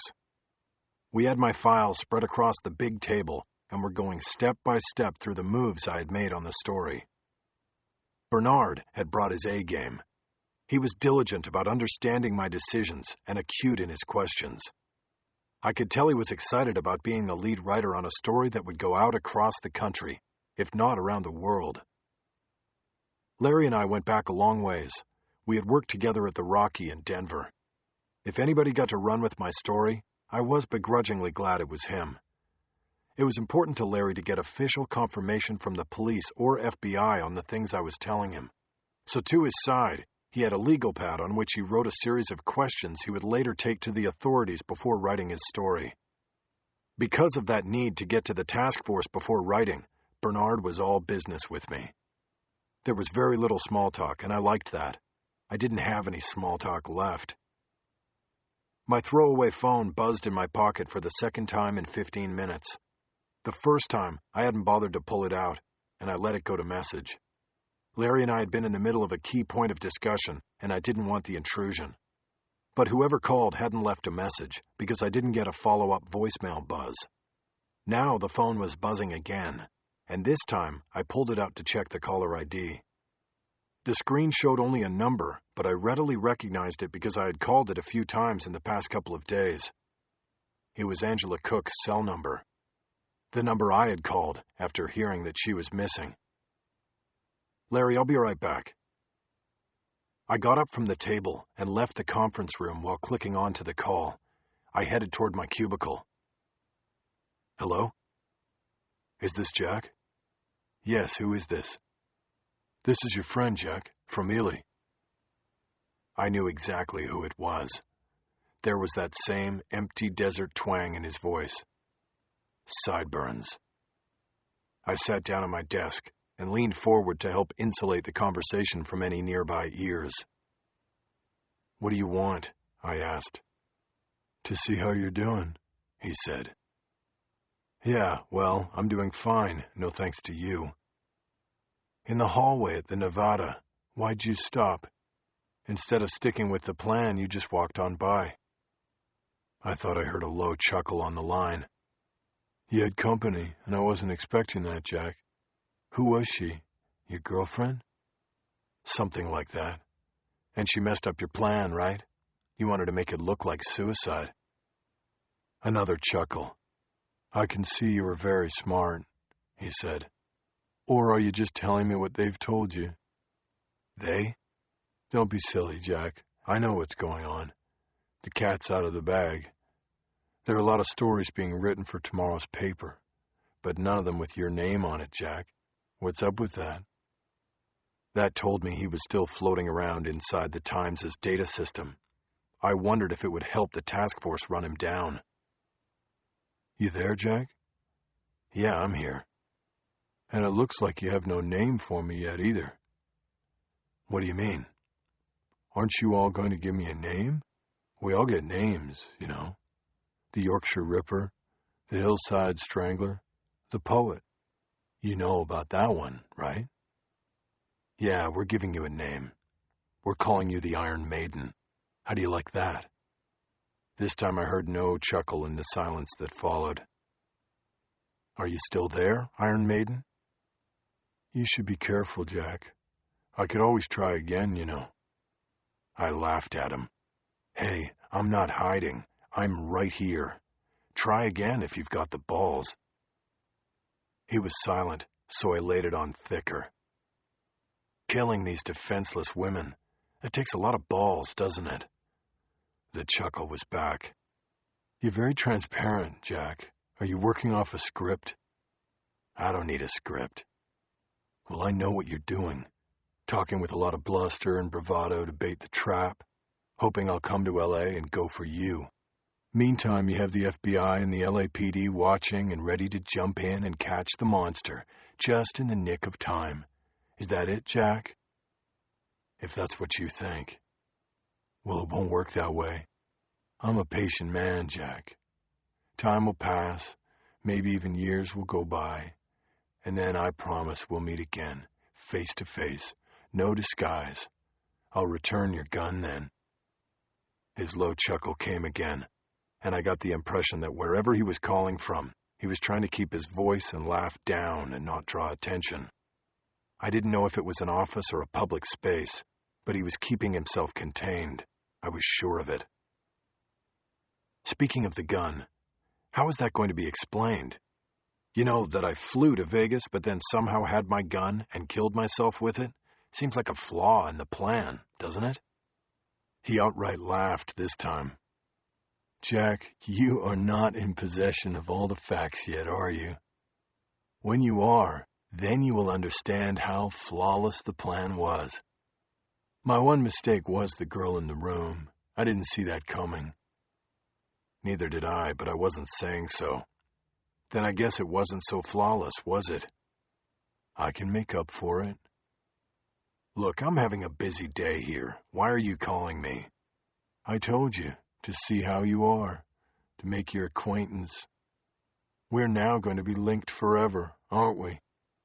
Well, while I've got you on the line, can I ask you a few questions for the story we're putting together? I don't think so, Jack. This is between you and me, not your readers. You know, you're right. The truth is, I wouldn't give you the space. You think I'm going to let you try to explain your sick fucking world in my newspaper? A dark silence followed. You, he finally said, his voice tight with anger. You should respect me. Now I laughed. Respect you? How about fuck you? You took a young girl who had nothing but... He interrupted me by making a noise like a muffled cough. Did you hear that, Jack? Do you know what that was? I didn't respond, and then he made the sound again. Muffled, one syllable, quick. Then he did it a third time. Okay, I give up, I said. That was her, saying your name through plastic when there was no air left. He laughed. I said nothing. You know what I tell them, Jack. I say, breathe deep, and it will all be over a lot faster. He laughed again, long and hard, and made sure I heard it all before abruptly hanging up. I sat there for a long time, with the phone still pressed against my ear. Psst. I looked up. It was Larry Bernard looking over the sound wall of my cubicle. He thought I was still on the line. How much longer? He whispered. I took the phone from my ear and covered the mouthpiece with my palm. A few more minutes. I'll come right back in. Okay, I'm gonna go take a leak. He left me then, and I immediately called Rachel. The call was answered after 4 rings. Jack, I can't talk, she said by way of a greeting. You would have won the bet. What bet? He just called me. The unsub. He has Angela's cell phone. What did he say? Not a lot. I think he was trying to find out who you are. What do you mean? How would he know about me? He doesn't. He was trying to find out who the woman in the room back in Ely was. You spoiled everything by being there, and he's curious. Look, Jack, whatever he said, you can't quote him in the paper. That sort of thing feeds the fire. If he gets hooked on headlines, then he's going to speed up his cycle. He could start killing for headlines. Don't worry. Nobody here knows he called me, and I'm not writing the story, so he's not going in it. I'll save it for when I do write the story. I'll save it for the book. It was the first time I had mentioned the possibility of getting a book out of this, but now it seemed entirely plausible. One way or another, I was going to write this story. Did you record it? Rachel asked. No, because I wasn't expecting it. We need to get your phone. We'll be able to ping the call and get the originating tower. It will get us close to where he's at least where he was when he made the call. It sounded like he was someplace where he had to speak quietly, or it would attract attention, like an office or something. He also made one slip. What was that? I tried to bait him, to get him mad, and... Jack, are you crazy? What are you doing? I didn't want to be intimidated by him, so I went after him. Only he thought I was working off a script given to me by you guys. He thought I was intentionally baiting him into coming after me. That's when he slipped. He said I was baiting him into coming to L.A. That's how he said it, coming to L.A.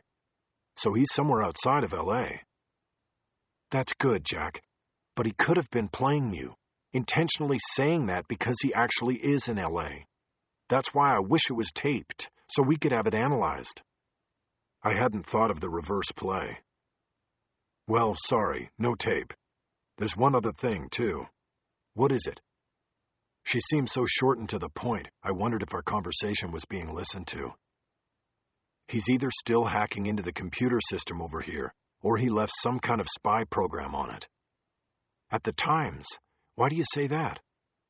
He knew about the story budget for tomorrow. He knew I wasn't writing any of the stories. That sounds like something we might be able to trace, she said excitedly. Yeah, well, good luck getting the Times to cooperate. And besides, if this guy's as smart as you're saying, he knows what he just told me, and he knows the bug he planted is either untraceable or he'll just shut it down and zip it up. It's still worth a try. I will get somebody in our media office to make an approach to the Times. It's worth the shot. I nodded. You never know. It could usher in a whole new era of media and law enforcement cooperation. Sort of like you and me, Rachel, but bigger. I smiled and hoped she was smiling too. You are such an optimist, Jack. Speaking of cooperation, can I send somebody over for your phone now? Yes, but what about sending yourself? I can't. I'm in the middle of something here. I told you. I didn't know how to read that. Are you in trouble, Rachel? I don't know yet, but I have to go. Well, are you on the task force? Are they letting you work the case? For now, yes. Okay, well, that's good. Yes. We made arrangements for me to meet the agent she would send for the phone outside the door of the Globe lobby in a half hour. It was then time for both of us to go back to work. Hang in there, Rachel, I said. She was silent for a moment and then said, You too, Jack. We hung up then.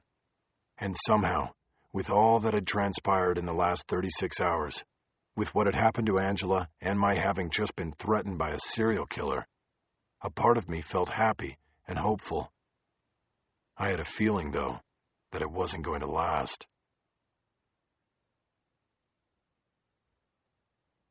7. The Farm.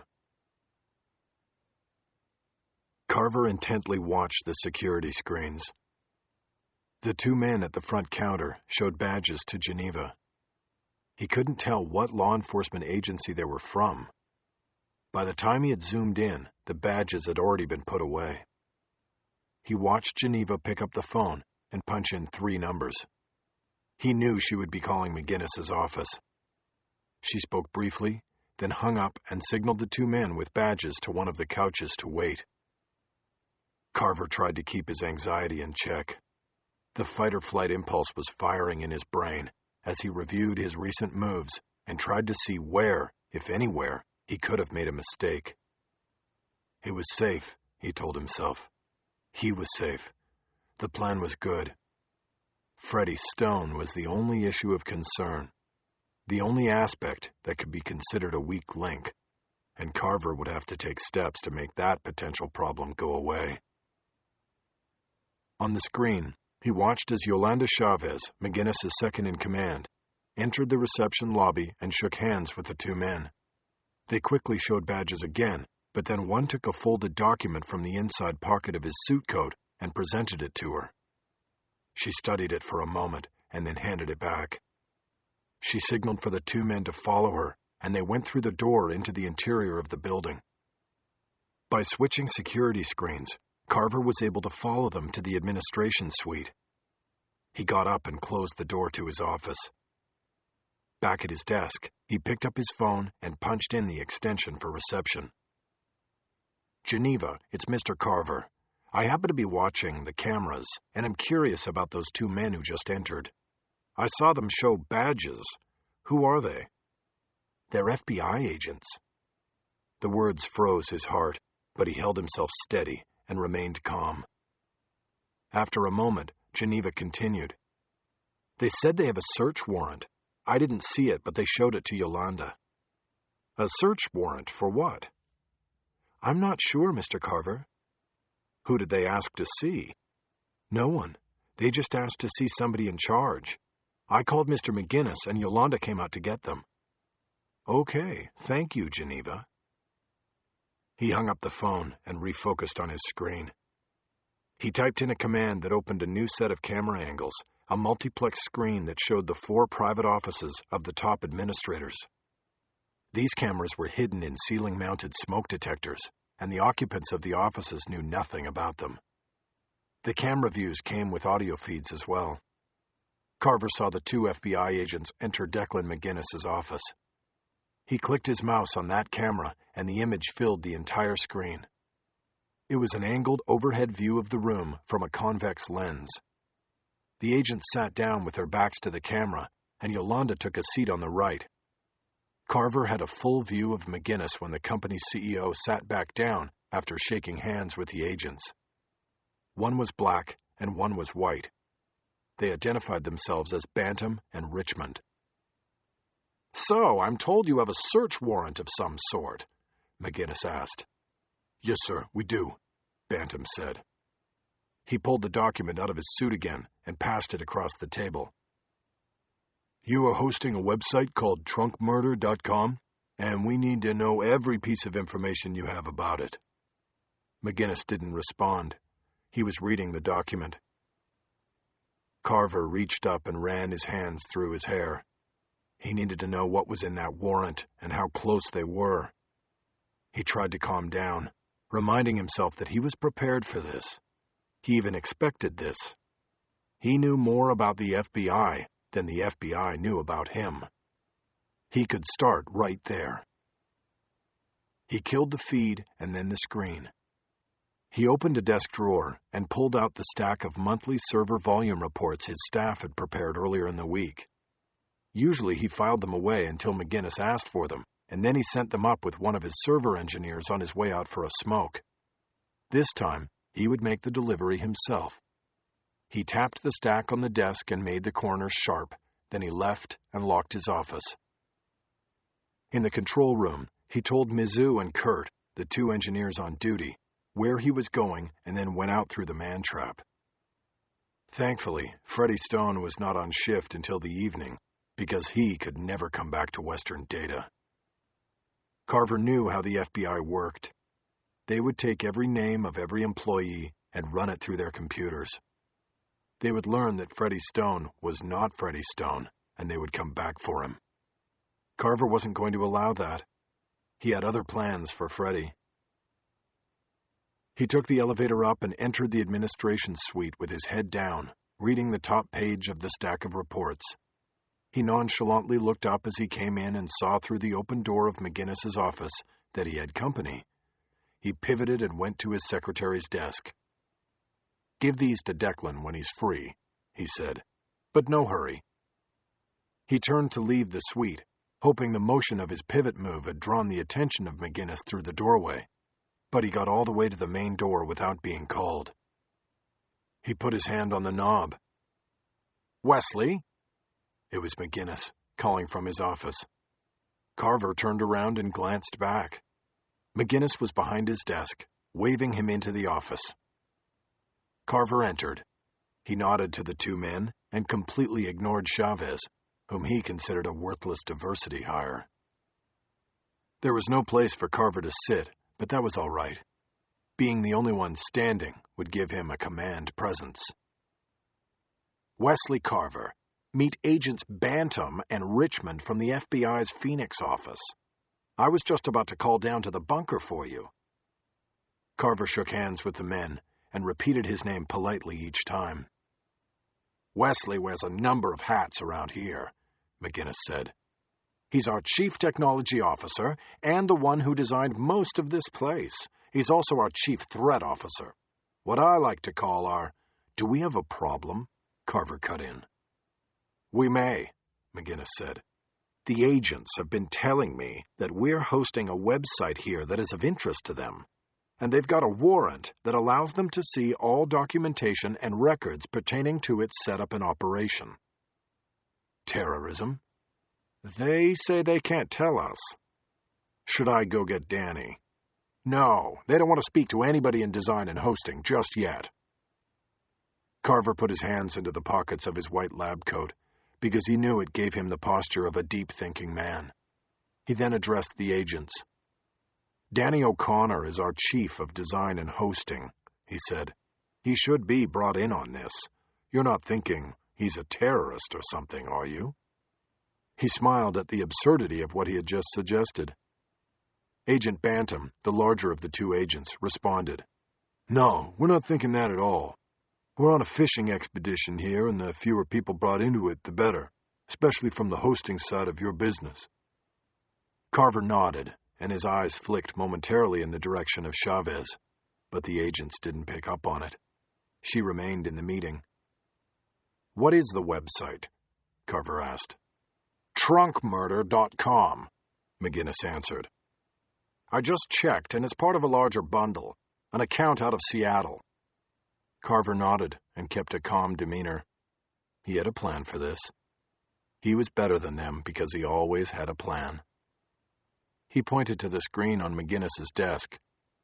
"Can we take a look at it, or would that "We prefer not to at this point," Bantam said. "We think it could tip off the target. It is not a developed site, there's nothing to see, but it's a capture site, we believe." "And we don't want to be captured," Carver said. "Exactly. May I see the warrant?" "Sure." The document had been returned to Bantam while Carver was coming up from the bunker. The agent took it out again and handed it to Carver, who unfolded it and scanned it, hoping he was not giving anything away with his face. He checked himself to make sure he wasn't humming. The search warrant was notable for what information it did not contain, rather than for what it did. The Bureau had a very cooperative federal judge in their corner, that seemed for sure. In very general terms, the warrant described an investigation of an unknown subject using the internet and crossing state lines to conduct a criminal conspiracy involving data theft and fraud.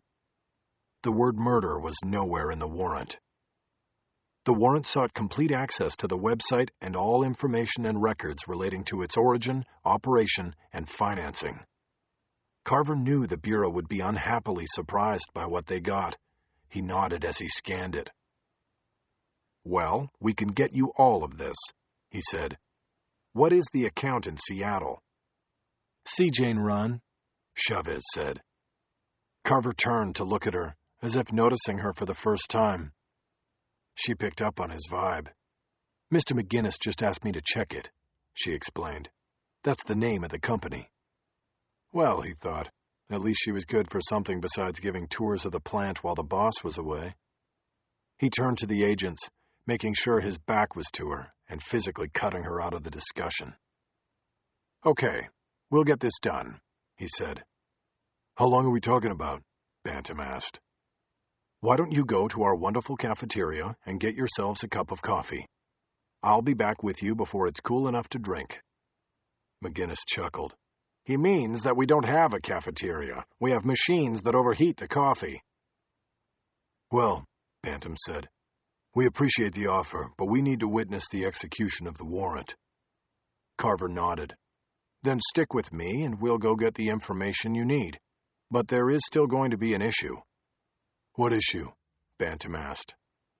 "You want all information pertaining to this website, but you don't want to involve D&H. That's not going to work. I can vouch for Danny O'Connor. He's not a terrorist. I think we need to bring him in if we want to be thorough and get everything you need." Bantam nodded and took the suggestion under advice. "Let's move one step at a time. We'll bring Mr. O'Connor in when we need to." Carver was silent, as he acted like he was expecting more. Then he nodded. "Suit yourself, Agent Bantam." "Thank you." "Should we head down to the bunker, then?" "Absolutely." The two agents stood up, as did Chavez. "Good luck, gentlemen," McGinnis offered. "I hope you catch the bad guys. We're willing to help in any way we can." "Thank you, sir," Agent Richmond said. As they left administration, Carver noticed that Chavez was tagging along behind the agents. Carver was holding the door, but when it was her turn to go through, he cut her off. "We'll take it from here, thank you," he said. He stepped through the doorway in front of her and pulled the door closed behind him.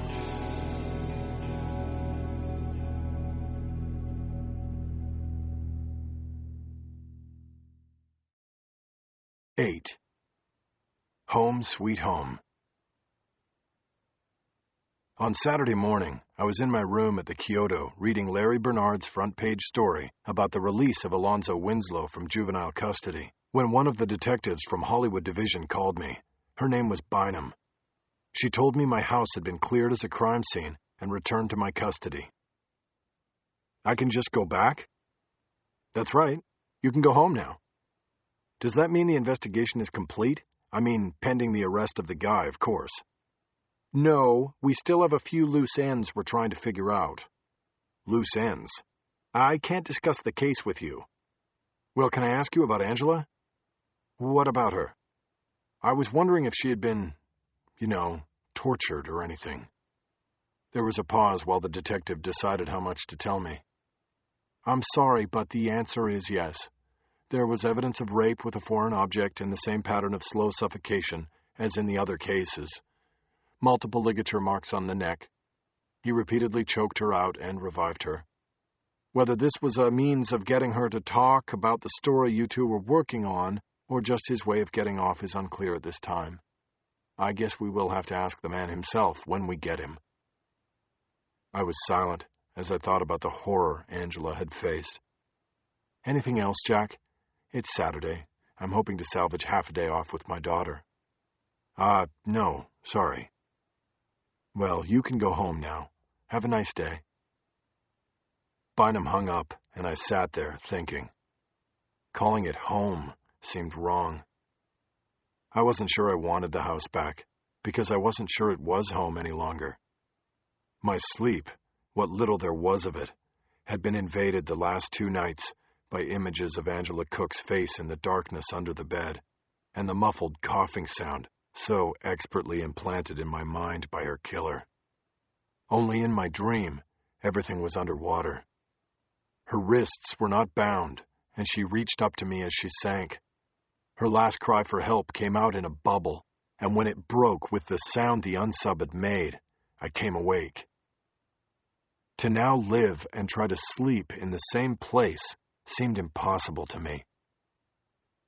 I spread the curtains and looked out the single window of my small room. I had a view of the Civic Center. The beautiful and ageless City Hall rose in front of me. Next to it was the Criminal Courts building, as ugly as the prison most of its customers were headed to. The sidewalks and green lawns were empty. It was Saturday, and nobody came downtown on the weekend. I pulled the curtain closed. I decided I would keep the room as long as the paper was paying. I would go to the house, but only to get fresh clothes and other things I needed. In the afternoon, I would call a realtor and see about getting rid of the place, if I could. For sale, nicely kept and restored Hollywood bungalow, where serial killers struck. Bring all offers. My cell phone rang, jarring me out of the reverie. My real cell phone. I had finally gotten it turned back on with full function the day before. The caller ID said private number, and I had learned not to let those go unanswered. It was Rachel. "Hey," I said. "You sound down. What's wrong?" What a profiler. She had read me with one word. I decided not to bring up what Detective Bynum had said about Angela's torturous end. Nothing. I'm just... nothing. What's going on with you? Are you working? Yeah. Want to take a break and get some coffee or something? I'm downtown. No, I can't. I had not seen her since we'd been split apart by the detectives after we'd found and reported Angela's body. As with everything else, the separation, though only 48 hours, was not going well for me.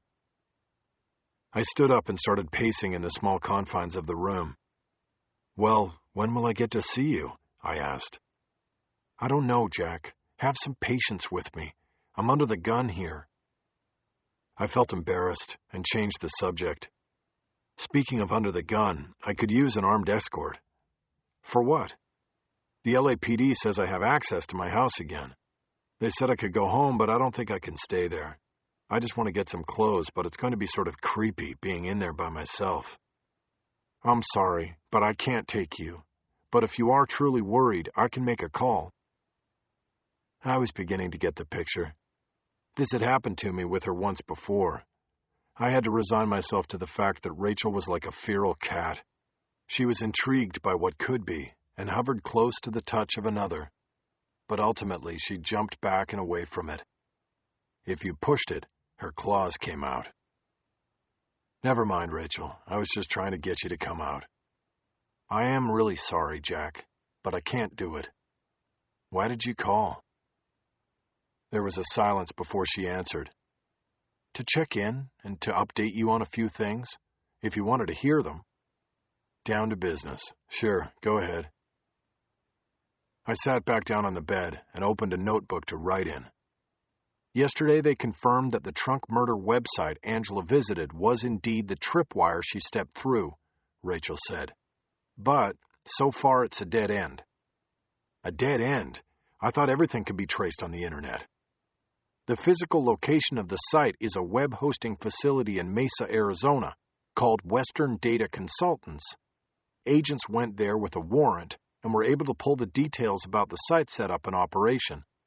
It was registered through a company in Seattle called C. Jane Run, which registers, designs, and maintains numerous sites through Western Data. It's kind of a go-between company. It doesn't have the physical plant where websites are hosted on servers. That's what Western Data does. C. Jane Run builds and maintains websites for clients and pays a company like Western Data to host them. Kind of a middleman. So did they go to Seattle? Agents from the Seattle field office are handling it. And? The trunk murder site was set up and paid for entirely over the internet. No one at C. Jane Run ever met the man who paid for it. The physical address given 2 years ago when the sites were set up was a mail drop near SeaTac that is no longer valid. We're trying to trace that, but that will be a dead end too. This guy is good. You just said sites, plural. Did he set up more than one? You noticed that? Yes, he set up 2 sites. Trunkmurder.com was the first site, and the second is called Denslow Data. That was the name he used in setting these up. Bill Denslow. He set up both sites on a 5-year plan that he paid for in advance. He used a money order, untraceable except back to the point of purchase. Another dead end. I took a couple moments to write some notes down. Okay, I finally said. So is Denslow the unsub? The man posing as Denslow is the unsub, but we're not dumb enough to think he would put his real name on a website. Then what does it mean? D-E-N slow. Is it like half an acronym or something? It could be. We're working on it. So far, we haven't found the connection. We're working on the possible acronym and the name itself, but we haven't come up with a Bill Denslow with any sort of criminal record that would approach this. Maybe it's just a guy the unsub hated growing up, like a neighbor or a teacher. Could be. So why the two websites? One was the capture site and one was the OP site. OP. Observation point. You're completely losing me. Okay. The trunk murder site was set up to collect the IP, the computer address, of anybody who visited the site. This is what happened with Angela. You understand? Right. She did a search and it brought her to the site. Right. The site collected IPs, but was built so that those addresses were automatically forwarded to another .com site. This one was called Denslow Data. This is a common practice. You go to a site and your ID is captured and sent on for marketing use elsewhere. It's essentially the origin of spam. Okay, so now Denslow Data has Angela's ID. What happened to it there? Nothing. It stayed there. Then how did... Look, here's the trick. Denslow Data was built with a function that was completely the opposite of the trunk murder site. It captures no data of visitors. You see what I'm getting at? Nope. Okay, look at it from Unsub's point of view. He has set up trunkmurder.com to capture the computer ID of anybody who might be onto him and looking for him. The only problem with that is if he went to the site to check it, then his own ID would be captured. And sure, he could use somebody else's computer to run the check, but it would still help fix location. He could be tracked to a high degree through his own site. I nodded as I finally understood the setup. I see, I said. So he has the captured IP address forwarded to another site where there is no capture mechanism and he can check it without fear of being tracked. Exactly. So, after Angela hit on the trunk murder site, he went to the Denslow site and got her IP. He traced it back to the Times and figured this might be more than a morbid curiosity about trunk murders. He breaches the Times system, and that leads him to me and Angela and our stories. He reads my emails, and he knows that we're onto something, that I'm onto something and heading to Vegas. That's right. So he concocted the scheme to take you both out in a murder-suicide. I was silent for a moment as I spun it once more. It added up, even though I didn't like the total. It was my email that got her killed. No, Jack, you can't look at it that way. If anything, her fate was sealed when she checked out trunkmurder.com. You can't blame yourself for an email you sent to an editor. I didn't respond. I tried to put the question of guilt out of my head for a while and to concentrate on the unsub. Jack, you there? I'm just thinking. So this is all completely untraceable. From this angle, once we get this guy and grab his computer, we'll be able to tear it apart and trace his visits to Denslow. That will be solid evidence. You mean if he used his own computer? Yes. Seems unlikely, given the skill he's already shown. Maybe. It will depend on how often he checked his trap. It appears he was on to Angela less than 24 hours after her visit to the trunk murder site. That would indicate a routine, a daily trap check, and that might indicate he was using his own computer or one in close proximity.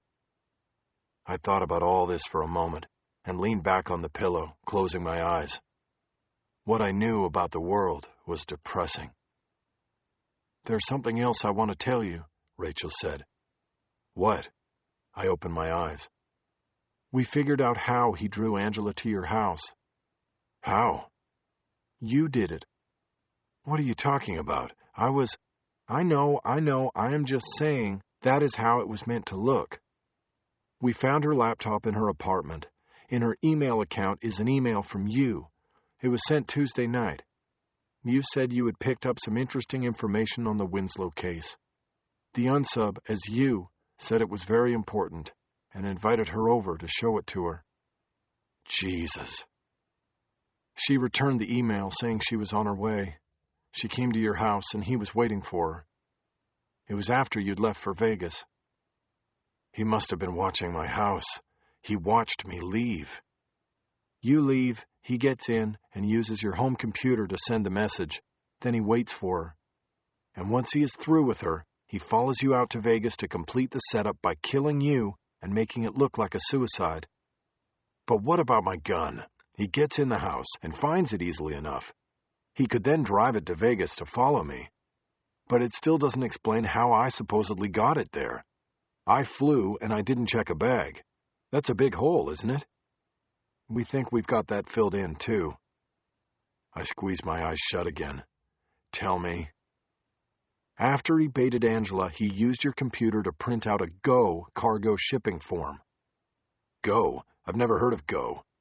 It's a small competitor to FedEx and the others. G-O with an exclamation mark. Stands for Guaranteed Overnight. It's airport-to-airport shipping. A growing business now that airlines limit luggage and charge for it. You can download shipping forms off the internet, and someone did just that on your computer. It was for a package sent first overnight to yourself. It was held for pickup at the cargo facility at McCarran International.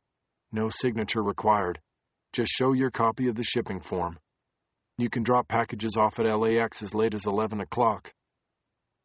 I could only shake my head. This is how we think he did it, Rachel said. He baits Angela, and then he goes to work on the shipment. Angela shows up, and he does his thing with her. He leaves her, whether she is dead or not at this point we don't know. He then goes to the airport and drops the package with the gun. They don't X-ray domestic packages at Go. He then either drives to Vegas or flies, quite possibly even on the same plane as you. Either way, once he's there, he picks up the package and has the gun. He then follows you to Ely to complete the plan. It seems so tight. Are you sure he could have pulled this off? It is tight, and we're not sure, but the scenario works. What about Schifino? He's been briefed, but doesn't feel he's in danger now, if he ever was. He declined protection, but we're watching him anyway. I wondered if the Las Vegas lawyer would ever realize how close he may have been to being the worst kind of victim. Rachel continued.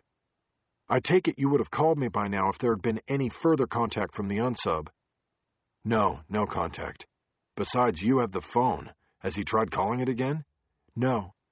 What happened with the trace? We traced his call to you to a cell tower at McCarran, the U.S. Airways terminal. Within 2 hours of the call to you, there were flights from that terminal to 24 different American cities. He could have been going just about anywhere with connections from those 24. What about Seattle? It wasn't a direct flight, but he could have flown to a connection city and gone from there. We are executing a search warrant today that will give us the passenger manifests from all the flights. We'll run the names through the computer and see what we get. This is our guy's first mistake, and hopefully we'll make him pay for it. A mistake? How so? He should never have called you. He should never have made contact. He gave us information and a location. It's very unlike what we've seen before from him. But you were the one who wanted to bet me that he would make contact. Why is it so shocking? You were right. Yes, but I said that before I knew all I know now. I now think, based on what we now have in the profile of this man, that it was out of character for him to call you. I thought about all of that for a few moments before asking the next question. What else is the Bureau doing? Well, we're profiling Babbitt and Ogilvy. We know they fit into his program, and we need to figure out where they intersect and where he came across them. We're also still looking for his signature. I sat up and wrote signature down in the notebook and then underlined it. The signature is different from his program. Yes, Jack. The program is what he does with the victim. The signature is something he leaves behind to mark his turf. It's the difference between a painting and the artist's signature marking it as his work. You can tell a Van Gogh just by looking at it, but he also signed his work. Only with these killers, the signature is not so obvious. Most times we don't see it until after. But if we could decipher the signature now, it might help lead us to him. Is that what they have you doing, working on that? Yes. But she had hesitated before answering. Using your notes off my files. That's right. Now I hesitated, but not too long. That's a lie, Rachel. What is going on? What are you talking about? Because I have your notes right here, Rachel. When they finally cut me loose Thursday, I demanded that they give me all of my files and notes back. They gave me your notes, thinking they were mine, on your legal pad. I have them, Rachel, so why are you lying to me? Jack, I am not lying. So what if you have my notes? You think I can't? Where are you? Right now. Where exactly are you? Tell me the truth. She hesitated. I'm in Washington. Shit. You're zeroing in on C. Jane Run, right? I'm coming up there. Not that Washington, Jack. This totally puzzled me. And then my internal computer spit out a new scenario. Rachel had parlayed uncovering the unsub into a return to the job she wanted and was best suited for. Are you working for behavioral? I wish. I'm at Washington headquarters for an OPR hearing Monday morning. I knew that the OPR was the Office of Professional Responsibility, the Bureau's version of internal affairs. You told them about us? They're going after you for it? No, Jack, I didn't tell them anything about that. It's about the jet I took to Nellis on Wednesday, after you called me. I jumped off the bed and started pacing again. You have to be kidding me. What are they going to do? I don't know. Doesn't it matter that you saved at least one life, mine, and in the process brought this killer to law enforcement attention? Do they know that they released a 16-year-old kid falsely accused of murder from jail yesterday because of you? Do they know an innocent man who has spent a year in a Nevada prison will get out soon? They should be giving you a medal, not a hearing. There was silence, and then she spoke. And they should be giving you a raise instead of laying you off, Jack. Look, I appreciate what you're saying, but the reality is I made some bad judgments, and they seem more concerned about that and the money it costs than anything else. Jesus Christ. If they do one thing to you, Rachel, it's going to be all over the front page. I will burn. Jack, I can take care of myself. You have to worry about yourself right now, okay? No, it's not okay. What time is the hearing Monday? It's at 9. I was going to alert Keisha, my ex-wife. I knew they wouldn't let her into a closed-door personnel hearing, but if they knew a Times reporter was hovering outside, waiting on the results, they might think twice about what they did inside. Jack, look, I know what you're thinking, but I want you to just cool your jets and let me deal with this. It's my job and my hearing, okay? I don't know. It's hard to just sit back when they're fucking with somebody I care about. Thank you, Jack. But if that's how you really feel about me, then I need you to stand down on this one. I'll let you know what happens as soon as I know. You promise? I promise. I yanked open the curtain again, and a blast of sunlight entered the room. Okay. Thank you. Are you going to your house? If you really want it, I can get somebody to meet you there. No, I'll be all right. I was just making a play for you. I want to see you. But if you're not even in town... When did you get there, anyway? This morning, on a red-eye. I tried to delay it so I could stay on the case, but that's not the way the Bureau works. Right. So I'm here, and I'm meeting with my defense rep to go over everything. In fact, he's going to be here any minute, and I need to put some stuff together. Fine, I'll let you go. Where are you going to be staying? The Hotel Monaco on F Street? We ended the call after that. I stood at the window, looking out but not seeing what was there.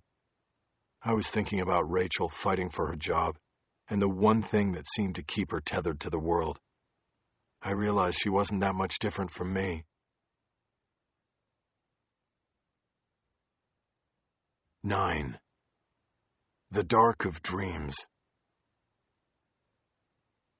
Carver watched the home in Scottsdale from the darkness of his car. It was too early to make his move. He would wait and watch until he was sure it was safe. This didn't bother him. He enjoyed being alone and in the dark. It was his place. He had his music on the iPod, and the Lizard King had kept him company his whole life. The Changeling had always been his anthem, a song to set his life by. He turned the volume up and closed his eyes. He reached his hand down to the side of the seat and pushed the button that reclined him further. The music transported him back, past all the memories and nightmares, back to the dressing room with Alma. She was supposed to be watching him, but she had her hands full with the thread and needlework. She couldn't watch him all the time, and it wasn't fair to expect it. There were house rules about mothers and children. The mother was ultimately responsible, even while on stage. Young Wesley made his move, slipping through the beaded curtains as quiet as a mouse. He was so small, he only disturbed 5 or 6 strands. He then went down the hall past the foul-smelling bathroom to where the flashing lights emanated from. He made the turn, and there was Mr. Grable in his tuxedo, sitting on a stool. He was holding the microphone, waiting for the song to end. The music was loud at this end of the hall, but not so loud that Wesley didn't hear the cheers, and some of the jeers. He crept up behind Mr. Grable and looked out between the legs of the stool. The stage was splashed with harsh white light. He saw her then, naked in front of all the men, the music pulsing through him. She moved perfectly with the music, as if it had been written and recorded just for her. He watched and felt entranced. He didn't want the music to stop. It was perfect. She was perfect, and he was suddenly grabbed from behind by the back of his t-shirt's collar and yanked backward down the hall. He managed to look up and see it was Alma. "You are a very bad little boy," she scolded. "No," he cried. "I want to see my—" "Not now, you don't." She dragged him back through the beads and into the dressing room. She pushed him down onto the pile of feather boas and silk scarves. "You are in big trouble. What is that?" She was pointing at him, finger aimed low, at the place where he felt strange feelings begin from. "I'm a good boy," he said. "Not with that you aren't," Alma said. "Let's see what you've got there." She reached down and put her hand under his belt. She started to pull his pants down. "You little pervert," Alma said. "I'm going to show you what we do with perverts around here." Wesley was frozen in terror. That word she called him, he didn't know what it meant. He didn't know what to do. The sharp knock of metal on glass cut through the music and the dream. Carver jumped up in his seat. Momentarily disoriented, he looked around, realized where he was, and pulled the buds out of his ears. He looked out the window, and there was McGinnis, standing in the street.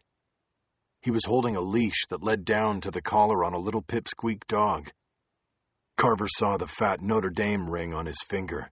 He must have hit the window with it to get his attention. Carver lowered the window. At the same time, he used his foot to make sure the gun he'd placed on the floor was out of sight. "Wesley, what are you doing here?" The dog started yapping before Carver could answer, and McGinnis shushed it. "I wanted to talk to you," Carver said. "Then why didn't you come up to the house?" "Because I also have to show you something." "What are you talking about?" "Get in and I'll take you." "Take me where? It's almost midnight. I don't It has to do with that visit from the FBI the other day. I think I know who they're looking for. McGinnis took a step forward to look in closely at Carver.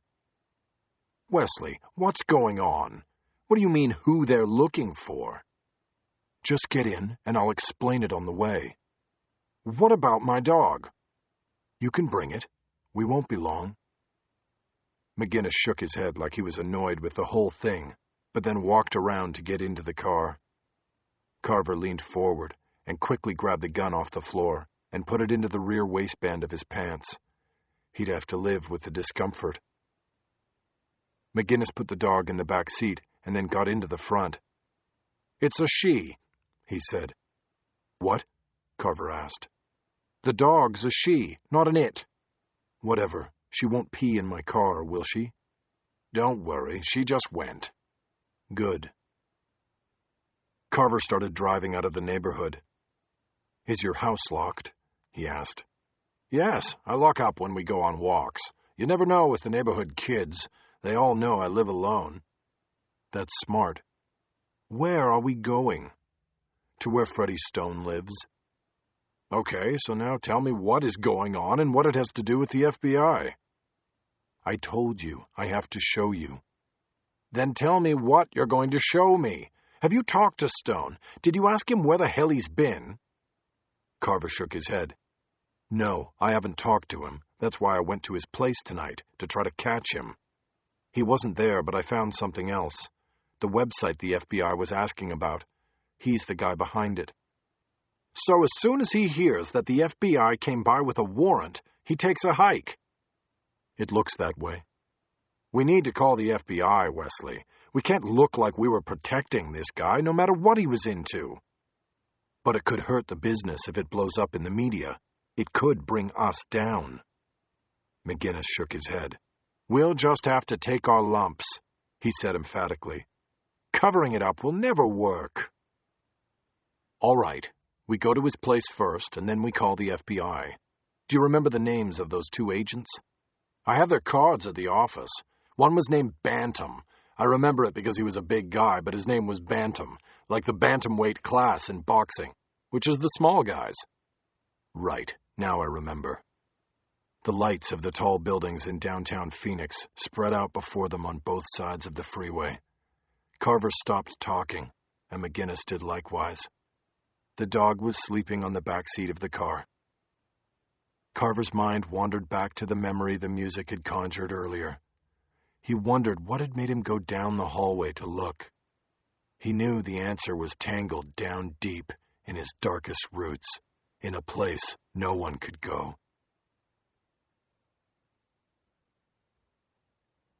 10. Live at 5. I never left my hotel room Saturday, even when some of the reporters on the weekend shift called and invited me over to the Red Wind for cocktails after work. They were celebrating another day on the front page with the story. The latest report being on Alonzo Winslow's first day of freedom, and an update on the growing search for the trunk murder suspect. I didn't feel much like celebrating a story that was no longer mine. I also didn't go to the Red Wind anymore. They used to put the front pages of the A section, Metro and Sports, over the urinals in the men's restroom. Now they had flat-screen plasma TVs tuned to Fox and CNN and Bloomberg. Each screen adding insult to injury, a reminder that our business was dying. Instead, I stayed in Saturday night and started working my way through the files, using Rachel's notes as a blueprint. With her in Washington and off the case, I felt uncomfortable leaving the profiling to nameless, faceless agents on the task force, or as far away as Quantico. This was my story, and I was going to keep out in front on it. I worked late into the night, pulling together the details of two dead women's lives, looking for the commonality Rachel was sure was there. They were women from two different hometowns who had migrated to two different cities in two different states. As far as I could tell, they had never crossed paths, except on the outside chance that Denise Babbitt had gone to Las Vegas and happened to catch the Femme Fatale show at the Cleopatra. Could that be the connection between their murders? It seemed far-fetched. I finally exhausted that pursuit and decided to approach things from a completely different angle. The killer's angle. On a fresh sheet of Rachel's notebook paper, I started listing all the things the unsub would have needed to know in order to accomplish each murder in terms of method, timing, and location. This proved to be a daunting task, and by midnight I was spent. I fell asleep in my clothes on top of the bedspread, the files and my notes spread around me. The 4 a.m. call from the front desk was jarring, but it saved me from my recurring dream of Angela. "Hello?" I croaked into the phone. "Mr. McAvoy, your limo is here." My limo? He said he was from CNN. I had totally forgotten. It had been set up by the Times Media Relations office on Friday. I was supposed to go live to The Nation on a weekend show that ran from 8 to 10 on Sunday mornings. The problem with that was it was 8 to 10 East Coast time, 5 to 7 West Coast time. On Friday, the show's producer had been unclear where in the show they would go to me, so I had to be ready to go live at 5. "Tell him I'll be down in 10 minutes. I actually took 15, dragging myself into the shower, shaving and getting dressed in the last unwrinkled shirt I had in the room. The driver didn't seem concerned and drove at a leisurely pace toward Hollywood. There was no traffic and we were making good time. The car wasn't actually a limo. It was a Lincoln Town Car sedan. A year earlier, I had written a series of stories about a lawyer who worked out of the back of a Lincoln Town Car, while a client who was working off his fees drove him around. Sitting in the back seat now on the way to CNN, I got to like it. It was a good way to see LA. The CNN building was on Sunset Boulevard, not far from the Hollywood police station. After passing through a security checkpoint in the lobby, I went up to the studio, where I was slated to be remotely interviewed from Atlanta for the weekend edition of a show called CNN Newsroom. I was led by a young person to the green room, and I found Wanda Sessoms and Alonzo Winslow already there. For some reason, I was shocked by the idea that they could have gotten up so early and beaten me, the professional journalist, to the studio. Wanda looked at me like I was a stranger. Alonzo barely had his eyes open. "Wanda, you remember me? I'm Jack McAvoy, the reporter. I came to see you last Monday." She nodded and clicked an ill-fitting pair of dentures in her mouth. She had not worn them when I visited her at home. "That's right. You the one who put all the lies in the paper about my Zoe." This statement perked Alonzo up. "Well, he's out now, right?" I said quickly. I stepped over and offered my hand to her grandson. He hesitantly took it, and we shook, but he seemed confused by who I was. "Glad to meet you finally, Alonzo, and glad you're out. I'm Jack. I'm the reporter who talked to your grandmother and started the investigation that led to your release." "My grandmother? Motherfucker, what you talking about?" "He don't know what he talking," Wanda said quickly. I suddenly understood the error of my ways. Wanda was his grandmother, but had been playing his mother, Moms, because his real mother was on the street. He probably thought his real mother was his sister, if he knew her at all. "Sorry, I got confused," I said. "Anyway, I think we're being interviewed together." "Why the fuck you being interviewed?" Alonzo asked. "I'm the one spent the motherfucking time in jail." "I think it's because I'm the one who got you out." "Yeah, that funny. Mr. Meyer say he the one that got me out." "Our lawyer got him out," Wanda chimed in. "Then how come your lawyer isn't here and going on CNN?" "He coming." I nodded. This was news to me. When I left work Friday, it was going to be just Alonzo and me on the show. Now we had Moms and Meyer aboard. I decided this was not going to go well on live broadcast. Too many people, and at least one of them the broadcast censors would have issues with. I went over to a table where there was a coffee urn and poured a cup. I took it black. I then reached into a box of Krispy Kreme donuts and chose an original glazed. I tried to keep to myself and watched the overhead television, which was tuned to CNN, and would soon be broadcasting the news magazine show we were scheduled to appear on. After a while, a technician came in and wired us for sound, clipping a microphone to our collars and putting an audio feed earpiece into our ears and hiding all wires under our shirts. "Can I speak to a producer?" I said quietly. "Alone?" "Sure, I'll tell him." I sat back down and waited, and after 4 minutes I heard my name spoken by a male voice. "Mr. McAvoy." I looked around and then realized the voice had come in over the earpiece. "Yes, I'm here. This is Christian Duchateau in Atlanta. I'm producing today's show, and I want to thank you for getting up so early to be on. We'll go over everything when we get you into the studio in a few minutes. But did you need to speak with me before that?" "Yes, just hold on a second." I walked out of the green room and into the hallway, closing the door behind me. "I just wanted to make sure you've got somebody good on the beeper," I said in a low voice. "I don't understand," Duchateau said. "What do you mean by beeper?" "I don't know what exactly it's called, but you should know that Alonzo Winslow may only be 16 years old, but he pretty much uses the word motherfucker about as often as you use the word the." There was silence in response, but not for long. "I understand," Duchateau said. "Thank you for the heads up. We try to conduct pre-interviews with our guests, but sometimes there isn't time. Is his lawyer there yet?" "No. We can't seem to locate him, and he isn't answering his cell. I was hoping he might be able to, control his client." "Well, at the moment, he isn't here. And you have to understand something, Christian. This kid didn't commit that murder, but that doesn't mean he's this innocent young child, if you know what I mean. He's a gangbanger. He's a crip, and right now he's turning the green room blue.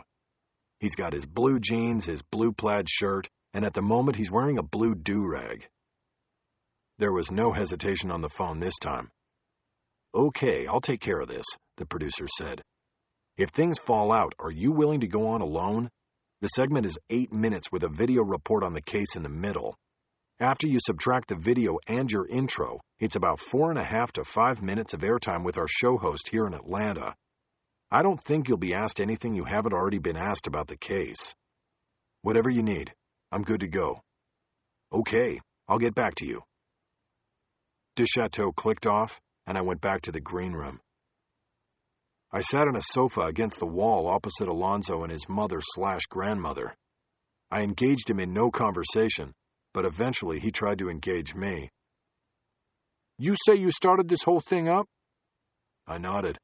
"Yes, after Wanda called me and told me you didn't do it." "How come?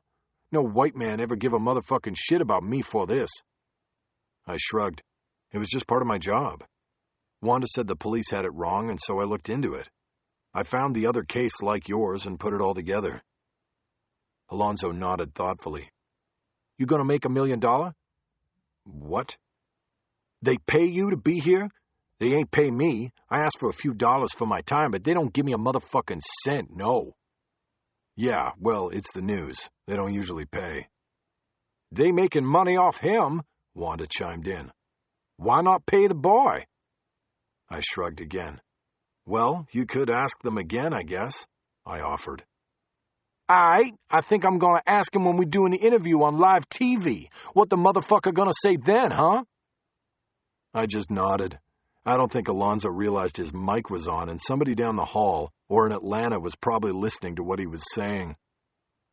A minute after he voiced his plan, the door opened, and the technician came back into the green room and fetched me.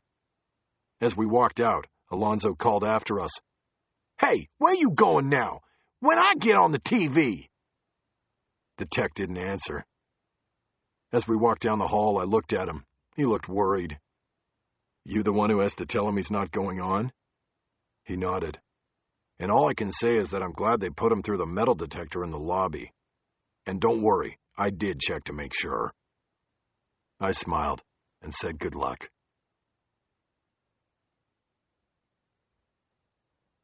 "11. The Cold, Hard Earth." It was almost sunrise. Carver could see the jagged line of light just beginning to etch the silhouette of the mountain chain. It was beautiful. He sat on a large rock and watched the light show as Stone labored in front of him. His young acolyte was working hard with the shovel, and was down to the cold, hard earth that lies beneath the soft top of loose soil and sand. "Freddy," Carver said calmly, "I want you to tell me again." "I've already told you." "Then tell me again. I need to know exactly what was said, because I need to know exactly the extent of the damage." "There is no damage. Nothing." "Tell me again." "Jesus." He drove the point of the shovel angrily down into the hole, the impact on rock and sand producing a sharp sound that echoed across the empty landscape. Carver looked around again to make sure they were alone. In the distance to the west, the lights of Mesa and Scottsdale looked like a brush fire spreading out of control. He reached behind his back and gripped the gun. He thought about it, then decided to wait. Freddy could still be useful. Carver would just teach him a lesson this time instead. "Tell me again," Carver repeated. "I just told him that he was lucky, all right?" Stone said. "That's all. And I tried to find out who the bitch was that was waiting for him in his room, the one that fucked the whole thing up." "What else?" "That was it. I told him that someday I would get his gun back to him, that I would personally deliver it." Carver nodded. So far, Stone had said the same thing each time he had recounted the conversation with McAvoy. "Okay, and what did he say to you?" "I told you. He didn't say much of anything. I think he was scared shitless." "I don't believe you, Freddy." "Well, Oh, there is one thing he said." Carver tried to remain calm. "What?" "He knows about our thing." "What thing?" "About the irons, that thing." Carver tried to keep the urgency out of his voice. "How does he know? You told him?" "No, I didn't tell him shit. He knew. He just knew somehow." "What did he know?" "He said the name he was going to give us was the..." "He said us? He knows there are two of us?" No, I don't mean that. He never said that. He doesn't know that. He said the name he was going to put in the paper for me, because he thought it was only me, was Iron Maiden. That was what they were going to call us. I mean me. He was just trying to get me mad, I think." Carver thought for a moment. McAvoy knew more than he should know. He must have had help. It was more than access to information. He had insight and knowledge, and that made Carver think about the woman who had been in the room, waiting. The woman who saved McAvoy's life. Carver now thought he might know who she was. "Is this deep enough or not?" Stone said. Carver put his thoughts aside and got up. He stepped over to the grave and pointed his flashlight down. "Yes, Freddy, that will be fine. Put the dog in first." Carver turned his back, while Stone reached over to pick up the little dog's body. "Gently, Freddy." He hated having to kill the dog. She had done nothing wrong. She was just collateral damage. "Okay." Carver turned. The dog was in the hole. "Now him." McGinnis's body was on the ground by the end of the grave. Stone reached forward and grabbed the ankles and started backing up in the grave, pulling the body into it. The shovel was leaning against the far wall of the excavation. Carver grabbed the handle and pulled it out as Stone moved back. Stone walked the body in. McGinnis's shoulders and head dropped down the 3 feet with a dull thud. While Stone was still stooped forward holding the ankles, Carver swung the shovel and slammed the heel of it down between the younger man's shoulder blades. The air blasted out of Stone's lungs and he fell forward in the grave, landing face to face with McGinnis. Carver quickly straddled the grave and pushed the point of the tool into the back of Stone's neck. "Take a good look, Freddy," he said. "I had you dig this one deeper, so I could put you in it on top of him." "Please." "You broke the rules. I did not tell you to call McAvoy. I did not tell you to engage him in conversation. I told you to follow my instructions." I know. I'm sorry. It'll never happen again. Please." "I could make sure it doesn't happen again right now." "No, please. I'll make up for it. I won't." "Shut up." "Okay, but I said shut up and listen." Okay. Are you listening? Stone nodded, his face just inches from the lifeless eyes of Declan McGinnis. Do you remember where you were when I found you? Stone dutifully nodded. You were going to that dark place to face endless days of torment. But I saved you. I gave you a new name. I gave you a new life. I gave you the opportunity to escape from that and to join me in embracing the desires we share. I taught you the way, and I only asked one thing in return. Do you remember what that was? You said it was a partnership, but not an equal partnership. I was the student and you were the teacher.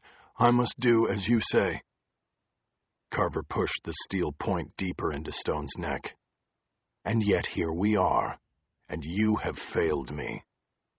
I won't let it happen again. Please.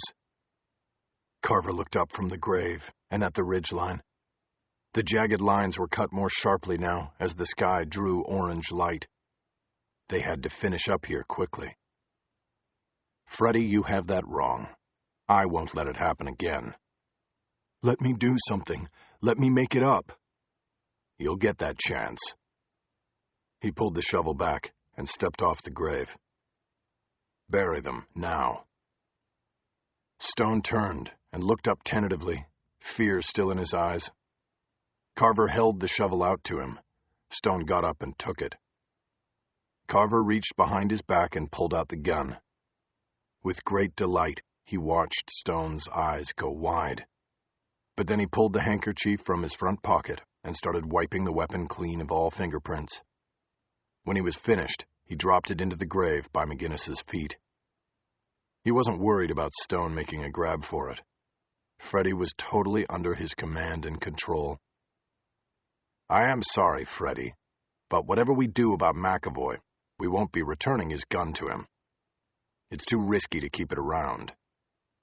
Whatever you say. Exactly, Carver thought.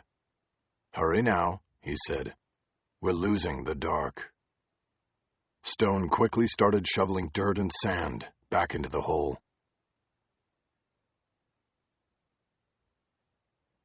12.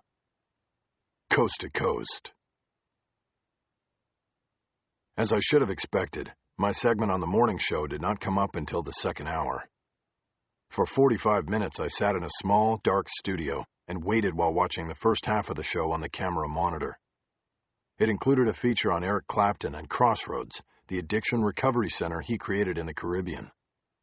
The segment ended with concert footage of Clapton performing a bluesy, soulful version of Somewhere Over the Rainbow that was wonderfully moving and hopeful in relation to the piece, but truncated by a cut to a commercial. During the break, I got the 1-minute warning, and soon I was on live, coast to coast and beyond. The show host in Atlanta threw me softball questions that I answered with an enthusiasm that falsely suggested I'd never heard them before and that the story had not been playing for 3 days already in the Times. When I was finished and the program moved on to the next story, Christian Duchateau told me over the earpiece that I was free to go, and that he owed me a favor for saving the show from the near disaster that was Alonzo Winslow. He told me the limo would take me wherever I needed to go. Christian, would you mind if I used him to make one stop along the way? It won't take long. Not at all. I have somebody else taking Alonzo home, so you can use the car the rest of the morning if you like. Like I said, I owe you one. That worked for me. I made a quick stop in the green room to grab another cup of coffee and found Alonzo and Wanda still there. They seemed to still be waiting for someone to take them to the studio to be interviewed. No one had told them yet that they had been canceled, and they seemed too naive to realize it. I decided not to be the bearer of bad news. I told them goodbye and gave them each a card with my cell phone number on it. Hey, I see you on the TV, Alonzo said, nodding to the flat screen on the wall. You cool motherfucker. I get my turn now. Thanks, Alonzo. You take care. I'll take care as soon as somebody give me $1 million. I nodded, grabbed another donut to go with my coffee, and headed out of the room, leaving Alonzo waiting for $1 million that wasn't going to come. Once in the car, I told the driver about the stop I needed to make, and he said he had already been told to go where I directed. We pulled into my driveway at 20 minutes after 7. I sat in the car, looking at the house for almost a minute before getting the courage to get out and go in. I unlocked the front door and entered, stepping on 3 days of mail that had been pushed through the slot. Neither rain nor snow nor yellow crime scene tape had stopped my mailman from his appointed rounds. I looked quickly through all the envelopes and found that 2 of my new credit cards had come in. I put these envelopes in my back pocket and left the rest on the floor. Crime scene debris was littered throughout the house. Black fingerprint dust seemed to be on every surface. There were also empty tape dispensers and discarded rubber gloves all over the floor. It didn't appear that the investigators and technicians gave one thought to who would be returning to the house after they were gone. I hesitated only briefly, and then walked down the hallway and entered my bedroom. There was a musty smell here that was puzzling, because it seemed stronger than the day we had found Angela's body. The box spring, mattress, and bed frame were gone, and I assumed they were being held for analysis and as evidence. Pausing for a moment, I studied the spot where the bed had been. I wish I could say that at that moment my heart filled with sadness for Angela Cook. But somehow I was already past that point, or my mind was protecting itself and not allowing me to dwell on such things. If I thought about anything, I thought about how hard it was going to be to sell the place. If I felt anything, I felt the need to get out of there as soon as I could. I walked quickly to the closet, remembering a story I had once written for the Times about a private company that offered a cleanup service at homes where murders and suicides had taken place. It was a thriving business. I decided I would have to dig that story out of archives and give them a call. Maybe they'd give me a discount. I pulled my big suitcase off the shelf in the closet. I put it down on the floor, and a breath of stale air released as I flipped it open. I hadn't used it since I had moved into the house more than a decade earlier. I quickly started filling it with clothes that were on my usual rotation. When it was maxed out, I brought down my more often used duffel bag and filled it with shoes and belts and ties, even though I would soon have no use for ties. Lastly, I went into the bathroom and emptied everything on the sink and in the medicine cabinet into the plastic bag that lined the trash can. Need some help? I almost jumped through the shower curtain. I turned around and saw that it was the driver I had left at the car 10 minutes earlier after telling him I would only be 5 minutes. You scared me, man. I just wanted to see if you needed... What happened here? He was staring at the rubber gloves strewn on the floor and at the big empty spot where the bed used to be. It's a long story. If you could get that big suitcase out to the car, I'll get the rest. I need to check something on my computer before we leave. I grabbed my racquetball racket off a hook on the bedroom door and then followed him out with the bag in the duffel. I dumped it all in the trunk next to the big suitcase and then headed back toward the house. I noticed the neighbor across the street was at the bottom of her driveway, watching me. She was holding her home-delivered Times in her hand. I waved, but she didn't return the gesture, and I realized that she wasn't going to be friendly or neighborly to me anymore. I had brought darkness and death to our fair neighborhood. Back inside the house, I went directly to the office. But when I entered, I immediately saw that my desktop computer was not on my desktop. It was gone, and I realized that the police or the FBI had taken it. Somehow, knowing that a bunch of strange men were looking through all my work and personal files, including my ill-fated novel, made me feel exposed in a whole new way. I was not the killer out there on the loose, but the FBI had my computer. When Rachel got back from Washington, I was going to ask her to get it back for me. My shoulders sagged a little, and I could feel that the hard exterior I had put on to help me get through the return to my house was slipping. I had to get out, or the horrors of what had happened to Angela would creep back into my thoughts and paralyze me. I had to keep moving. My last stop in the house was the kitchen. I checked the refrigerator and took all the outdated or close to outdated items out and dumped them in the trash can. I dropped in the bananas from the fruit bowl and a half loaf of bread from one of the cabinets. I then went out the back door and put the bag in the bigger can next to the garage. I went inside again, locked up, and went out the front door to the waiting car. Back to the Kyoto, I told the driver. I had almost a full day still ahead, and it was time to get to work. As we drove away, I saw that my neighbor had gone back inside her safe little home. I was drawn to turn and look through the rear window at my house. It was the only place I had ever owned, and I had never contemplated not living there. I realized that one killer had given it to me, and another had taken it away. We made the turn onto Sunset, and I lost sight of it.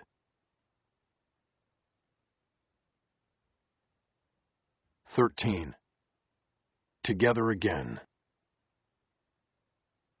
Carver worked his hunch on the computer while Stone gathered the things he wanted to take with him. Between searches, Carver shredded the pages in Stone's recycle box. He wanted to leave the FBI something that would keep its agents busy. He stopped everything when the photo and story appeared on the screen. He scanned it quickly, then looked across the warehouse at Stone. He was throwing clothing into a black trash bag. He had no suitcase. Carver could tell he was working gingerly and was still in some pain. "I was right," Carver said. "She's in L.A." Stone dropped the bag he was filling and crossed the concrete floor. He looked over Carver's shoulder at the middle screen. Carver double-clicked the photo to make it larger. "Is that her?" he asked. "I told you, all I got was a quick glance when I went by the room. I didn't really even see her face. She was in a chair sort of to the side. I didn't have the angle on her face. Could be her, but maybe not." "I think it was her. She was with Jack, Rachel and Jack, together again." "Wait a minute. Rachel?" "Yes, Special Agent Rachel Walling." I think he said that name." "Who?" "McAvoy. When he opened the door and went in the room. When I was coming up behind him. I heard her. She said, 'Hello, Jack.' And then he said something, and I think he used her name. I think he said something like, 'Rachel, what are you doing?'" "Are you sure? You didn't say anything about a name before." "I know, but you saying that brought it back. I am sure he said that name." Carver got excited by the prospect of McAvoy and Walling being on his trail. It raised the stakes considerably to have two such opponents. "What's that story about?" Stone asked. "It's about her and an LA cop getting the guy they called the Bag Man. He cut up women and put them in trash bags. This picture was taken at the press conference they had 2.5 years ago in LA. They killed the Bag Man." Carver could hear Stone breathing through his mouth. "Finish gathering your things now, Freddie." "What are we going to do? Go after her now?" "No, I don't think so. I think we sit back and wait." "For what?" "For her. She'll come to us, and when she does, she'll be a prize." Carver waited to see if Stone would say anything, whether he would object or offer his opinion. But Stone said nothing, showing he had apparently retained something from the morning's lesson. "How's your back?" Carver asked. "It hurts, but it's fine." "Are you sure?" "I'm fine." "Good." Carver cut the internet link and stood up. He reached down behind the computer tower and detached the keyboard cable. He knew that the Bureau could gather DNA from the microscopic bits of skin that fell between the letters on a keyboard. He would not leave this board behind. "Let's hurry up and finish now," he said. "After that, we'll go get you a massage and take care of that back." "I don't need a massage. I'm fine." "I don't want you hurting. I'm going to need you at full strength when Agent Walling shows up." "Don't worry. I'll be ready."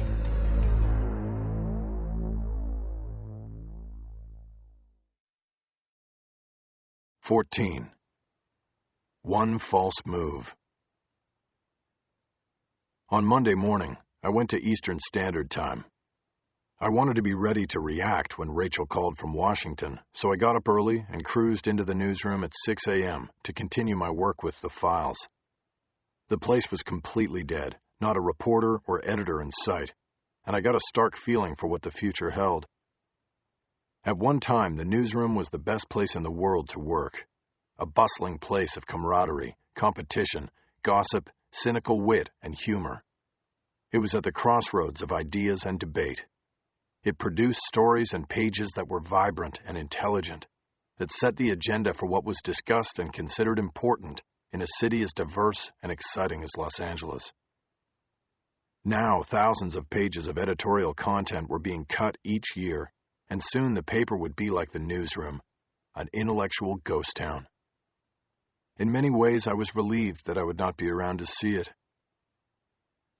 I sat down in my cubicle and checked email first. My account had been reopened by the Newsroom techs with a new password the Friday before. Over the weekend, I had accumulated almost 40 emails, most from strangers in reaction to the stories about the trunk murders. I read and deleted each, not willing to take the time to respond. 2 were from people who said they were serial killers themselves and had put me on their list of targets. These I kept to show Rachel, but I wasn't too worried about them. One of the writers had spelled it Cereal, and I took this as a hint that I was dealing with either a prankster or someone of deficient intelligence. I also got an angry email from the photographer Sonny Lester, who said I had double-crossed him by not putting him on the story as I had agreed. I fired back an equally angry email asking him which story he was talking about, since none of the stories on the case carried my byline. I said I'd been left out to a greater extent than him, and invited him to take all complaints to Dorothy Fowler, the city editor. After that, I unpacked the files and my laptop from my backpack and got down to work. The night before, I had made a lot of headway. I had completed my study of the records relating to the murder of Denise Babbitt and had composed a profile of the murder, along with a comprehensive list of the things about the victim that the killer would have had to know in order to commit the crime in the manner in which it was carried out. I was halfway through my study of Sharon Ogilvy's murder and was still compiling the same sort of information. I set to work and was undisturbed as the Newsroom slowly came to life. Editors and reporters trudging in, coffee cups in hand, to start another week of work.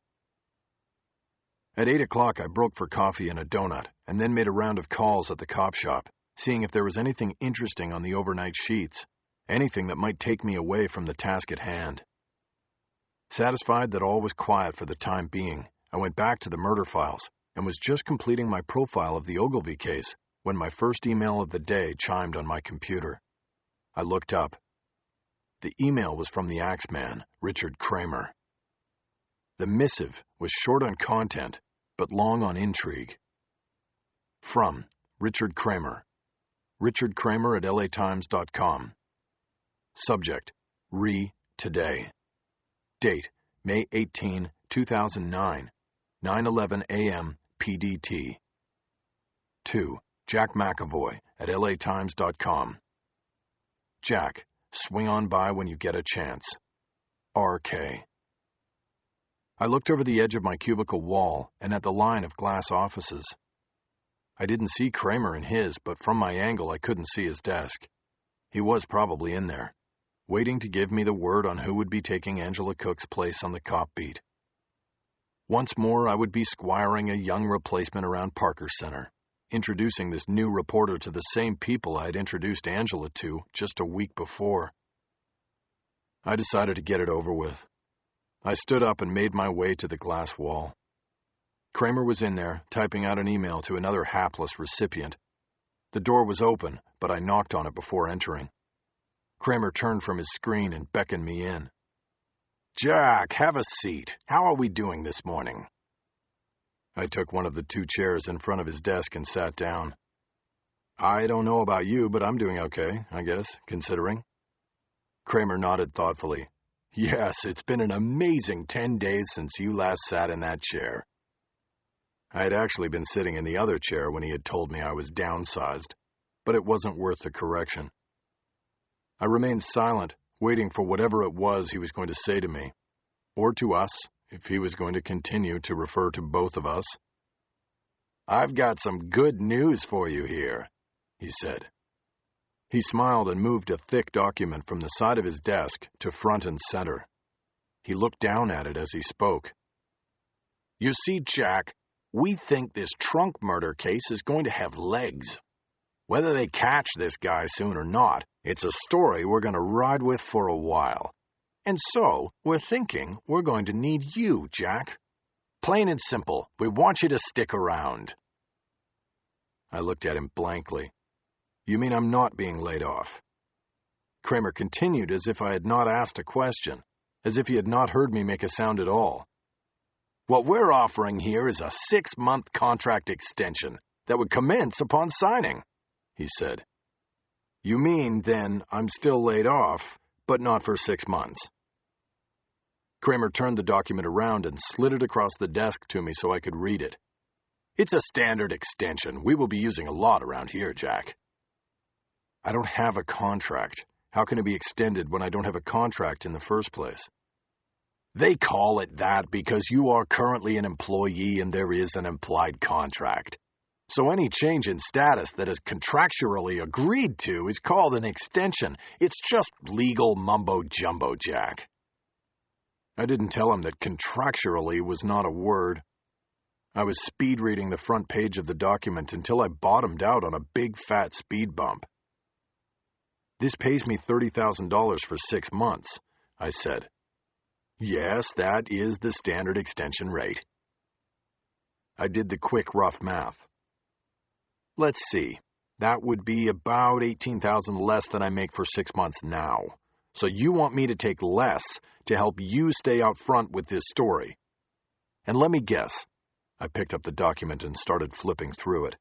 I'm betting I no longer get any medical, dental, or pension benefits under this contract. Is that right? I couldn't find it, and I guessed that there wasn't a clause on benefits because they simply did not exist. Jack, Kramer said in a calming tone, there is some negotiation I can do financially, but you would have to pick up the benefits yourself. It's the way we're going with this now. It's simply the wave of the future. I dropped the contract back on his desk and looked up at him. Wait till it's your turn, I said. Excuse me? You think it ends with us, the reporters and the copy editors? You think if you're a good soldier and do their bidding that you'll be safe in the end? Jack, I don't think my situation is what we're discussing. I don't care if it is or it isn't. I'm not signing this. I'd rather take my chances on unemployment, and I will.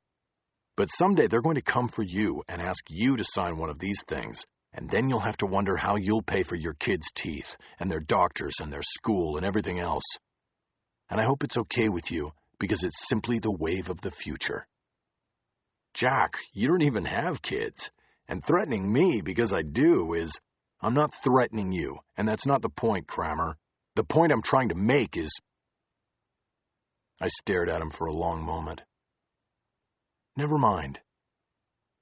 I got up and walked out of the office and straight back to my pod. Along the way, I looked at my watch and then pulled out my cell phone to see whether I had somehow missed a call. I hadn't. It was nearing 1 p.m. in Washington, D.C., and I had heard nothing yet from Rachel. Back at the cubicle, I checked the phone and the email, and I had no messages there either.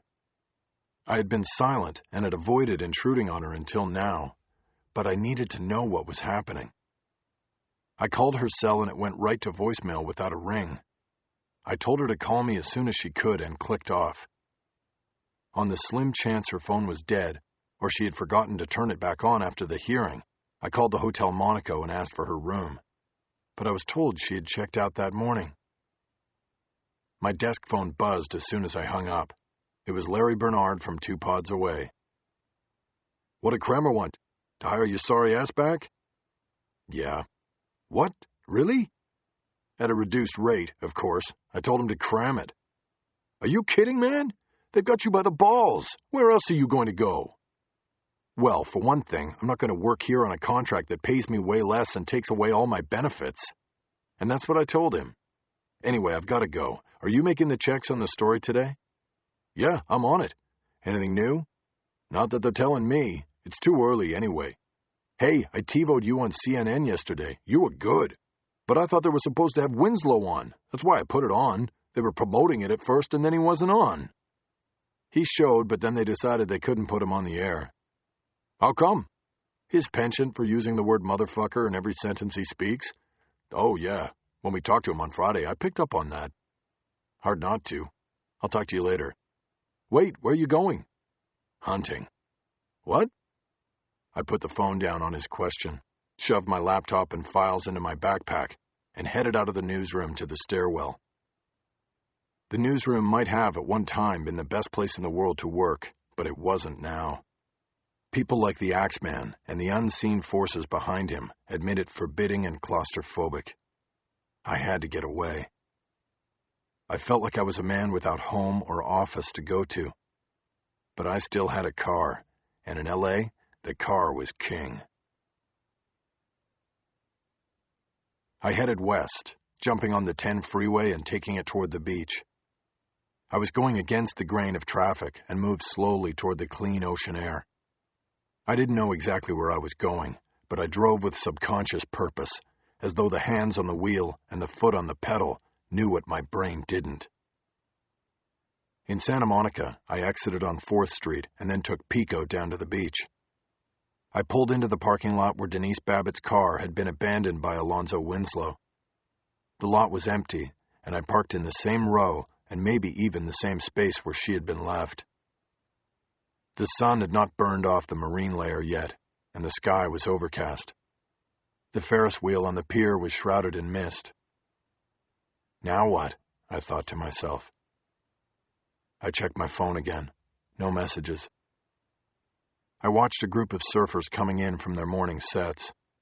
They went to their cars and trucks, stripped off their wetsuits and showered with gallon jugs of water, then wrapped towels around their bodies, pulled off their board shorts and changed into dry clothes underneath. It was the time-honored way of the pre-work surfer. One of them had a bumper sticker on his Subaru that made me smile.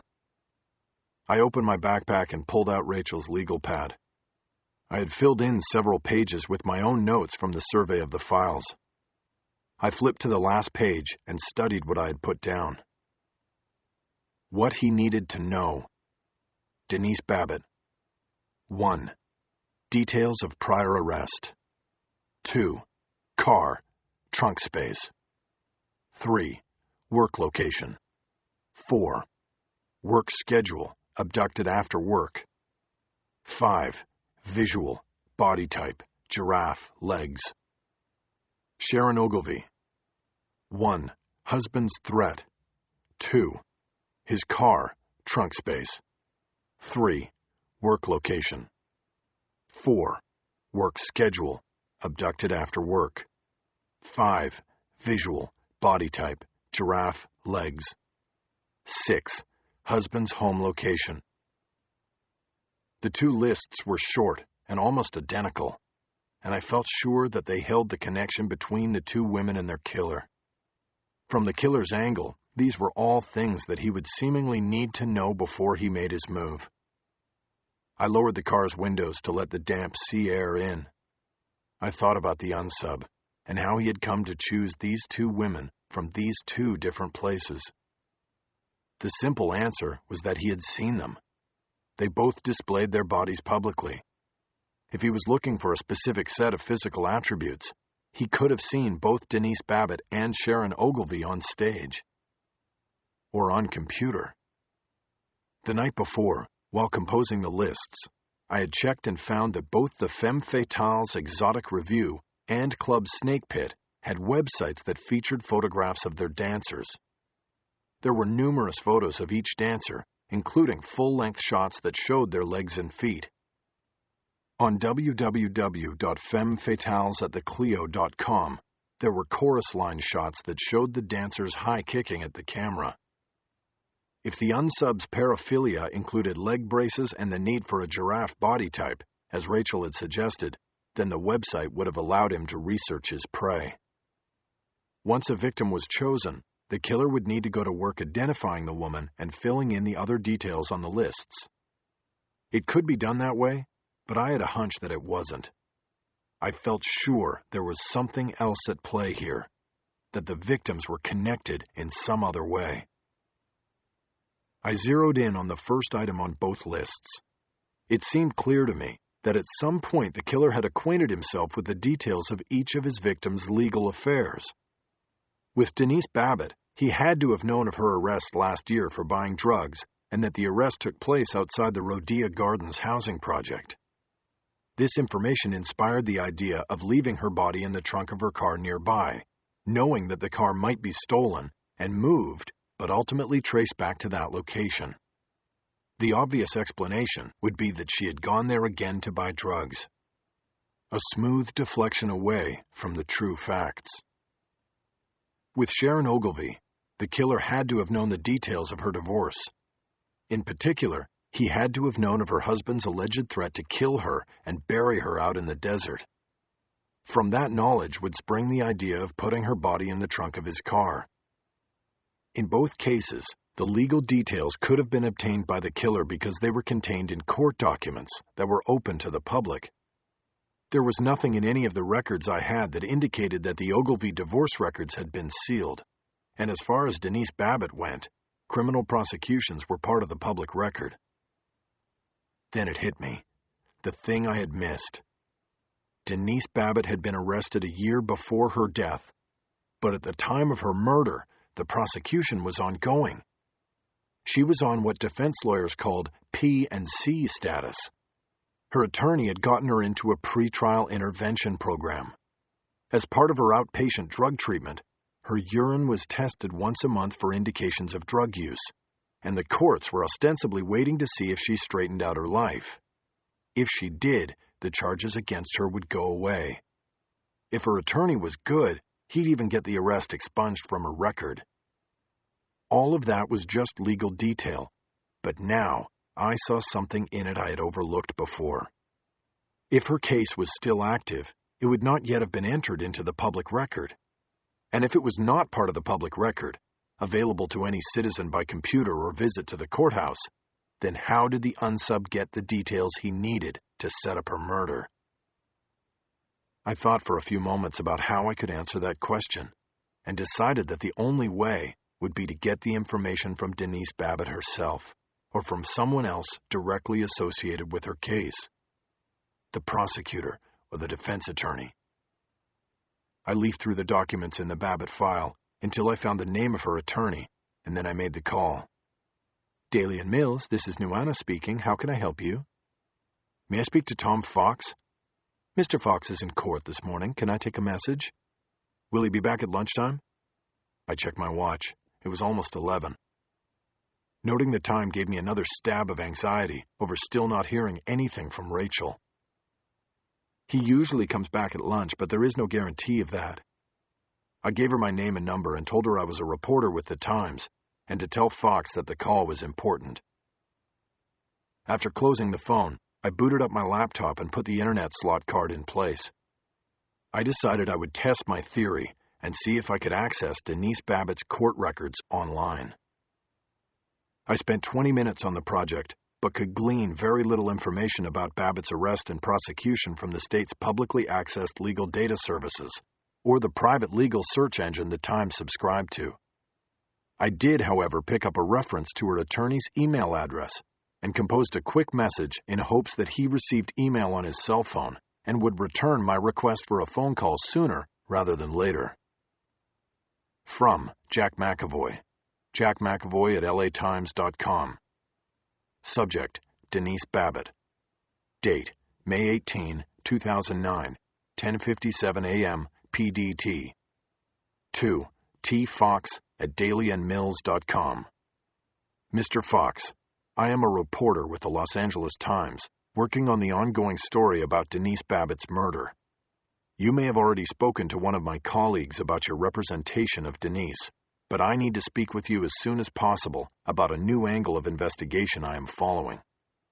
Please call or email as soon as possible. Thank you, Jack McAvoy. I sent the message and knew that all I could do was wait. I checked the time on the corner of the computer screen and realized it was now after 2 p.m. in Washington, D.C. There seemed no way that Rachel's hearing could have lasted this long. My computer dinged, and I looked down and saw I had already gotten a return email from Fox. From Tom Fox, tfox at dailyandmills.com. Subject, Read Denise Babbitt. Date, May 18, 2009, 11:01 a.m. PDT. 2. Jack McAvoy at latimes.com. Hi. I cannot respond to your email in a timely manner because I am in trial this week. You will hear from me or my assistant, Madison, as soon as possible. Thank you. Tom Fox, Senior Partner, Daly & Mills, Counselors at Law, www.dalyandmills.com. It was an automatically generated response, which meant Fox had not yet seen my message. I got the feeling I would not be hearing from him until lunchtime, if I was lucky. I noticed the law firm's website listed at the bottom of the message and clicked on the link. It brought me to a site that boldly trumpeted the services the firm provided its prospective clients. The firm's attorney specialized in both criminal and civil law, and there was a window marked, "Do you have a case?" in which the site visitor could submit the particulars of their situation for a free review and opinion from one of the firm's legal experts. At the bottom of the page was a listing of the firm's partners by name.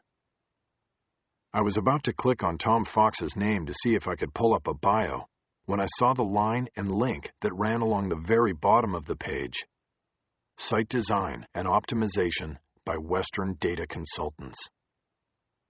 It felt to me like atoms crashing together and creating a new and priceless substance. All in a moment, I knew I had the connection. The law firm's website was hosted in the same location as the Unsub's Tripwire sites. That was too coincidental to be coincidence. The internal portals opened up wide, and adrenaline dumped into my bloodstream. I quickly clicked on the link, and I was taken to the homepage of Western Data Consultants. The website offered a guided tour of the facility in Mesa, Arizona, which offered state-of-the-art security and service in the areas of data storage, managed hosting, and web-based grid solutions, whatever that meant. I clicked on an icon that said "See the Bunker" and was taken to a page with photos and descriptions of an underground server farm. It was a collocation center where data from client corporations and businesses was stored and accessible to those clients 24 hours a day through high-speed fiber optic connections and backbone internet providers. 40 server towers stood in perfect rows. The room was concrete-lined, infrared monitored, and hermetically sealed. It was 20 feet below ground. The website heavily sold the security of Western Data. What comes in doesn't go out unless you ask for it. The company offered businesses big and small an economical means of storing and securing data through instant or interval backup. Every keystroke made on a computer at a law firm in Los Angeles could be instantly recorded and stored in Mesa. I went back to my files and pulled out the documents William Schifino had given me in Las Vegas. Included in these was the Ogilvy divorce file. I put the name of Brian Ogilvy's divorce lawyer into my search engine and got an address and contact number but no website. I put the name of Sharon Ogilvy's attorney into the search window next, and this time got an address, phone number, and website. I went to the website for Almond, Bradshaw, and Ward and scrolled to the bottom of the homepage. There it was. Site Design and Optimization by Western Data Consultants. I had confirmed the connection, but not the specifics. The two law firms used Western Data to design and host their websites. I needed to know if the firms were also storing their case files on Western Data servers.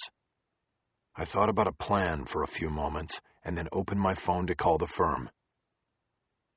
Almond, Bradshaw, and Ward, can I help you? Yes, can I speak to the managing partner? I will put you through to his office. I waited, rehearsing my lines, hoping this would work. Mr. Kenny's office, can I help you? Yes, my name is Jack McAvoy. I'm working with William Schifino and Associates, and I'm in the process of setting up a website and data storage system for the firm. I've been talking to Western Data down in Arizona about their services, and they mentioned Almond, Bradshaw, and Ward as one of their clients here in Vegas. I was wondering if I could talk to Mr. Kenny about how it has been working with Western Data. Mr. Kenny is not in today. Do you know if there's anybody else I could talk to there? We were thinking about pulling the trigger on this today. Mr. Kenny is in charge of our firm's web presence and data collocation. You would need to speak to him. Then you do use Western data for collocation. I wasn't sure if it was just for the website or not. Yes, we do, but you will have to speak to Mr. Kenny about it. Thank you. I will call back in the morning. I closed the phone. I had what I needed from Almond, Bradshaw, and Ward. I next called Daly and Mills back and went through the same ruse, getting the same backhand confirmation from an assistant to the managing partner. I felt that I had nailed the connection. Both of the law firms that had represented the unsub's two victims stored their case files at Western Data Consultants in Mesa. That had to be the place where Denise Babbitt and Sharon Ogilvy crossed paths. That was where the unsub had found and chosen them. I shoved all the files back into my backpack and started the car.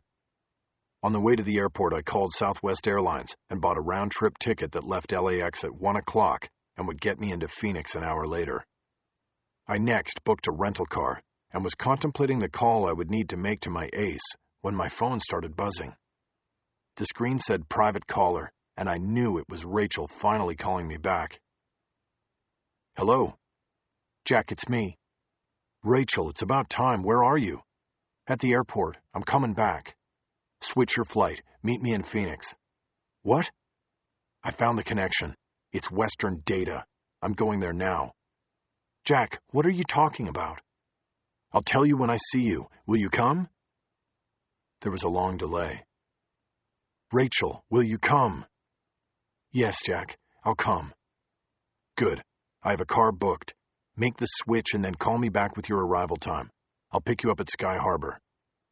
Okay. How did the OPR hearing go? It seemed like it went really long. Again, a hesitation. I heard an airport announcement in the background. Rachel? I quit, Jack. I'm not an agent anymore. When Rachel came through the terminal exit at Sky Harbor International, she was pulling a roller bag with one hand and carrying a laptop briefcase with the other. I was standing with all the limo drivers holding signs with their arriving passengers' names on them, and I saw Rachel before she saw me. She was looking back and forth for me, but not paying attention to what or who was directly in front of her. I stepped into her path, and she almost walked into me. Then she stopped and relaxed her arms a little bit without letting go of her bags. It was an obvious invitation. I stepped up and pulled her into a tight hug. I didn't kiss her, I just held her. She bowed her head into the crook of my neck, and we said nothing for possibly as long as a minute. Hi, I finally said. Hi, she said back. Long day, huh? The longest. You okay? I will be. I reached down and took the handle of the roller bag out of her grasp. Then I turned her toward the exit to the parking garage. This way. I already got the car and the hotel. Great. We walked silently, and I kept my arm around her. Rachel had not told me a lot on the phone, only that she had been forced to quit to avoid prosecution for misuse of government funds. The FBI jet she had taken to Nellis in order to save me. I wasn't going to push her for more information, but eventually I wanted to know the details, and the names. The bottom line was that she had lost her job, coming to save me. The only way I was going to be able to live with that was if I somehow tried to set it straight. The only way I knew how to do that was to write about it. The hotel's pretty nice, I said, but I only got one room. I didn't know if you wanted... One room is perfect. I don't have to worry about things like that anymore. I nodded and assumed she meant that she no longer had to worry about sleeping with someone who was part of an investigation. It seemed no matter what I said or asked, I was going to trigger thoughts about the job and career she had just lost. I tried a new direction. So are you hungry? Do you want to get something to eat or go right to the hotel or what? What about Western Data? I called and set up an appointment. They said it had to be tomorrow because the CEO is out today. I checked my watch, and it was almost 6. They're probably closed now anyway, so tomorrow at 10 we go in. We asked for a guy named McGinnis. He apparently runs the place. And they fell for the charade you told me you were going to pull? It's not a charade. I have the letter from Schifino, and that makes me legit. You can convince yourself of anything, can't you? Doesn't your paper have some kind of code of ethics that prevents you from misrepresenting yourself? Yeah, we've got a code, but there are always gray areas. I'm going undercover to get information that cannot be gathered any other way. I shrugged as if to say, no big deal. We got to my rental car, and I loaded her bag in the trunk. Jack, I want to go there now, Rachel said as we got in the car. Where? Western Data. You can't get in without an appointment, and our appointment's tomorrow. Fine, we don't go in. But we can still case the joint. I just want to see it. Why? Because I need something to take my mind off what happened today in Washington, okay? Got it. We're going. I looked up Western Data's address in my notebook and plugged it into the car's GPS system. Soon we were on a freeway, heading east from the airport. Traffic moved smoothly, and we were to Mesa after 2 freeway changes and 20 minutes of driving. Western Data Consultants loomed small on the horizon, on McKellips Road on the east side of Mesa. It was in a sparsely developed area of warehouses and small businesses, surrounded by scrub brush and Sonora cacti. It was a 1-story, sand-colored building of block construction with only 2 windows located on either side of the front door. The address number was painted on the top right corner of the building, but there was no other sign on the facade or anywhere else on the fenced property. Are you sure that's it? Rachel asked as I drove by the first time. Yeah, the woman I made the appointment with said they had no signs on the property. It's part of the security. Not advertising exactly what they do here. It's smaller than I thought it would be. You have to remember, most of it is underground. Right. A few blocks past the Target, there was a coffee shop called Hightower Grounds. I pulled in to turn around, and then we took another pass at Western Data. This time the property was on Rachel's side, and she turned all the way in her seat to view it. They've got cameras all over the place, she said. I count 1, 2, 3, 6 cameras on the outside. Cameras inside and out, according to the website, I responded. That's what they sell, security. Either the real thing or the appearance of it. I looked over at her. What do you mean by that? She shrugged. Nothing, really. It's just that all those cameras look impressive. But if nobody is on the other end looking through them, then what do you have? I nodded. Do you want me to turn around and go by again? No, I've seen enough. I'm hungry now, Jack. Okay, where do you want to go? We passed a barbecue place when we got off the freeway. Otherwise, that coffee shop back there is the only... I want to go to the hotel. Let's get room service and raid the minibar.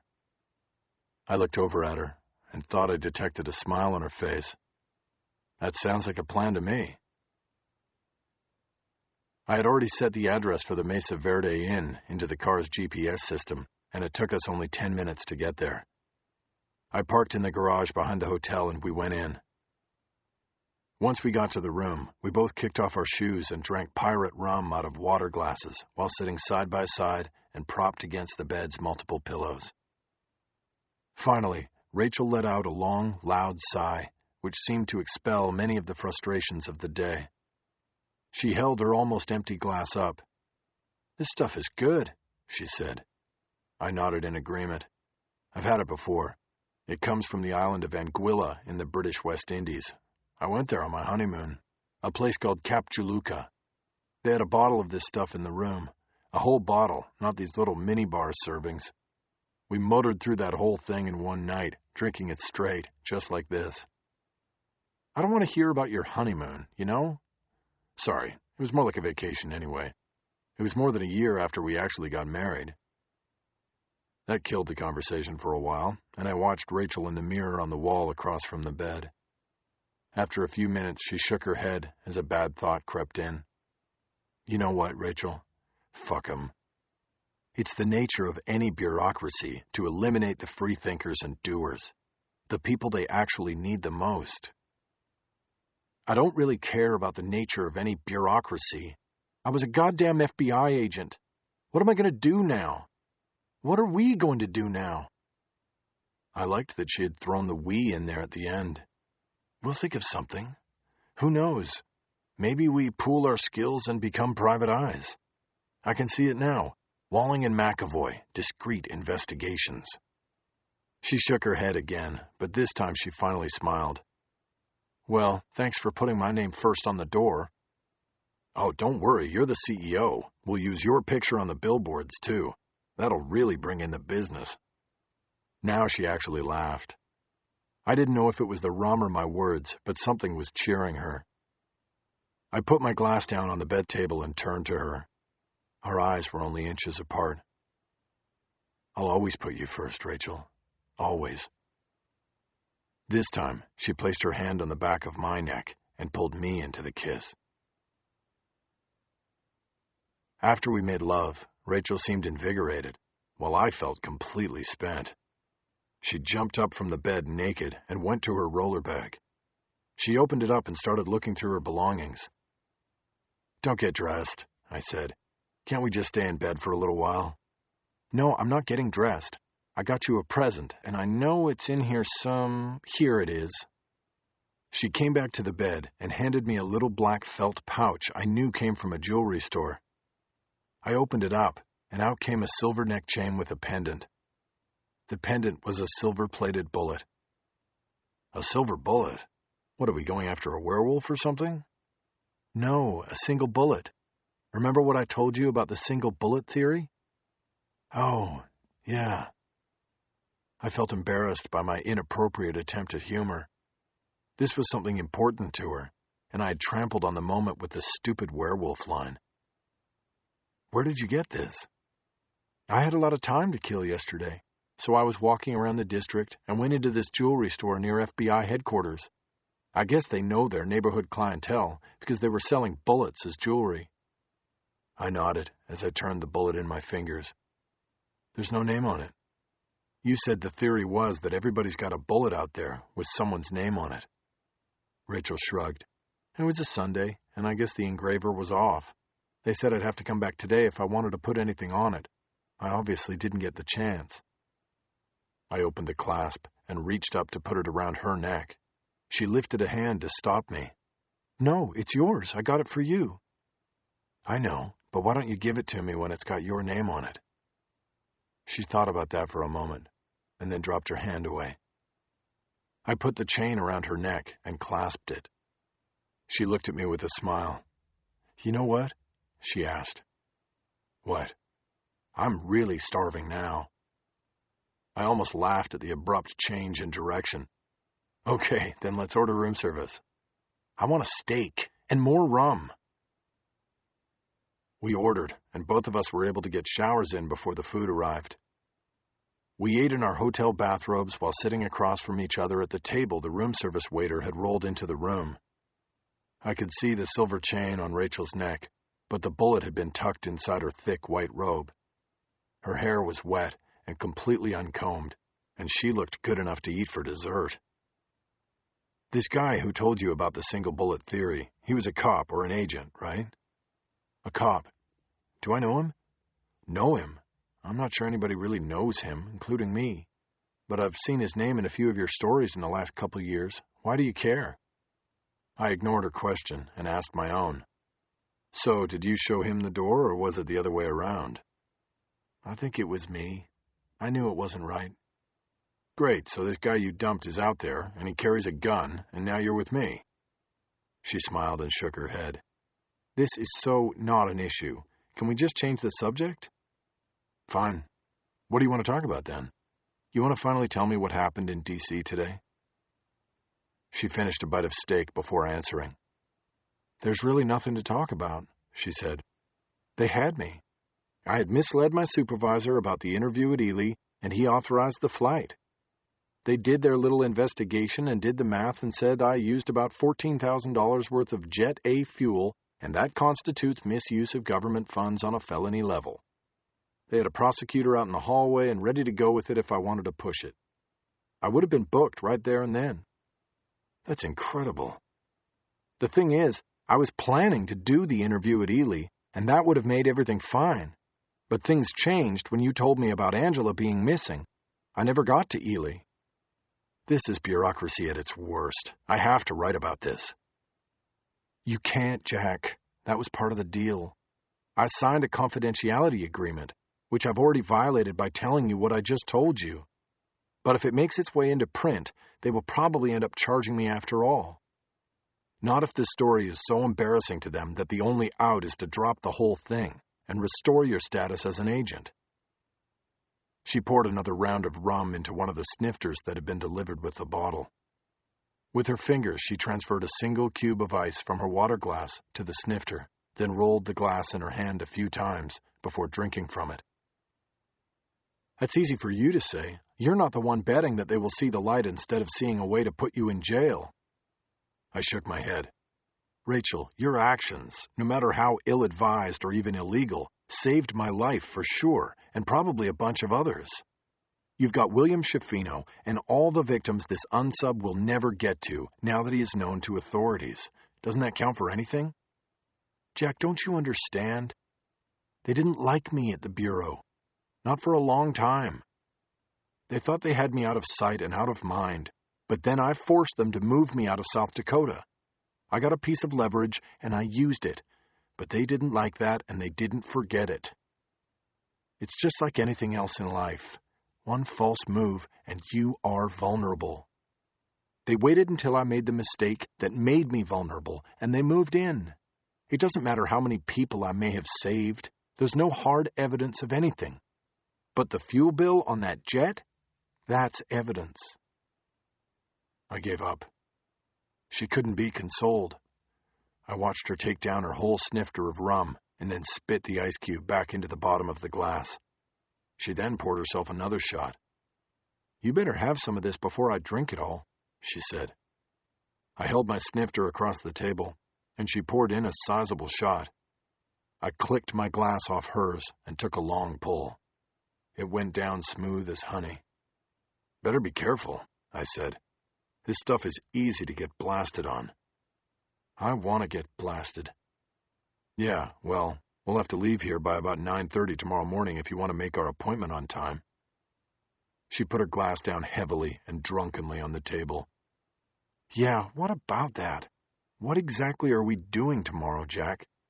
You know I have no badge anymore. I don't even have a gun. And you want to just waltz into this place? I want to see it. I want to figure out if he's in there. After that, we can call in the Bureau or the police or whoever you want. But it's my lead, and I want to get in there first. And then write about it in the paper. Maybe, if they let me. But one way or another, I'm going to write about this whole thing. So I want to be there first. Just make sure you change my name in your book to protect the guilty. Sure. What do you want to be called? She tilted her head and tightened her lips as she thought about it. She raised her glass again and took a small sip, then answered.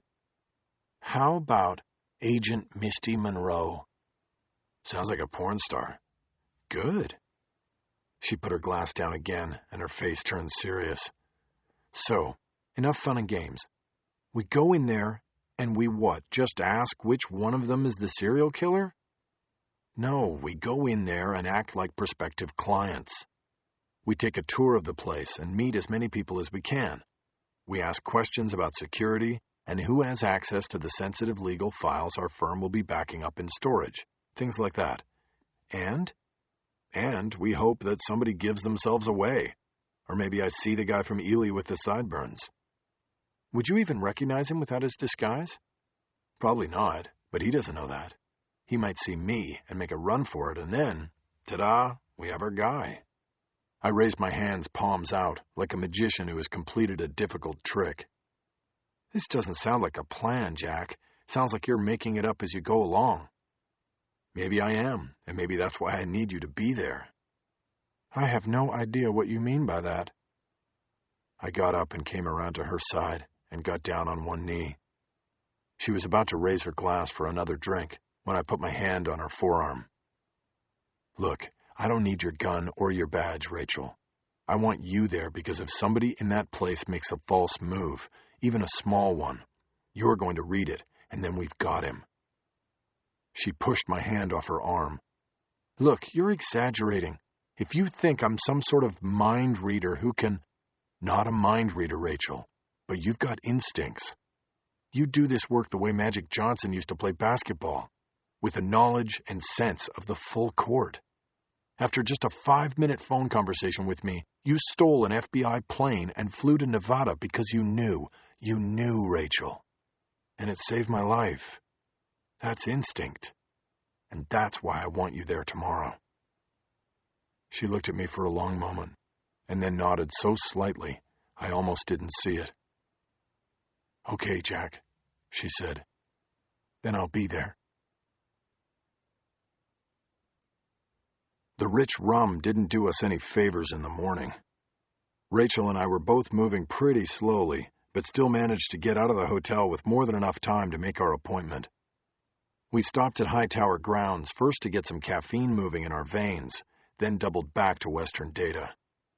The front gate of the complex was open, and I pulled into the parking space closest to the front door.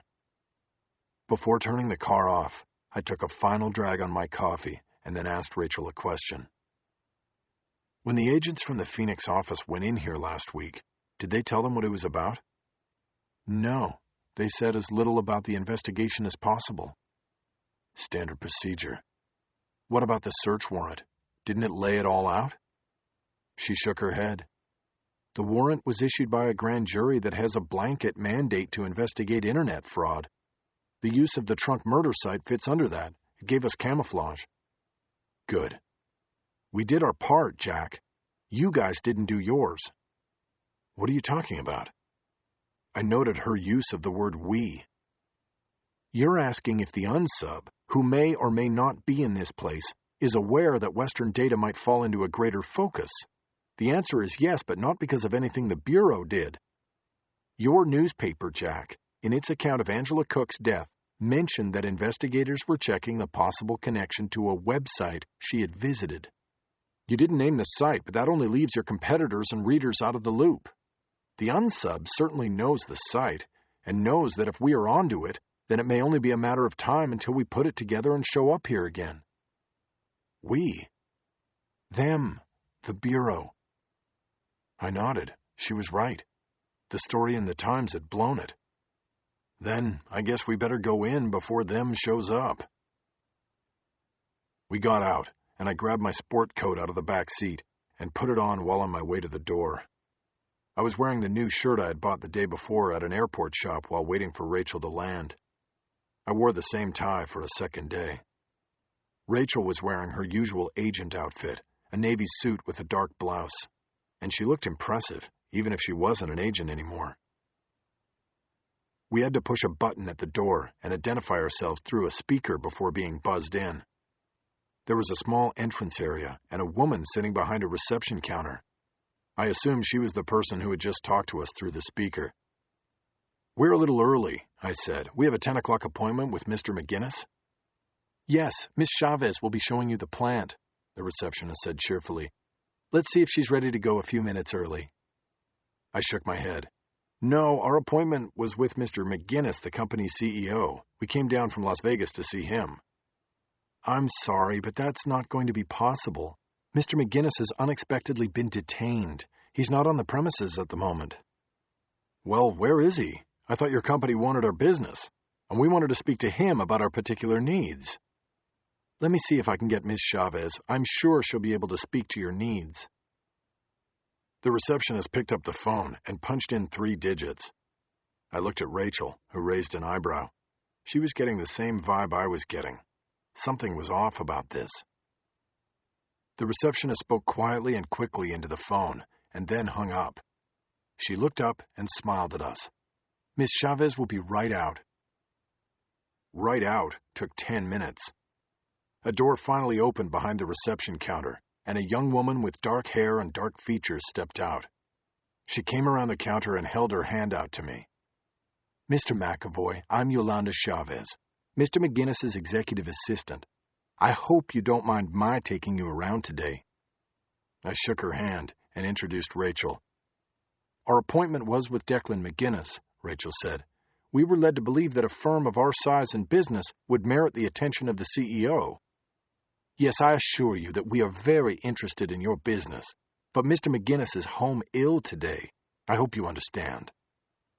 I looked at Rachel and shrugged. Well, I said, if we could still get the tour, we could then talk to Mr. McGinnis when he's feeling better. Of course, Chavez said. And I can assure you that I've conducted the plant tour several times. If you can give me about 10 minutes, I will show you around. Perfect. Chavez nodded, then leaned over the reception counter and reached down for 2 clipboards. She handed them to us. We first have to get a security clearance, she said. If each of you could sign this waiver, I will go make copies of your driver's licenses. And the letter of introduction you said you had. You really need our licenses? I asked in mild protest. My concern was that our California licenses might raise a security flag, since we had said we were from Las Vegas. I'm afraid that is our security protocol. It's required of anyone taking the facility tour. There are no exceptions. Good to hear. I was just making sure. I smiled. She didn't. Rachel and I handed over our licenses, and Chavez studied them for indications they were counterfeit. You're both from California. I thought we're both new hires. I'm doing mostly investigative work, and Rachel will be the firm's IT person, once we reconfigure our IT. I smiled again. Chavez looked at me, adjusted her horn-rimmed glasses, and asked for the letter from my new employer. I pulled it out of the inside pocket of my jacket and handed it over.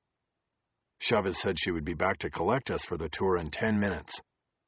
Rachel and I sat down on the couch beneath one of the windows and read the waiver form attached to the clipboards. It was a fairly straightforward waiver with checkboxes stating that the signer was not an employee of a competitor, would take no photographs during the tour of the facility, and would not reveal or copy any of the trade practices, procedures, or secrets revealed during the tour. They're pretty serious, I said. It's a competitive business, Rachel said. I scribbled my signature on the line and dated it. Rachel did the same. What do you think? I whispered, my eyes on the receptionist. About what? Rachel asked.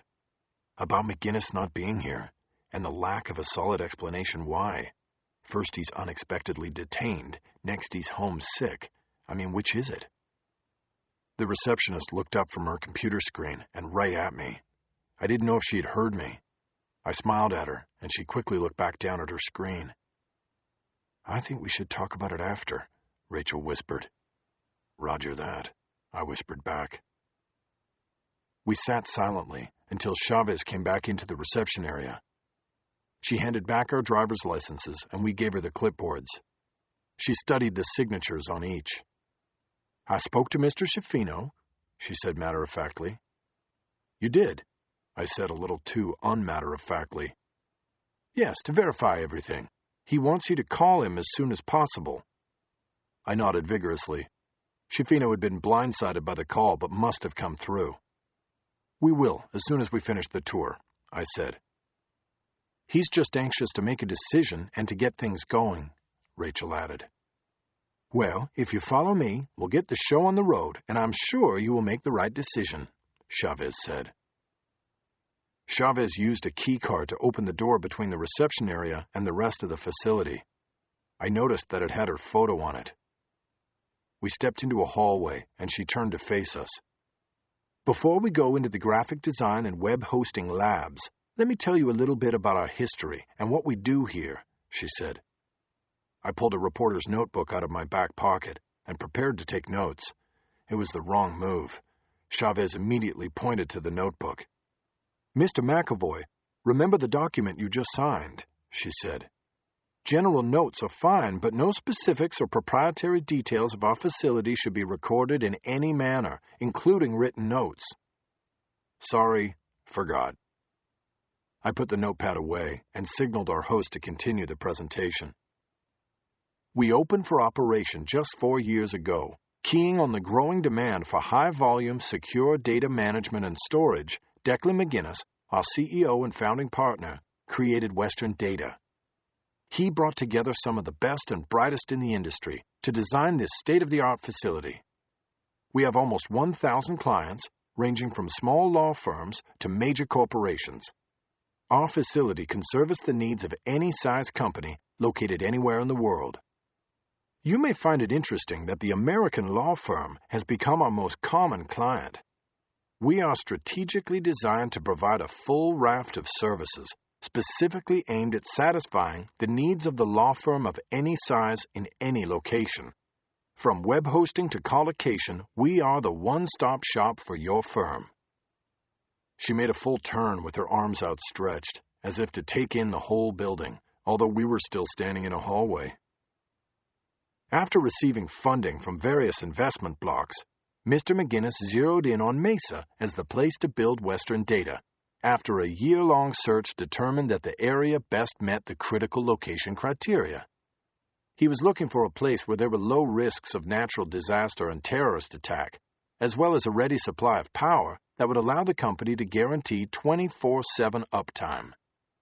In addition, and just as importantly, he was looking for a location with direct access bridges to major networks, with massive volumes of reliable bandwidth and dark fiber.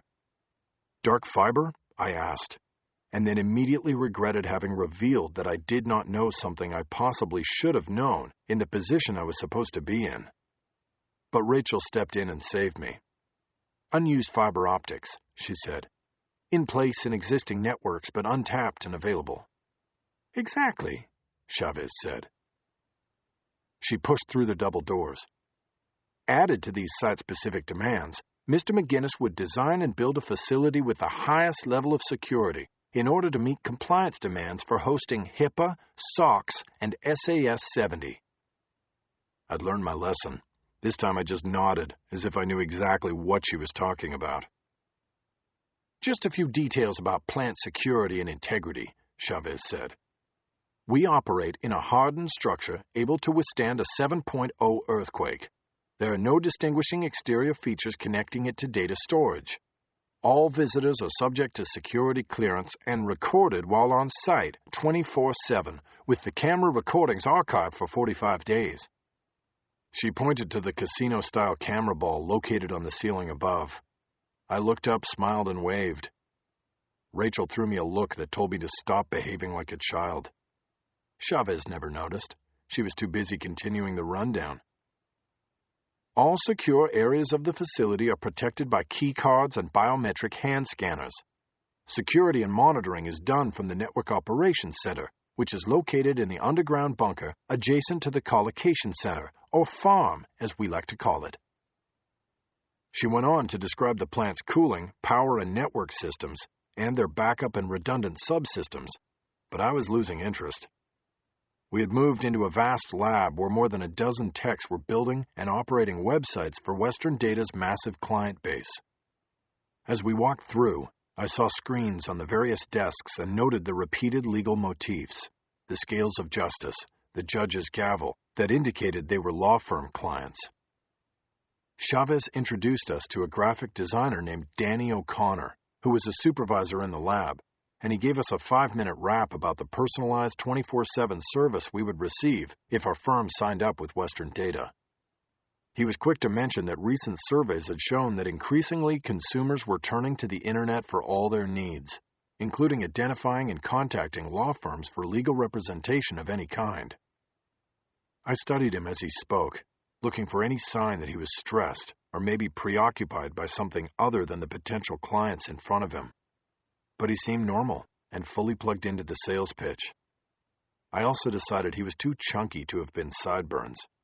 That's one thing you can't do when you're wearing a disguise: decrease your body mass. I looked past him at the many techs working in cubicles, hoping to see somebody giving us the suspicious eye, or maybe ducking behind their screen. Half of them were women and easy to dismiss. With the men, I saw nobody I thought might have been the man who had gone to Ely to kill me. It used to be you wanted the ad on the back of the Yellow Pages, Danny told us. Nowadays, you get more business with a bang-up website through which the potential client can make immediate connection and contact. I nodded and wished I could tell Danny that I was well-versed in how the Internet had changed the world. I was one of the people it had run over. That's why we're here, I said instead. While Chavez made a call on her cell, We spent another 10 minutes with O'Connor and looked at a variety of websites for law firms that the facility designed and hosted. They ranged from the basic homepage model, containing all contact information, to multi-level sites with photos and bios of every attorney in the firm, histories and press releases on high-profile cases, and interactive media and video graphics of lawyers telling viewers they were the best. After we were finished in the design lab, Chavez took us through a door with her keycard and into another hallway, which led to an elevator alcove. She needed her keycard again to summon the elevator. "I'm going to take you down now to what we call the bunker," she said. "Our knock room is there, along with the main plant facilities and the server farm dedicated to collocation services." Once again, I couldn't help myself. "Knock room?" I asked. "Network Operations Center," Chavez said. "It's the heart of our enterprise, really." As we entered the elevator, Chavez explained that we were going down only one level structurally, but that it totaled a 20-foot descent beneath the surface. The desert had been deeply excavated in order to make the bunker impenetrable by both man and nature. The elevator took nearly 30 seconds to make the drop, and I wondered if it moved so slowly in order to make prospective clients think they were journeying to the center of the earth. "Are there stairs?" I asked. "Yes, there are stairs," Chavez said. Once we reached the bottom, the elevator opened on a space Chavez called the Octagon.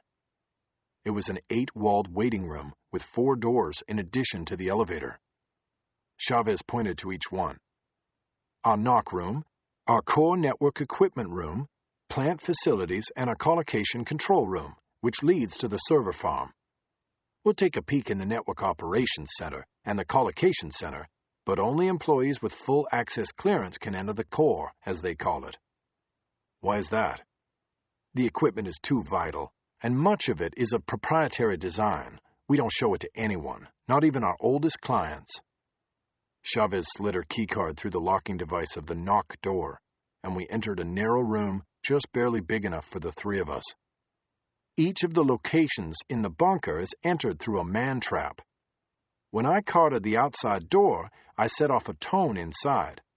The techs in there now have the opportunity to view us and hit an emergency stop if we are determined to be intruders.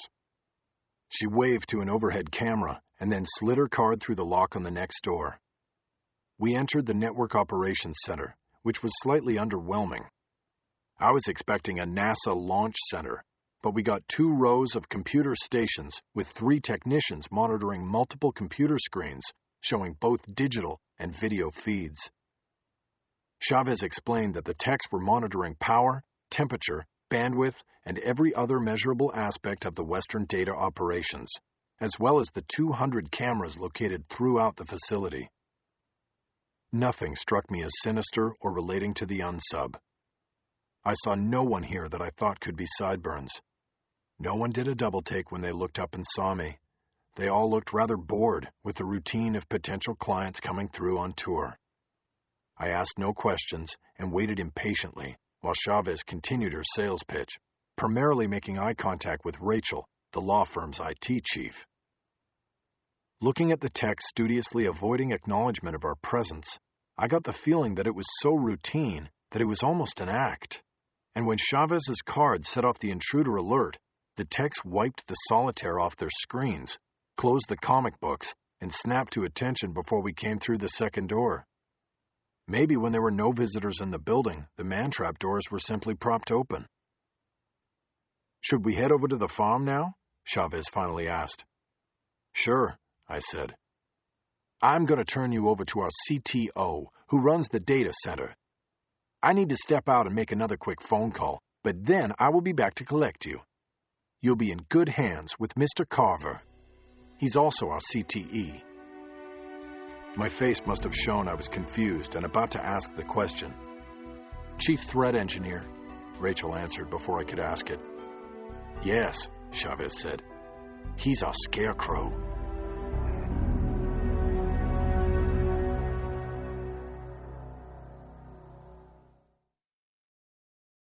We went through another man-trap and then entered the data center. We stepped into a dimly lit room set up similarly to the knock room with 3 workstations and multiple computer screens at each. 2 young men sat at side-by-side stations, while the other was empty. To the left of this line of stations was an open door revealing a small private office that appeared empty. The workstations faced 2 large windows and a glass door that looked out on a large space, where there were several rows of server towers under bright overhead lighting. I had seen this room on the website. The farm.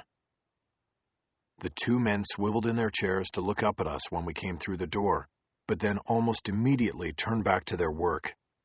It was just another dog and pony show to them. They wore shirts and ties, but with their scruffy hair and cheeks, they looked like they should be in t-shirts and blue jeans. "Kurt, I thought Mr. Carver was in the center," Chavez said. One of the men turned back to us. He was a pimply-faced kid of no more than 25. There was a pathetic attempt at a beard on his chin. He was about as suspicious as flowers at a wedding. He went into the farm to check server 77. We got a capacity light on it that doesn't make sense. Chavez stepped up to the unused workstation and raised a microphone that was built into the desk. She clicked a button on the stem and spoke. "Mr. Carver, can you break away for a few minutes to tell our guests about the data center?" There was no reply for several seconds, and then she tried again. "Mr. Carver, are you out there?" More time went by, and then a scratchy voice finally came through an overhead speaker. "Yes, on my way." Chavez turned to Rachel and me, and then looked at her watch. "Okay, then. He will handle this part of your journey, and I will collect you in about 20 minutes. After that, the tour will be completed, unless you have specific questions about the facility or operation." She turned to leave, and I saw her eyes hold for a moment on a cardboard box sitting on the chair in front of the empty desk. "Are those Fred's things?" she asked without looking at the 2 techs. "Yup," Kurt said. "He didn't get a chance to get it all. We boxed it up and were thinking about taking it to him. We forgot yesterday." Chavez frowned for only a moment, then turned toward the door without responding. Rachel and I were left standing and waiting. Eventually, through the glass, I saw a man in a white lab coat walking down one of the aisles created by the rows of server towers. He was tall and thin, and at least 15 years older than Sideburns. I knew you could make yourself older with a disguise, but making yourself shorter was tough. Rachel turned and subtly gave me a questioning look anyway. I surreptitiously shook my head. Not him. "Here comes our Scarecrow," Kurt said. I looked at the kid. "Why do you call him that? Because he's skinny?" "'Cause he's in charge of keeping all the dirty, nasty birds off the crops."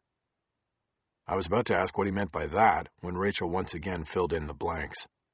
"Hackers, trolls, virus carriers," she said. "He's in charge of security on the data farm." I nodded. The man in the lab coat made his way to the glass door and reached for an unseen locking mechanism to his right. I heard a metallic click, and then he slid the door open. He entered and pulled the door closed behind him, testing to make sure it had properly locked. I felt cool air from the server room wash over me. I noticed that right next to the door was an electronic hand reader. It took more than a simple key card to access the actual farm. Mounted above the reader was a case with a glass door that contained what looked like a pair of gas masks. "Hello, I'm Wesley Carver, Chief Technology Officer here at Western Data. How do you do?"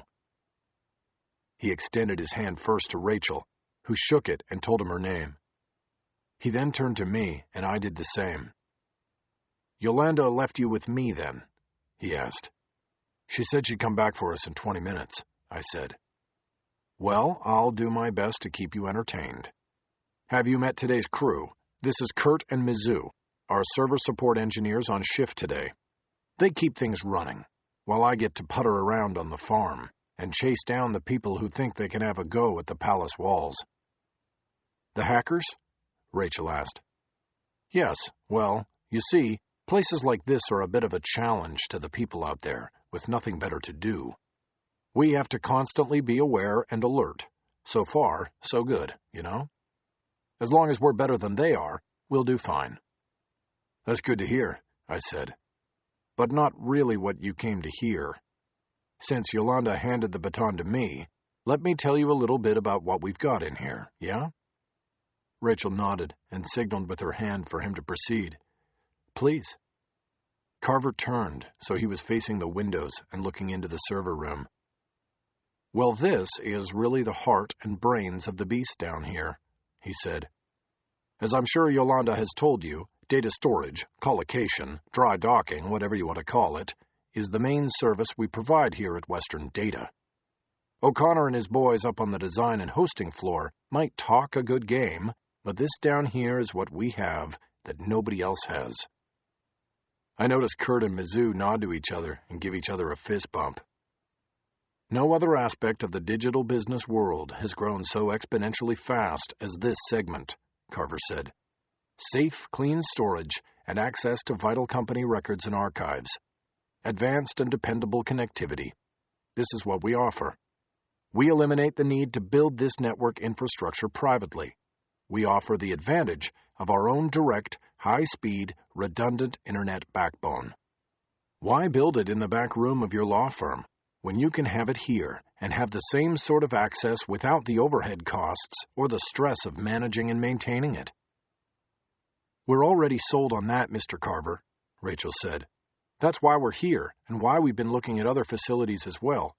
So can you tell us a little bit about your plant and your personnel? Because this is where we'll make our choice. We don't need to be convinced of the product. We need to be convinced of the people we're entrusting our data to." I liked how she was moving it away from technology and in the direction of people. Carver held up a finger as if to make a point. "Exactly," he said. "It always comes down to people, doesn't it?" "Usually," Rachel said. "Then let me give you a quick overview of what we have here, and then perhaps we could retire to my office and discuss personnel issues." He walked around the line of workstations so that he was standing directly in front of the big windows that looked into the server room. We followed him around and he continued the tour. "Okay, then. I designed the data center to be state-of-the-art in terms of technology and security. What you see before you here is our server room, the farm. These big, long towers hold approximately 1,000 managed, dedicated servers on direct line with our clients. What that means is that if you sign on with Western Data, your firm will have its own server or servers in this room. Your data is not commingled on a server with any other firm's data. You get your own managed server with 100 megabit service. That gives you instant access from wherever you are located to the information you store here. It allows you interval backup or immediate backup. If needed, every keystroke made on your computers in... Where are you located?" "Las Vegas," I said. "Las Vegas, then. And what is the business?" "A law firm." "Ah, another law firm. So then, if needed, every keystroke made on a computer in your law firm could be instantaneously backed up and stored here. In other words, you would never lose anything, not a digit. That computer in Las Vegas could be struck by lightning, and the last word typed on it would be safe and sound right here." "Well, let's hope it doesn't come to that," Rachel said, smiling. "Of course not," Carver said quickly and humorlessly. "But I'm just telling you the parameters of the service we provide here. Now, security. What good is it to back up everything here if it is not safe?" "Exactly," Rachel said. She took a step closer to the window, and in doing so moved in front of me. I could clearly see that she wanted to make the lead connection to Carver, and that was fine with me. I stepped back and left them standing side by side at the window. "Well, we're talking about two different things here," Carver said. "Plant security and data security. Let's talk about the facility first." Carver covered a lot of the ground Chavez had already covered, but Rachel didn't interrupt him. Eventually, he homed in on the data center and offered some new information. "This room is completely impregnable. First off, all the walls, floor, and ceiling are 2-foot thick cast concrete, with double rebar and rubber membrane to protect it from water sources. These windows are level 8 glass laminates that are impact-resistant and ballistic-proof. You could hit it with both barrels of a shotgun, and you'd probably only hurt yourself with the ricochet. And this door is the only means of entry and exit and is controlled by biometric hand scan. He pointed to the device next to the glass door. Access to the server room is limited to server engineers and key personnel only. The biometric scanner unlocks the door after reading and confirming 3 distinct hand groups: palm print, vein pattern, and hand geometry. It also checks for a pulse, so nobody can get away with chopping my hand off and using it to get into the server farm. Carver smiled, but Rachel and I didn't join in. What about if there's an emergency? I asked. Could people be stuck in there? No, of course not. From the inside, you simply push a release button that opens the lock and then slide open the door. The system is designed to keep intruders out, not keep people in. He looked at me to see if I understood. I nodded. Carver leaned back and pointed to the 3 digital temperature gauges located above the main window on the server room. We keep the farm cooled to 62 degrees and have plenty of redundant power, as well as a backup cooling system. As far as fire protection goes, we employ a 3-stage protection scheme. We have a standard VESDA system with a... VESDA? I asked. Very Early Smoke Detection Alarm, which relies on laser-based smoke detectors. In the event of a fire, the VESDA will activate a series of alarms followed by the waterless fire suppression system. Carver pointed to a row of red pressure tanks lined on the back wall. There you see our CO2 tanks, which are part of this system. If there is a fire, carbon dioxide floods the room, extinguishing fire without harming any of the electronics or the client data. What about people? I asked. Carver leaned back again, so he could see around Rachel to look at me. Very good question, Mr. McAvoy. The 3-stage alarm allows 60 seconds for any personnel in the server room to escape. Additionally, our server room protocol requires anyone entering the server room to carry a respirator on their person as a WCS redundancy. From the pocket of his lab coat, he withdrew a breathing mask similar to the 2 hanging in the case by the door. WCS? I asked. Worst case scenario, Rachel said. Carver put the mask back in his pocket. Let's see, what else can I tell you? We custom build our own server racks in a shop attached to the equipment room down here in the bunker.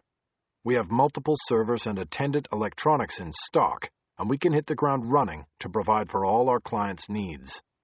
We can replace any piece of equipment on the farm within an hour of malfunction.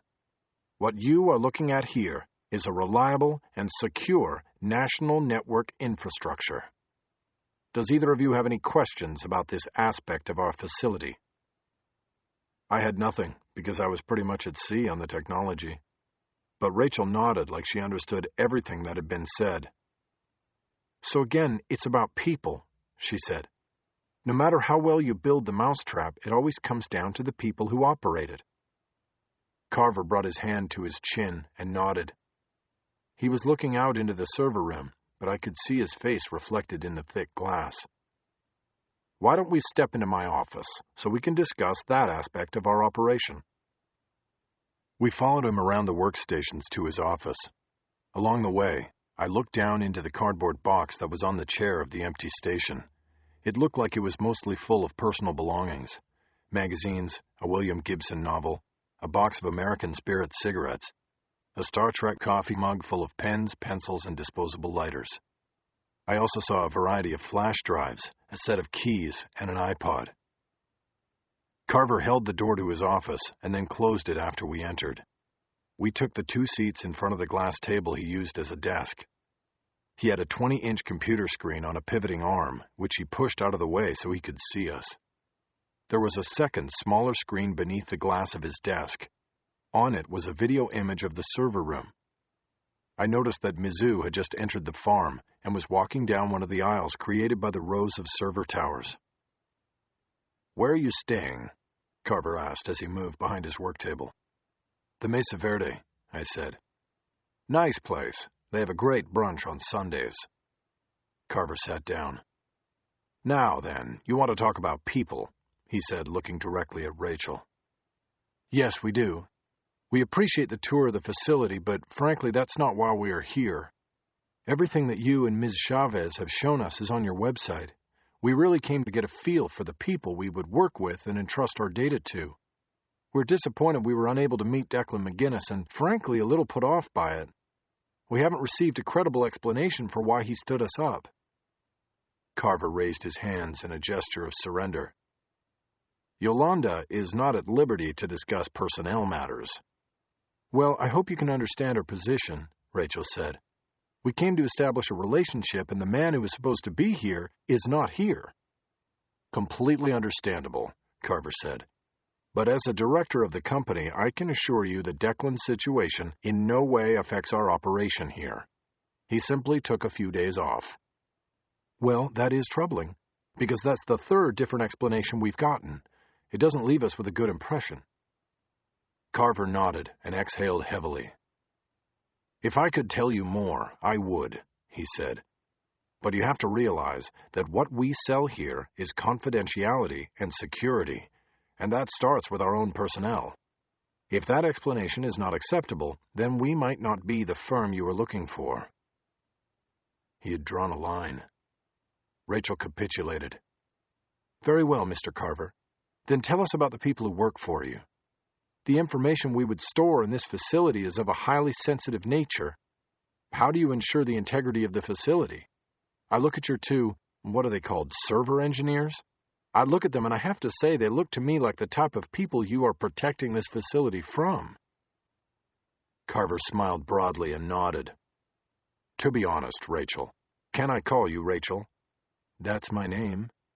To be honest, when Declan is here, and I know a prospective client is coming in on tour, I usually send those two out back for a smoke break.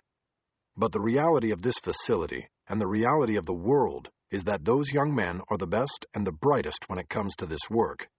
I'm being straight with you. Yes, there is no doubt that some of our employees have done their share of hacking and mischief before coming to work here. And that's because sometimes it takes a sly fox to catch a sly fox, or at least to know how he thinks.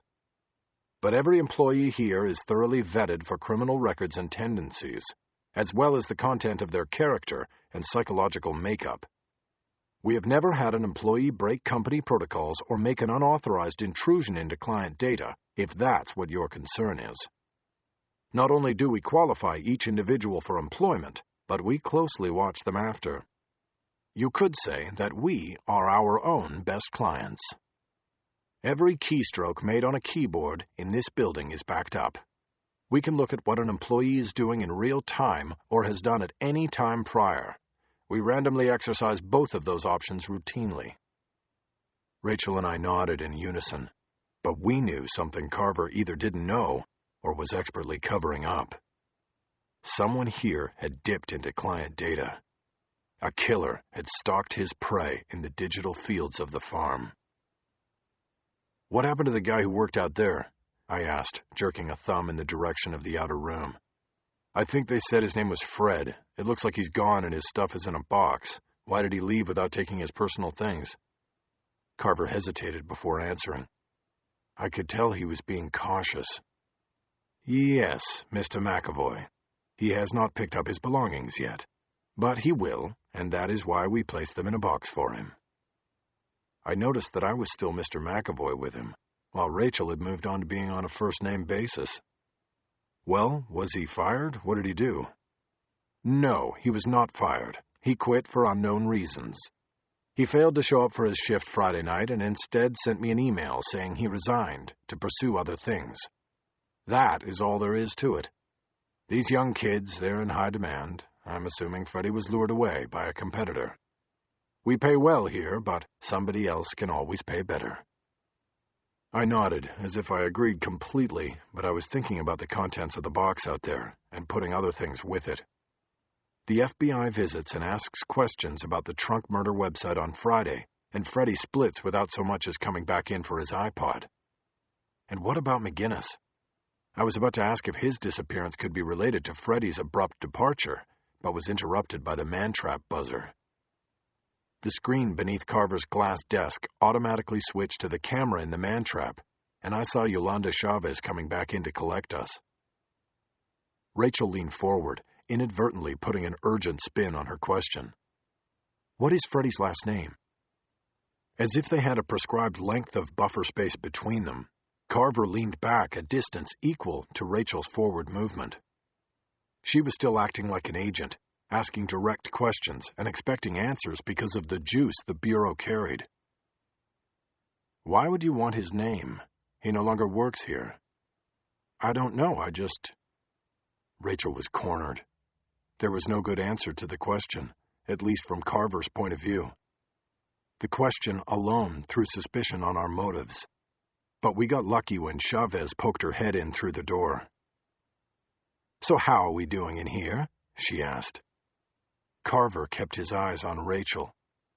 "We're doing fine," he said.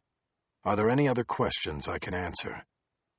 Still backpedaling, Rachel looked at me, and I shook my head.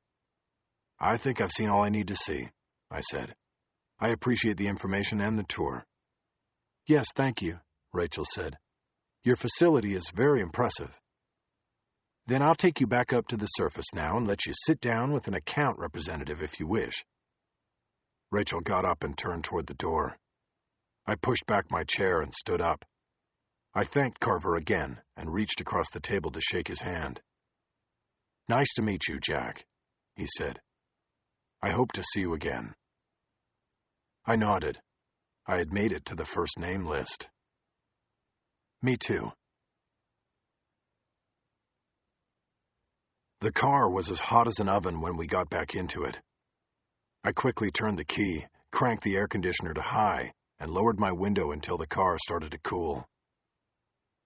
"What do you think?" I asked Rachel. "Let's get out of here first," she replied. "Okay." The steering wheel burned my hands. Using just the heel of my left palm, I backed out of the space. But I didn't drive immediately to the exit. Instead, I drove to the far corner of the lot and made a U-turn at the back of the Western Data building. "What are you doing?" Rachel asked. "I just wanted to see what was back here. We're allowed. We're prospective clients, remember?" As we made the turn and headed toward the exit, I caught a passing glimpse of the rear of the building. More cameras, and there was an exit door and a bench beneath a small awning. On either side was a sand-jar ashtray, and there, sitting on a bench, was the server engineer named Mizzou. He was smoking a cigarette. "The smoker's porch. Satisfied?" Rachel asked. I waved to Mizzou through the open window, and he nodded back. We headed toward the gate. "I thought he was working in the server room. I saw him on Carver's screen."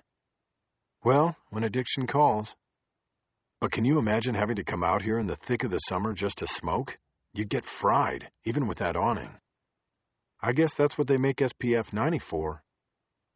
I closed my window after I turned back out onto the main road. When we were no longer in view of Western Data, I thought it was finally safe to ask my question again. "So, what do you think?" "I think I almost blew it. Maybe I did." "You mean at the end?" "I think we're fine. We were saved by Chavez." "You just have to remember you no longer carry that badge that opens all doors and makes people quiver and answer your questions."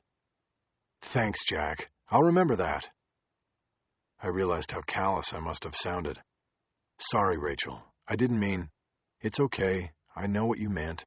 I'm just touchy because you were right, and I know it. I'm not what I was 24 hours ago. I guess I have to relearn my finesse. My days of bowling people over with the power and the might are over." She looked out her window, so I couldn't see her face. "Look, right now, I don't care about your finesse. What about your vibe back there? What do you think of Carver and everybody else? What do we do now?" She turned back to me.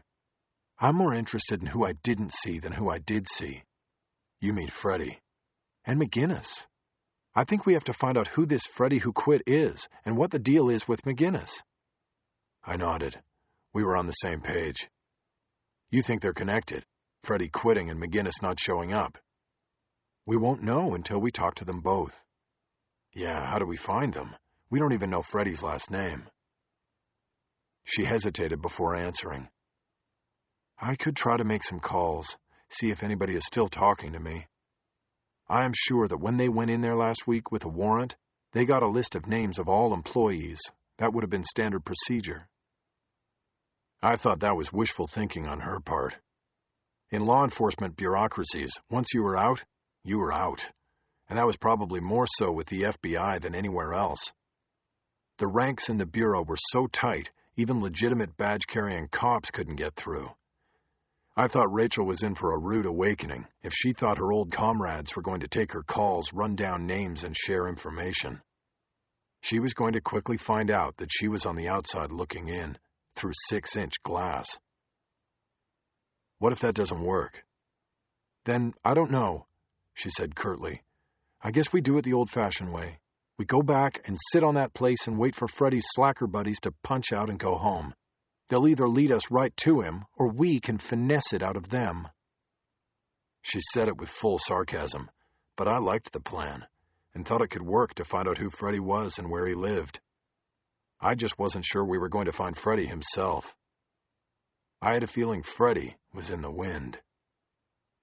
I think it's a good plan, but my vibe is that Freddie's long gone. He didn't just quit, he split town. "Why? Did you look in that box?" "No, I was too busy keeping Carver busy. You were supposed to look in the box." That was news to me, but I smiled. It was the first sign I registered that she viewed us as partners on this case. "Really? That's what you were doing?" "Absolutely. What was in the box?" "Stuff you wouldn't leave behind if you were just quitting your job. Cigarettes, flash drives, and an iPod. Kids that age, their iPod is indispensable, plus the timing of it. The FBI shows up one day and he's gone the same night. I don't think we're going to find him here in Mesa, Arizona." Rachel didn't respond. I glanced over and saw her furrowed brow. "What are you thinking?" "That you're probably right, and it makes me think we have to call in the pros. Like I said, they probably already have his name, and they can run him down quickly. We're just spinning our wheels out here and kicking sand in the air." "Not yet, Rachel. Let's at least see what we can find out today." "I don't like it. We should call them." "Not yet." "Look, you made the connection. No matter what happens, it will be because you made the break. You'll get the credit." "I'm not worried about the credit." "Then why are you doing this? Don't tell me it's still about the story. Aren't you over that yet? Are you over being an agent yet?" She didn't answer and looked out the window again. "Same as me," I said. "This is my last story, and it's important. Besides, this could be your ticket back inside. You identify the unsub, and they're going to give you back your badge." She shook her head. "Jack, you don't know anything about the Bureau. There are no second acts. I resigned under the threat of prosecution. Don't you get it? I could find Osama bin Laden hiding in a cave in Griffith Park, and they wouldn't take me back." Okay, sorry." We drove in silence after that, and soon I saw a barbecue restaurant called Rosie's come up on the right. It was early for lunch, but the intensity of posing as someone I was not for the past hour had left me famished. I pulled in. "Let's get something to eat, make some calls, and then go back and wait for Kurt and Mizzou to punch out," I said. "You got it, partner," Rachel said.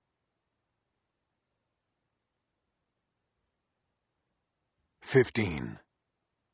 The Farm." Carver sat in his office, studying the camera angles. Over 100 views of the building and its surroundings, all at his command. At the moment, he was manipulating the exterior camera located on one of the top corners at the front of the building. By raising and turning the lens and adjusting the focus, he could see up and down McKellips Road. It didn't take long to spot them. He knew they'd come back. He knew about thought processes. McAvoy and Walling were parked next to the wall outside the public storage center.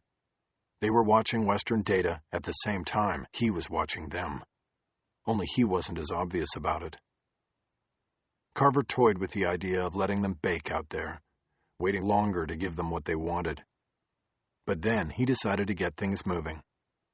He picked up his phone and punched in 3 numbers. "Mizzou, come in here, please. It's unlocked." He put the phone down and waited. Mizzou opened the door without a knock and stepped in. "Close the door," Carver said. The young computer genius did as instructed and then approached Carver's work table. "What's up, boss?" "I want you to take that box of Freddy's belongings and deliver them to him." "I thought you said he blew town." Carver looked up at him. He thought that someday he would hire somebody who didn't take issue with everything he said. "I said he probably did, but that's beside the point. Those people that were in here earlier today saw that box on his damn chair and realized we either had to fire somebody or we have a turnover problem. Either way, it doesn't instill confidence in the prospective customer." "I understand." "Good. Then take that box, strap it to the back of your motorcycle, and take it to his warehouse. You know where that is, don't you?" "Yeah, I've been there." "Good. Then go." "But Kurt and me were in the middle of breaking down 37 to see where the heat buildup's coming from. We got a flash on it." "Good. I'm sure he can handle it from here. I want you to make that delivery." "And then come all the way back?" Carver looked at his watch. He knew Mizzou was angling for the rest of the day off. Little did he know that Carver already knew that he wouldn't be returning. Not on this day, at least. "Fine," he said as though he were frustrated about being cornered. "Take the rest of the day. Just go, now, before I change my mind." Mizzou left the office, closing the door behind him. Carver watched anxiously on the cameras, waiting to track him once he got on his beloved motorcycle in the parking lot. He seemed to be taking forever to get out there. Carver started humming. He went to his old standby, the song that had pervaded all corners of his life for as long as he could remember. Soon he quietly sang his 2 favorite lines from Riders on the Storm and found himself repeating them, faster and faster. Finally, Mizzou entered the camera frame and started securing the cardboard box to the small cargo rack behind the seat. He was smoking a cigarette, and Carver saw it was almost burned down to the butt. This explained the delay. Mizzou had taken the time to go to the bench at the back of the plant and maybe visit with his fellow smokers. Finally, the box was secured on the motorcycle. Mizzou flicked away the butt of his cigarette and put on his helmet. He straddled the bike, started the engine, and rode out through the open front gate. Carver tracked him out the whole way, and then turned the camera toward the public storage center down the street. He saw that McAvoy and Walling had seen the box and taken the bait. McAvoy was pulling out to follow.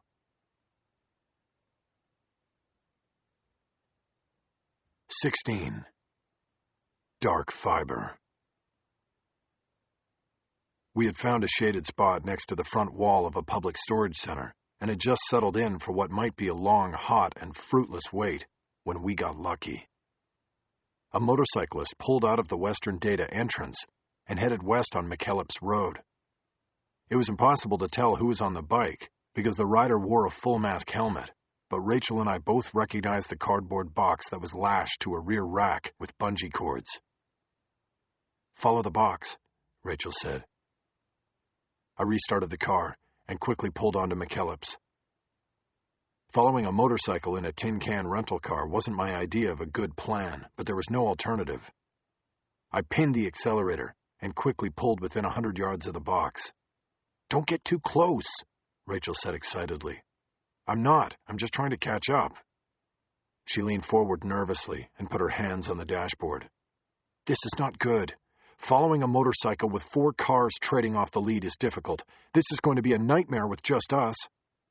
It was true. Motorcycles were able to slip through traffic with ease. Most riders seemed to have a general disdain for the concept of marked lanes of travel. "You want me to pull over and you drive?" "No, just do the best you can." I managed to stay with the box for the next 10 minutes through stop-and-go traffic, and then we got lucky. The motorcycle cut into a freeway entrance and got up on the 202 heading toward Phoenix. I had no problem keeping pace here. The motorcycle stayed a steady 10 miles over the speed limit, and I hummed along 2 lanes over and 100 yards back. For 15 minutes, we followed him in clear traffic as he transitioned onto I-10 and then north I-17 through the heart of Phoenix. Rachel began to breathe easier and even leaned back in her seat.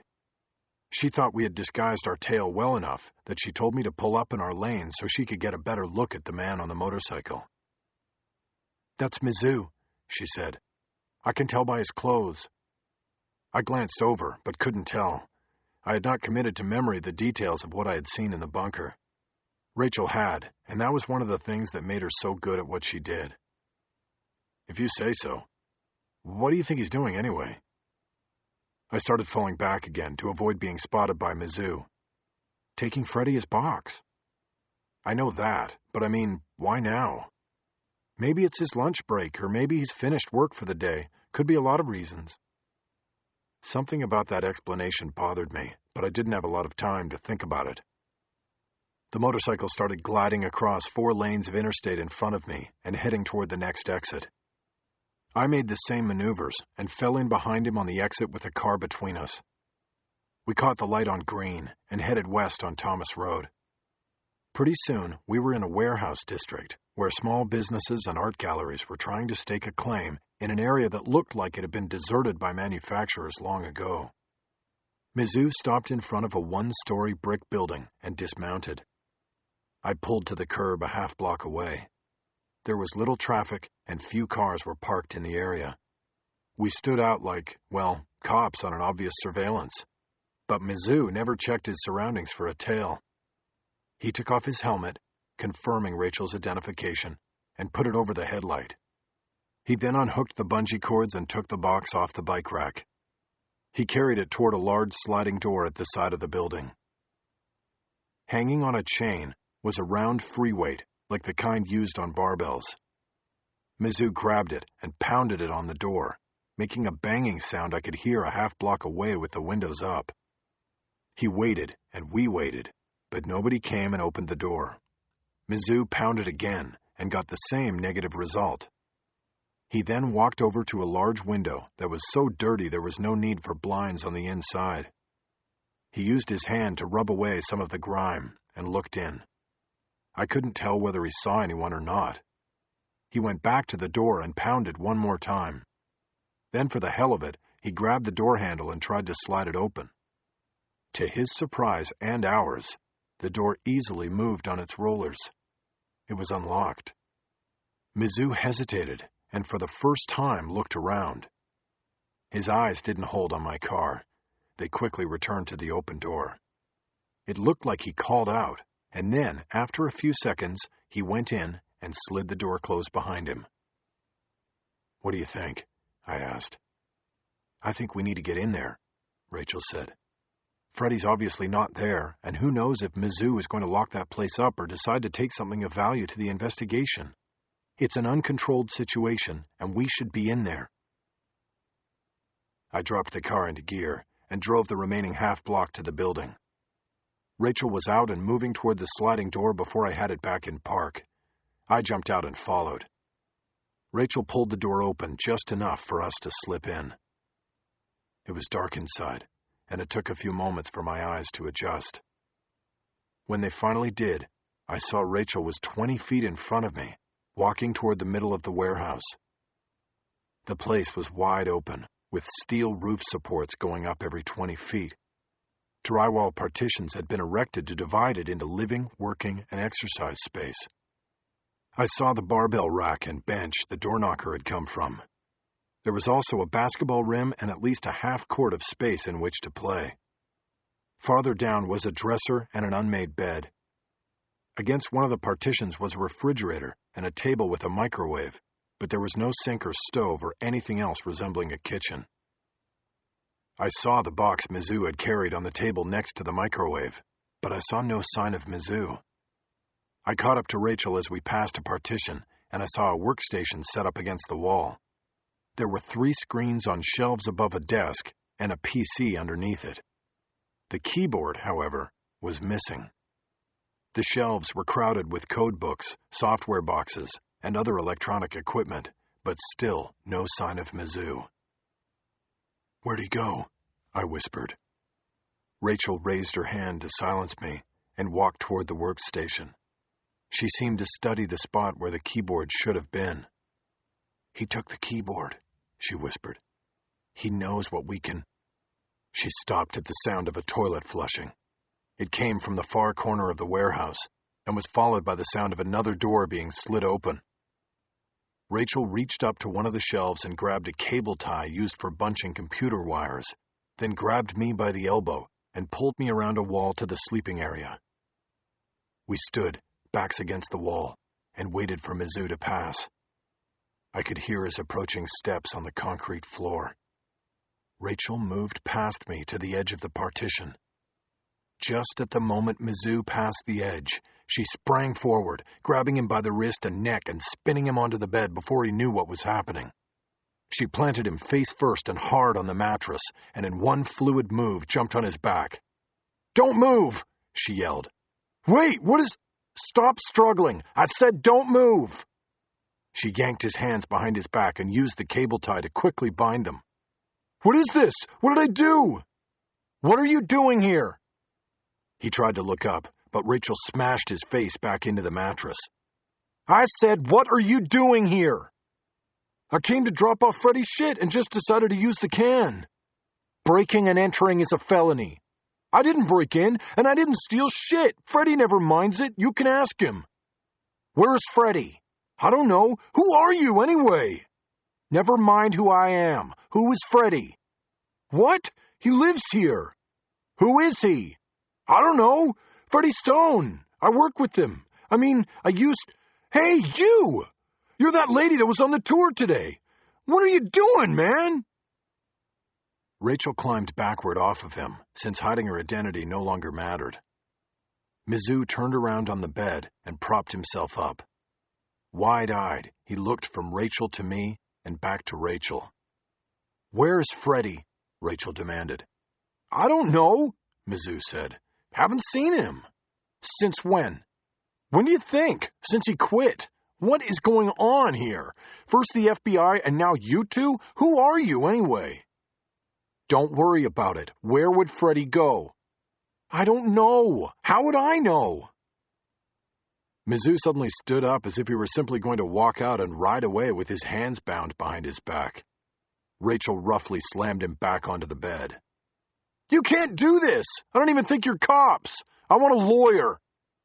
Rachel took a threatening step closer to the bed. She spoke in a low, calm voice. "If we're not cops, what makes you think we would get you a lawyer?" Mizzou's eyes became scared then, as he realized he had stumbled into something he might not be able to stumble out of. "Look," he said, "I'll tell you everything I know. Just let me go." I was still leaning against the partition wall, trying to act like it was just another day at the office, and that sometimes people ended up as collateral damage when things were getting done. "Where can I find Freddy?" Rachel asked.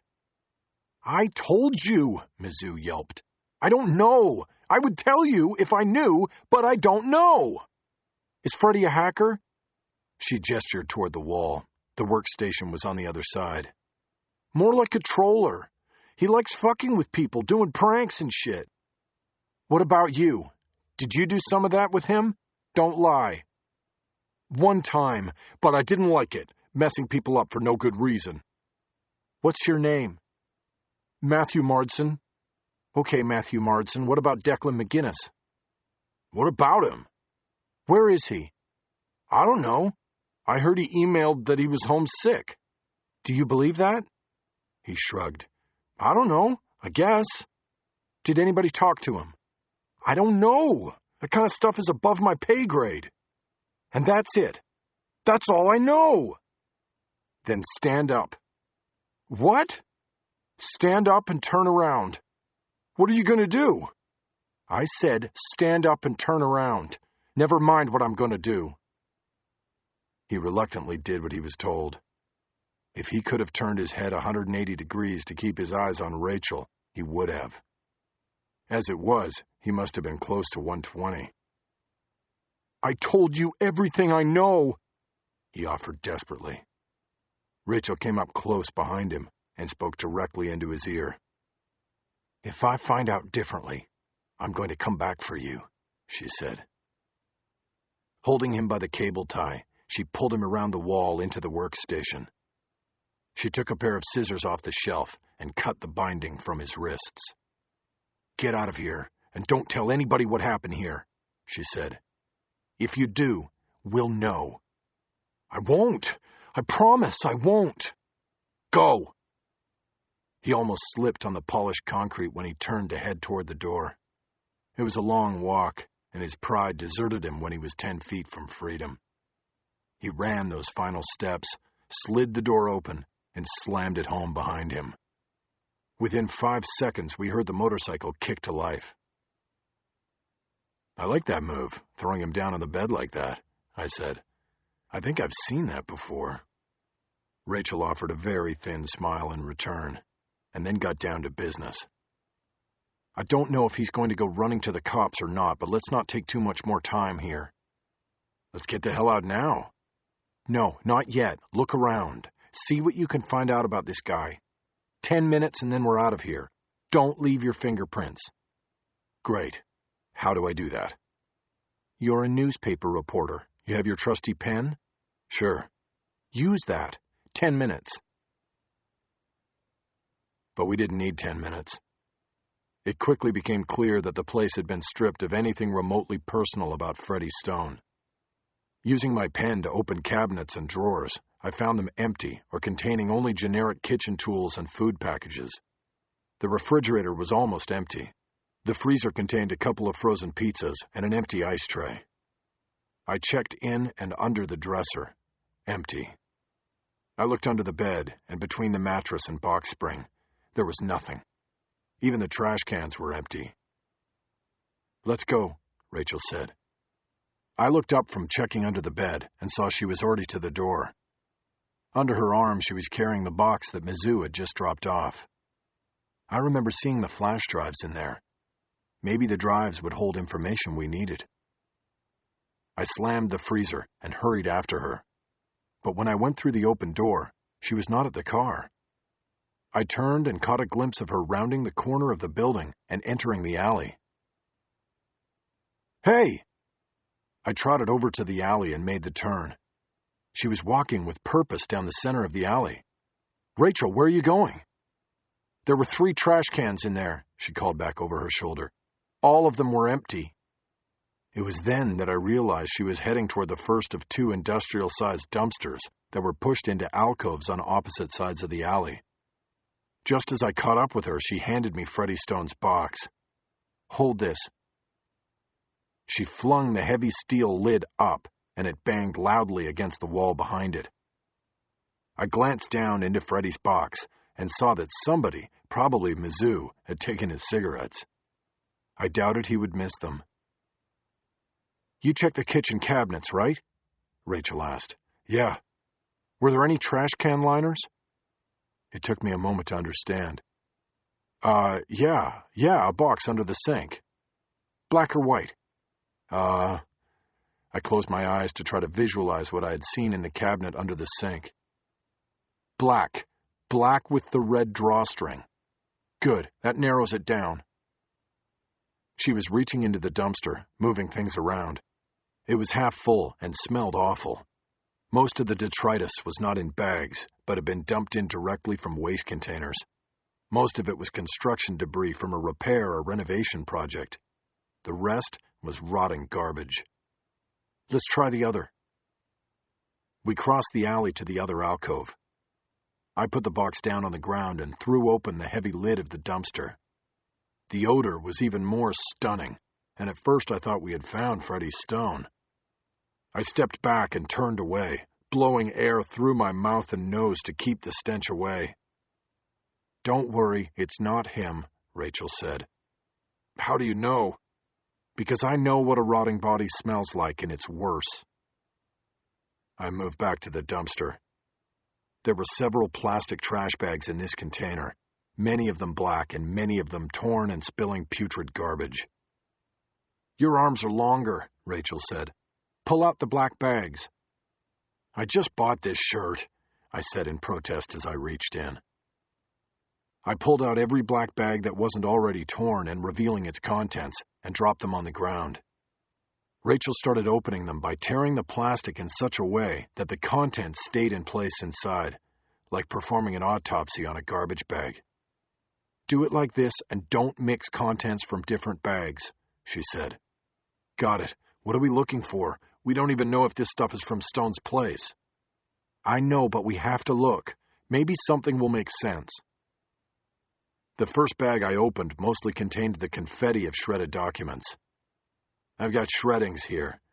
Rachel looked over. "That could be his. There was a shredder by the workstation. Put that one aside." I did as I was told and opened the next bag. This one contained what looked like basic household trash. I immediately recognized one of the empty food boxes. "This is him. He had the same brand of microwave pizza in the freezer." Rachel looked over. "Good. Look for anything of a personal nature." She didn't have to tell me that, but I didn't object. I carefully moved my hands through the refuse in the torn bag. I could tell it had all come from the kitchen area.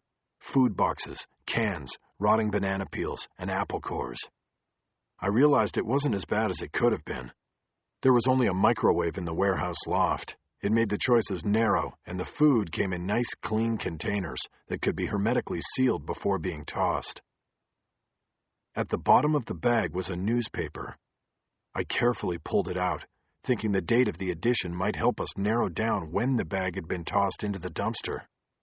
It was folded into quarters in the way a traveler might carry it. It was the previous Wednesday's edition of the Las Vegas Review-Journal. That was the day I had been in Vegas. I unfolded it and noticed the face of a man in a photograph on the front page had been doodled on in black marker. Someone had awarded the man sunglasses and a set of devil's horns and the requisite pointy beard. There was also a coffee ring on the photo. The ring partially obscured a name written with the same marker. "I've got a Vegas paper with a name written here." Rachel looked up immediately from the bag she had her hands in. "What name?" "It's blurred by a coffee ring. It's Georgette something.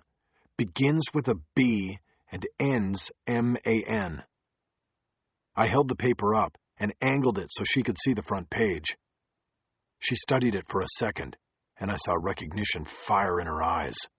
She stood up. "This is it. You found it." "Found what?" "He's our guy.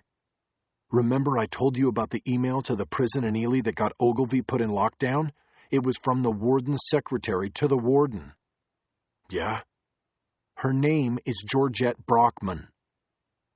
Still crouched on my haunches next to the open bag, I stared up at Rachel as I put it all together. There was only one reason Freddie Stone would have that name written on a Las Vegas newspaper in his warehouse. He had trailed me to Vegas and knew I was going up to Ely to talk to Ogilvy. He was the one who wanted to isolate me in the middle of nowhere. He was Sideburns. He was the unsub. Rachel took the newspaper from me. Her conclusions were the same as mine. "He was in Nevada trailing you. He got her name and wrote it down while he was hacking the prison system's database. This is the link, Jack. You did it." I got up and approached her. "We did it, Rachel. But what do we do now?" She lowered the paper to her side, and I saw a sad realization play on her face. "I don't think we should be touching anything else here. We need to back off and call in the Bureau. They have to take it from here." Equipment-wise, the FBI always seemed ready for anything. Within an hour of Rachel's calling the local field office, we were placed in separate interrogation rooms in a nondescript vehicle the size of a bus. It was parked outside the warehouse where Freddie Stone had lived. We were being questioned by agents inside while other agents on the outside were in the warehouse and the nearby alley, looking for further signs of Stone's involvement in the trunk murders, as well as his current whereabouts. Of course, the FBI didn't call them interrogation rooms, and would have objected to my calling the converted mobile home the Guantanamo Express. They called it a mobile witness interview unit, My room was a windowless cube, about 10 feet by 10 feet, and my interrogator was an agent named John Bantam.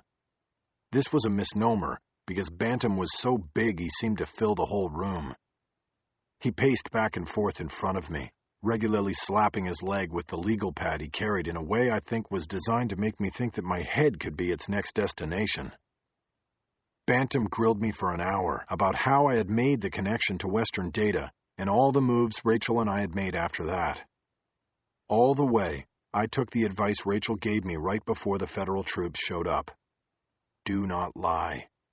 Lying to a federal agent is a crime. Once you commit it, they have you. Do not lie about anything. So I told the truth, but not the whole truth. I answered only the questions put to me and offered no detail that was not specifically asked for. Bantam seemed frustrated the whole time, annoyed with not being able to ask the right question. A sheen of sweat was forming on his black skin. I thought maybe he was the embodiment of the whole Bureau's frustration with the fact that a newspaper reporter had made a connection they had missed. Either way, he was not happy with me. The session went from a cordial interview to a tense interrogation, and it seemed to go on and on. Finally, I hit my limit and stood up from the folding chair I'd been seated in. Even with me standing, Bantam still had 6 inches on me. Look, I told you all I know. I have a story to go write. Sit down. We're not finished. This was a voluntary interview. You don't tell me when it's finished. I've answered every one of your questions, and now you're just repeating yourself, trying to see if I get crossed up. It's not going to happen, because I only told you the truth. Now, can I go or not? I could arrest you right now for breaking and entering and impersonating a federal agent. Well, if you're going to make things up, I guess you could arrest me for all kinds of things, but I didn't break and enter. I followed someone into the warehouse when we saw him enter and thought he might be committing a crime. And I did not impersonate a federal agent. That kid might have thought we were agents, but neither of us said or did anything that even remotely indicated that. Sit down. We're not done. I think we are. Bantam slapped the pad against his leg and turned his back to me. He walked to the door and then turned back. We need you to hold your story, he said. I nodded. Now we were finally down to it. This is what this was all about? The interrogation, the intimidation? It wasn't an interrogation. Believe me, you'd know it if it were. Whatever. I can't hold the story. It's a major break in a major case. Besides, splashing Stone's face across the media might help you catch him. Bantam shook his head. Not yet. We need 24 hours to assess what we've got here, and at the other locations. We want to do that before he knows we're onto him. Splashing his face across the media will be fine after that. I sat back down on the folding chair as I thought about the possibilities. I was supposed to discuss any deal not to publish with my editors, but I was beyond all of that now. This was my last story, and I was going to call my own shots. Bantam took a chair that was leaning on the wall, unfolded it, and sat down for the first time during the session. He positioned himself directly in front of me. I looked at my watch. It was almost 4 o'clock. The editors in Los Angeles were about to go into the daily meeting and set the next day's front page. This is what I am willing to do, I said. Today is Tuesday. I hold the story and write it tomorrow for Thursday's paper. We keep it off the website so it won't get picked up by the wire services until early Thursday morning and won't start making waves on TV until after that. I looked at my watch again. That would give you a solid 36 hours at least. Bantam nodded. Okay, I think that will work. He made a move to get up. Wait a minute, that's not all. And this is what I want in return. I obviously want exclusivity. I made this break, and so the story is mine. No leaks and no press conferences until after my story hits the front of the Times. That's no problem. I'm not finished. There's more. I want access. I want to be in the loop. I want to know what is going on. I want to be embedded." He smirked and shook his head. "We don't do embedded. You want to be embedded? Then go to Iraq. We don't take citizens, especially reporters, inside investigations. It could be dangerous and it complicates things. And, legally, it could compromise a prosecution." "Then we don't have a deal, and I need to call my editor right now." I reached into my pocket for my cell phone. It was a dramatic move I hoped would force the issue. "All right, wait," Bantam said. "I can't make this call. Sit tight and I'll get back to you." He stood up and left the room, closing the door. I got up and checked the knob. As I had guessed, the door was locked. I pulled my phone and checked the screen. It said no service. The soundproofing of the cube probably knocked down service, and Bantam had probably known it all along.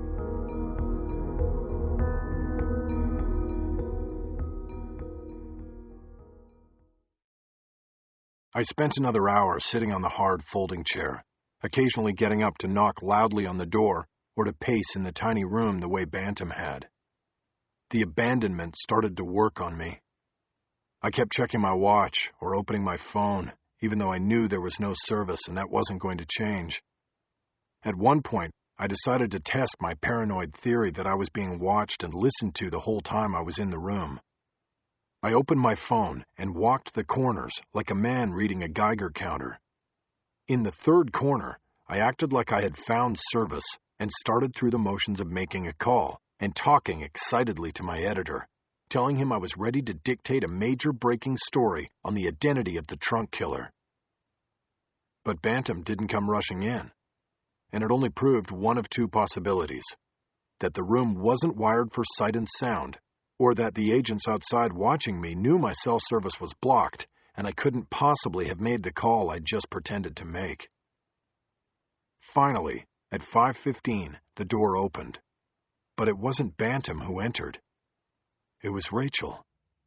I stood up. My eyes probably showed my surprise, but my tongue held in check. "Sit down, Jack," Rachel said. I hesitated, but then sat back down. Rachel took the other seat and sat down in front of me. I looked at her and pointed to the ceiling, raising my eyebrows in question. "Yes, we're being recorded," Rachel said. "Audio and visual. But you can speak freely, Jack." I shrugged. "Well, something tells me you've put on weight since I last saw you. Like maybe a badge and a gun?" She nodded. "I actually don't have the badge or gun yet, but they're on their way." "Don't tell me. You found Osama bin Laden in Griffith Park." "Not exactly. But you were reinstated." "Technically, my resignation had not been signed off on yet. The slow pace of bureaucracy, you know? I got lucky. I was allowed to withdraw it." I leaned forward and whispered, "What about the jet?" "You don't have to whisper. The jet is no longer an issue." "I hope you got it in writing." "I got what I needed." I nodded. I knew the score. She had used what leverage she had to make a deal. "So let me guess. They wanted to read that an agent identified Freddie Stone as the unsub, not someone they had just run out of the bureau." She nodded. "Something like that. I am now assigned to dealing with you. They're not going to let you inside the tape, Jack. It's a recipe for disaster. You remember what happened with the poet. That was then, and this is now. It's still not going to happen. Look, can we get out of this cube? Can we just take a walk where there are no hidden cameras or microphones?" "Sure, let's walk." She got up and went to the door. She knocked with a 2-in-1 pattern, and the door was opened immediately. As we stepped into the narrow hallway that led to the front of the bus and the exit, I noticed Bantam was behind the door. I knocked the 2-in-1 pattern on it. "If only I'd known the combo," I said. "I could have been out of here an hour ago." He found no humor in my comment. I turned away and followed Rachel out of the bus. Outside, I could see that the warehouse and the alley were still nests of bureau activity. Several agents and technicians were moving about, collecting evidence, taking measurements and photos, writing notes on clipboards. All these people, Have they found anything we didn't find? She smiled slyly. Not so far. Bantam said the Bureau was swarming other locations. Plural. What other locations? Look, Jack, before we talk, we need to be straight on something. This isn't a ride-along, and you're not embedded. I am your contact, your source, as long as you hold the story for a day the way you offered. The offer was based on full access. Come on, Jack, that's not going to happen. But you have me, and you can trust me. You go back to L.A. and you write your story tomorrow. I tell you everything I can tell you. I moved away from her down the sidewalk toward the alley. See, that's what I'm worried about. You will tell me everything you can tell me. Who decides what you can tell me? I will tell you everything I know. But will you know everything? Jack, come on. Stop with the semantics. Do you trust me? Isn't that what you said when you called me up out of the blue last week from the middle of the desert? I looked in her eyes for a moment, and then back to the alley. Of course I trust you. Then that's all you need. Go back to L.A. Tomorrow you can call me every hour on the hour if you want, and I will tell you what we've got. You will be up to speed until the moment you put the story in the paper. It will be your story and nobody else's. I promise you that. I didn't say anything. I stared into the alley, where there were several agents and techs dissecting the black trash bags we had found. They were documenting each piece of garbage and debris like archaeologists at a dig in Egypt. Rachel grew impatient. Then do we have a deal, Jack? I looked at her. Yes, we have a deal. My one request is that when you write it, you identify me as an agent. You don't mention my resignation or its withdrawal. Is that your request or the Bureau's? Does it matter? Will you do it or not? I nodded. Yes, Rachel, I'll do it. Your secret is safe with me. Thank you. I turned away from the alley to face her. So what's happening right now? What about the other locations Bantam mentioned? We also have agents at Western Data and at the home of Declan McGinnis in Scottsdale. And what's McGinnis have to say for himself? Nothing so far. We haven't found him. He's missing? She shrugged. We're not sure whether he's voluntarily or involuntarily missing, but he's gone, and so is his dog. It's possible that he did some investigating on his own after the agents visited Friday. He might have gotten too close to Stone, and Stone reacted. There's another possibility, too. That they were in it together? She nodded.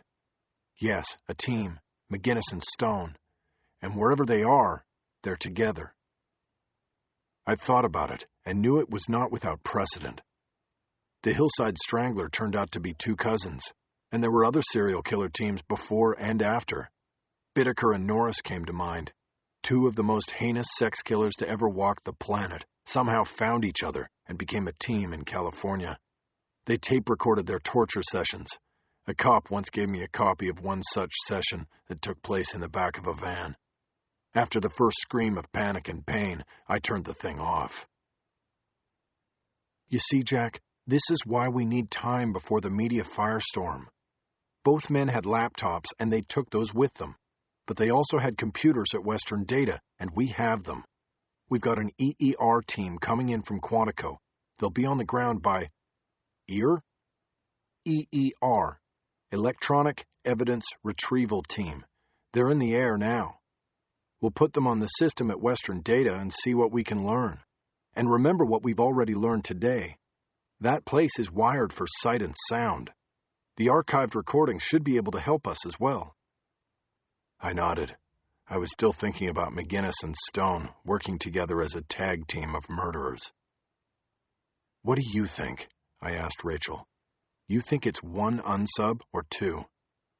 I'm not ready to say for sure yet, but I think we're talking about a team here. Why? You know the scenario we spun the other night, where the unsub comes to L.A., lures Angela to your house, then kills her and flies to Vegas to follow you? Yeah. Well, the Bureau checked every airline flying out of LAX and Burbank to Vegas that night. Only 4 passengers on the late flights bought tickets that night. Everybody else had reservations. Agents tracked and interviewed 3 of them and they were cleared. The 4th, of course, was you. Okay, then he could have driven. She shook her head. He could have driven, but why send the Go package overnight if you were driving to Vegas? You see, sending the package overnight only works if he was flying over and was going to pick it up, or if he was sending it to somebody. His partner. I nodded and started pacing in a circle as I riffed on this new scenario. It all seemed to make sense. So Angela goes to the trap site and alerts them. They read her email. They read my email.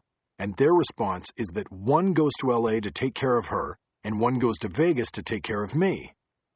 That's how I'm seeing it. Wait, what about her phone? You said the Bureau traced the call the killer made to me on her phone to the airport in Vegas. How did the phone get to the Go package? He sent your gun and her phone. They knew it would be a way of further tying you to her murder. After your suicide, the cops would find her phone in your room. Then when it didn't work out as planned, Stone called you from the airport. Maybe he just wanted to chat, or maybe he knew it would help set the idea that there was one killer out there who had gone from LA to Vegas. Stone? So you're saying McGinnis went to LA for Angela, and Stone went to Vegas for me? She nodded. You said the man with sideburns was no older than 30. Stone is 26, and McGinnis is 46. You can disguise appearance, but one of the hardest things to do without being obvious about it is to disguise age. And it's much harder to go younger than older. I'm betting your man with the sideburns was Stone. It made sense to me. There's another thing that indicates we're dealing with a team here, Rachel said. He was right in front of us the whole time. What's that? A loose end from the Denise Babbitt killing. She was put in the trunk of her own car, and it was abandoned in South L.A., where Alonzo Winslow happened upon it. Yeah, so? So, if the killer worked alone, how did he get out of South L.A. after he dropped off the car? We're talking late at night in a predominantly black neighborhood. Did he take a bus or call a cab and wait on the curb? Rhodia Gardens is about a mile from the nearest metro stop. Did he just walk it? A white man in a black neighborhood in the middle of the night? I don't think so. You don't end a murder as well planned as this with that kind of getaway. None of those scenarios makes much sense. So whoever dropped her car off had a ride out of there. You got it. I nodded and went silent for a long moment while I thought of all the new information. Rachel finally interrupted. I'm going to have to get to work, Jack, she said. And you need to get on a plane. What is your assignment? I mean, besides me. I'm going to work with the EAR team at Western Data. I need to get over there now to get things ready. Did they shut that place down? More or less. They sent everybody home except for a skeleton crew to keep systems operating and to help with the EAR team. I think Carver in the bunker and O'Connor on the surface, maybe a few others. This is going to put them out of business. We can't help that. Besides, if the CEO of that company and his young cohort were dipping into stored data to find victims for their shared kill dreams, then I think their customers are entitled to know that. What happens after that, happens. I nodded. I guess so. Jack, you gotta go. I told Bantam I could handle this. I wish I could hug you, but now's not the time. But I want you to be very careful. Get back to L.A. and be safe. Call me for anything, and, obviously, call me if you hear from one of these men again. I nodded. I'm going back to the hotel to get my stuff. You want me to leave the room for you? No, the Bureau's paying my way now. When you check out, can you just leave my bag with the front desk? I'll check back in there later. Okay, Rachel. And you be careful yourself. As I turned to head to my car, I slyly reached out and squeezed her wrist. I hoped the message was felt loud and clear. We were in this together. 10 minutes later, the warehouse was in my rearview mirror, and I was on my way back to the Mesa Verde Inn. I was on hold with Southwest Airlines, waiting to book a flight back to L.A., but I could not concentrate on anything other than the idea that the unsub was actually 2 killers acting in unison. To me, The idea of two people meeting and acting on the same wavelength of sexual sadism and murder more than doubled the sense of dread such dark things conjured. I thought of the term Yolanda Chavez had used during the tour of Western Data, dark fiber. Could there be anything as deep and dark in the fiber of one's being as the desire to share such things as what had happened to Denise Babbitt and the other victims? I didn't think so, and the thought of it chilled me to the center of my soul.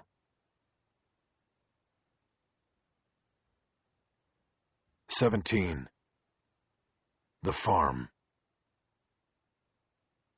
The 3 agents comprising the FBI Electronic Evidence Retrieval Team had commandeered the 3 workstations in the control room. Carver was left pacing behind them and occasionally looking over their shoulders at their screens. He wasn't worried because he knew they would find only what he wanted them to find. But he had to act like he was worried. After all, what was happening here was threatening the reputation of Western Data and its business across the country. "Mr. Carver, you really need to relax," Agent Torres said. "It's going to be a long night, and your pacing back and forth like that will only make it longer, for you and us." "Sorry," Carver said. "I'm just worried about what this is all going to mean, you know." "Yes, sir, we understand," Torres said. "Why don't you—" The agent was interrupted by the sound of Riders on the Storm coming from the pocket of Carver's lab coat. "Excuse me," Carver said. He pulled the cell phone out of his pocket and answered it. "It's me," Freddie Stone said. "Hi there," Carver said cheerily for the benefit of the agents. "Have they found it yet?" "Not yet. I'm still here, and it's going to be a while." "I go ahead with the plan, then?" "You'll just have to play without me." "This is my test, isn't it? I have to prove myself to you." He said it with a slight note of indignation. "After what happened last week, I'm happy to sit this one out." There was a pause, and then Stone changed directions. "Do those agents know who I am yet?" "I don't know, but there's nothing I can do about it right now. Work comes first. I'm sure I'll be available next week, and you can take my money again then."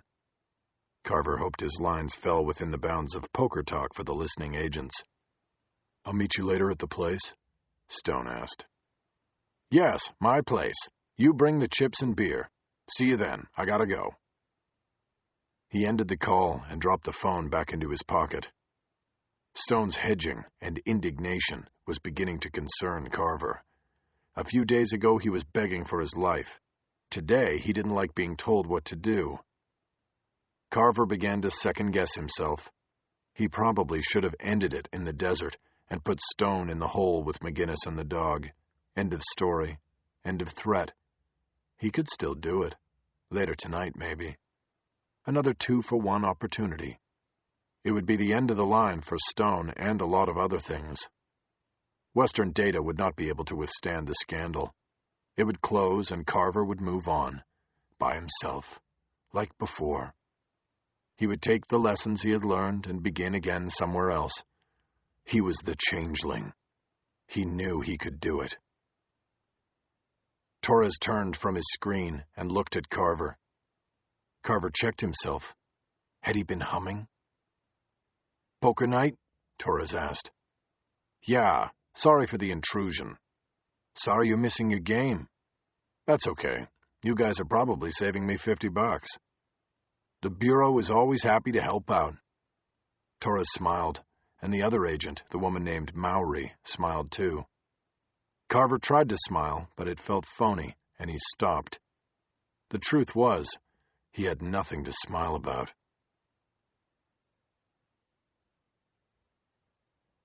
18. A call to action.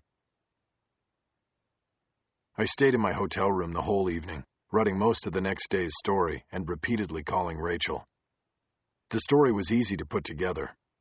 I first talked to my ace, Prendergast, about it and wrote up a budget line.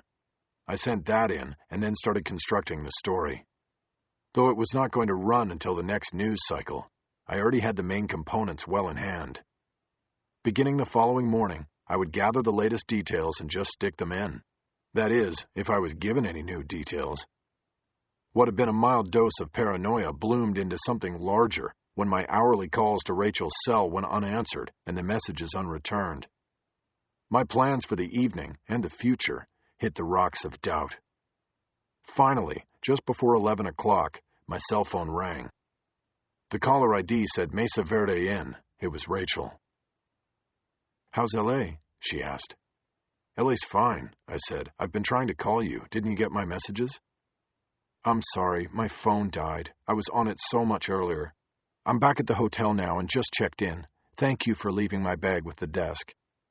The dead phone explanation sounded plausible. I started to relax. "No problem," I said. "What room did they put you in?" 717. "What about you? Did you go back to your house after all?" "No, I'm at the hotel." "Really? I just called to Kyoto and they put me through to your room, but I got no answer." "Oh, it must have been when I went down the hall to get ice." I stared at the bottle of Grand Embrace Cabernet I had gotten from room service. "So," I said to change the subject, "are you in for the night then?" "Geez, I hope so. I just ordered room service. I suppose I'll get called back out if they find something at Western Data." "What do you mean? There's still people in there?" "The ear team is still there. They're guzzling Red Bull like it's water and working on into the night. Carver's with them, but I couldn't go the distance. I had to get some food and sleep." "And Carver's just going to let them work through the night?" "Turns out he's a night owl. He takes several midnight shifts every week. Says he gets his best work done then, so he's cool with staying." "What did you order to eat?" "Good old comfort food. A cheeseburger and fries." I smiled. I had the same thing, but skipped the cheese. "No pirate rum or wine?" "Nope. Now that I'm back on the Bureau per diem, no alcohol allowed, not that I couldn't use it." I smiled, but decided to get down to business first. "So what's the latest update on McGinnis and Stone?" There was a hesitation in her response. "Jack, I'm tired. It's been a long day, and I've been in that bunker for the last 4 hours. I was hoping I could eat my dinner, take a hot bath, and we could just leave business for tomorrow." "Look, I'm tired too, Rachel. But remember, I let you push me out of the way on the promise you would keep me informed. I haven't heard from you since I left the warehouse, and now you're telling me you're too tired to talk." Another hesitation. Okay, you're right. So let's get this over with. The update is that there is good and bad news. The good news is that we know who Freddie Stone really is, and he's not Freddie Stone. Knowing his real identity will hopefully help us run him down. Freddie Stone's an alias? How'd he get by the supposedly vaunted security screening at Western Data? Didn't they check his prints? The thing is, company records show Declan McGinnis signed off on hiring him, so he could have greased it. I nodded. McGinnis could have gotten his partner in murder into the company, no sweat. Okay, so who is he? I opened my backpack on the bed and took out a notebook and pen. His real name is Mark Courier. That's Mark with a C. Same age, 26, with 2 felony arrests in Illinois for fraud. He skipped 3 years ago before trial. They were identity theft cases. He got credit cards, opened bank accounts, the whole 9 yards. His history indicates he's a gifted hacker and vicious troll with a long history of digital breaches and assaults. He's a bad guy, and he was right there in the bunker. When did he come to work for Western Data? Also 3 years ago. It looks like he split Chicago and almost immediately ended up in Mesa with a new name. So McGinnis already knew him. We think he recruited him. You know, it always used to be an amazing thing when 2 like-minded killers would hook up. You would think, what are the chances? But the internet is a whole new ballgame. It's a great meeting place for things good and bad, with chat rooms and websites devoted to any fetish and paraphilia imaginable. We have people with similar interests meeting every minute of the day. We are going to see more and more of this, Jack, where they take it out of fantasy and cyberspace and into the real world. Meeting people with shared beliefs helps justify those beliefs. It emboldens. Sometimes it's a call to action. Did the name Freddie Stone belong to somebody else? No, it looks like it was fabricated. Any history of violence or sex offenses back in Chicago? When he was arrested 3 years ago in Chicago, his computer was seized and they found a lot of porn. I'm told it included a few Bangkok torture films, but he wasn't charged with anything. It's too hard to make a case because the films carry disclaimers that they're all actors and nothing is real, even though it most likely is real torture and pain. What about stuff with leg braces, that sort of thing? Nothing like that on the record, but we'll look into all of that, believe me. If the link between Courier and McGinnis is abeisiophilia, we will find it. If they met in an Iron Maiden chat room, we will find it. How'd you make Courier's ID? The handprint stored on the biometric reader on the entrance to the server farm. I finished writing and checked my notes, looking for my next question. Will I be able to get a mugshot of Courier? Check your email. I sent one before I left. I want you to see if he looks familiar. I pulled my laptop across the bed and logged on to my email. Her message was on top of the pile. I opened the photo and stared at a mugshot of Mark Courier from his arrest 3 years before. He had long dark hair and a scraggly goatee and mustache. He looked like he would fit in seamlessly with Kurt and Mizzou in the bunker at Western Data. Could it be the man from the hotel in Ely? Rachel asked. I studied the photo without answering. Jack? I don't know. It could be. I wish I'd seen his eyes. I studied the photo for a few more seconds and then moved on. So you said you had good and bad news. What's the bad news? Before he split, Courier planted replicating viruses in his own computer in the lab at Western Data and in the company archives.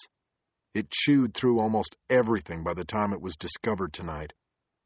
The camera archives are gone, so is a lot of the company data. What's that mean? It means we're not going to be able to track his movements as easily as we'd hoped. You know, when he was there, when he wasn't, any sort of connections or meetings with McGinnis, that sort of thing. Emails back and forth. It would have been good to have. How did that go unnoticed by Carver and all the safeguards they supposedly have in place there? The easiest thing in the world to pull off is an inside job. Courier knew the defense systems. He built a virus that navigated around them. What about McGinnis and his computer? Better luck there, I'm told. But they started on that late tonight, so I won't know more until tomorrow when I go in. A search team was at his house all night as well. He lives alone, no family. I heard they found some interesting stuff, but the search is ongoing. How interesting? Well, I don't know if you want to hear this, Jack, but they found a copy of your book on the poet on his bookshelf. I told you we'd find it. I didn't reply. I felt a sudden heat on my face and neck, and was silent while I considered the idea that I had written a book that might have in some way been a primer for another killer. It was by no means a how-to book, but it certainly outlined how profiling and serial killer investigations were carried out by the FBI. I needed to change the subject. What else did they find? I haven't seen this yet, but I am told they found a complete set of ankle-to-thigh leg braces designed for a woman. There was also pornography dealing with the subject. Man, this is one sick son of a bitch. I wrote a few notes about the findings, then flipped back through the pages to see if anything prompted another question. Between what I knew and had seen and what Rachel was telling me, I would have a hell of a story for the next day. So Western Data is completely closed down, right? Pretty much. I mean, the websites that are hosted at the company are still operating. We froze the collocation center, though. No data is going in or out until the EAR team completes its assessment. Some of the clients, like the big law firms, are going to go apeshit when they find out the FBI has custody of their stored files, aren't they? Probably, but we're not opening any stored files, at least not yet. We are just maintaining the system as is for the time being. Nothing in or out. We work with Carver on a message that went out to all clients to keep them informed. It said the situation is temporary and that Carver, as a representative of the company, was observing the FBI investigation and ensuring the integrity of the files, yada, yada, yada. That's the best we can do. If they go apeshit, then I guess they go apeshit. What about Carver? You checked him out, right? Yes, he's clean, all the way back to MIT. We need to trust somebody inside, and I guess it's him. I was silent as I wrote a few final notes. I had more than enough to write the story the next day. Even if I couldn't get through to Rachel, I was sure my story would lead the paper and draw national attention. 2 serial killers for the price of 1. Jack, you there? Yeah, I'm just writing. Anything else? That's about it. You're being careful. Of course. My gun and badge are being overnighted to me.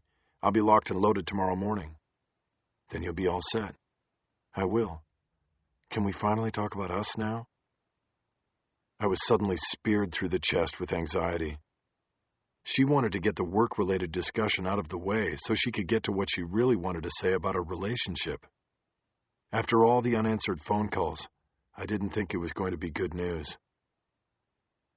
Sure, I said. What about us? I got up off the bed, ready to take the news standing up. I walked over to the ice bucket and pulled the bottle. I was staring at it when she spoke. Well, I didn't want this to be all business. I felt a little better. I put the bottle back in the bucket and started to loosen the spear. Me too. In fact, I was thinking, I know this is going to sound crazy. What is? Well, when they offered me my job back today, I felt so, elated, I guess, vindicated in some way. But then when I got back here by myself tonight, I started thinking about that thing you said when you were joking around. I couldn't remember what she meant, so I played along. And? She sort of laughed before answering. Well, I think it really could be kind of fun if we tried it. I was racking my brain, wondering if this had something to do with the single bullet theory. What was it I had said? You really think so? Well, I don't know anything about business or how we would get clients, but I think I'd like working with you on investigations. It would be fun. It's already been fun. Now I remembered. Walling and McAvoy, discreet investigations. I smiled. I pulled the spear out of my chest and slammed it point first into the hard ground, staking a claim like that astronaut who put the flag on the moon. Yeah, Rachel, it's been nice, I said, hoping my cool bravado masked my inner relief. But I don't know. You were pretty upset when you were facing life without a badge. I know. Maybe I'm kidding myself. We'd probably end up doing divorce work, and that's got to kill the soul over time. Yeah. Well, it's something to think about. Hey, I've got nothing lined up, so you won't hear me objecting. I just want to make sure you don't make a mistake. I mean, is everything suddenly forgiven there with the Bureau? They just gave you your job back and that's that? Probably not. They'll lie in wait for me. They always do. I heard the knock on her door and the muffled voice of someone calling out, "Room service." My dinner's here, Rachel said. I gotta go. Okay, I'll see you later, Rachel. Okay, Jack. Good night. I smiled as I disconnected the call. Later would be sooner than she thought. After brushing my teeth and checking myself in the mirror, I grabbed the bottle of Grand Embrace and slipped the folding corkscrew that room service had provided into my pocket. I made sure I had my key card and left the room. The stairwell was right outside my door, and Rachel was only 1 floor up and a few doors down, so I decided not to waste any time. I hit the door and started up the concrete stairs 2 at a time, taking a quick look over the railing and down the center shaft to the ground. I got a quick dose of vertigo and pulled back and continued up. I made the turn on the middle landing, thinking about what her first words were going to be when she answered her door and saw me. I was smiling when I crested the next flight, and that's when I saw a man lying flat on his back next to the door to the 7th floor hallway. He was wearing black pants and a white shirt with a bow tie. All in a moment, I realized he was the room service waiter who had earlier brought me my dinner and the bottle of wine I was now holding. As I got to the top step, I saw blood on the concrete, leaking from beneath him. I dropped to my knees next to him and put the bottle down. "Hey!" I pushed his shoulder to see if I could get a response. There was nothing, and I thought he was dead. I saw the ID tag clipped to his belt, confirming my recognition. Edward Hoover, kitchen staff. I made another quick leap. Rachel. I jumped up and yanked the door open. As I entered the 7th floor hallway, I pulled my phone and punched in 911. The hotel was designed in a wide U pattern, and I was on the upper right branch. I started moving down the hallway, checking the numbers on the doors, 722, 721, 720. I got to Rachel's room and saw the door was ajar. I pushed through without knocking. "Rachel?" The room was empty, but there were obvious signs of a struggle. Plates, silverware, and French fries from a room service table were strewn across the floor. The bed covers were gone, and there was a pillow smeared with blood on the floor. I realized I was holding my phone down at my side, and there was a tinny voice calling to me. I headed back out into the hall as I raised the phone. "Hello? 911, what is your emergency?" I started running down the hall, panic engulfing me as I yelled into the phone. "I need help! Mesa Verde Inn, 7th floor, now!"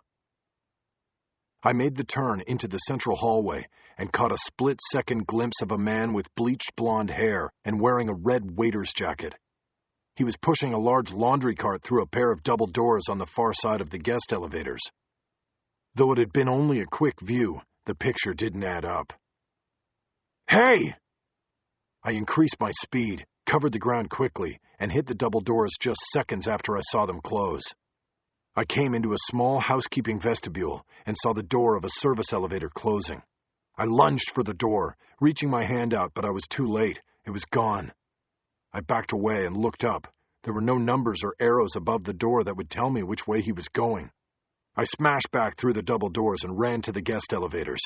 The stairwells at either end of the hallway were too far to consider. I quickly pushed the down button, thinking it was the obvious choice to make. It led to the exit. It led to escape. I thought about the laundry cart and the forward-leaning angle of the man who was pushing it. There was something heavier than laundry in it, I was sure. He had Rachel. There were 4 guest elevators, and I got lucky. As soon as I hit the button, the door chimed and an elevator opened. I leaped through the opening door and saw that the lobby button was already lit. I machine-gunned the closed-door button and waited interminably long as the door slowly, gently closed. "Easy, buddy. We'll get there." I turned and saw there was a man already on the elevator. He was wearing a conventioneer's name tag with a blue ribbon hanging from it. I was about to tell him it was an emergency when I remembered the phone in my hand. "Hello? Are you still there?" There was static on the line, but I still had a connection. I could feel the elevator start to drop quickly. "Yes, sir. I've dispatched the police. Can you tell me? Listen to me. There's a guy dressed like a waiter, and he's trying to abduct a federal agent. Call the FBI. Send every... Hello? Are you there?" Nothing. I'd lost the call. I felt the elevator come to a hard stop as we reached the lobby. The conventioneer pushed back into the corner and tried to disappear. I stepped up to the doors and moved through them before they had barely opened. I stepped into an alcove off the lobby. Adjusting my bearings in relation to where the service elevator would be located, I took a left and then another left through a door marked Employees Only and entered a rear hallway. I heard kitchen noises and smelled food. There were stainless steel shelves lined with commercial-sized cans of food and other products. I saw the service elevator, but no sign of the man in the red jacket or the laundry cart. Had I beaten the service elevator down, or had he gone up? I pushed the elevator call button. "Hey, you're not supposed to be back here." I turned quickly to see a man in kitchen whites and a dirty apron walking toward me in the hall. "Did you see a guy pushing a laundry cart?" I asked quickly. "Not in the kitchen, I didn't. Is there a basement?" The man took an unlit cigarette out of his mouth to answer. "There ain't no basement." He gestured with the hand holding the cigarette. I realized he was going outside for a smoke break. There was an exit somewhere close. "Is there a way out from here to the parking garage?" He pointed past me. "The loading dock is... Hey, look out!" I started to turn back to the elevator just as the laundry cart came crashing into me. It hit me thigh-high and my upper body pivoted over the edge. I put my hands out to break my fall into the pile of linens and the bedspread in it. I could feel something soft but solid under the covers and knew it was Rachel. I pushed my weight backward and slid back onto my feet. I looked up and saw the elevator closing again as the man in the red jacket held his hand on the door close button. I looked at his face and recognized it from the mugshot I had seen earlier that night. He was cleaned up and blonde now, but I was sure it was Mark Courier. I looked back at the elevator control panel and saw a floor light glowing from the top. Courier was going back up. I reached into the cart and yanked back the bedspread. There was Rachel. She was still wearing the clothes she'd had on earlier in the day. She was face down, with her arms and legs hogtied behind her back. A terry cloth belt from a hotel room bathrobe had been tied as a gag across her mouth. Her nose and mouth were bleeding profusely. Her eyes were glassy and distant. Rachel! I reached down and pulled the gag down off her mouth. Rachel, are you all right? Can you hear me? She didn't respond. The kitchen man stepped over and looked down into the cart. What the hell is going on? She was bound with plastic cable ties. I pulled the folding corkscrew out of my pocket and used the small blade designed for cap cutting to slice through the plastic. Help me get her out! We carefully lifted her out of the cart and put her on the floor. I dropped down next to her and made sure the blood had not closed off her airways. Her nostrils were caked with it, but her mouth was clear. She had been beaten, and her face was beginning to swell. I looked up at the kitchen man. Go call security and 911. Now, go! He started running down the hall for a phone. I looked back down at Rachel and saw she was becoming alert. Jack? It's all right, Rachel. You're safe. Her eyes looked scared and hurt. I felt a rage building inside me. From down the hallway, I heard the kitchen man yell, They're coming! Paramedics and police! I didn't look up at him. I kept my eyes on Rachel. There, you hear that? Help is on the way. She nodded, and I saw more life returning to her eyes. She coughed and tried to sit up. I helped her and then pulled her into a hug. I rubbed the back of her neck. She whispered something I couldn't hear, and I pulled back to look at her and asked her to say it again. I thought you were in L.A. I smiled and shook my head. I was too paranoid about going away from the story, and from you. I was going to surprise you with a good bottle of wine. That's when I saw him. It was Courier. She made a slight nodding motion. You saved me, Jack.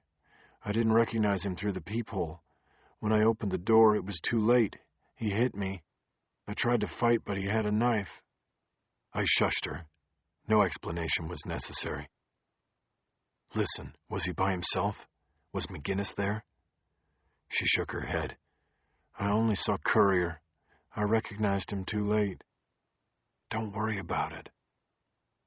The kitchen man was standing back down the hall, now with other men dressed in kitchen clothes.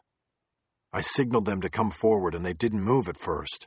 Then one reluctantly stepped forward, and the others followed. Push that elevator button for me, I said. You sure? One asked. Just do it. I leaned down and put my face into the crook of Rachel's neck. I hugged her tightly, breathed in her scent, and whispered in her ear. He went up. I'm going to go get him. No, Jack, you wait here. Stay with me. I pulled up and looked into her eyes. I said nothing until I heard the elevator open. I then looked up at the kitchen man I had originally spoken to. On his white shirt, the name Hank was embroidered. Where's security? They should be here, he said. They're coming. Okay, I want you men to wait here with her. Don't leave her. When security gets here, you tell them there's another victim on the 7th floor stairwell and that I went up to the top to look for the guy. Tell security to cover all exits and elevators.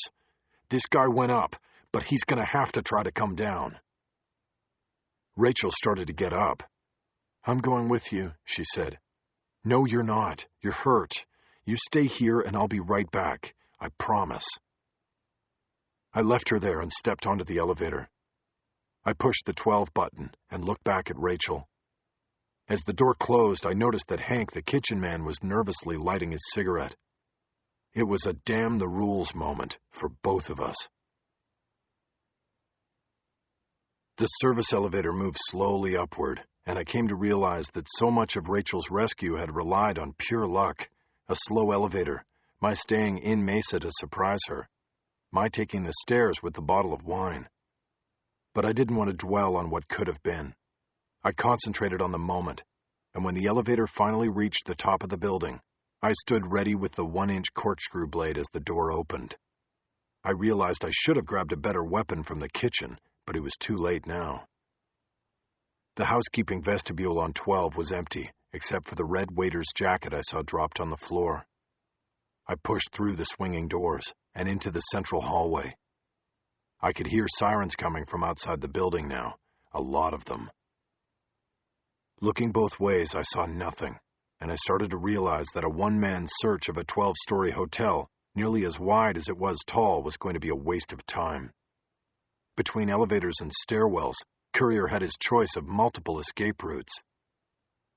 I decided to go back down to Rachel and leave the search for hotel security and the arriving police. But I knew that on the way down, I could cover at least one of those exit routes. Maybe my luck would hold. I chose the north stairwell because it was closest to the hotel's parking garage, and it was the stairwell Courier had used earlier to hide the body of the room service waiter he had killed.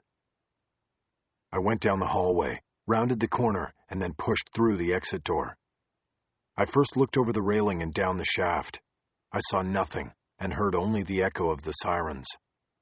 I was just about to head down the steps when I noticed that even though I was on the top floor of the hotel, the stairs continued up. If there was access to the roof, I needed to check it. I headed up. The stairwell was dimly lit by a sconce on each landing.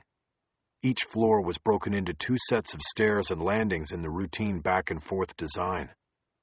When I reached the mid-level and turned to take the next set of stairs to what would be the 13th floor, I saw the upper and final landing was crowded with stored hotel room furnishings. I came all the way up to where the stairs ended in a large storage area. There were bed tables stacked on top of one another and mattresses leaning 4 deep against one of the walls. There were stacks of chairs and mini refrigerators and pre-flat-screen era television cabinets. I was reminded of the filing cabinets I had seen in the public defender's office hallway. There had to be multiple code violations here, but who was looking? Whoever came up here, who cared? I worked my way around a grouping of standing stainless steel lamps and toward a door with a small square window at face height. The word roof had been painted on it with a stencil. But when I got to it, I found the door was locked. I pushed hard on the release bar, but it wouldn't move. Something had jammed or locked the mechanism, and the door wouldn't budge. I looked through the window and saw a flat gravel roof running behind the barrel-tiled parapets of the hotel. Across a 40-yard expanse of gravel, I could see the structure that housed the building's elevator equipment. Beyond that was another door to the stairwell on the other side of the hotel. I shifted to my left and leaned in closer to the window so I could get a wider view of the roof. Courier could be out there. Just as I did this, I saw a blurred reflection of movement in the glass. Someone was behind me. Instinctively, I jumped sideways and turned at the same time. Courier's arm swung down with a knife and barely missed me as he crashed into the door. I planted my feet and then drove my body into his, bringing my arm up and stabbing my own blade into his side. But my weapon was too short. I scored a direct hit but didn't do enough damage to bring down the target. Courier yelped and brought his forearm down on my wrist, knocking my blade to the floor. He then took an enraged roundhouse swing at me with his own. I managed to duck underneath it, but got a good look at his blade. It was at least 4 inches long, and I knew if he connected with it, it would be a one-and-done proposition for me. Courier made another jab, and this time I parried to the right and caught his wrist. The only advantage I had was my size. I was older and slower than Courier, but I had 40 pounds on him. While holding his knife hand away, I threw my body into him again, knocking him back through the forest of stand-up lamps and onto the concrete floor. He broke free during the fall and then scrabbled to his feet with the knife ready. I grabbed one of the lamps, holding its round base out and ready to spar at him and deflect the next assault. For a moment, nothing happened. He held the knife at the ready, and we seemed to be taking each other's measure, waiting for the other to make the next move. I then made a charge with the lamp base, but he sidestepped it easily. We then squared off again. He had a desperate sort of smile on his face and was breathing heavily. "Where are you going to go, Courier? You hear all those sirens? They're here, man. They're going to be cops and FBI all over this place in 2 minutes. Where are you going to go then?" He didn't say anything, and I took another poke at him with the lamp. He grabbed the base, and we momentarily struggled for control of it, but I pushed him back into a stack of mini refrigerators and they crashed to the floor. I had no experience in the area of knife fighting, but my instincts told me to keep talking. If I distracted Courier, then I would lessen the threat from the knife and possibly get an open shot at him. So I kept throwing the questions at him, waiting for my moment. "Where's your partner? Where's McGinnis? What did he do? Send you to do the dirty work by yourself? Just like Nevada, huh? You missed your chance again." Courier grinned at me but didn't take the bait.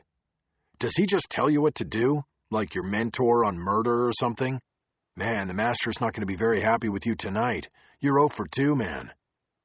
This time he couldn't control it. "McGinnis is dead, you dumb fuck. I buried him in the desert, just like I was going to bury your bitch after I was through with her." I feigned another jab at him with the lamp and tried to keep him talking. "I don't get it, Courier. If he's dead, why didn't you just run? Why risk everything to go for her?" At the same moment he opened his mouth to reply, I faked a jab at his chest with the lamp and then brought the base up into his face, catching him flush on the jaw. Courier staggered backward momentarily, and I quickly moved in, hurling the lamp at him first and then going for the knife with both hands. We smashed into a television cabinet and fell to the floor, me on top of him and grappling for control of the knife. He managed to shift his weight beneath me and we rolled 3 times, with him ending up on top. I kept both hands on his wrist, and he pushed his free hand into my face, trying to break my grip by stiff-arming me away. I finally managed to bend his wrist at a painful angle. He cried out, and the knife came free and clattered to the concrete. With an elbow, I shoved it toward the stairwell shaft, but it stopped just shy of the mark, balancing on the edge below the blue guardrail. It was 6 feet away. I went after him like an animal then, punching and kicking and fueled by a primal rage I had never felt before. I grabbed an ear and tried to rip it off. I swung an elbow into his teeth, but the energy of youth gradually gave him the upper hand. I was tiring quickly, and he managed to pull back and get distance. He then brought a knee up into my crotch, and the air exploded out of my lungs. Paralyzing pain shot through me and weakened my hold. He broke completely free and got up to go for the knife.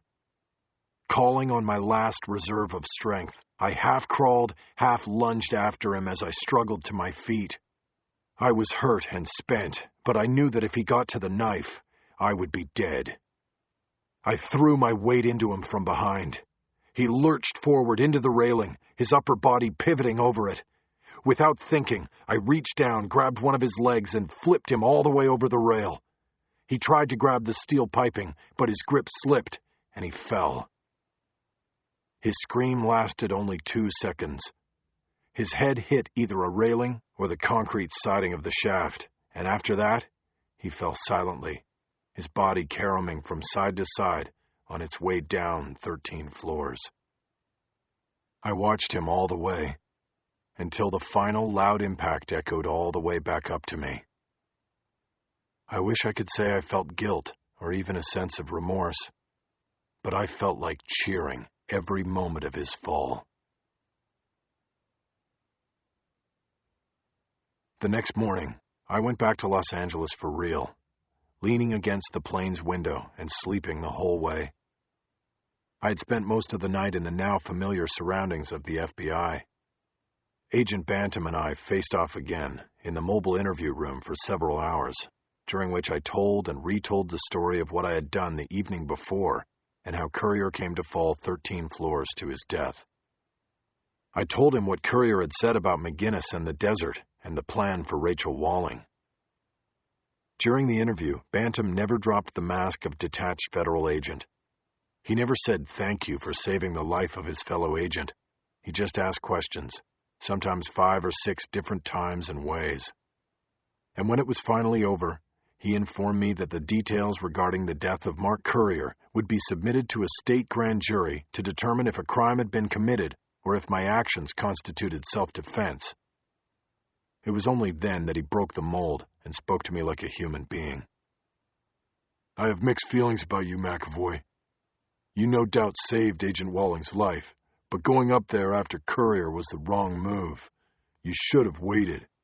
If you had, he might be alive right now and we might have some of the answers. As it is, if McGinnis is really dead, most of the secrets went down that shaft with Currier. It's a big desert out there, if you know what I mean. Yeah, well, I'm sorry about that, Agent Bantam.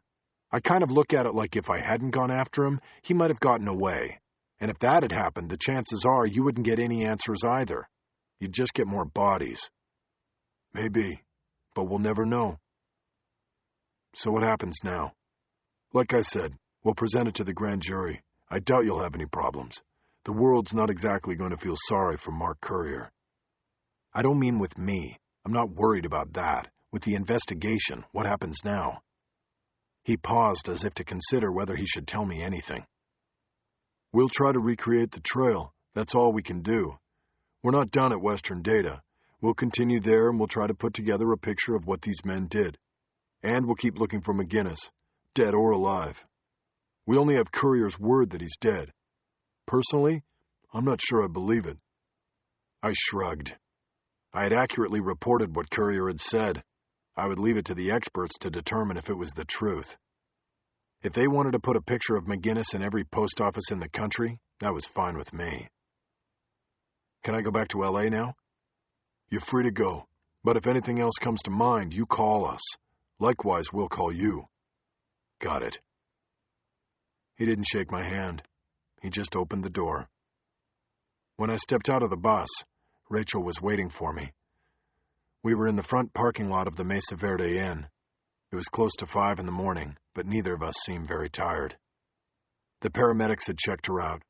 The swelling was already beginning to subside, but she had a badly cut and bruised lip and a contusion below the corner of her left eye. She had refused to transport to a local hospital for further examination. The last thing she would do at this point would be to leave the center of the investigation. How are you feeling? I asked. I'm okay, she said. How are you? I'm fine. Bantam said I'm clear to take off. I think I'll catch the first flight back to L.A. You're not going to stay for the press conference? I shook my head. What are they going to say that I don't already know? Nothing. How long do you think you'll be here? I don't know. I guess until they wrap things up, which won't happen until we know all there is to know. I nodded and checked my watch. The first flight to L.A. probably wouldn't be for another 2 hours. You want to go get breakfast somewhere? I asked. She tried to crinkle her lips to show disdain for the idea, but the pain foiled the effort. I'm not that hungry. I just wanted to say goodbye. I need to get back to Western Data. They found the mother lode. Which is what?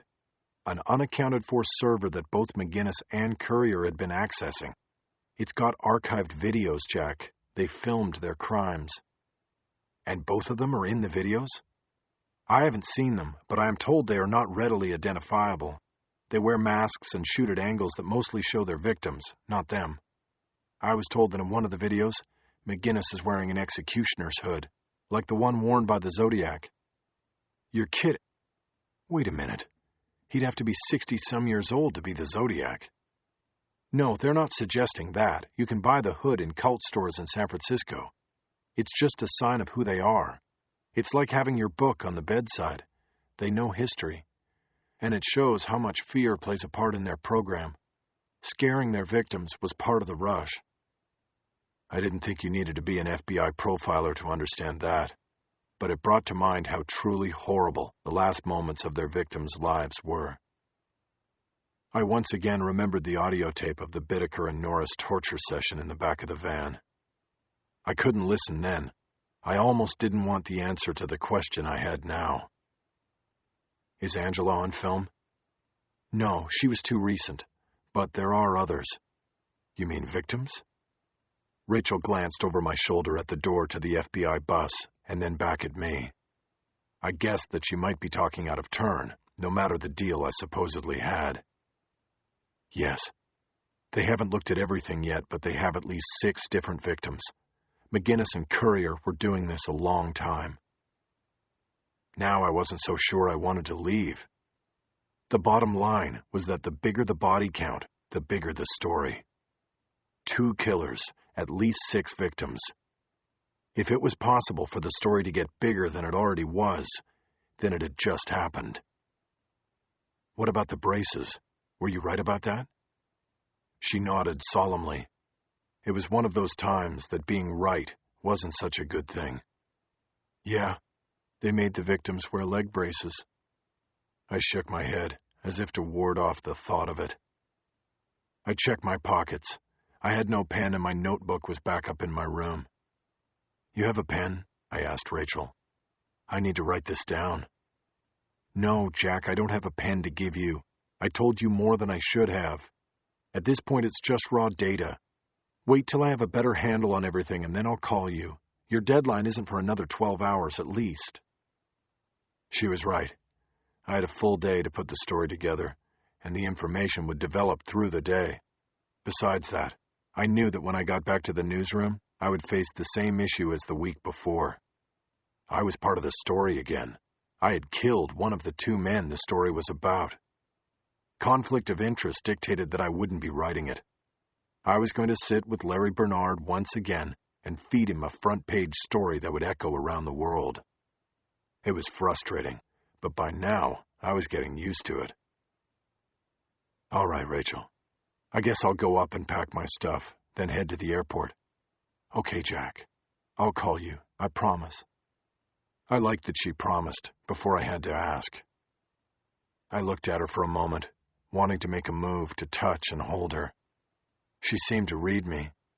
She took the first step and pulled me into a tight embrace. You saved my life tonight, Jack. You think you're getting out of here with just a handshake? I was sort of hoping there would be more than that. I kissed her lightly on the cheek, avoiding her bruised lips.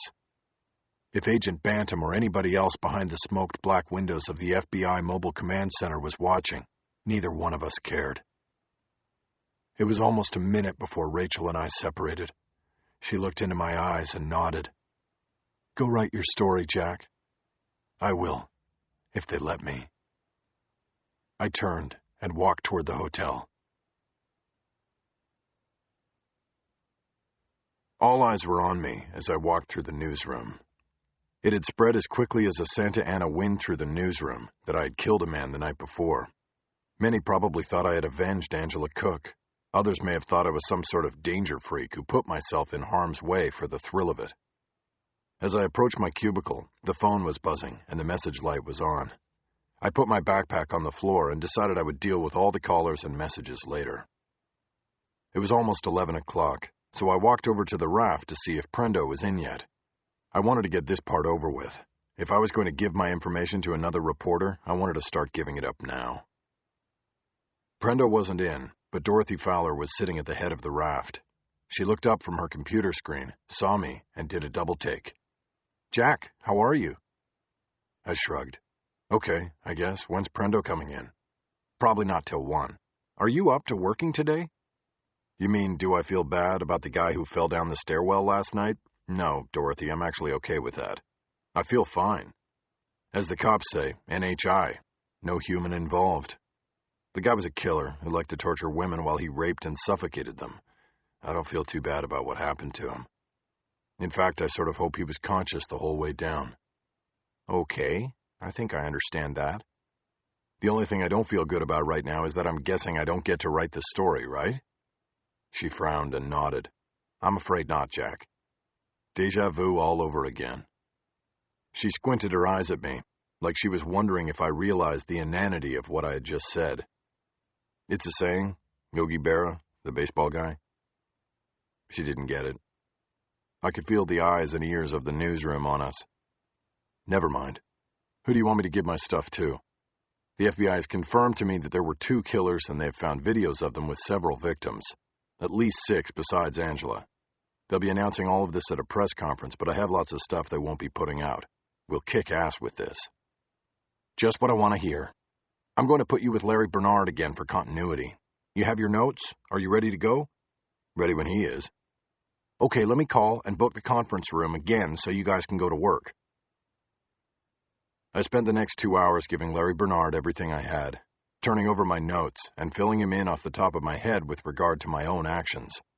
Larry then interviewed me for a sidebar story on my hand-to-hand battle with the serial killer. Too bad you didn't let him answer that last question, he said. What are you talking about?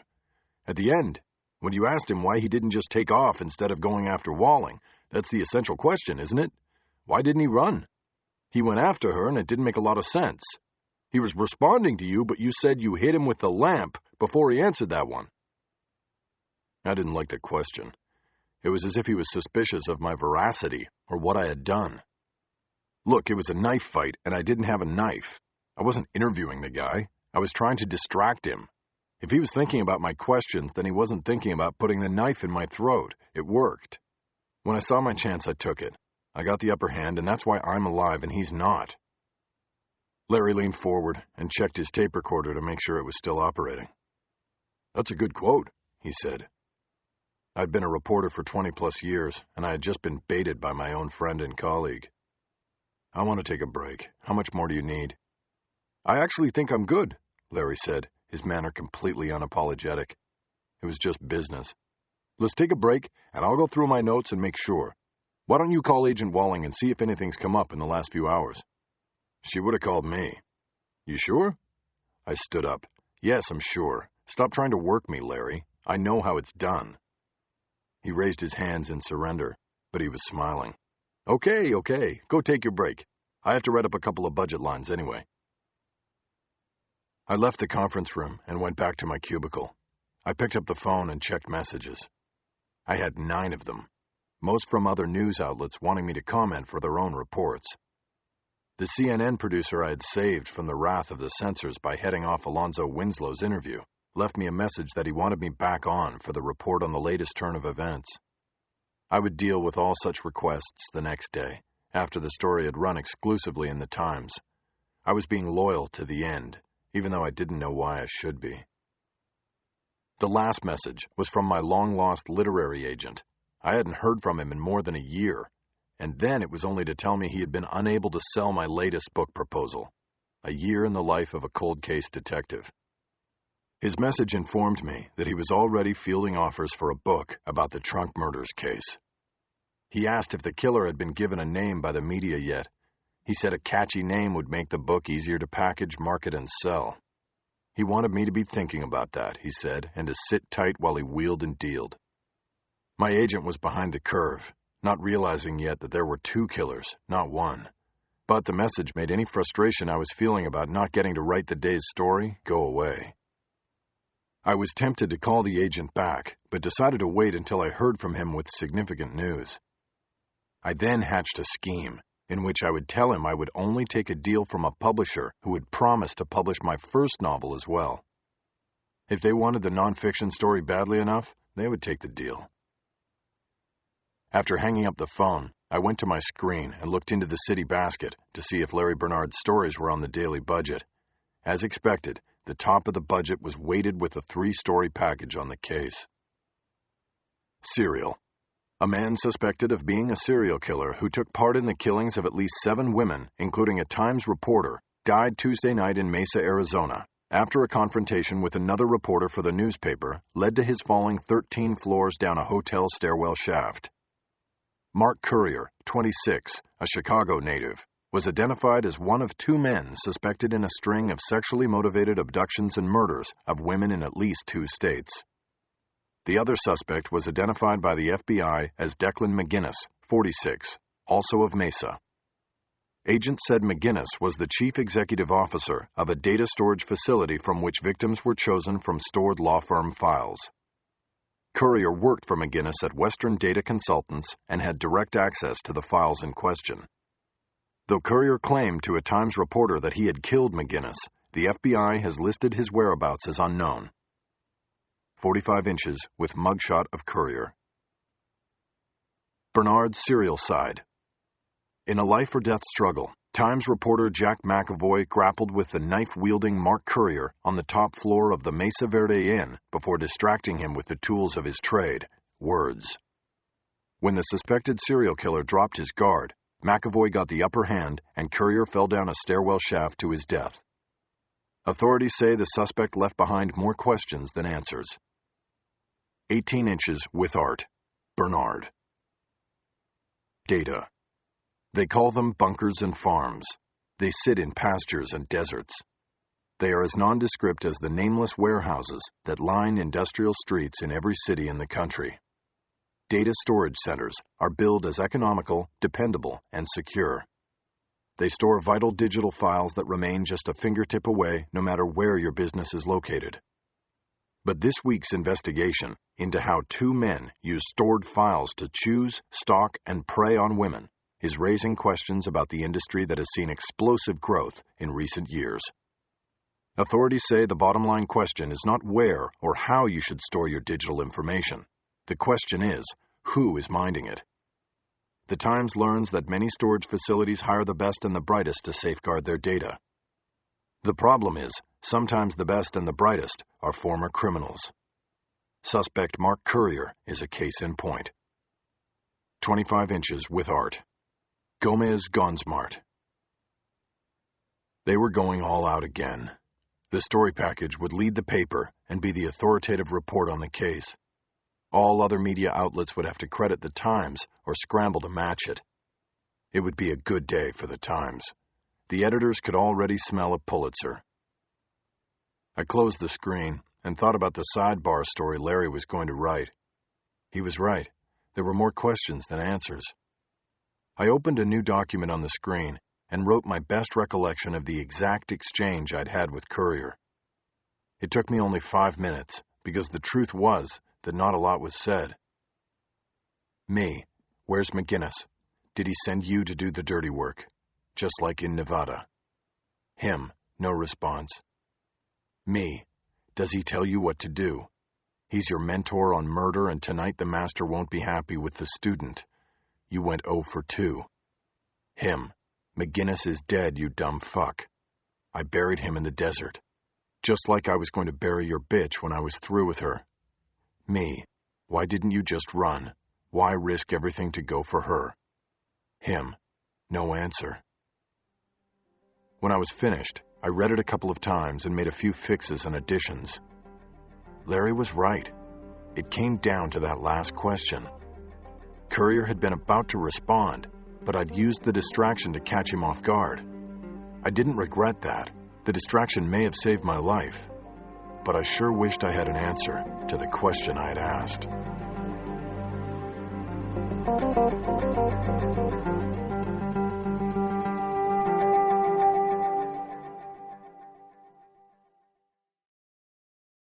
The next morning, the Times basked in the glow of national news exposure, and I was along for the ride. I had written none of the stories causing the nationwide media stir, but I was the subject of 2 of them. My phone never stopped buzzing, and my email box overflowed early. But I didn't answer my calls or emails. I wasn't basking. I was brooding. I had spent the night with the unanswered question I had posed to Mark Courier, and no matter which way I considered it, things didn't add up. What was Courier doing there?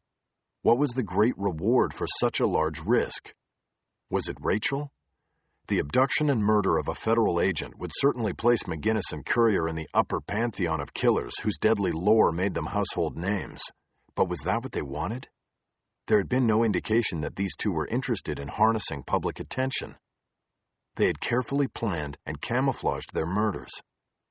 The attempt to abduct Rachel did not fit in with the history leading up to it, and so there had to be another reason. I started to look at it from another angle. I thought about what would have happened if I had gone to Los Angeles and Courier had been successful in grabbing Rachel and getting her out of the hotel. It seemed likely to me that the abduction would have been discovered shortly after it occurred, when the room service waiter did not report back to the kitchen. I estimated that within an hour, The hotel would have been a hive of activity. The FBI would have swarmed the hotel and the area, knocked on every door, and turned over every rock in an attempt to find and rescue one of their own. But by then, Courier would have been long gone. It was clear the abduction would have drawn the Bureau in and caused a massive distraction from its investigation of McGinnis and Courier. But it was also clear that this would be only a temporary shift. My guess was that before noon the next day, agents would be coming in by the planeload in a federal show of might and determination. This would allow them to overcome any distraction and put even more pressure on the investigation, all the while maintaining a suffocating effort to find Rachel. The more I thought about it, the more I wished I'd given Courier the chance to answer that last question. Why didn't you run? I didn't have the answer, and it was too late to get it directly from the source. So I kept working it around in my head until it was all there was to think about. Jack. I looked over the wall of my cubicle and saw Molly Robards, the secretary to the assistant managing editor. Yes? You're not answering your phone, and your email box is full. Yeah, I'm getting too many. Is there a problem? Mr. Kramer would like to see you. Oh, okay. I didn't make a move, but neither did she. It was clear she had been sent to retrieve me. I finally pushed my chair back and got up. Kramer was waiting for me with a big phony smile on his face. I had a feeling that whatever he was about to tell me was not his idea. I took this as a good sign, since his ideas were seldom good ones. Jack, sit down. I did. He straightened things up on his desk before proceeding. Well, I've got some good news for you. He gave me the smile again, the same one he'd had on when he told me I was out. Really? We've decided to withdraw your termination plan. What's that mean? I'm not laid off? Exactly. What about my pay and benefits? Nothing's changed. Same old, same old. It was just like Rachel getting her badge back. I felt a trill of excitement, but then reality hit home. So what's that mean? You lay somebody else off instead of me? Kramer cleared his throat. Jack, I'm not going to lie to you. Our objective was to drop 100 slots in editorial by June 1st. You were number 99. It was that close. So I keep my job, and somebody else gets the axe. Angela Cook will be the 99th slot. We won't be replacing her. That's convenient. Who is the big 100? I swiveled in the chair and looked out through the glass at the newsroom. Bernard? Gogo? Collins? Kramer cut me off. Jack, I can't discuss that with you. I turned back to him. But somebody else is about to get the hook because I got to stay. What happens after this story winds down? Will you call me back in here and can me all over again? We're not expecting another involuntary reduction in force. The new owner has made it. What about the next new owner? And the one after that? Look, I didn't bring you in here so you could preach to me. The news business is undergoing serious changes. It's a life and death struggle. The question is, do you want to keep your job or not? I'm offering it to you. I swiveled all the way around so my back was to him, and I was looking out at the newsroom. I wouldn't miss the place. I would only miss some of the people. Without turning back to Kramer, I gave him my answer. This morning, my literary agent in New York woke me up at 6. He said he had gotten me an offer for a 2-book deal, $250,000. It would take me almost 3 years to make that here. And on top of that, I got a job offer from the Velvet Coffin. Don Goodwin is starting an investigations page on his website to sort of pick up the slack where the Times drops the ball. It doesn't pay a lot, but it pays. And I can work from home, wherever that may be. I stood up and turned back to Kramer. I told him yes. So thanks for the offer, but you can put me down as number 100 on your 30 list. After tomorrow, I'm gone. You took a job with a competitor, Kramer said indignantly. What did you expect? You laid me off, remember? But I'm rescinding that, he sputtered. We already made our quota. Who'd you fire? Kramer looked down at his desk and whispered the latest victim's name. Michael Warren. I shook my head. It figures. The one guy in the newsroom I wouldn't give the time of day, and now I'm saving his job. You can hire him back, because I don't want your job anymore. Then I want you to clear your desk out right now. I'll call security and have you escorted out. I smiled down at him as he picked up the phone. Fine by me. I found an empty cardboard box in the copy shop, and 10 minutes later was filling it with the things I wanted to keep from my desk. The first to go in was the worn red dictionary my mother had given me. After that, there wasn't much else worth keeping. A Mont Blanc desk clock, which somehow had never been stolen, a red stapler, and a few files containing call sheets and source contacts. That was it. A guy from security watched over me as I packed, and I got the feeling it wasn't the first time he had been placed in such an awkward position. I took mercy on him and didn't blame him for just doing his job. But having him stand at my desk was like waving a flag. Soon Larry Bernard came over. What's going on? You have till tomorrow. Not anymore. Kramer told me to hit the road. How come? What did you do? He tried to give me my job back, but I told him he could keep it. What? You turned... I got a new job, Larry. 2 of them, actually. My box was as full as it was going to get. It looked pitiful.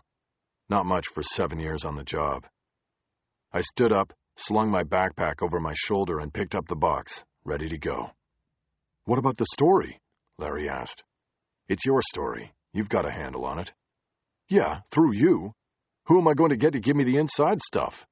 You're a reporter. You'll figure it out. Can I call you? No, you can't call me. Larry frowned, but I didn't let him swing too long. But you can take me to lunch on the Times expense account. Then I'll talk to you. You're the man.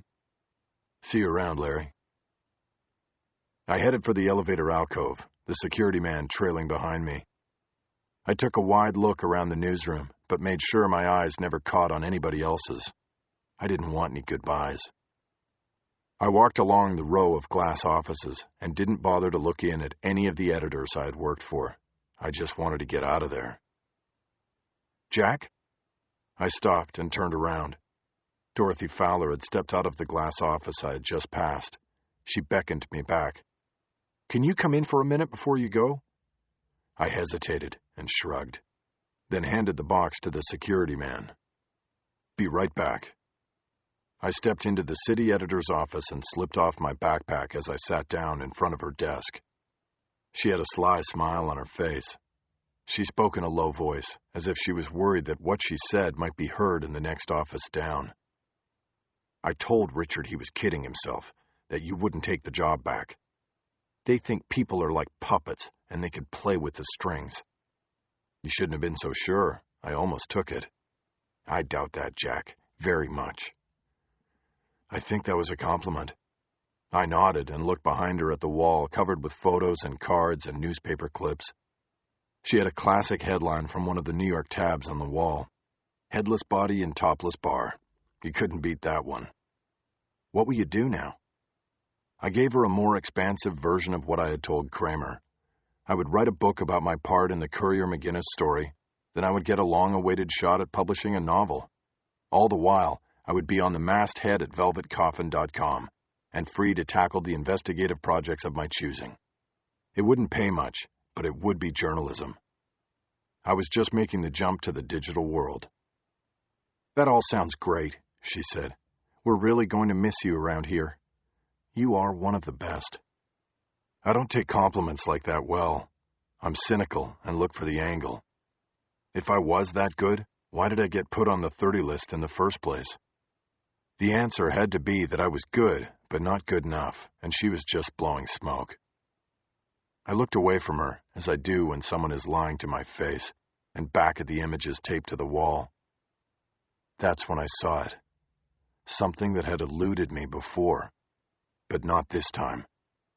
I bent forward so I could see it better, and then I stood up and leaned across her desk. Jack? What?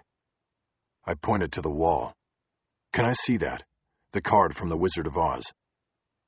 Fowler reached up and pulled the card off the wall and handed it to me. "It's a joke from a friend," she said. "I'm from Kansas." "I get that," I said. I studied the photo, zeroing in on the Scarecrow. The photo was too small for me to be completely sure. "Can I run a search on your computer real quick?" I asked. I was coming around her desk before she answered. Sure. What is it that—" "I'm not sure yet." She got up and got out of the way. I took her seat, looked at her screen, and opened up Google. The machine was running slowly. Come on, come on, come on. "Jack, what is it?" "Let me just—" The search window finally came up, and I clicked over to Google Images. I typed Scarecrow into the search block and let it fly. My screen soon filled with 16 small images of scarecrows. There were photos of the lovable character from the Wizard of Oz movie and color sketches from Batman comic books of a villain called the Scarecrow. There were several other photos and drawings of scarecrows from books and movies and Halloween costume catalogs. They ranged from the benign and friendly to the horrible and menacing. Some had cheerful eyes and smiles, and some had their eyes and mouths stitched closed. I spent 2 minutes clicking on each photo and enlarging it. I studied them, and 16 for 16, they all had one thing in common. Each scarecrow's construction included a burlap bag pulled over the head to form a face. Each bag was cinched around the neck with a cord. Sometimes it was a thick rope, and sometimes it was a basic household clothesline. But it didn't matter. The image was consistent, and it matched what I had seen in the files I had accumulated, as well as the lasting image I had of Angela Cook. I could see now that in the murders a clear plastic bag had been used to create the face of the Scarecrow. No burlap, but this inconsistency with the established imagery didn't matter. The construction was the same. A bag over the head and a rope around the neck were used to create the same image. I clicked to the next screen of images. Again, the same construction. This time, the images were older, going back through a century to the original illustrations in the book The Wonderful Wizard of Oz. And then I saw it. The illustrations were credited to William Wallace Denslow. William Denslow, as in Bill Denslow, as in Denslow Data. I felt no doubt that I had just found the signature. The secret signature that Rachel had told me would be there. I killed the screen and stood up.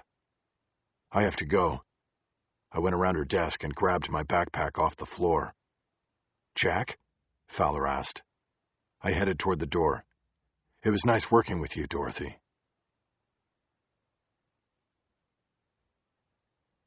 The plane landed hard on the tarmac at Sky Harbor, but I barely noticed.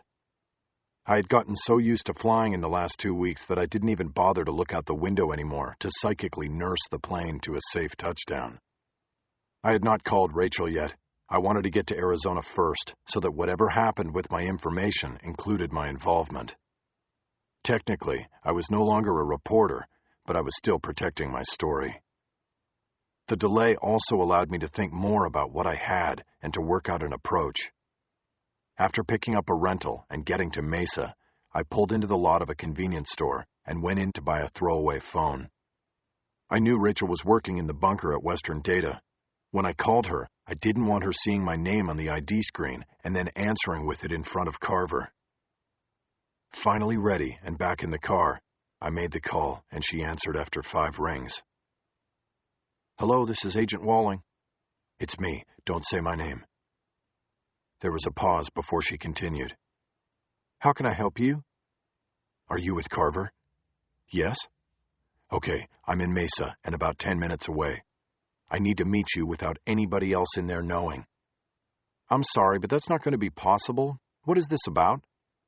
At least she was playing along. "I can't tell you. I have to show you. Did you eat lunch yet?" "Yes." "Okay, tell them you need a latte or something you can't get out of one of their machines. Meet me at Hightower Grounds in 10 minutes. Take their latte orders if you have to. Sell it and get out of there and meet me. I don't want to come near Western Data because of the cameras all over that place." "And you can't give me any idea what this is all about?" "It's about Carver, so don't ask questions like that. Just make the excuse and meet me. Don't tell anyone that I'm here or what you're really doing." She didn't respond, and I grew impatient. "Rachel, will you be there or not?" "That will be fine," she finally said. "I'll talk to you then." She clicked off the call. In another 5 minutes, I was at Hightower Grounds. The place had obviously been named for the old desert observation tower that rose behind it. It looked like the tower was closed now, but it was festooned on top with cell repeaters and antennas. I went in and found the place almost empty.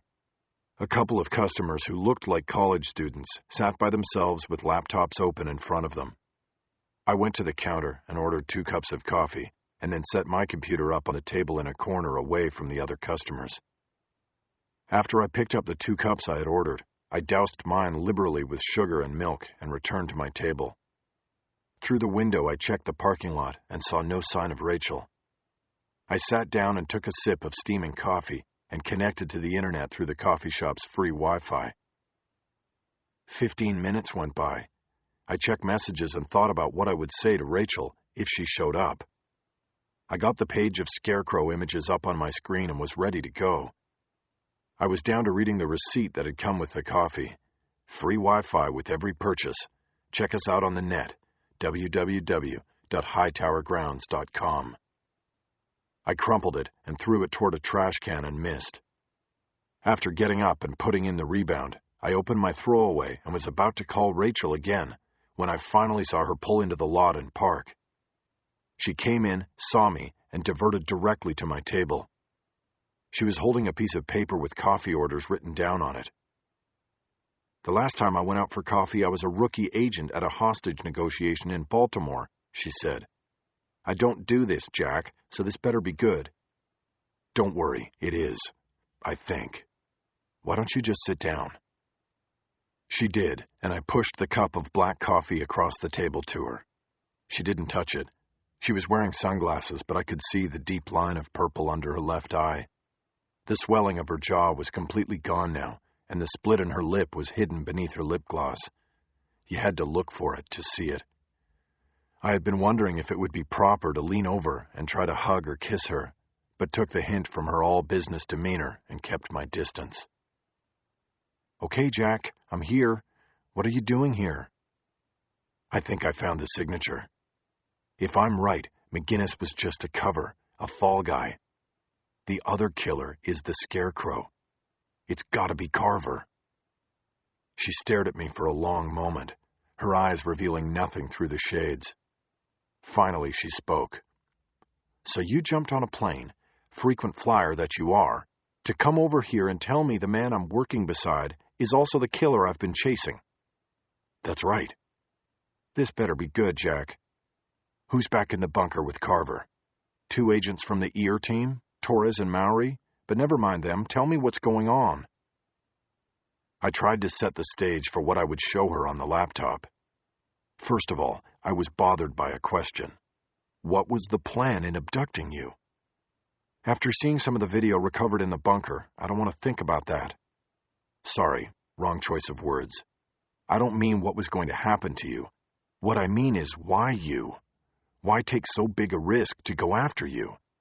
The easy answer is that it would create a large distraction from the central investigation, and that is true, but at best, it would be a temporary diversion. Agents would start pouring into this place by the dozens. Pretty soon, you wouldn't be able to run a stop sign without getting pulled over by the feds. Diversion over. Rachel followed the logic and nodded in agreement. "Okay, but what if there was another reason?" I asked. "You have 2 killers out there, a mentor and a student. The student tries to abduct you on his own. Why?" "Because McGinnis was dead," Rachel said. "There was only the student." "Okay, then if that is true, why even make the move? Why go after you? Why not get the hell out of Dodge instead? You see, it isn't adding up, at least with the way we've been looking at it. We think grabbing you was a diversionary move, but it really wasn't." "Then what was it?" "Well, what if McGinnis wasn't the mentor? What if he was meant to look like he was? What if he was just a fall guy, and abducting you was part of a plan to secure the real mentor? to help him get away.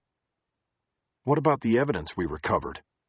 You mean him having my book by his bed and the leg braces and porno in the house? Isn't that kind of convenient? That stuff wasn't left lying around the house. It was hidden and only found after an hours-long search.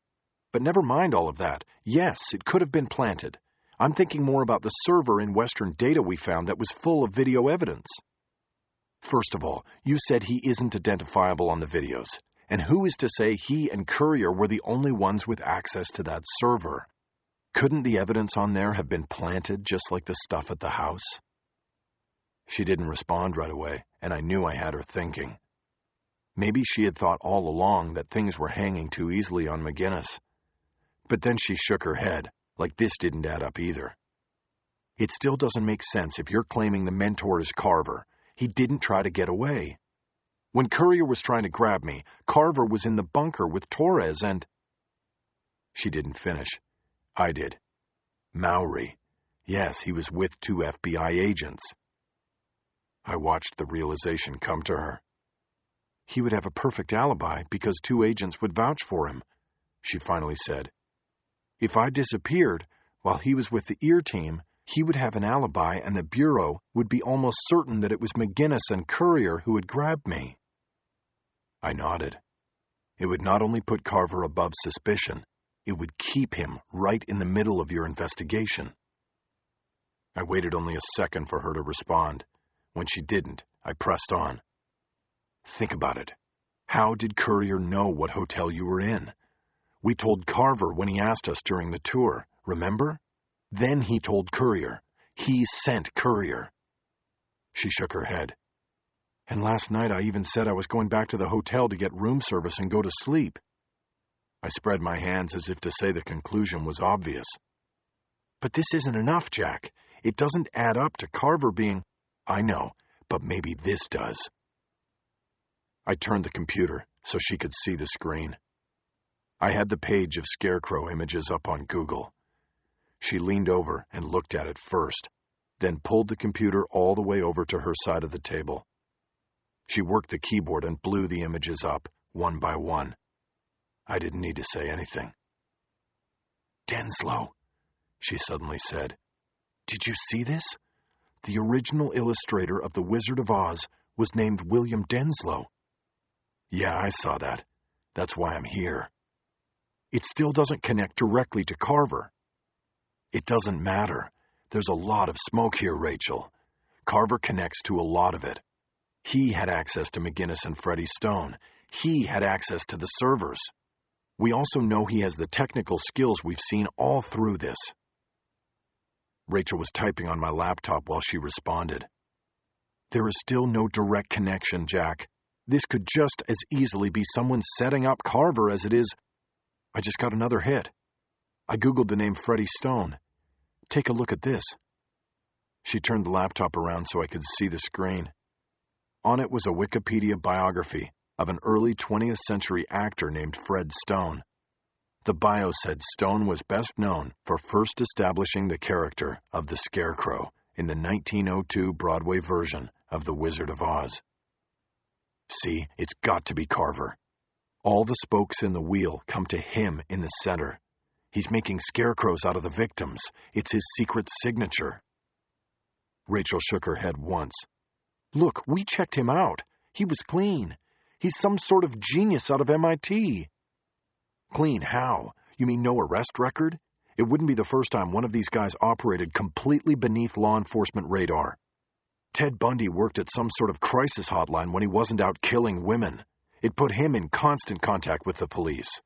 Besides that, the geniuses are the ones you gotta watch out for, you ask me. But I have a vibe for these guys, and I didn't pick up a thing. I had lunch with him today. He took me to McGinnis's favorite barbecue joint. I could see self-doubt in her eyes. She hadn't seen this coming. Let's go get him, I said. We confront him and make him talk. Most of these serials are proud of their work. My bet is he'll talk. She looked up from the screen at me. Go get him. Jack, you're not an agent and you're not a cop. You're a reporter. Not anymore. I got walked out by security today with a cardboard box. I'm done as a reporter. What? Why? It's a long story that I'll tell you later. What are we going to do about Carver? I don't know, Jack. Well, you can't just go back there and bring him his latte. I noticed one of the customers sitting a few tables behind Rachel turned from the screen of his laptop and look up toward the open-beamed ceiling and smile. He then raised a fist and offered up his middle finger. I followed his gaze to one of the crossbeams. There was a small black camera mounted on the beam, its lens trained on the sitting area of the coffee shop. The kid turned back and started typing on his computer. I jumped up, leaving Rachel and moving toward him. "Hey," I said, pointing up at the camera. "What is that? Where's it go?" The kid crinkled his nose at my stupidity and shrugged. "It's a live cam, man. It goes everywhere. I just got a shout from a buddy in Amsterdam who saw me." It suddenly dawned on me. The receipt. Free Wi-Fi with every purchase. Check us out on the net. I turned and looked at Rachel. The laptop with a full-screen photo of a Scarecrow on it was turned toward the camera. I turned back and looked up at the lens.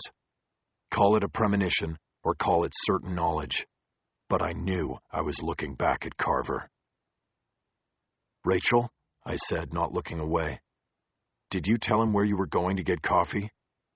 "Yes," she said from behind me. "I said I was just going down the street." That confirmed it. I turned and walked back to the table. I picked up the laptop and closed it. "He's been watching us," I said. "We gotta go." I headed out of the coffee shop and she came out right behind me. "I'll drive," she said. Rachel turned her rental car through the main gate and went charging up to the front door of Western Data. She was driving one-handed, working her phone with the other. She threw the car into park and we got out. "Something's wrong," she said. "Neither of them is answering." Rachel used a Western Data keycard to unlock and enter the front door. The reception desk was empty, and we quickly moved to the next door. As we entered the internal hallway, she pulled her gun out of a holster that was on her belt under her jacket. "I don't know what's going on, but he's still here," she said. "Carver?" I asked. "How do you know that?" "I rode with him to lunch. His car is still out there, the silver Lexus." We took the stairs down to the octagon room and approached the man-trap leading to the bunker. Rachel hesitated before opening the door. "What?" I whispered. "He'll know we're coming in. Stay behind me." She raised the gun, and we squeezed in together, then quickly moved to the second door. When we came through the other side, the control room was empty. "This isn't right," Rachel said. "Where is everybody? And that's supposed to be open." She pointed to the glass door that led to the server room. It was closed.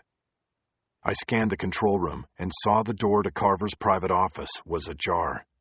I moved toward it and pushed it all the way open. The room was empty. I stepped in and went to Carver's work table. I put one finger down on the touchpad, and the two screens came alive. On the main screen, I was looking at an overhead view of the coffee shop where I had just made a case to Rachel that Carver was the unsub. "Rachel?" She came in, and I pointed at the screen. He was watching us. She hurried back into the control room, and I followed her. She moved to the center workstation, put her gun down on the desk, and started working the keyboard and touchpad. The two monitors came alive, and soon she had pulled up multiplex screens divided into 32 interior camera views of the facility. But all of the squares were black. She started flipping through several screens and found the same thing each time. All cameras were dark. "He's killed all of the cameras," Rachel said. "What is—" "Wait, there!" I pointed to one camera angle, surrounded by several black squares. Rachel manipulated the touchpad and brought the image up to full screen. The camera view captured a passageway between two rows of server towers in the farm. Lying face down on the floor were two bodies, their wrists cuffed behind their backs and their ankles bound with cable ties. Rachel grabbed the stem microphone attached to the desk, depressed the button, and almost shrieked into it. "George! Sarah! Can you hear me?" At the sound of Rachel's voice, the figures on the screen stirred and the male raised his head. It looked like there was blood on his white shirt. "Rachel," he said, his voice sounding weak over an overhead speaker. "I can hear you." "Where is he? Where's Carver, George?" "I don't know. He was just here. He just brought us in here." "What happened?" "After you left, he went into his office. He was in there for a little bit, and when he came out, he got the drop on us. He grabbed my gun out of my briefcase. He herded us in here and put us on the floor. I tried to talk to him, but he wouldn't talk." "Sarah, where's your weapon?" "He got that too," Mallory called out. "I'm sorry, Rachel. We didn't see it coming." "Not your fault. It's mine. We're going to get you out of there." Rachel released the microphone and quickly came around the workstation, bringing her weapon with her. She went to the biometric reader and put her hand on the scanner. "He could be in there, waiting," I warned. "I know, but what am I going to do? Leave them lying in there?" The device completed the scan, and she grabbed the handle to slide the door open. It didn't move. Her hand scan had been rejected. Rachel looked back at the scanner. "That makes no sense. My profile was put in yesterday." She put her hand on the scanner and began the procedure again. "Who put it in?" I asked. She looked back at me and didn't need to answer for me to know it had been Carver. "Who else can open that door?" I asked. "Nobody who's on this side. It was me, Mallory, and Torres." "What about employees here?" She stepped away from the scanner and tried the door again. It didn't budge. "They're on a skeleton staff upstairs, and there's nobody with authorization for the farm. We're screwed. We can't get—" "Rachel!" I pointed at the screen. Carver had suddenly stepped into the view of the one working camera in the server room. He stood in front of the two agents on the floor, hands in the pockets of his lab coat, and looking directly up at the camera. Rachel quickly came around to see the screen. "What's he doing?" she asked. I didn't need to answer, because it became clear that Carver was pulling a box of cigarettes and a throwaway lighter from his pockets. In one of those moments when the mind delivers useless information, I realized they were probably the cigarettes missing from Freddie Stone's / Mark Courier's box of belongings. As we watched, Carver calmly drew a cigarette from the box and put it in his mouth. Rachel quickly pulled over the microphone. "Wesley, what's going on?" Carver was raising the lighter to the end of the cigarette, but stopped when he heard the question. He looked back up at the camera. "You can dispense with the niceties, Agent Walling. We're at the end of the dance now." "What are you doing?" she said more forcefully. "You know what I'm doing," Carver said. "I'm ending it. I'd rather not spend the rest of my days chased like an animal and then put in a cage. Being put on display, trotted out for interviews with bureau shrinks and profilers hoping to learn all the dark secrets in the universe. I think I would find that to be a fate worse than death, Agent Walling." He raised the lighter again. "Don't, Wesley. At least let Agents Mallory and Torres go. They did nothing to hurt you." "That's not the point, is it? The world hurt me, Rachel, and that's enough. I'm sure you've studied the psychology before." Rachel took her hand off the transmit button and quickly turned to me. "Get on the computer. Shut down the Vesda system." "No, you do it. I don't know the first thing about—" "Is Jack there with you?" Carver asked. I hand-signaled Rachel to trade places with me. I moved to the microphone while she dropped into a seat and went to work on the computer. I depressed the button and spoke to the man who murdered Angela Cook. "I'm here, Carver. This is not how this should end." "No, Jack, it's the only end. You have slain another giant. You're the hero of the hour."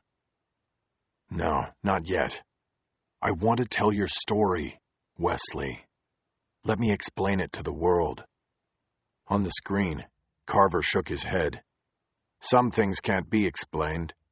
Some stories are too dark to be told." He flicked the lighter, and the flame came up. He started to light the cigarette. "Carver, no! Those are innocent people in there. Carver inhaled deeply, held it, and then tilted his head back and exhaled a stream of smoke toward the ceiling.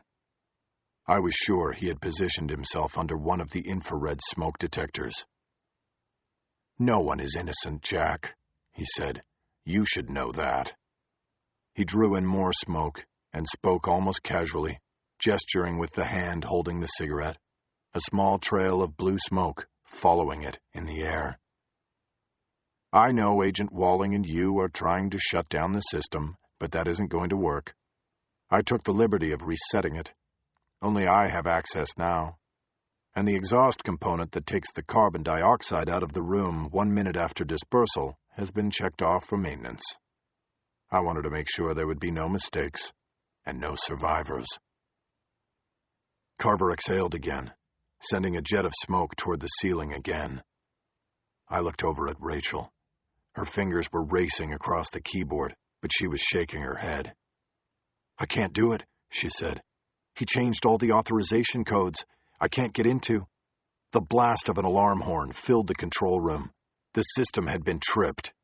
A red band 2 inches thick crossed every screen in the control room. An electronic voice, female and calm, read the words crossing on the band aloud. "Attention, the Vesda fire suppression system has been activated. All personnel must exit the server room. The Vesda fire suppression system will engage in 1 minute. Rachel ran both hands through her hair and stared helplessly at the screen in front of her. Carver was blowing another round of smoke toward the ceiling. There was a look of calm resignation on his face. "Rachel!" Mallory called from behind him. "Get us out of here!" Carver looked back at his captives and shook his head. "It's over," he said. "This is the end." Just then I was jolted by a second blast of the warning horn. "Attention, the Vesda fire suppression system has been activated. All personnel must exit the server room. The Vesda fire suppression system will engage in 45 seconds. Rachel stood up and grabbed her gun off the desk. "Get down, Jack!" "Rachel, no, it's bulletproof. According to him." She took aim with a two-handed grip and fired 3 quick rounds at the window directly in front of her. The explosions were deafening, but the bullets barely impacted the glass and ricocheted wildly in the control room. "Rachel, no! Stay down!" She fired 2 more bullets into the glass door and got the same negative result.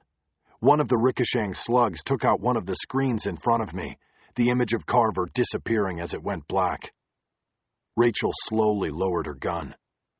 As if to accent her defeat, the warning horn blasted again.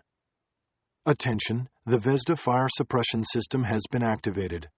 All personnel must exit the server room. The Vesda fire suppression system will engage in 30 seconds. I looked out through the windows into the server room. Black pipes ran along the ceiling in a grid pattern and then down the back wall to the row of red CO2 canisters. The system was about to go. It would extinguish 3 lives, but there was no fire in the server room. "Rachel, there must be something we can do." "What, Jack? I tried. There is nothing left."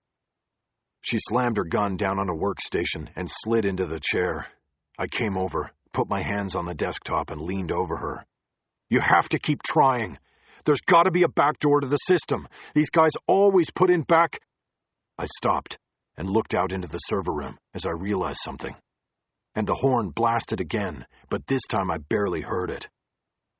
"Attention, the Vesda fire suppression system has been activated. All personnel must exit the server room. The Vesda fire suppression system will engage in 15 seconds.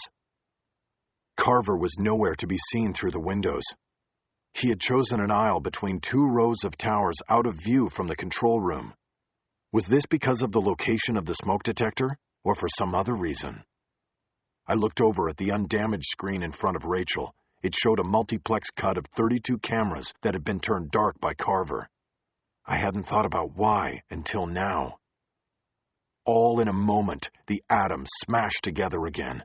Everything became clearer. Not just what I saw in front of me, but what I had seen before. Mizzou out back smoking after I had seen him go into the server room. I had a new idea. The right idea. Rachel. The horn blast came loud and long this time.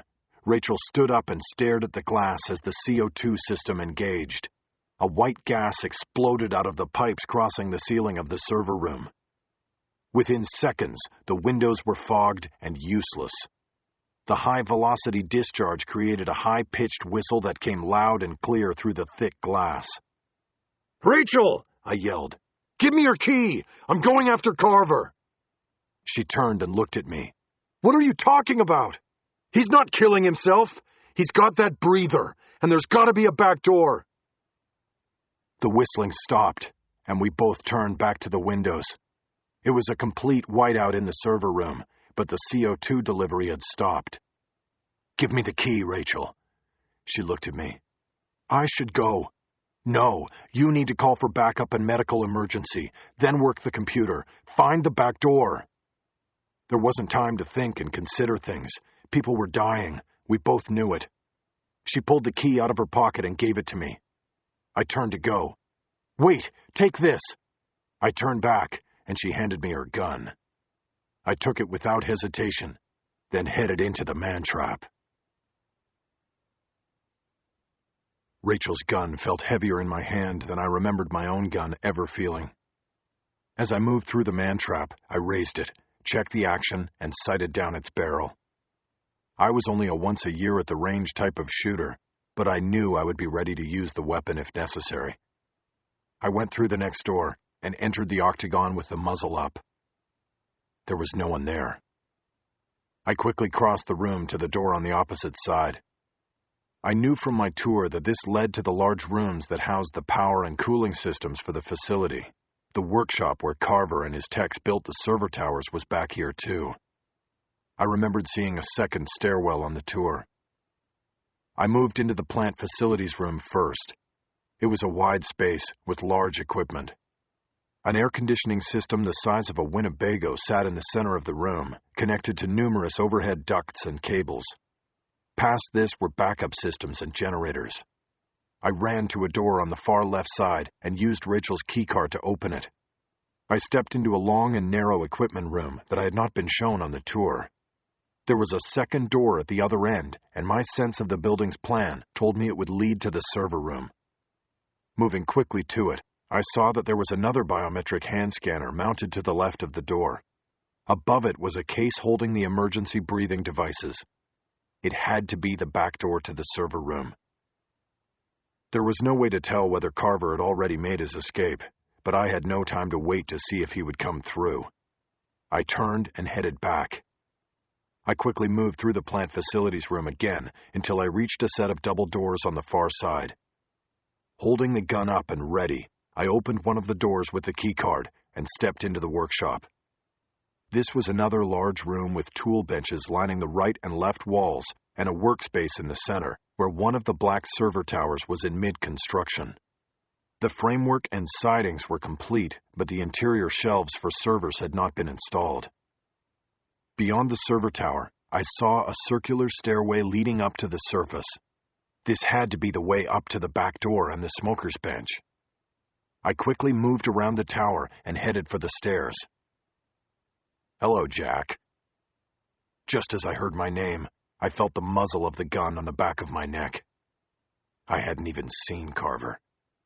He had stepped out from behind the server tower as I had passed. "A cynical reporter. I should have known that you wouldn't buy my suicide." His free hand grabbed hold of my collar from the back, and the gun remained pressed against my skin.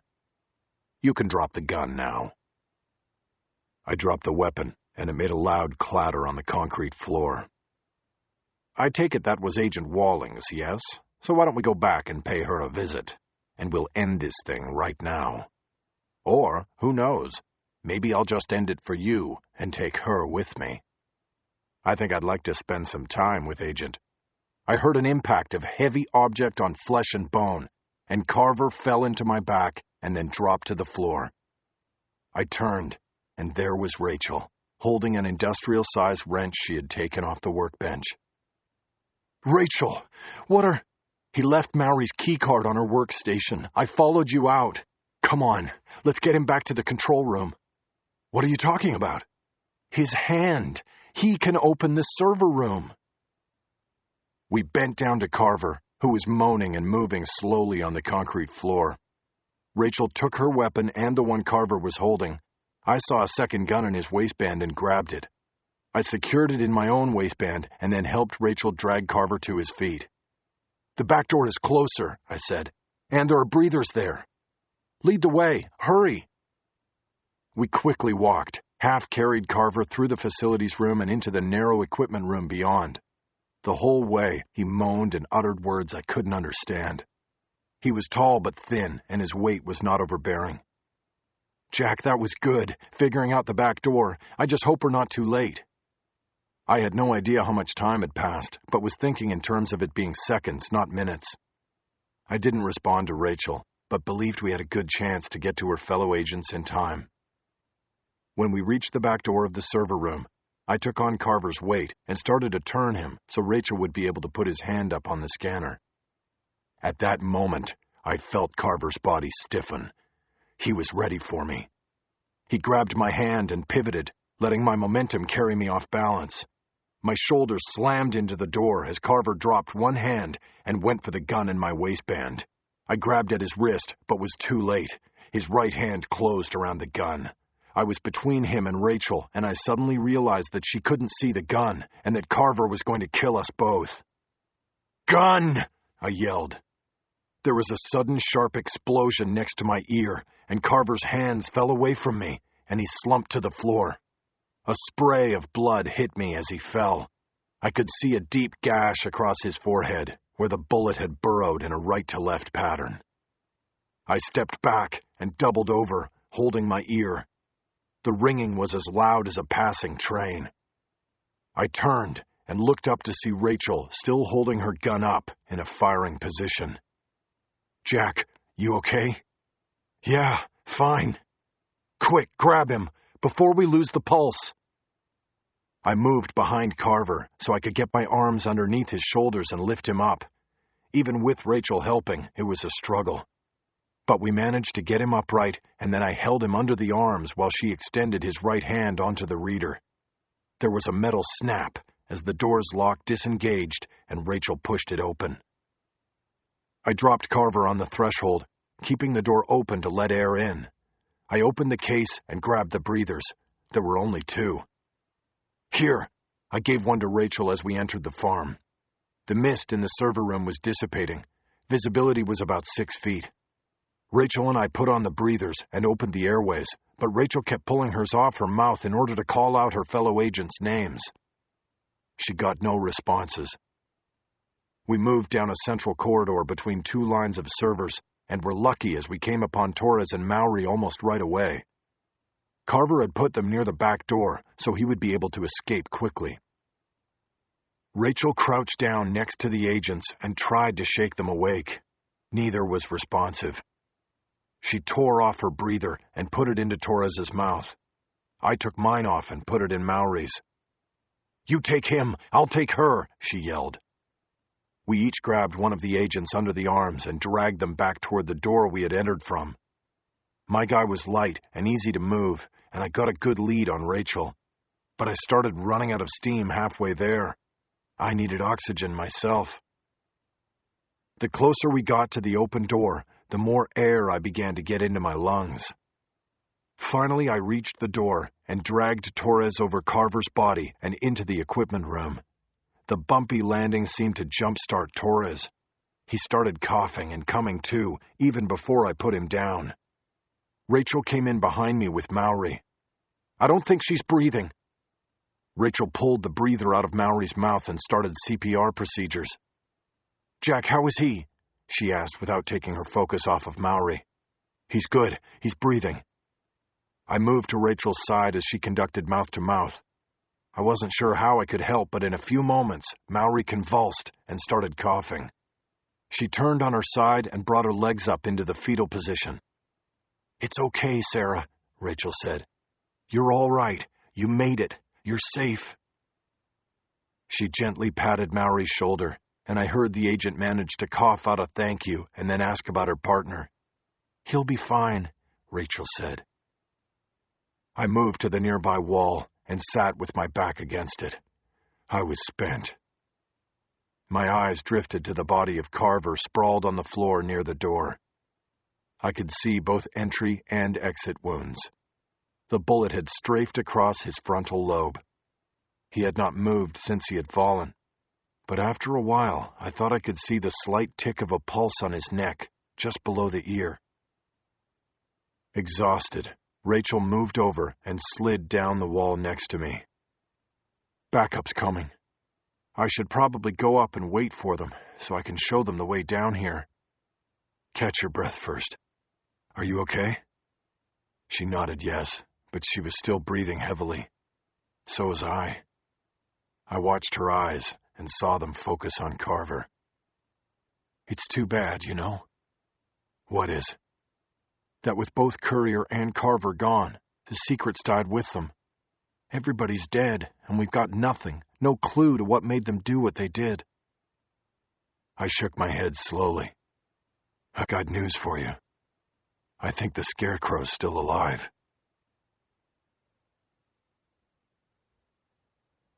(19) Bakersfield.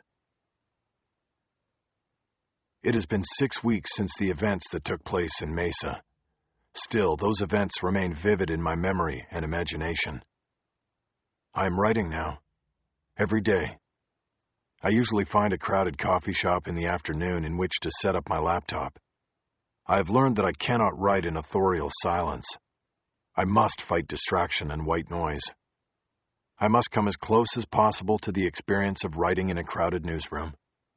I seem to need the din of background conversations, ringing phones, and keyboards clacking to feel comfortable and at home. Of course, it is an artificial replacement for the real thing. There is no camaraderie in a coffee shop, no sense of us against the world. These are things I am sure I will miss about the newsroom forever. I reserve the mornings for research on my subject. Wesley John Carver remains largely an enigma, but I am getting closer to who and what he is. As he lies in the twilight world of a coma in the hospital ward of the Metropolitan Correction Center in Los Angeles, I close in on him. Some of what I know has come from the FBI, which continues to work the case in Arizona, Nevada, and California. But most of it I've gotten on my own and from several sources. Carver was a killer of high intelligence and clear-eyed self-understanding. He was clever and calculating, and able to manipulate people by tapping into their deepest and darkest desires. He lurked on websites and chat rooms, identified potential disciples and victims, and then followed them home, tracing them through the labyrinthine portals of the digital world. He then made casual contact in the real world. He used them or killed them, or both. He had been doing it for years, well before Western data and the trunk murders had caught anyone's eye. Mark Courier had only been the latest in a long line of followers. Still, the record of grim deeds Carver committed cannot overshadow the motivations behind it. That is what my editor in New York tells me each time we talk. I must be able to tell more than what happened. I must tell why. It's breadth and depth again, the old B&D, and I am used to that. What I have learned so far is this. Carver grew up an only child without ever knowing who his father was. His mother worked the strip club circuit, which kept the two of them on the road from Los Angeles to San Francisco to New York and back during his younger years. He was what they called a dressing room baby, held backstage in the arms of house mothers, costumers, and other dancers, while his own mother worked in the spotlights out front. She was a featured act, performing under the stage name L.A. Woman, and dancing exclusively to the music of the signature Los Angeles rock band of the era, The Doors. There are hints that Carver was abused sexually by more than one of the people he was left with in dressing rooms, and that on many nights he slept in the same hotel room where his mother entertained men who had paid to be with her. Most notable in all of this was that his mother had developed an unnamed but degenerative bone disease that threatened her livelihood. When not on stage and away from the world in which she worked, she often wore leg braces prescribed to provide support for weakening ligaments and joints. Young Wesley was often called upon to help secure the leather straps around his mother's legs. It is a dismal and depressing portrait, but not one that adds up to multiple murder. The secret ingredients of that carcinogen have not yet been revealed by me or the FBI. What made the horrors of Carver's upbringing metastasize into the cancer of his adulthood remains to be learned. Rachel tells me no one will ever know what sent Wesley Carver down the path he took. I'm in Bakersfield today. For the 4th day in a row, I will spend the morning with Karen Carver, and she will tell me her memories of her son. She has not seen or talked to him since the day he left as an 18-year-old for MIT. But her knowledge of his early life and her willingness to share it with me bring me closer to answering the question of why. Tomorrow, I will drive home. My conversations with the now wheelchair-bound mother of the killer completed for the time being. There's other research to complete and a looming deadline for my book. More important than all of that, it has been 5 days since I've seen Rachel, and the separation has grown difficult to take. I've become a believer in the single bullet theory and need to return home. Meantime, the prognosis for Wesley Carver is not good. The physicians who tend to him believe he will never regain consciousness, that the damage from Rachel's bullet has left him in permanent darkness. He mumbles and sometimes hums in his prison bed, but that is all there will ever be. There are some who have called for his prosecution, conviction, and execution in such a state, and others have called this idea barbaric, no matter how heinous the crimes he is accused of committing. At a recent rally outside the Corrections Center in downtown LA, one crowd marched with signs that said, "Pull the plug on murder," while the signs of the competing group said, "All life is sacred." I wonder what Carver would think of such a thing. Would he be amused? Would he feel comforted? All I know is that I can't erase the image of Angela Cook slipping into darkness, her eyes open and afraid. I believe that Wesley Carver has already been convicted in some sort of court of higher reason, and he is serving a life sentence without the possibility of parole. 20. The Scarecrow. Carver waited in darkness. His mind was a jumble of thoughts. So many, he was not sure which were true memories and which were made up. They filtered through his mind like smoke. Nothing that stayed. Nothing that he could grab onto. He heard the voices on occasion, but could not make them out clearly. They were like muffled conversations all around him. Nobody was talking to him. They were talking around him. When he asked questions, nobody answered. He still had his music, and it was the only thing that saved him. He heard it and tried to sing along, but often he had no voice and had to just hum. He kept falling behind. He believed it was his father's voice that sang "The End" by Jim Morrison to him. The father he never knew, coming to him in the grace of music, like in church. He felt a terrible amount of pain, like an axe embedded in the center of his forehead, unrelenting pain. He waited for someone to stop it, to save him from it. But no one came. No one heard him. He waited in darkness.